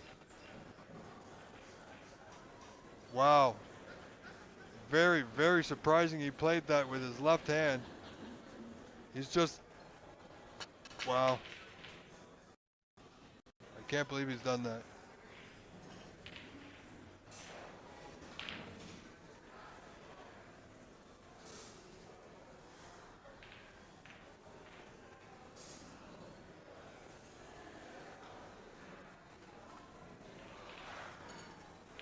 Lobster, if you go on Cloud Snooker, it's always available under live scoring. But Nitin Sharma, there in the first frame, leads 33-17 as being reported on Cloud Snooker.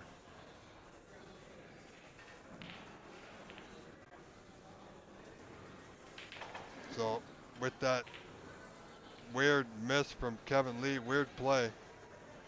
And yeah, Gerard Morrison does sit on the chair like it's a perch.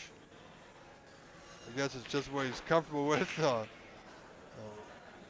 See how that goes. John Wallace in the lead by 32 now, 47-15.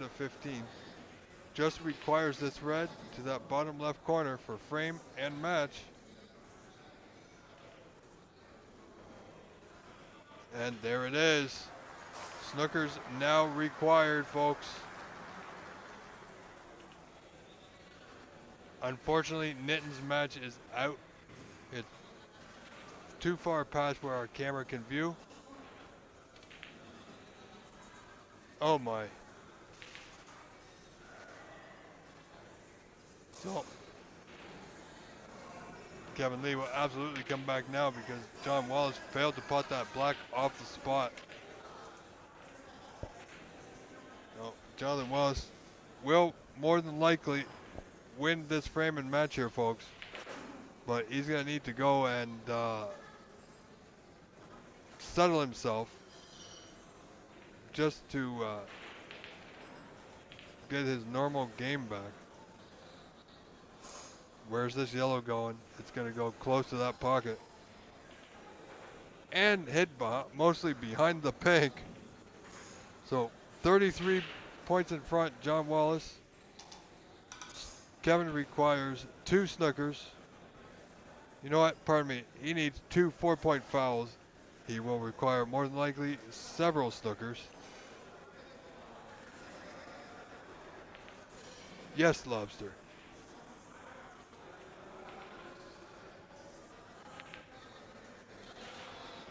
The website, Mohammed, is cloudsnooker.com. You can follow along with any of the results. Ladies and gentlemen, your viewership is once again breaking records today. Thank you very much. We haven't broken yesterday's record of well over 4,000, but we are getting there. So remember to like, subscribe, share the link on your social media. Get the word out that the Canadian Championship is one of the best run and viewed events of the season.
No. Andrew Leggett, I am your host, Rob Richards. Thank you for being here. Thank you very much. We do have some internet traffic, network issues, but everything's running pretty decently, not 100%, but decently.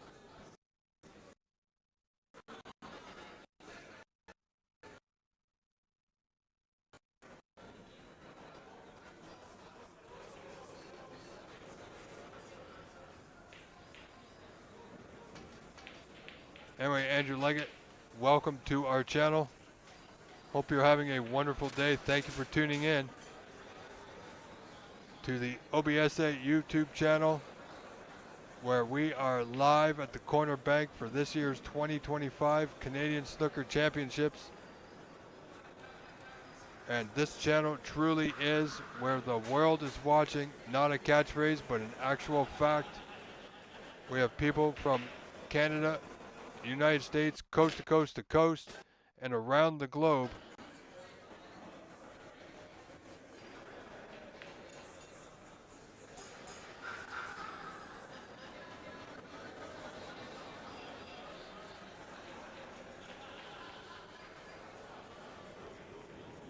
Yes, Bonnie, we are muttering through. And we will mutter through together as long as it takes. Yes, Andrew, great atmosphere, excellent food. John and Jim have been great.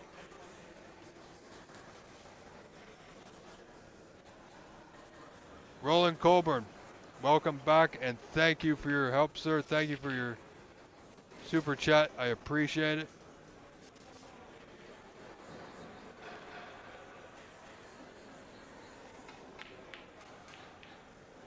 Hector, thank you for joining us. If you're talking about the stream, we've got several hours more to go. This match, well, should be over rather shortly. And then I'll take a short break to switch our camera around.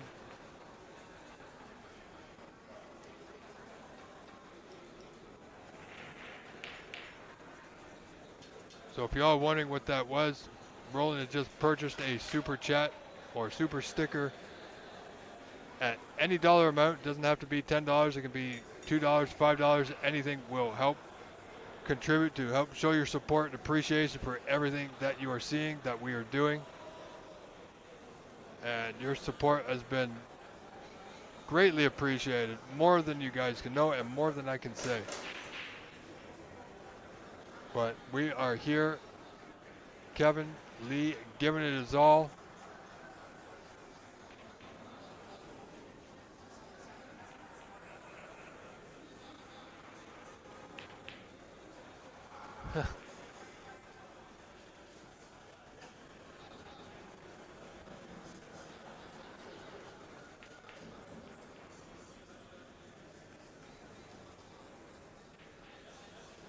So Jonathan Wallace is 31 in front, 25 on. Kevin Lee still looking for 2 4-point fouls here. Nitin Sharma, Gerard Morrison are pretty much deadlocked. Nitin Sharma has a 1-point lead, 43-42. And that green should secure the frame and match for Mr. Wallace.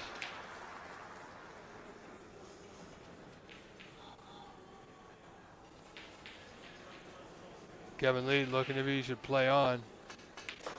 Will we see a concession? He's just doing the math. He's 34 points behind.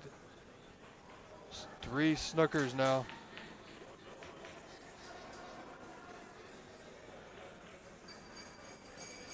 So he's going to play on. He doesn't seem too hopeful. We wish him all the best, but with this brown here to that top right corner just past the blue, frame and match should be done and over. I do see a handshake coming should this brown fall. Wow, didn't want to knock the blue, and that would have been a big difference.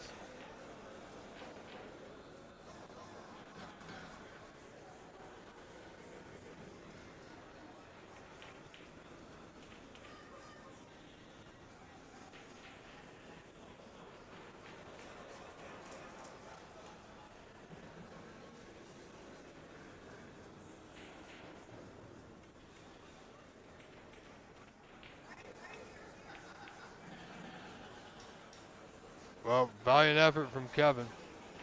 John Wallace is just going to roll this ball in. Jamie Manella, thank you very much, sir. Truly appreciate it. Love the support.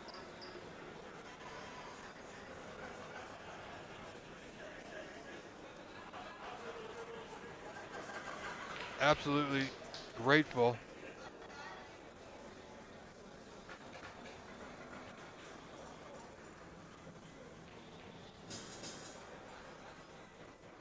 Well, Bonnie, you know what?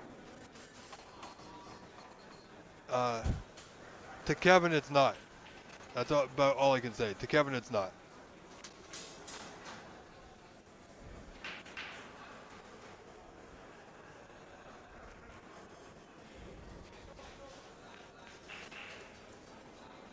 But it should not be too much longer.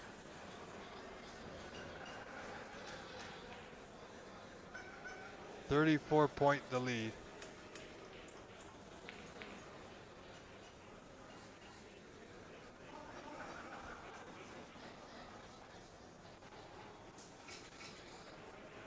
Yeah, 3 snookers. I mean, it's difficult, not unheard of.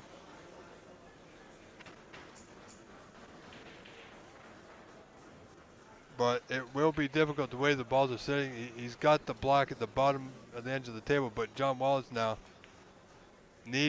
wants to desperately mix this brown to that top right-hand corner. And he doesn't want to move the pink, and he will. Look at this. A little bit of a wall. However, I do fear the light is dimming for Kevin Lee here in this frame and match. Good idea. Execution failed just a little bit.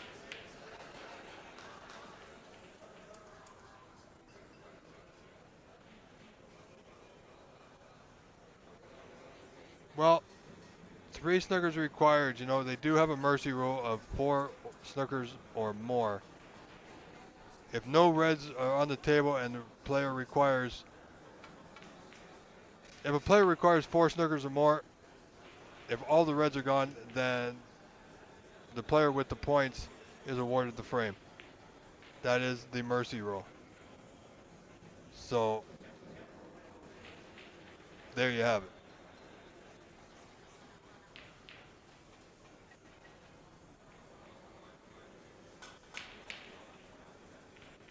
So, Kevin's in tough here, but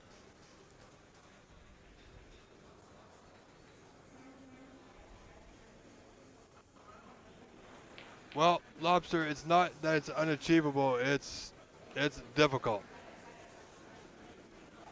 I mean, I've seen it happen in matches before. Well, Bonnie, you're right. You could. You could also buy that $2 scratch ticket and win $100,000. You never know until you try, though, right? So I got to applaud Kevin for at least trying and not just simply packing it in and giving up.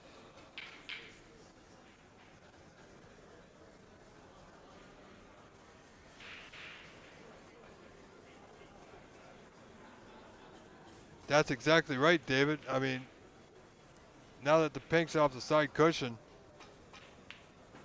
if he gets the shot for it, he's just played this one a little bit too pacey. But yeah, pink and black are sitting not too bad.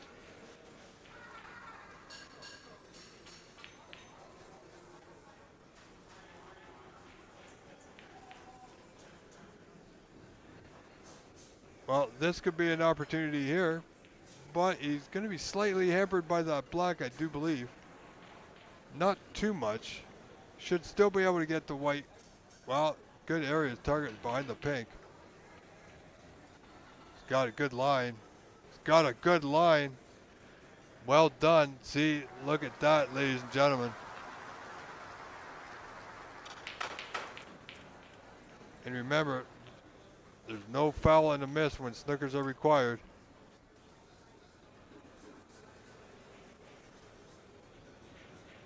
Wow.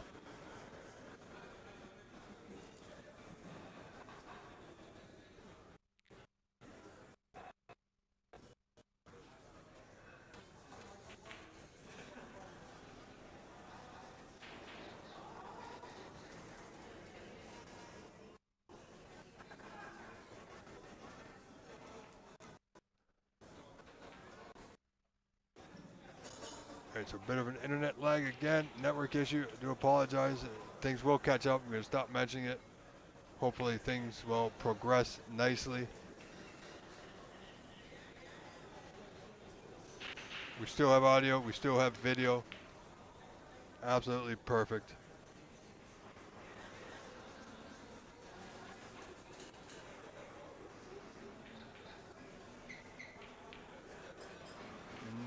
No free ball.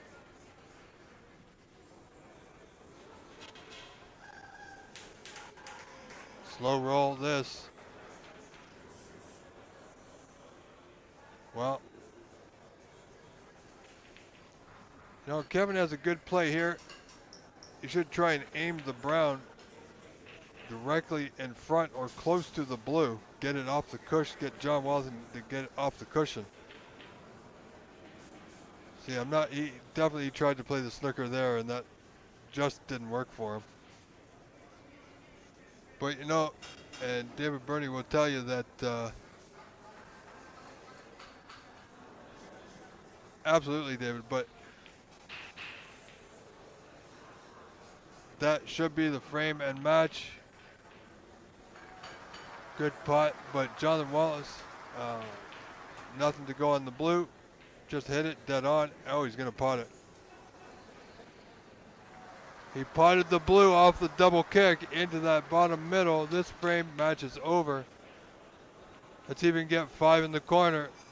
Is it there? No, it's not. Off the white. Off the white. It's not. Anyway, congratulations, John Wallace. All respect to Kevin Lee for giving it his all. Ladies and gentlemen, I am your host, Rob Richards. Having a great, wonderful day with you all. Thank you all for being here. Stay with us. We are not done yet, but we are going to take a short break as I move our camera for another match. Stay with us. Stay tuned. Don't go anywhere.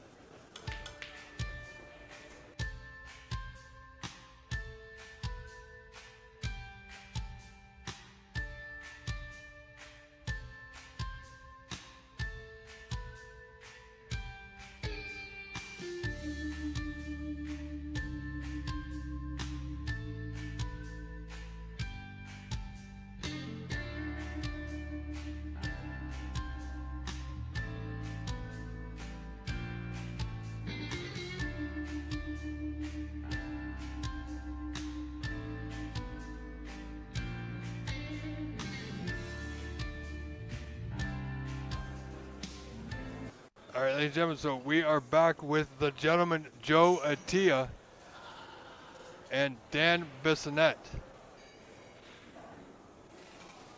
Joe Ailla leads that match 2 frames to 1.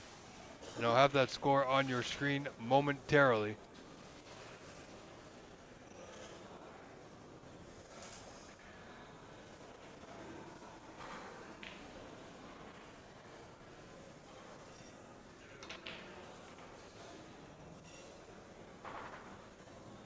There we go. Joe Ailla leading 33-16 in this 4th frame.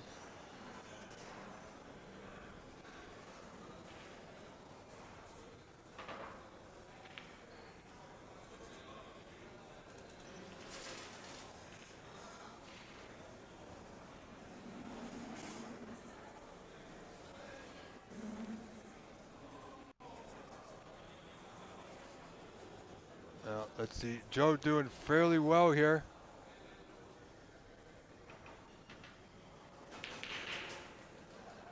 Well, see, commentator's curse. Let's not tell him I said that. Again, Joe fails to pot a black off the spot that we saw earlier against Anita Chan. Yes, he won that match. So Dan comes back to the table 34-16 points down. So it's 18 points deficit here. Oh, nice red. Is he going to have position that white needs to run on just a little bit? He's okay.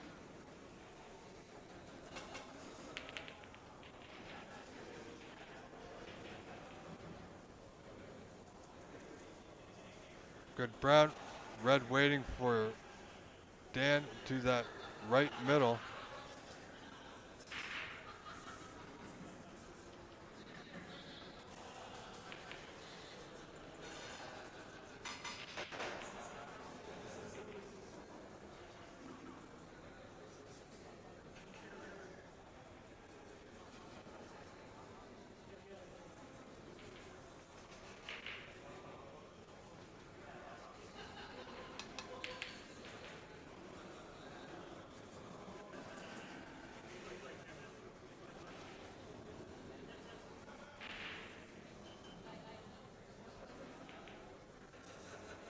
Dan doing well here in the fourth. He's a little tighter to the cushion than he would have liked, but still has a putt on that red at the bottom that will go straight into this bottom right-hand corner in front of us.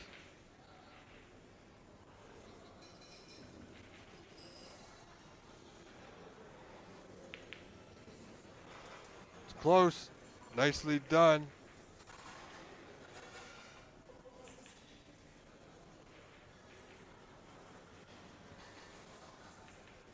See fans and spectators all starting to pile up around the viewing area. There is a raised area. If you've never been to Corner Bank, there is a raised area in the middle of the area of the venue. So you can oversee pretty much every table. Dan looking to go off a couple cushions, need to mess the blue, and he doesn't.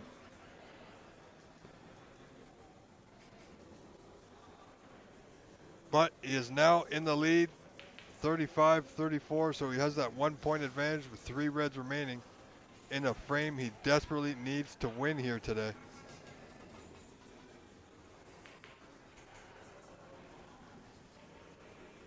Where's that cue ball going? And, well, it went right into the bottom of the pocket is where it went.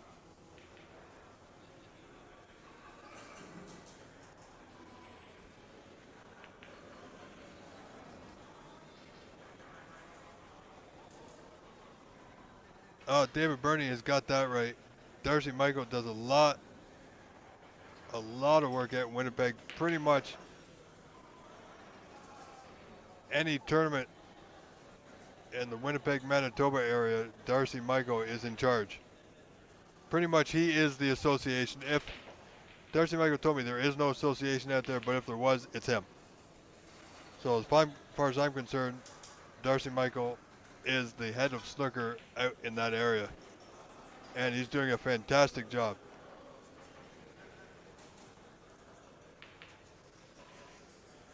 So we applaud him for his efforts.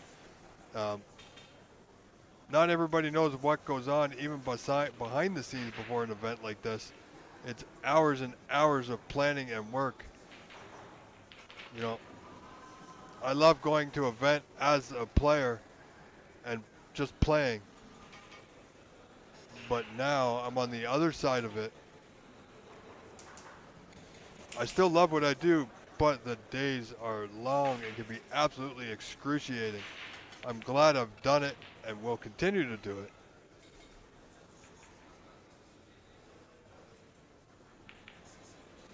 Yeah, David, he has definitely taken control of things.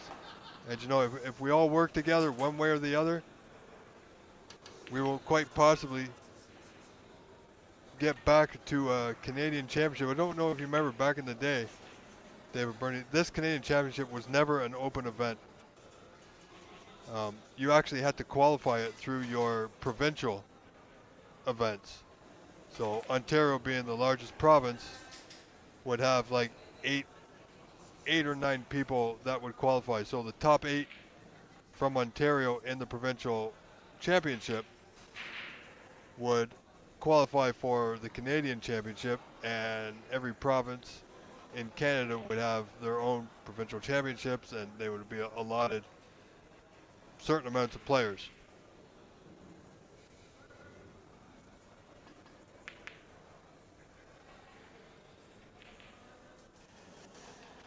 I remember Dale Sweet. Didn't know him that well, but I knew of him. Went to his room many times, down near the Danforth in Toronto. Upstairs, if I remember correctly. Well, that was a bit of a wild one from Dan Besonette. Kind of his thing.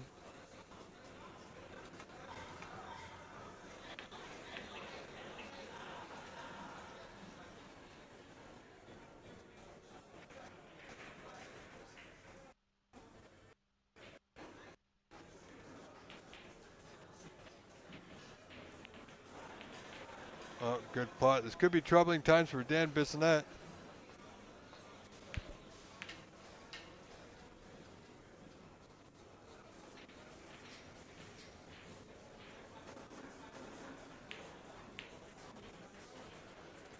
Yeah, the framework, David, is certainly starting to come together. Um, you know, I always said, people said you should get sponsors, but without an actual physical product to sell, so to speak, to a sponsor, there was nothing to offer them. Now we have that product, a base to build on. So the sponsors, trust me, they will come.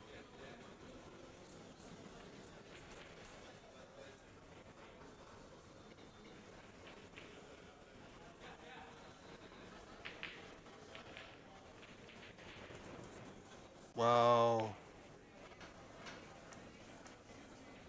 Joe felt he should have potted that one. Not happy. Tipping his cue to the ground.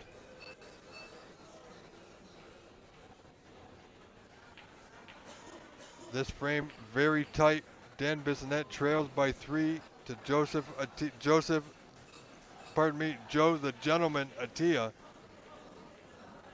Because he is actually in person quite the nice guy.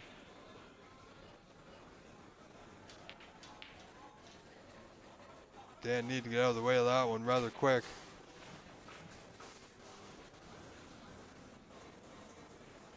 And he's gotten away with it. Will not go past the black, as you can see on your screen.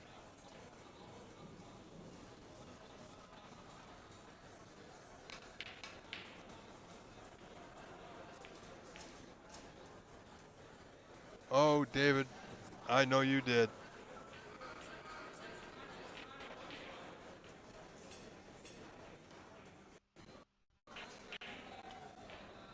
Joe looking for a snooker here. Is this white going to hold? Well, I don't think he's hit it hard enough. This red, if Dan can see the far left side of this red, you know, he might just be able to cut it into that bottom right corner.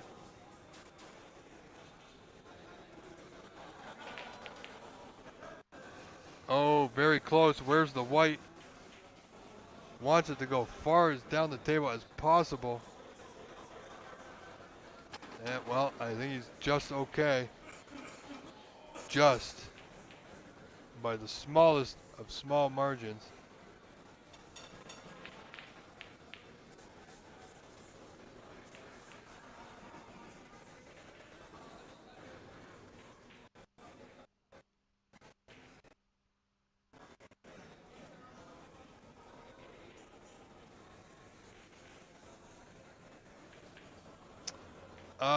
David, I have not heard any word as of yet about the CBSA elections.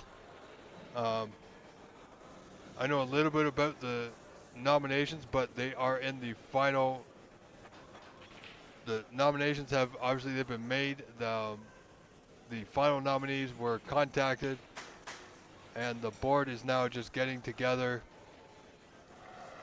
to make their final decisions on appointing new members, which I will assume will come after the Canadian Championships. So we are all excited to work together with the CBSA to promote snooker, not just in Ontario, but all across Canada, of course.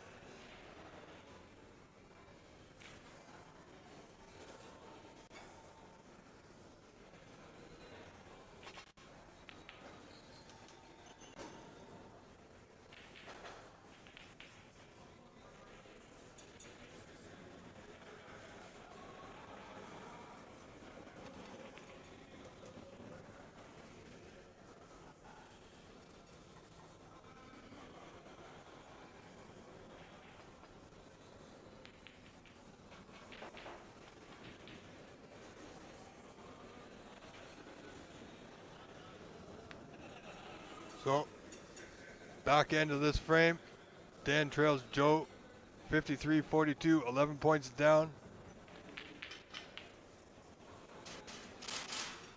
Now, so I think he's made the yellow as well. Yes, he has. So that puts him now within 6. And he's not bad on the screen, just simply needs to pot it to that top right corner. Oh, he overcut it by several inches.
So 2 points separate them, but I don't think the, yeah, I think Dan just needs the pink now. Blue hasn't been counted. There you go. So there we go. We are going to a 5th frame decider. Ladies and gentlemen, we will not cut away. We will stay here with this match in its entirety. Getting good viewership once again. Ladies and gentlemen, if you're just joining us, don't forget to like and subscribe. Thank you so much for your support. Also, the other thing to help us out is to share that link on your social media. Get the word out that the OBSA channel is the place to be for the Canadian Championship.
All right, ladies and gentlemen, as you can see, they are on a short intermission, being 2-2.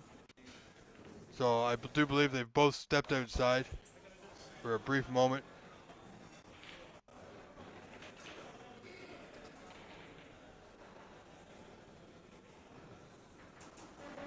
Well, Andrew Leggett, usually generally in a case of a foul or of a snooker, um, most players will mark the spot they provided, ball marker spots for each match, so they can put it down near the white prior to the shot. Um, if any other balls need to be repositioned in case of a foul, everybody here is a gentleman. You know, it is a gentleman's game, and they can generally get the balls back into their perfect spots or close to of it, where both players agree of their spots and positions. You know, and if not, you can always call the help of the floating referee that's overseeing this event, Kevin Patrick, um, before the player shoots for the foul. Because I know I myself have been in many situations where I called the ref over because I was playing it at quite a big pace that if I missed, everything was going everywhere. So, but generally speaking, to replace the white, they have ball markers.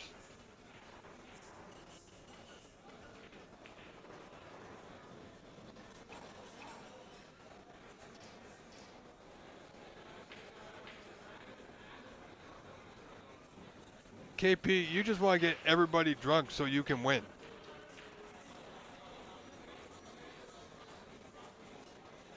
I'm telling you.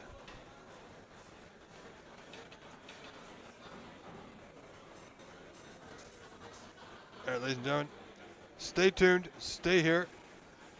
The men are on a break. They will be right back, and so will I. Thank you so much for being here. Truly appreciate all your support. I'm your host, Rob Richards. Stay tuned. Don't go anywhere. I will be right back.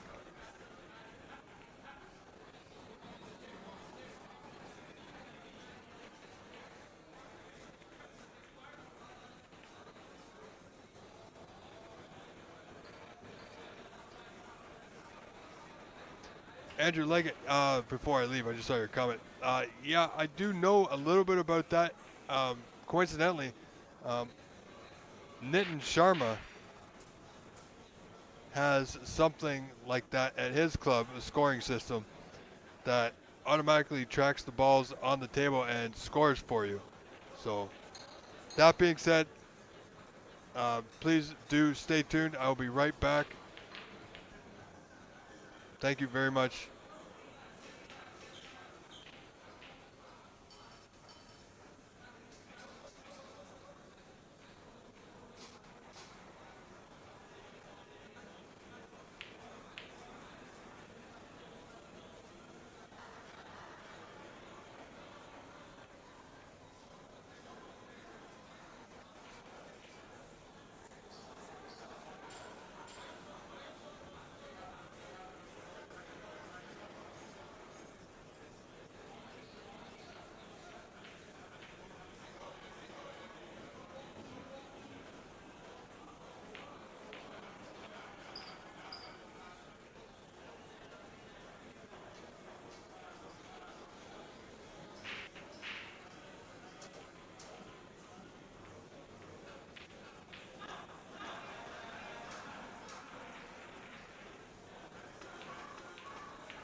Well, ladies and gentlemen, I am back. Play has resumed. Not a good start for Dan. Fouling off the break, left one to the middle for Mr. Gentleman Joe.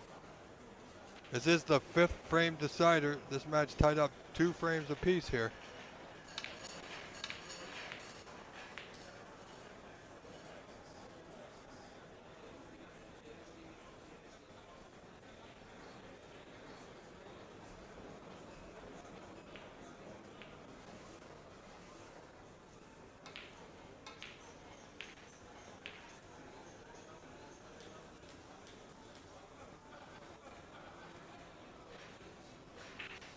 Well, sorry, Puckinger. This is the best we can do with this view. That black mark that you see on the left side of your screen is a pole that goes up to the ceiling, you know, to hold things in place, of course. So this is the best view that we can get of this table. Dan in now with a good chance.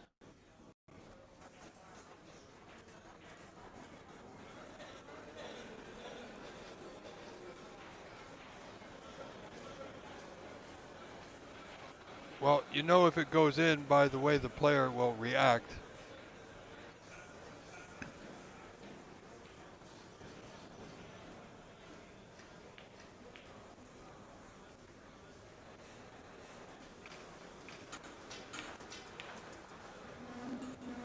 Well, that's not the best positional play Dan could have played there. Well, the pot is on, but oh, I can't see him going for this one. Everything will be opening far and wide. He is looking at the potting angle.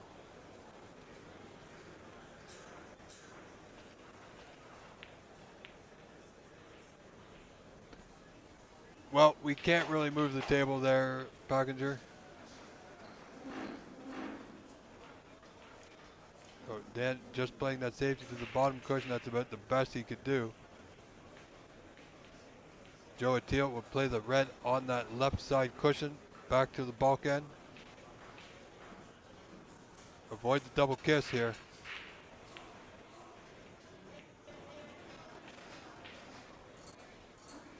It's not bad.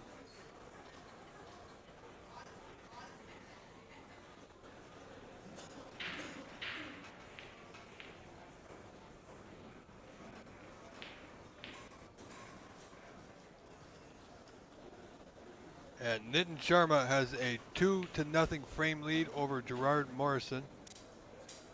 Fareed Afandi and Steve West are tied 2-2. James Power leads Hussein Rahimi 1-0. And Wei Gao has defeated Karim Namek 3-2. Charlie Brown leads Adamo Galleti 2-0. Remember, there's only 4 players to a group. There's 16 groups of 4. Only the top 2 from each group will advance to the knockout rounds.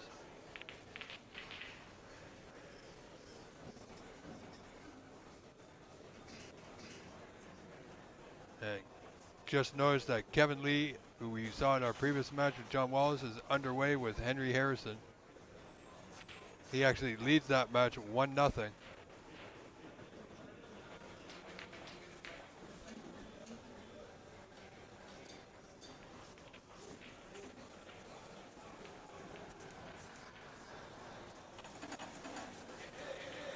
Dan got back to bulk rather nicely. Well, the reds are open. Should a player get in, would be a great chance.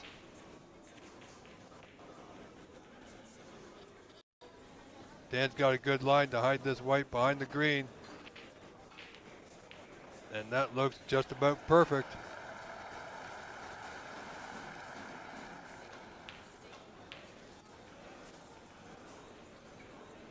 Brad Grierson, welcome, sir. Thank you for being here.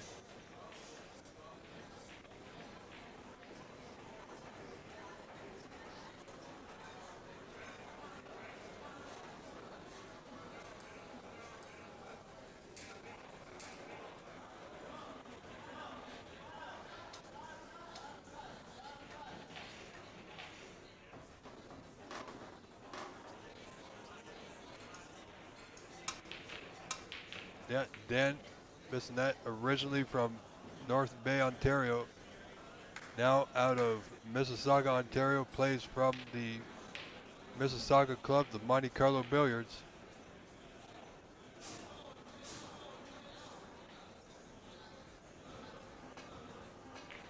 In tough here. You might be able to see a piece of this red in that left side cushion. That red or white holds the line, and it appears that it may have rolled off a little bit. Nothing for Joe to go at here. More than likely we'll have that ball replaced.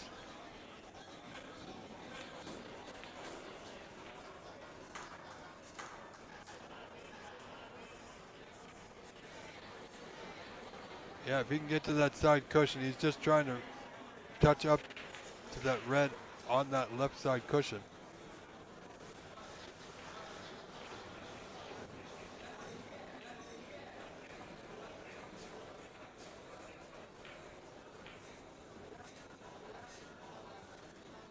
Well, he's left the putt on. The hit was good, but he's left a, well, not a great chance, but a chance nonetheless. Wow. Joe really needs to work the white here, using the rest for this red closest to that left corner pocket, just out of our view. Wow, did he ever get through there nicely?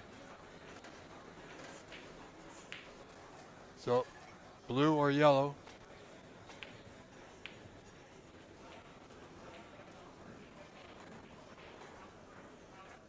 So, blue to left middle. Reds are open. He's going to have options here. Needs to make the blue, of course.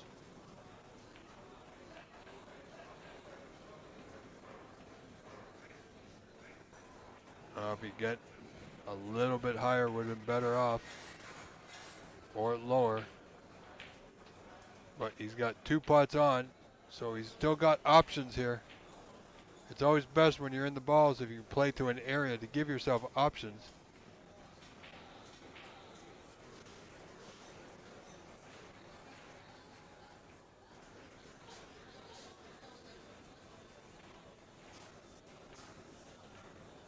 So Joe looking to get back up the table for blue or bulk.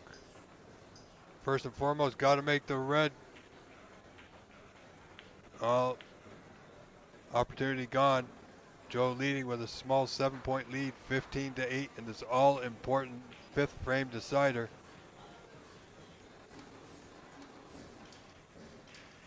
Joe had a 2-1 frame advantage. Dan valiantly fought back to tie this. Match 2-2. Red to right center drops. So blue to left middle. Red will be waiting for him to the opposite side, the right middle. So not a lot to do with the white here.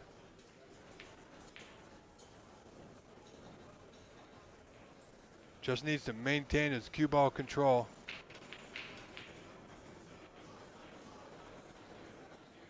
Decided to go in and out of bulk, just came in contact with the yellow, but that's okay. Still the pot is on.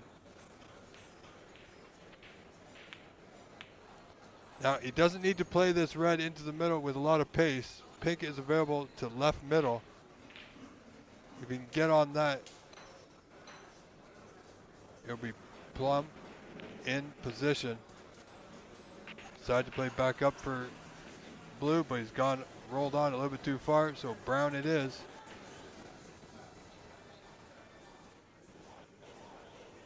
If he doesn't like the pot, he can play the green for the safety. Dan just waiting for a play on the other table to take their turn.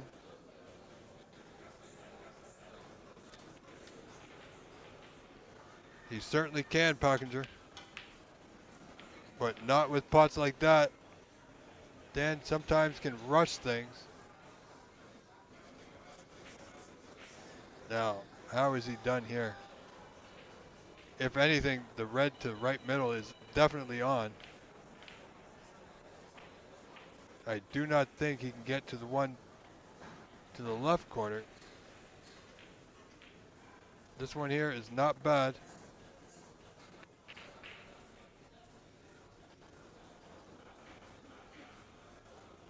He looks fairly close. I think he's really close to that other red.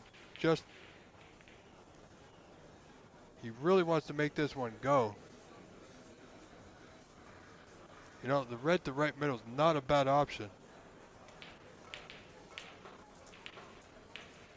But that red went nicely. He is on the pink to left center.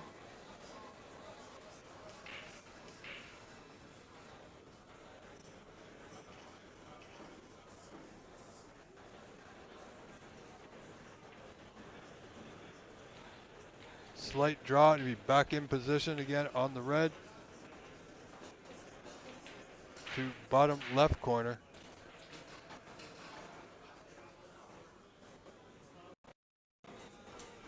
We are now at 10 hours and 39 minutes of live action here today, folks. Great viewership once again, closing in on yet another record.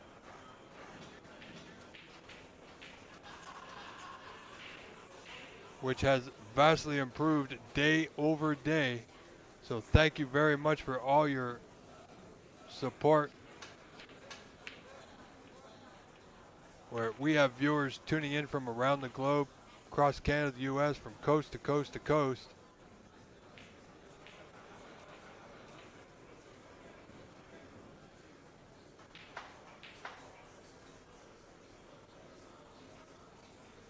That's not ideal, but he's okay. He still has a pot on, a little bit more difficult than he would have liked it to be. I believe he was trying to come up a lot higher for pink into the bottom right corner, but pink is still on to right middle. Position, however, is not guaranteed, but he just needs to concentrate on the pot first and foremost. If he doesn't get the pot, he could be leaving a red on for Dan Besonette. It's not a question of if Dan will get back to the table, it's when and how much he'll be behind. As Joe Ailla now leads this fifth deciding frame 23-15. So he's only 8 points down. Not a lot between them here.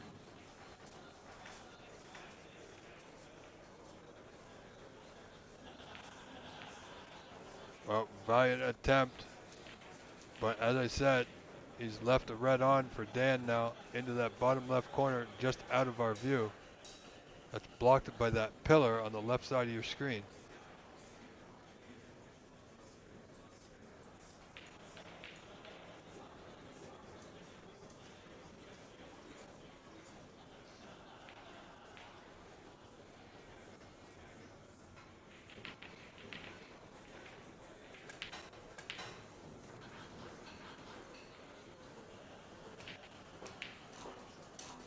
So Dan, nothing to do with the white here, just pot the red. He'll have blue or pink available to him. As I said, he has the pink to that right middle. 4 easily potable reds, possible 5th. Doesn't need to worry about the 3 down by the brown and black. Unfortunately, just a little bit straight on that pink. So mid-range red now to the bottom left corner.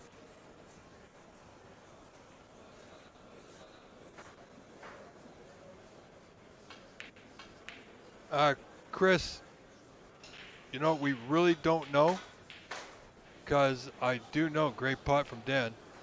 What I can tell you is that the matches that were scheduled for tomorrow, they are trying to get some of them done today or this evening, so that they can quite possibly get into the knockout, some of the knockout matches tomorrow afternoon. So that being said, I do not know.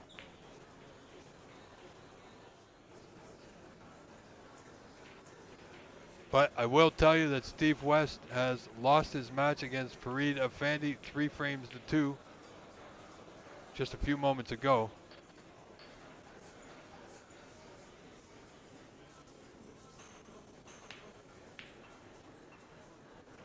Dan looking good here in this later half of this 5th frame decider between Dan Besonette and gentleman Joe Ailla. Dan needs to hold it together here. And I think he can just get through to this bottom red to that right corner. Current break of 20 puts him 12 in front now.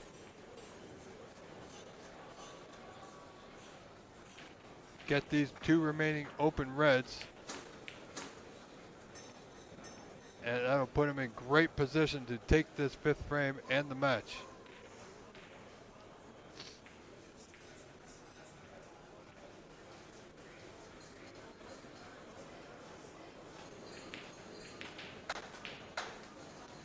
Good break thus far by Mr. Besonette.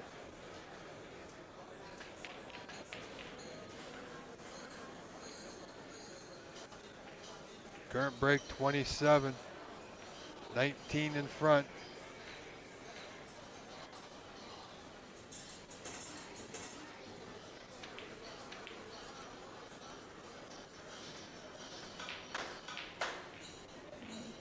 How's his luck? Does the brown go? Don't think so.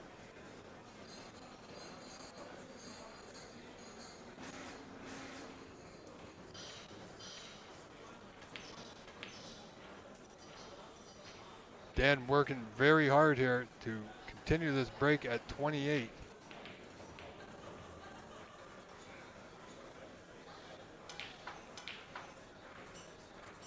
Looking for a nudge. Wow. That's absolutely, well, from our angle, it looks real good. Anytime, Chris, no problem. You know, I think he can get through to this red, to that left corner. Great timing for Dan to turn it on. Needs that white to go. A little nudge wouldn't hurt, but he's okay. He's on the peg to right middle. Leading by 25. This peg will give him a 31-point lead with 2 reds remaining.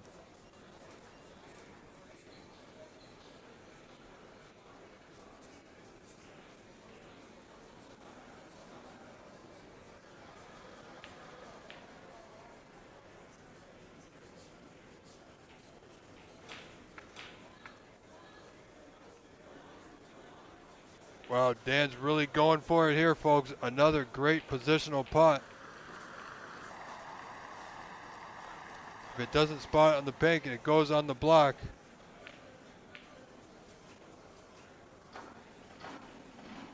Dan now leading 48-23 with this 33-point break that's still going.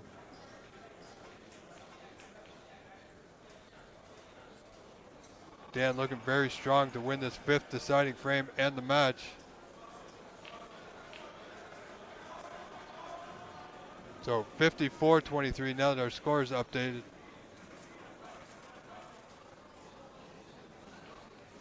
So 23, that gives Dan a 38-point lead with 35 on. Snooker's required now, folks. Dan on a great break of 46. Would like to see him pot this red and clear out, but he won't. Break of 46 ends, 35 on. 38 points down. Joe Attia comes back to the table, requires 1 4-point foul. And he's got an opportunity to get that snooker that he requires right here.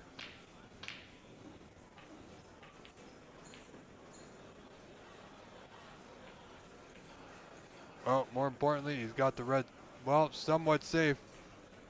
Dan may have a go at this red to that top right corner. And Nitin Sharma walks through our camera view. He has defeated Gerard Morrison 3-0, making short work of that match. Nitin is generally not a man to waste a lot of time. And there's the red.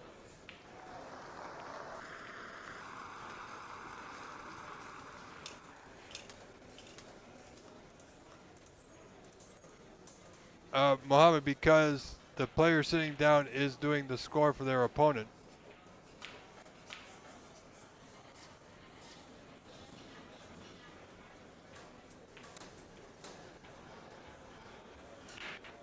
So 39 points the difference.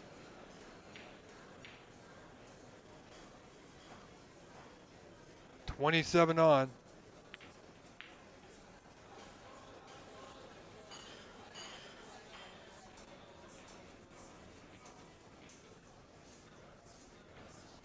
Not sure what the discussion is.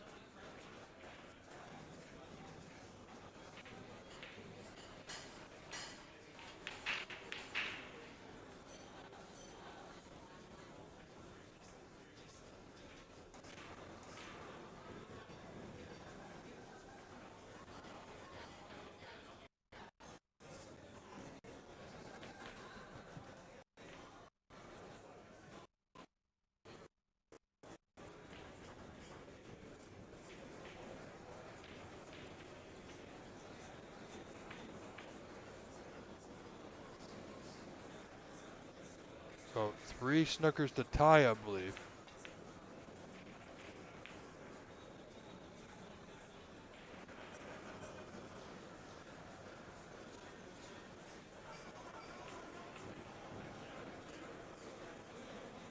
Dan's got a good, comfortable lead in this frame, and I do believe he will win this frame and match. However,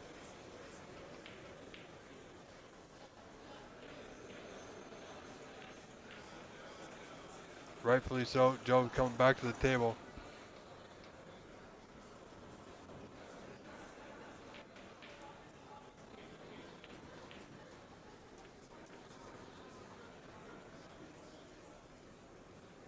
Dan may have a go at this yell, that bottom left corner. Just maintaining his cue ball, doesn't want to go in off and give Joe any free points. Wow, what a result. Gotta say, Joe is a nice guy, good player, but he is in all kinds of trouble here.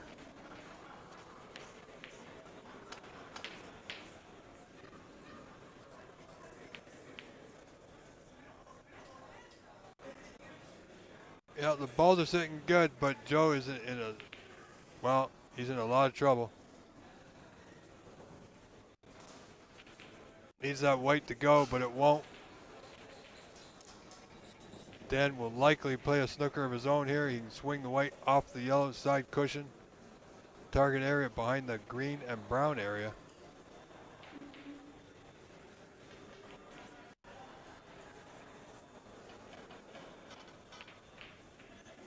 Well, it played the double.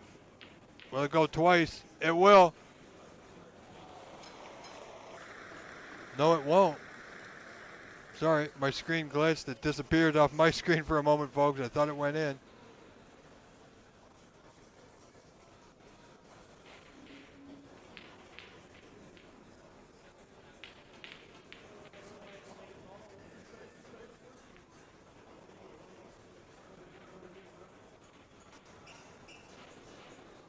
This is a long road for Joe Ailla to come back.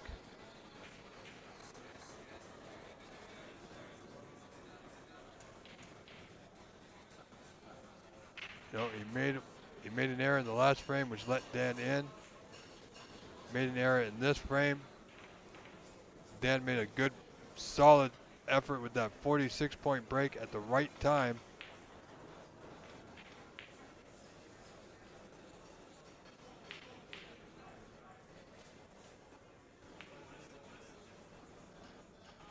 Joe didn't have much choice there but to pot the yellow. So 37 the difference. 25 remaining. 3 4-point snookers to tie. If Dan pots one ball, the mercy roll should kick in, because then he would need more than 4 snookers.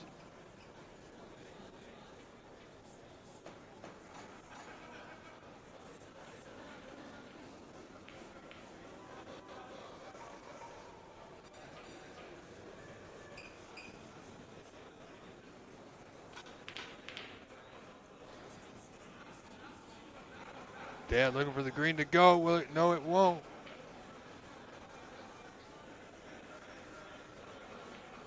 Dan with a bit of a wild attempt, but he's okay.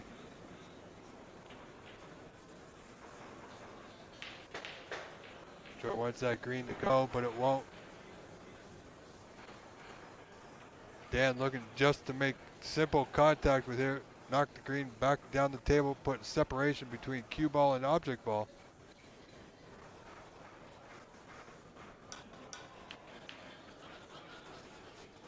Well, that green's going to come all the way back up. If it bounces, this will be an opportunity for Joe.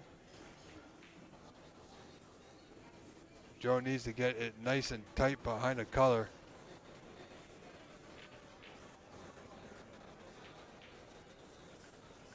Joe putting up a good fight in this match, just coming a little bit short.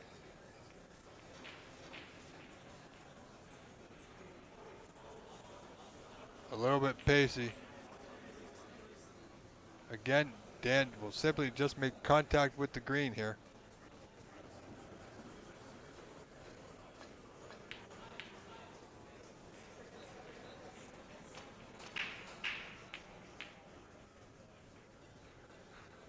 Yep, got the double kiss. Won't bothered by it too much.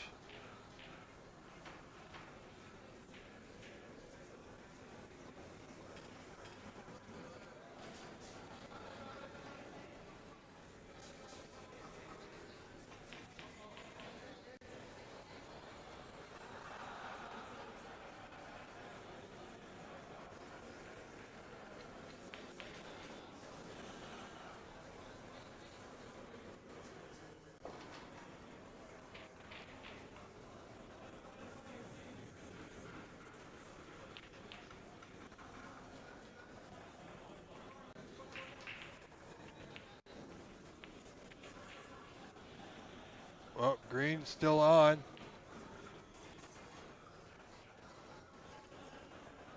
Joe Attila working hard to get the snookers he requires.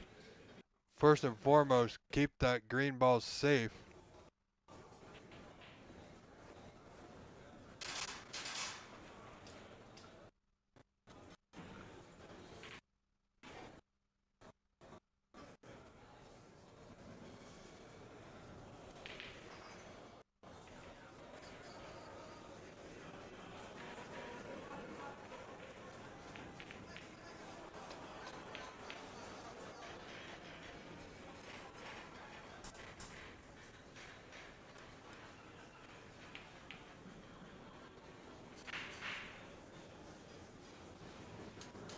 Well, here's a chance, a slim chance, but a chance nonetheless.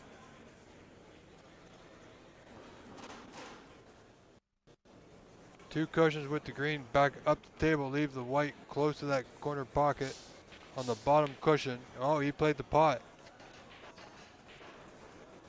And he may have, well, he may have a gap between black and pink or the brown.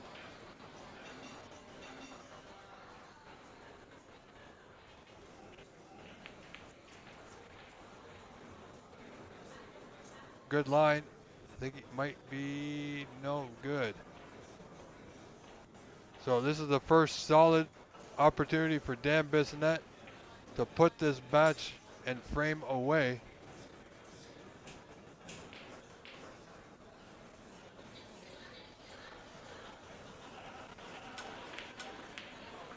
And there it is, folks. Great pot.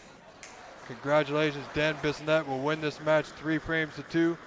I'm your host, Rob Richards. We've still got a bit more snooker to go, ladies and gentlemen. So stay tuned, stay with us. We'll take a short break while I move our cameras over. Don't go anywhere. We'll be right back.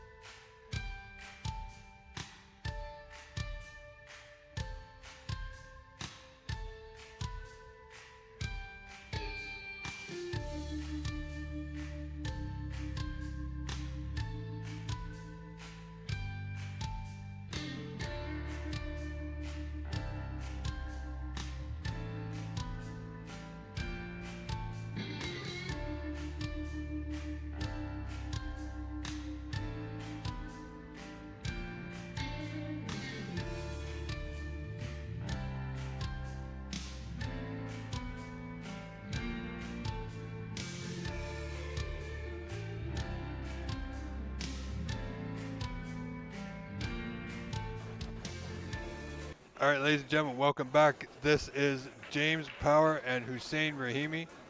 The score should come up on your screen momentarily.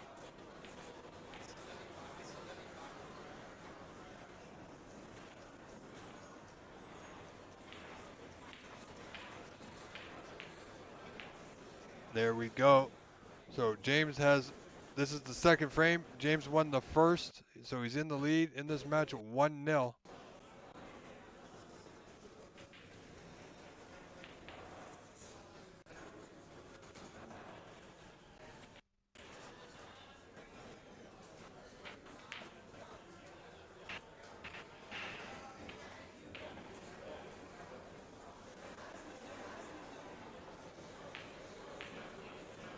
So still a lot of snooker to go here with this match.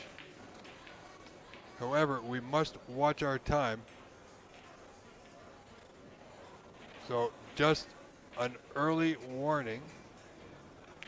We are at 11 hours of live streaming. YouTube has a thing that they do. They will allow only 12 hours of recorded live streaming. So we'll see how long this match goes. This frame is coming to an end. By the end of the next frame, if the match is not over, we will have to restart the stream. I'd rather not do that. But we will see where we are, and I will give you another warning before restarting the stream. And if I do restart the stream, it will create a new link, of course, which will be named the same as this, but there will be a part 2.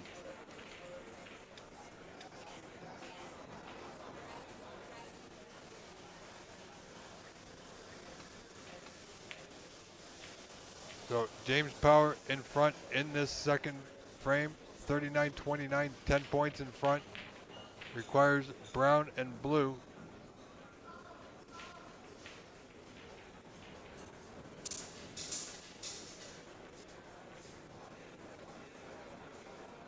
Hussein Rahimi requires 4 remaining colors though.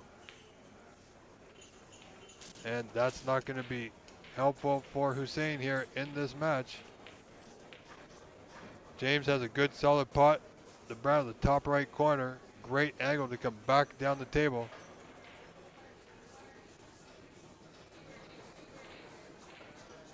For position on the blue, of course.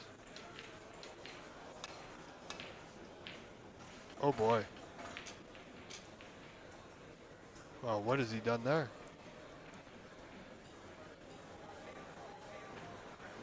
He's given the opportunity back to Hussein now. One good pot away from a potential 1-0 score in this match. 1-1 score, pardon me. And it's there, great pot. And he's plumb on the blue.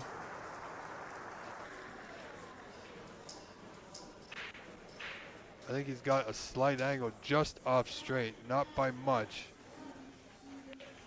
If he can get on the pink to right center, he can just roll it in and he'll have great position on the black, which he requires. Well, I'm not sure what that was all about. So James only in front by 1 now. So he will require the black as well.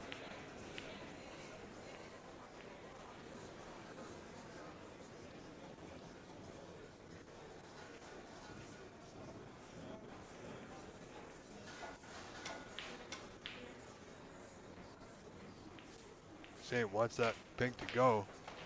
And it will. Will he have the snooker? I don't think so. You know what? It might sound crazy, but James may have a pot or a go at this pot, the pink to the bottom left corner. He needs the black anyway. As long as he doesn't hit it thick, he should be just fine. White will come right back up the table. If he does miss, the pink should be on the bottom cushion. And it went right in. So James leading by 7, needs this black. He's got great position on the block to that top right corner for a 2-0 lead here in this match. Just needs to clean the white here.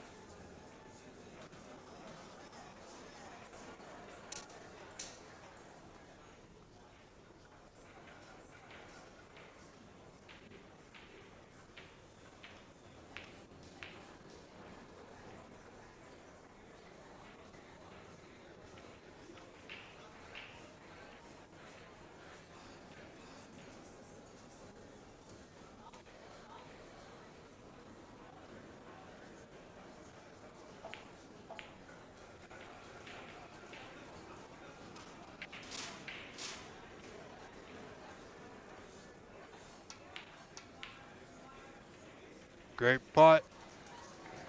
Second frame goes to James Power over Hussein Rahimi. James now leads 2 frames to 0. Stay with us, ladies and gentlemen. We will not cut away. We will stay right here for the third and possible final frame of this match. Well,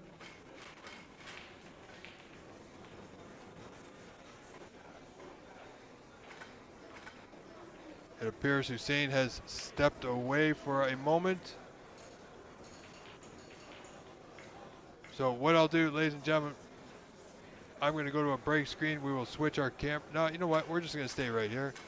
There's not much else happening at the moment. So if you wish to take a break yourselves, good time to get up, stretch those legs, get that second wind. Second wind, pardon me. It's been a long day here. James Power motoring along. And I gotta tell you, I have a new microphone and headset for our broadcast. I've been told it's working a lot or much better. So I still hope that is true.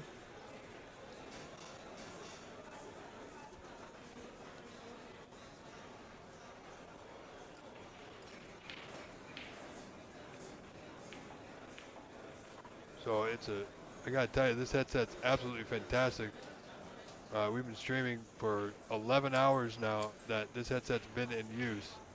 And, well, it still has 90% battery power. And it's got a 60-foot range, which I won't be testing. So, very happy with it. Glad I could make that improvement to make the stream a little bit better. Thank you, Bonnie. I'm just hoping it sounds better than, from what I'm told, it sounds better than yesterday and the previous days.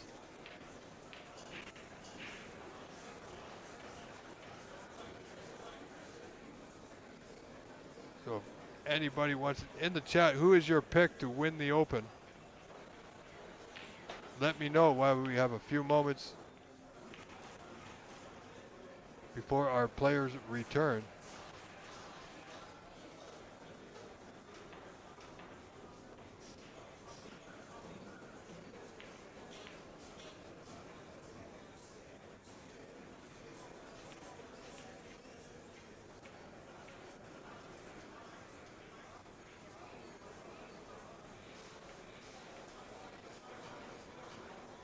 Alan Whitfield, buddy. Yeah, he'd be a good choice. And he's playing really tough, really good.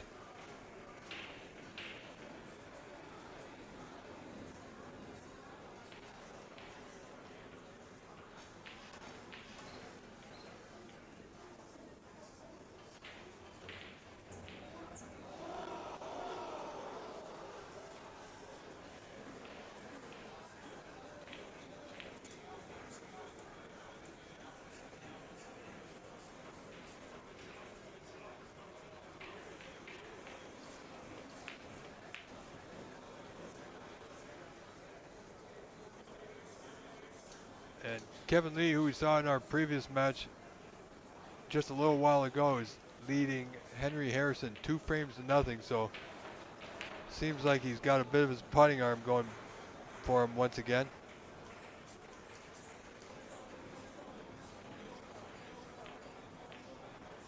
Rob Runner, welcome. Yeah, Sahil is tough, but from what I saw, Sahil's playing well. Yes, but he needs to play better because these rounds, I'm pretty sure we will see both of them at some point in the knockout stages. They will, quite confident they will both make the top two of their group and reach the knockout rounds. Um, so the matches are only going to get tougher from this point forward.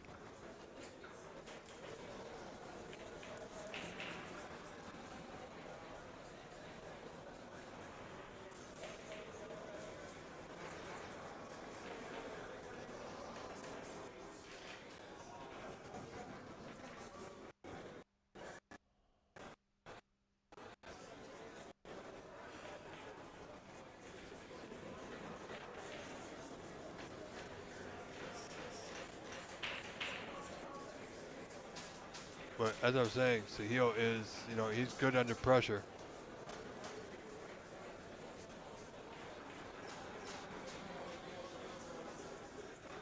Jason Williams is a really good contender, but let's not forget Nitin Sharma's in the mix this year for the first time. So that will change things up a bit.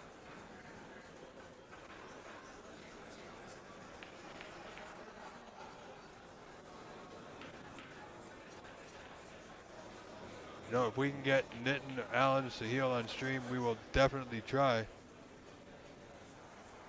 Hustling 147, we are just speaking about you, my friend.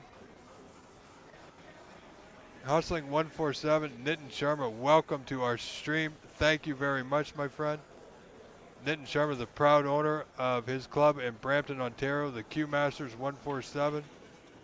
We had streamed a good event there just a little while ago.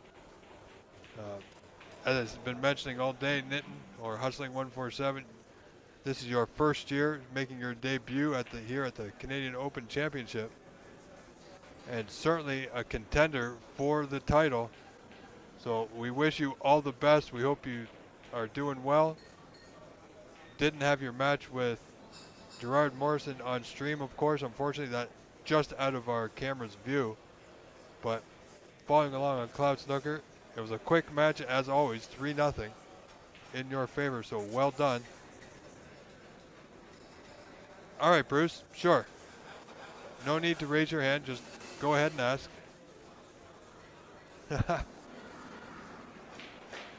So Hussein Rahimi has returned. James Power is there. Frame 3 underway in just a moment.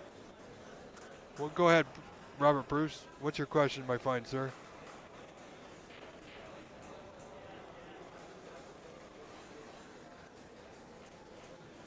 I believe so. So all the players who finish top in their group will be seeded, and then I can only assume the rest of them will be randomly drawn into the number ones.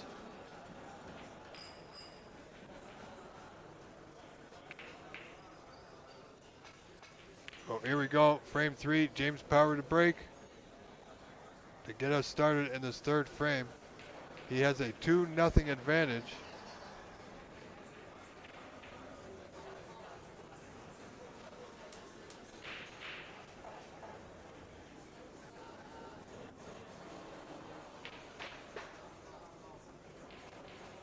Bonnie, only 2 players from each group get out. So if you finish top in your group, you will play a number 2 from another group.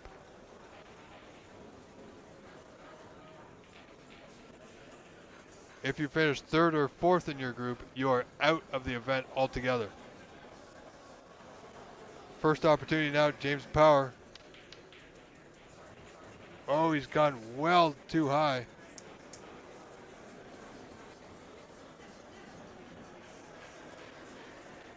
Too much pace, so he can just touch up to the black here, not hit a red. Must be careful. But all he can do. Would have liked to see him get that white to the bottom cushion. Won't matter too much. White will still be in the bulk end for his next turn.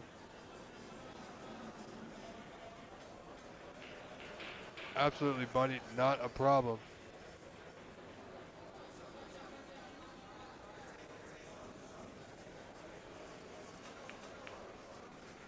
Oh, red to left center didn't go.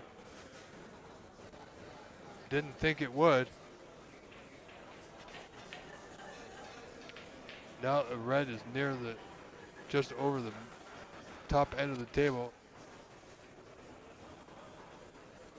This match will certainly could be upside down, but Hussein can definitely see the red he placed up there.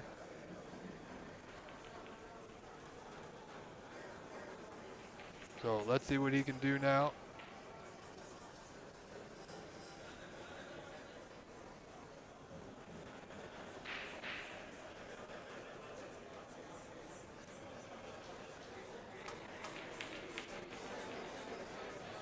Good attempt there from Mr. Rahimi. No harm done. Kept the white in the bulk end.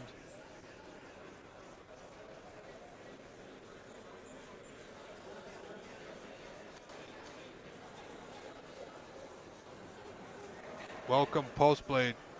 Hussein Rahimi is a fine player, but he's got a mountain to climb here. Trailing 2-0, of course. Oh, James got the run of the ball on that one. If Hussein can see anything, it's just the top side of the red as we look. But nope, not comfortable with it. Too thin. So he's going to open a few reds here. White back to the bulk end. Needs to get it behind the bulk colors. Behind the bulk colors, it looks good. Well played.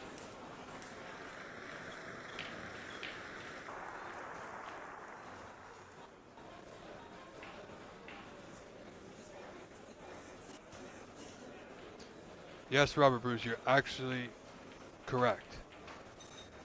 Like I said, the number ones will draw a number two from another group.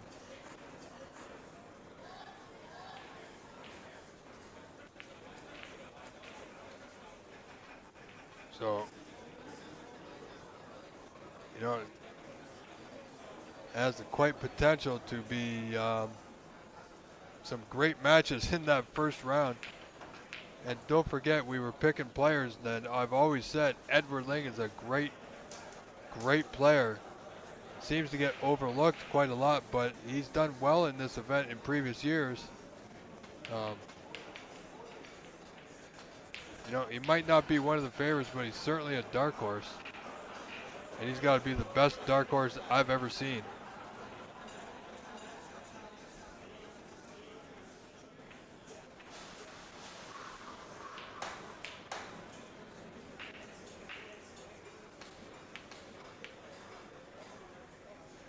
James has a great safety game. He has no problem being very methodically patient.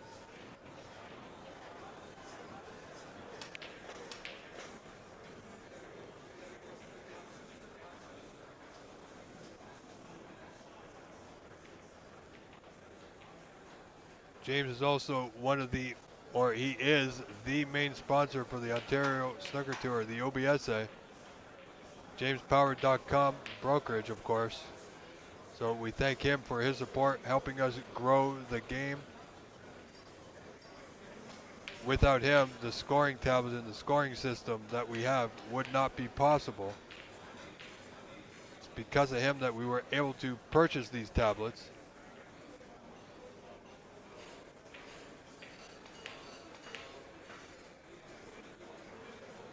So, a lot of effort from James to help us each and every year, and we thank him greatly for it.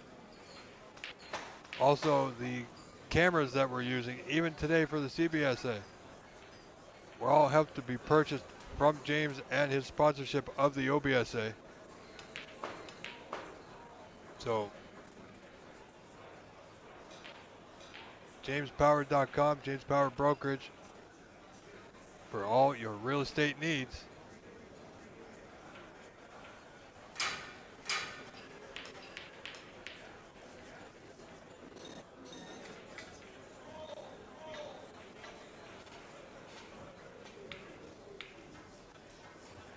Wow, played that with a lot of siding. If not, that white would have gone absolutely nowhere.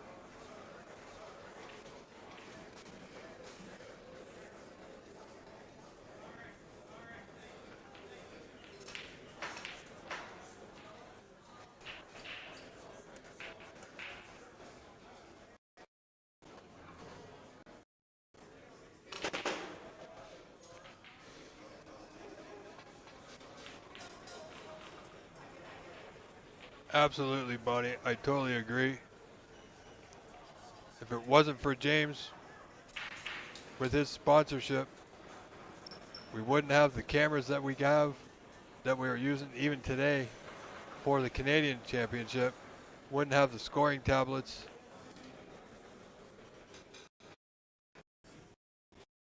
Which makes my job a lot easier. I mean, it's a lot of work to do what I do, the commentary, run the stream at the same time.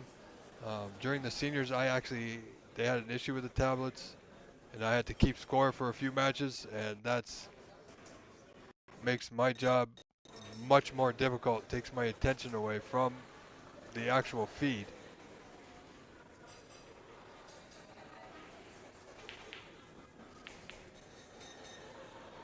So look for this to be a slow frame. Where's the cue ball going? Well, it's gone right to that back cushion. James Powers should be able to find a way out.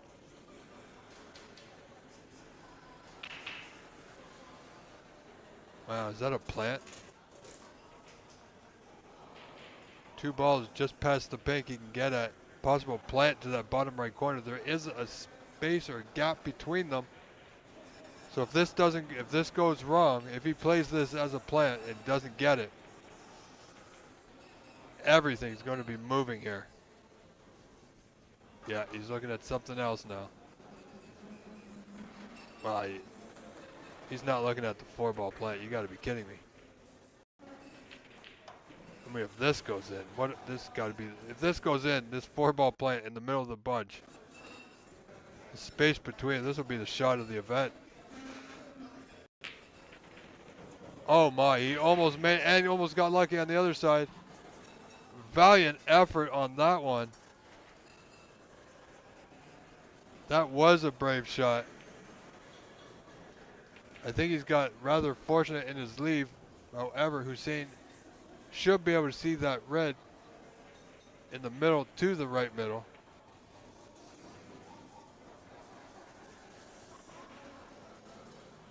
No, not many people would, Bonnie.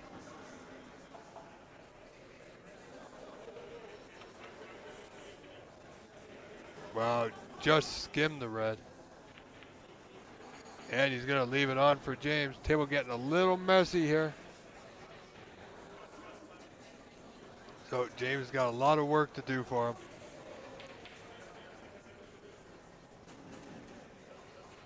Not quite clear on the actual angle, but I believe it's going back up the table for a bulk color. Unless James comes off a couple cushions, back down table for blue to left middle. Should be feeling quite confident. Yep, back up to bulk. So green it is. Blue is potable, but he needs good position on his next red. And there are a few that will pot in this lower left corner.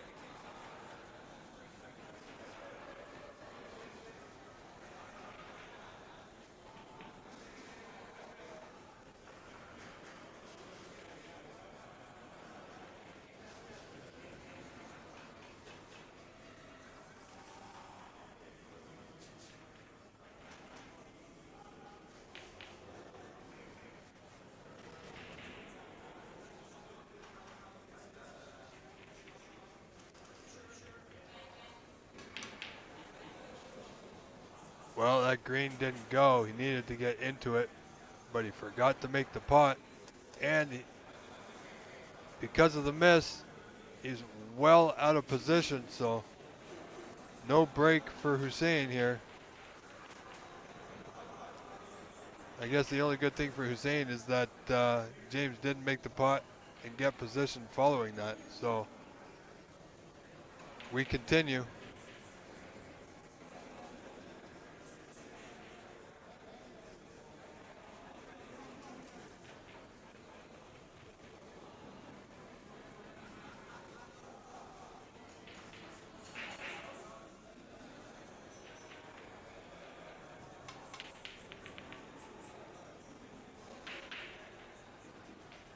Wow, would you look at that?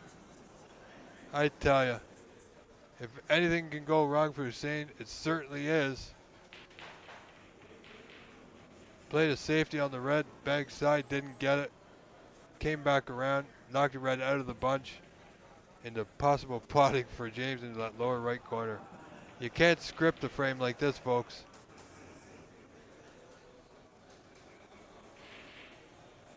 Nothing really available except a bulk color at this point from here.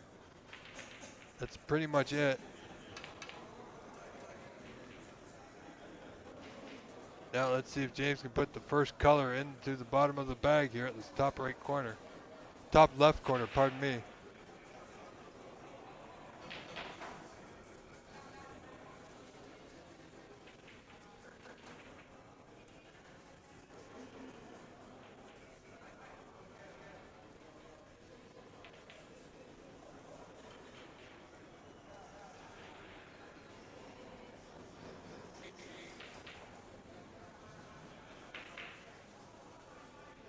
And Hustling 147, if you are still watching, please do share the stream. James looking for a nudge. Well, not quite the nudge he was looking for, but look at this. Well, let's see how good James is feeling. If he's feeling really good about his game, he will take this red on along the cushion below the pink. I don't think he will. Not advisable. It clearly goes to that left corner.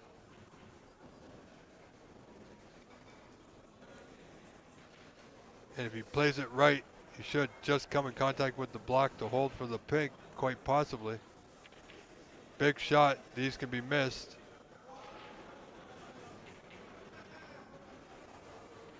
He's only got a 6-point lead in this third frame.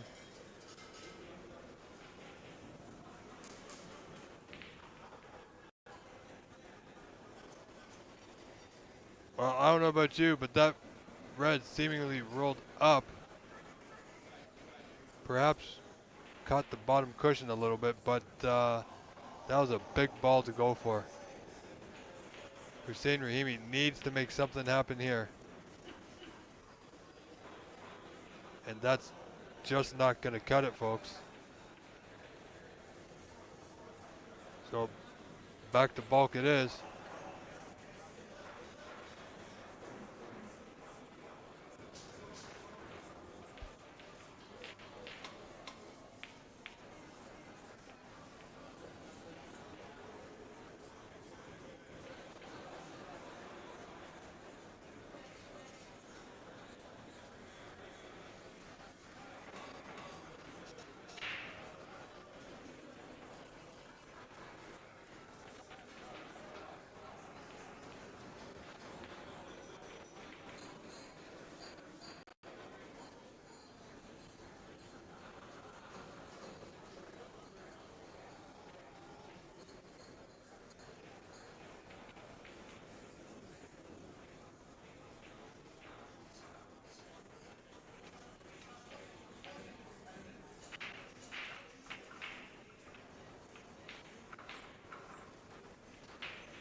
Well, folks, I'm not exactly sure what's happening with our audio once again. Um,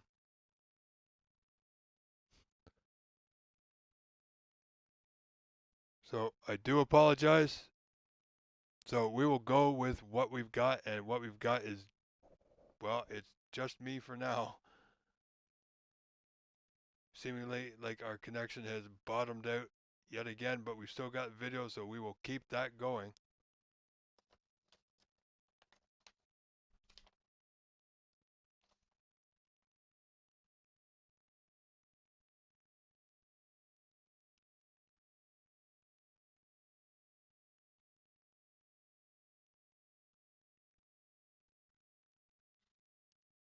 And just a moment, and I will be right back. Stay tuned. Something I need to take care of ever so briefly. Thank you.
All right, ladies and gentlemen, I am back. Sorry about that. There's something I needed to take care of.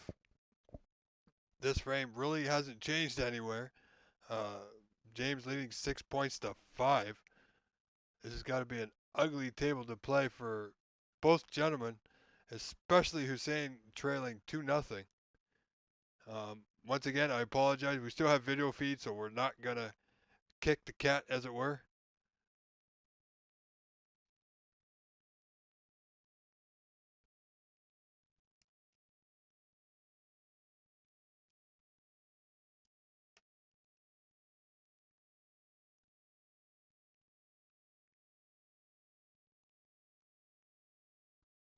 However, thank you all for tuning in. Thank you all for your patience. I am your host, Rob Richards.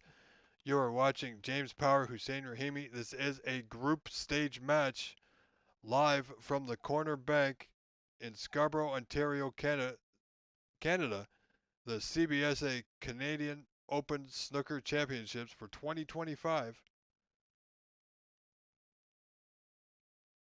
We are almost at the end of our broadcast for today. However, keep in mind we will be back on tomorrow morning bright and early once again. I will be here with you, your host, Rob Richards, 9:30 a.m.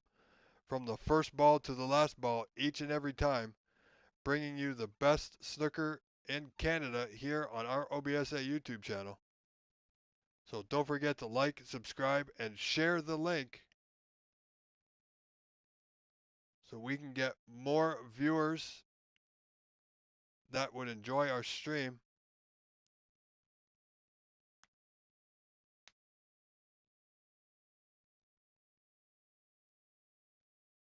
James Power looking for a 3-0 victory should he win this frame. being late in the day, does not want to continue if he doesn't have to by any means. And that's not bad. Fair play to him, doing all he can to ensure that he wins this third frame.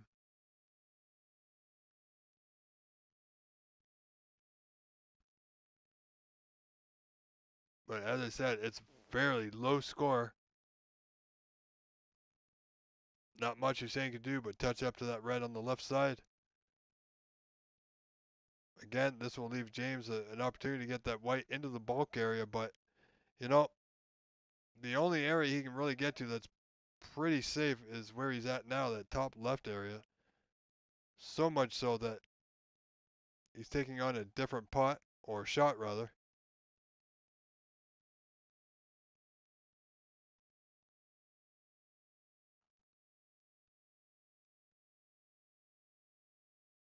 What? Wow. Could he be looking at playing this red into the group and drawing back to bulk with the rest? Adventurous, to say the least. Wow, and he almost potted the red. Look at this. Highly aggressive play. But he's left the red over that bottom left corner. This is telling his opponent, here you go. Make what you can, because if you don't, I will. It's a thin one from long distance for Hussein.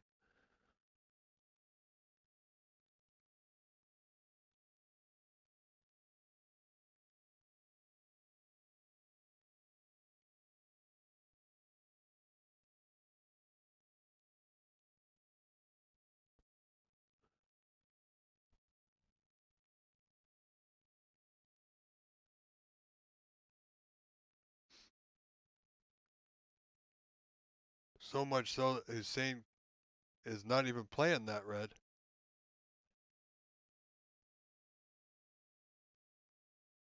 Looking for coverage. And nicely done.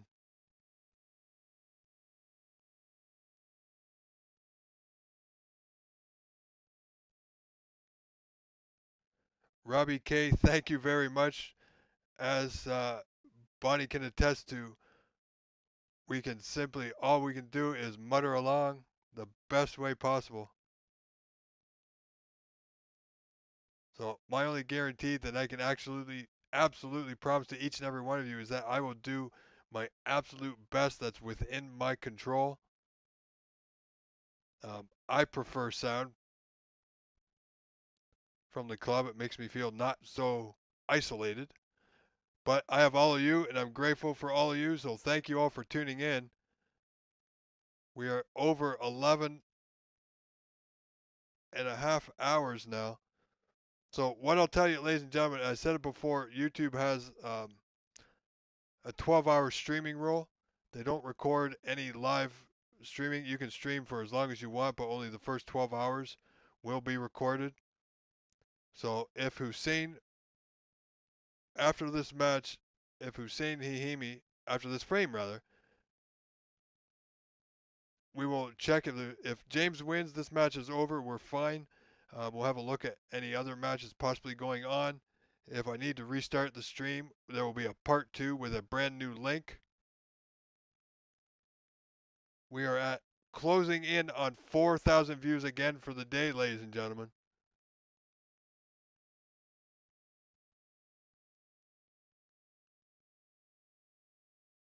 So we will stay here with this match as long as possible.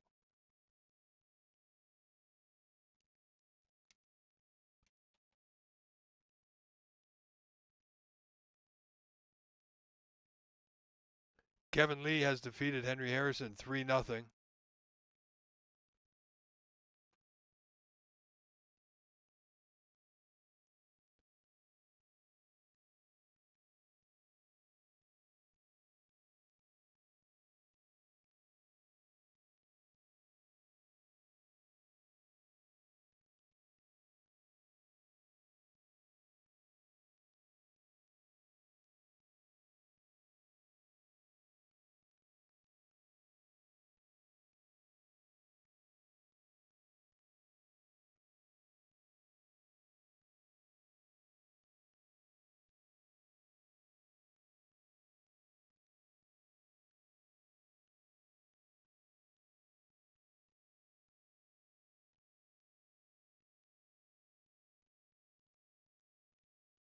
So let's see how Mr. Rahimi can get along here.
All right, sorry folks.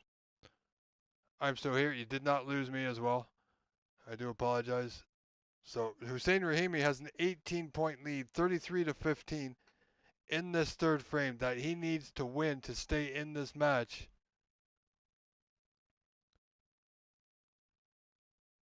James looking to close things out here. Good opportunity to do so. Scored 8 thus far. Yeah, doesn't want to stretch too much. This is an important frame for both men.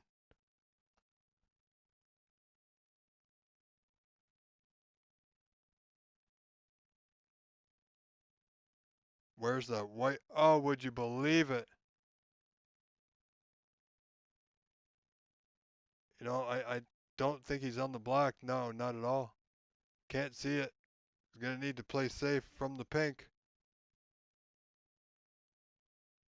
Wow.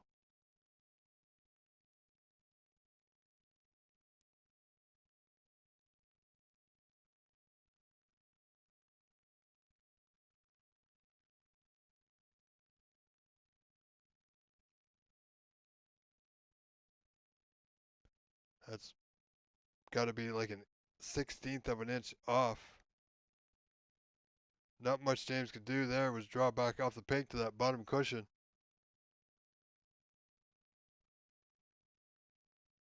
Well, I gotta tell you, it wasn't the best. Okay, so this is going to be our last match of the evening. There's nothing going on our other tables that I can see at the moment. So this is our last match. If there's another frame, if Hussein Rahimi does win this frame, ladies and gentlemen, I will, well, Well, I'm going to need to restart the frame, restart the feed for part 2, so you won't miss anything. However, you will need to go back on our OBSA YouTube channel and log and restart the stream for yourself. So the stream won't restart automatically for you, because it will be a new link on our channel for day 2, part 2.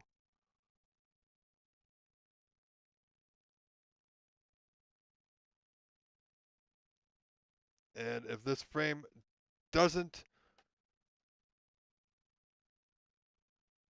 well, if it doesn't finish soon, we may have to do so before the end of this frame.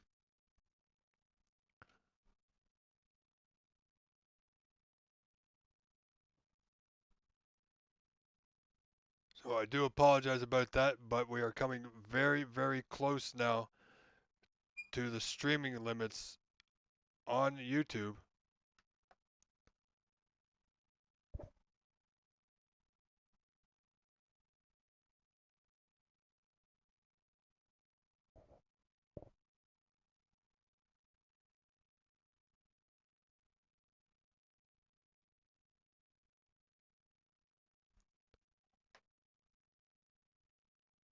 So we got about 10 minutes before I restart the stream. So I'm going to put a link. Well, you know our page, so you're on our page. If you go to our main page, once this feed ends, you will see a part 2 for today's feed, and I will let you know just before I leave. But I will be back. We will see the finish of this match.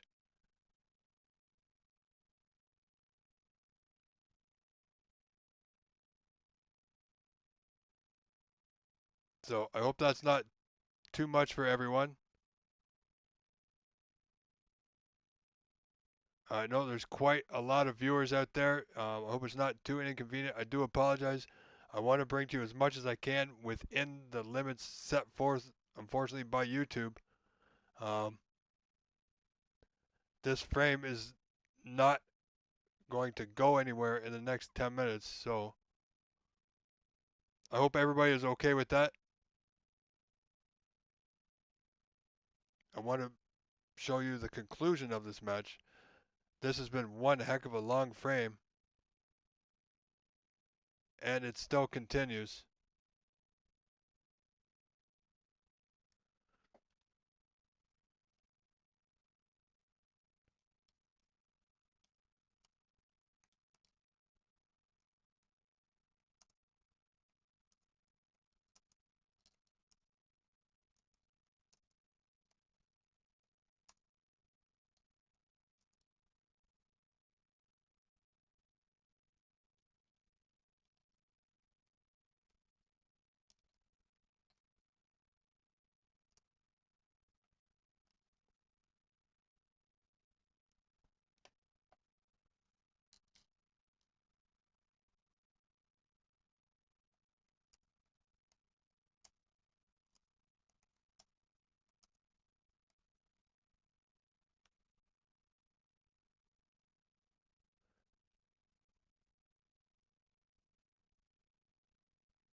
All right, ladies and gentlemen,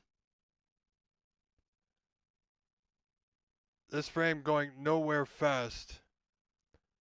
So, it will take me about a minute, minute and a half, about a minute. So what I'm going to do is I am going to end the stream here in just a moment, and it will.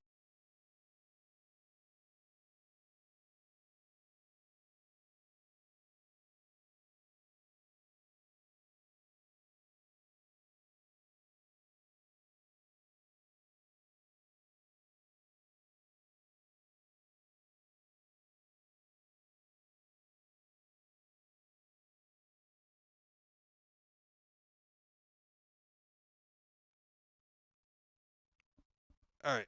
So, ladies and gentlemen, this frame's still going. It won't end before our time on YouTube ends at the 12-hour benchmark. I put a little notice in our chat. Hopefully you all can see it. I'm going to be, unfortunately, I know it might be somewhat inconvenient.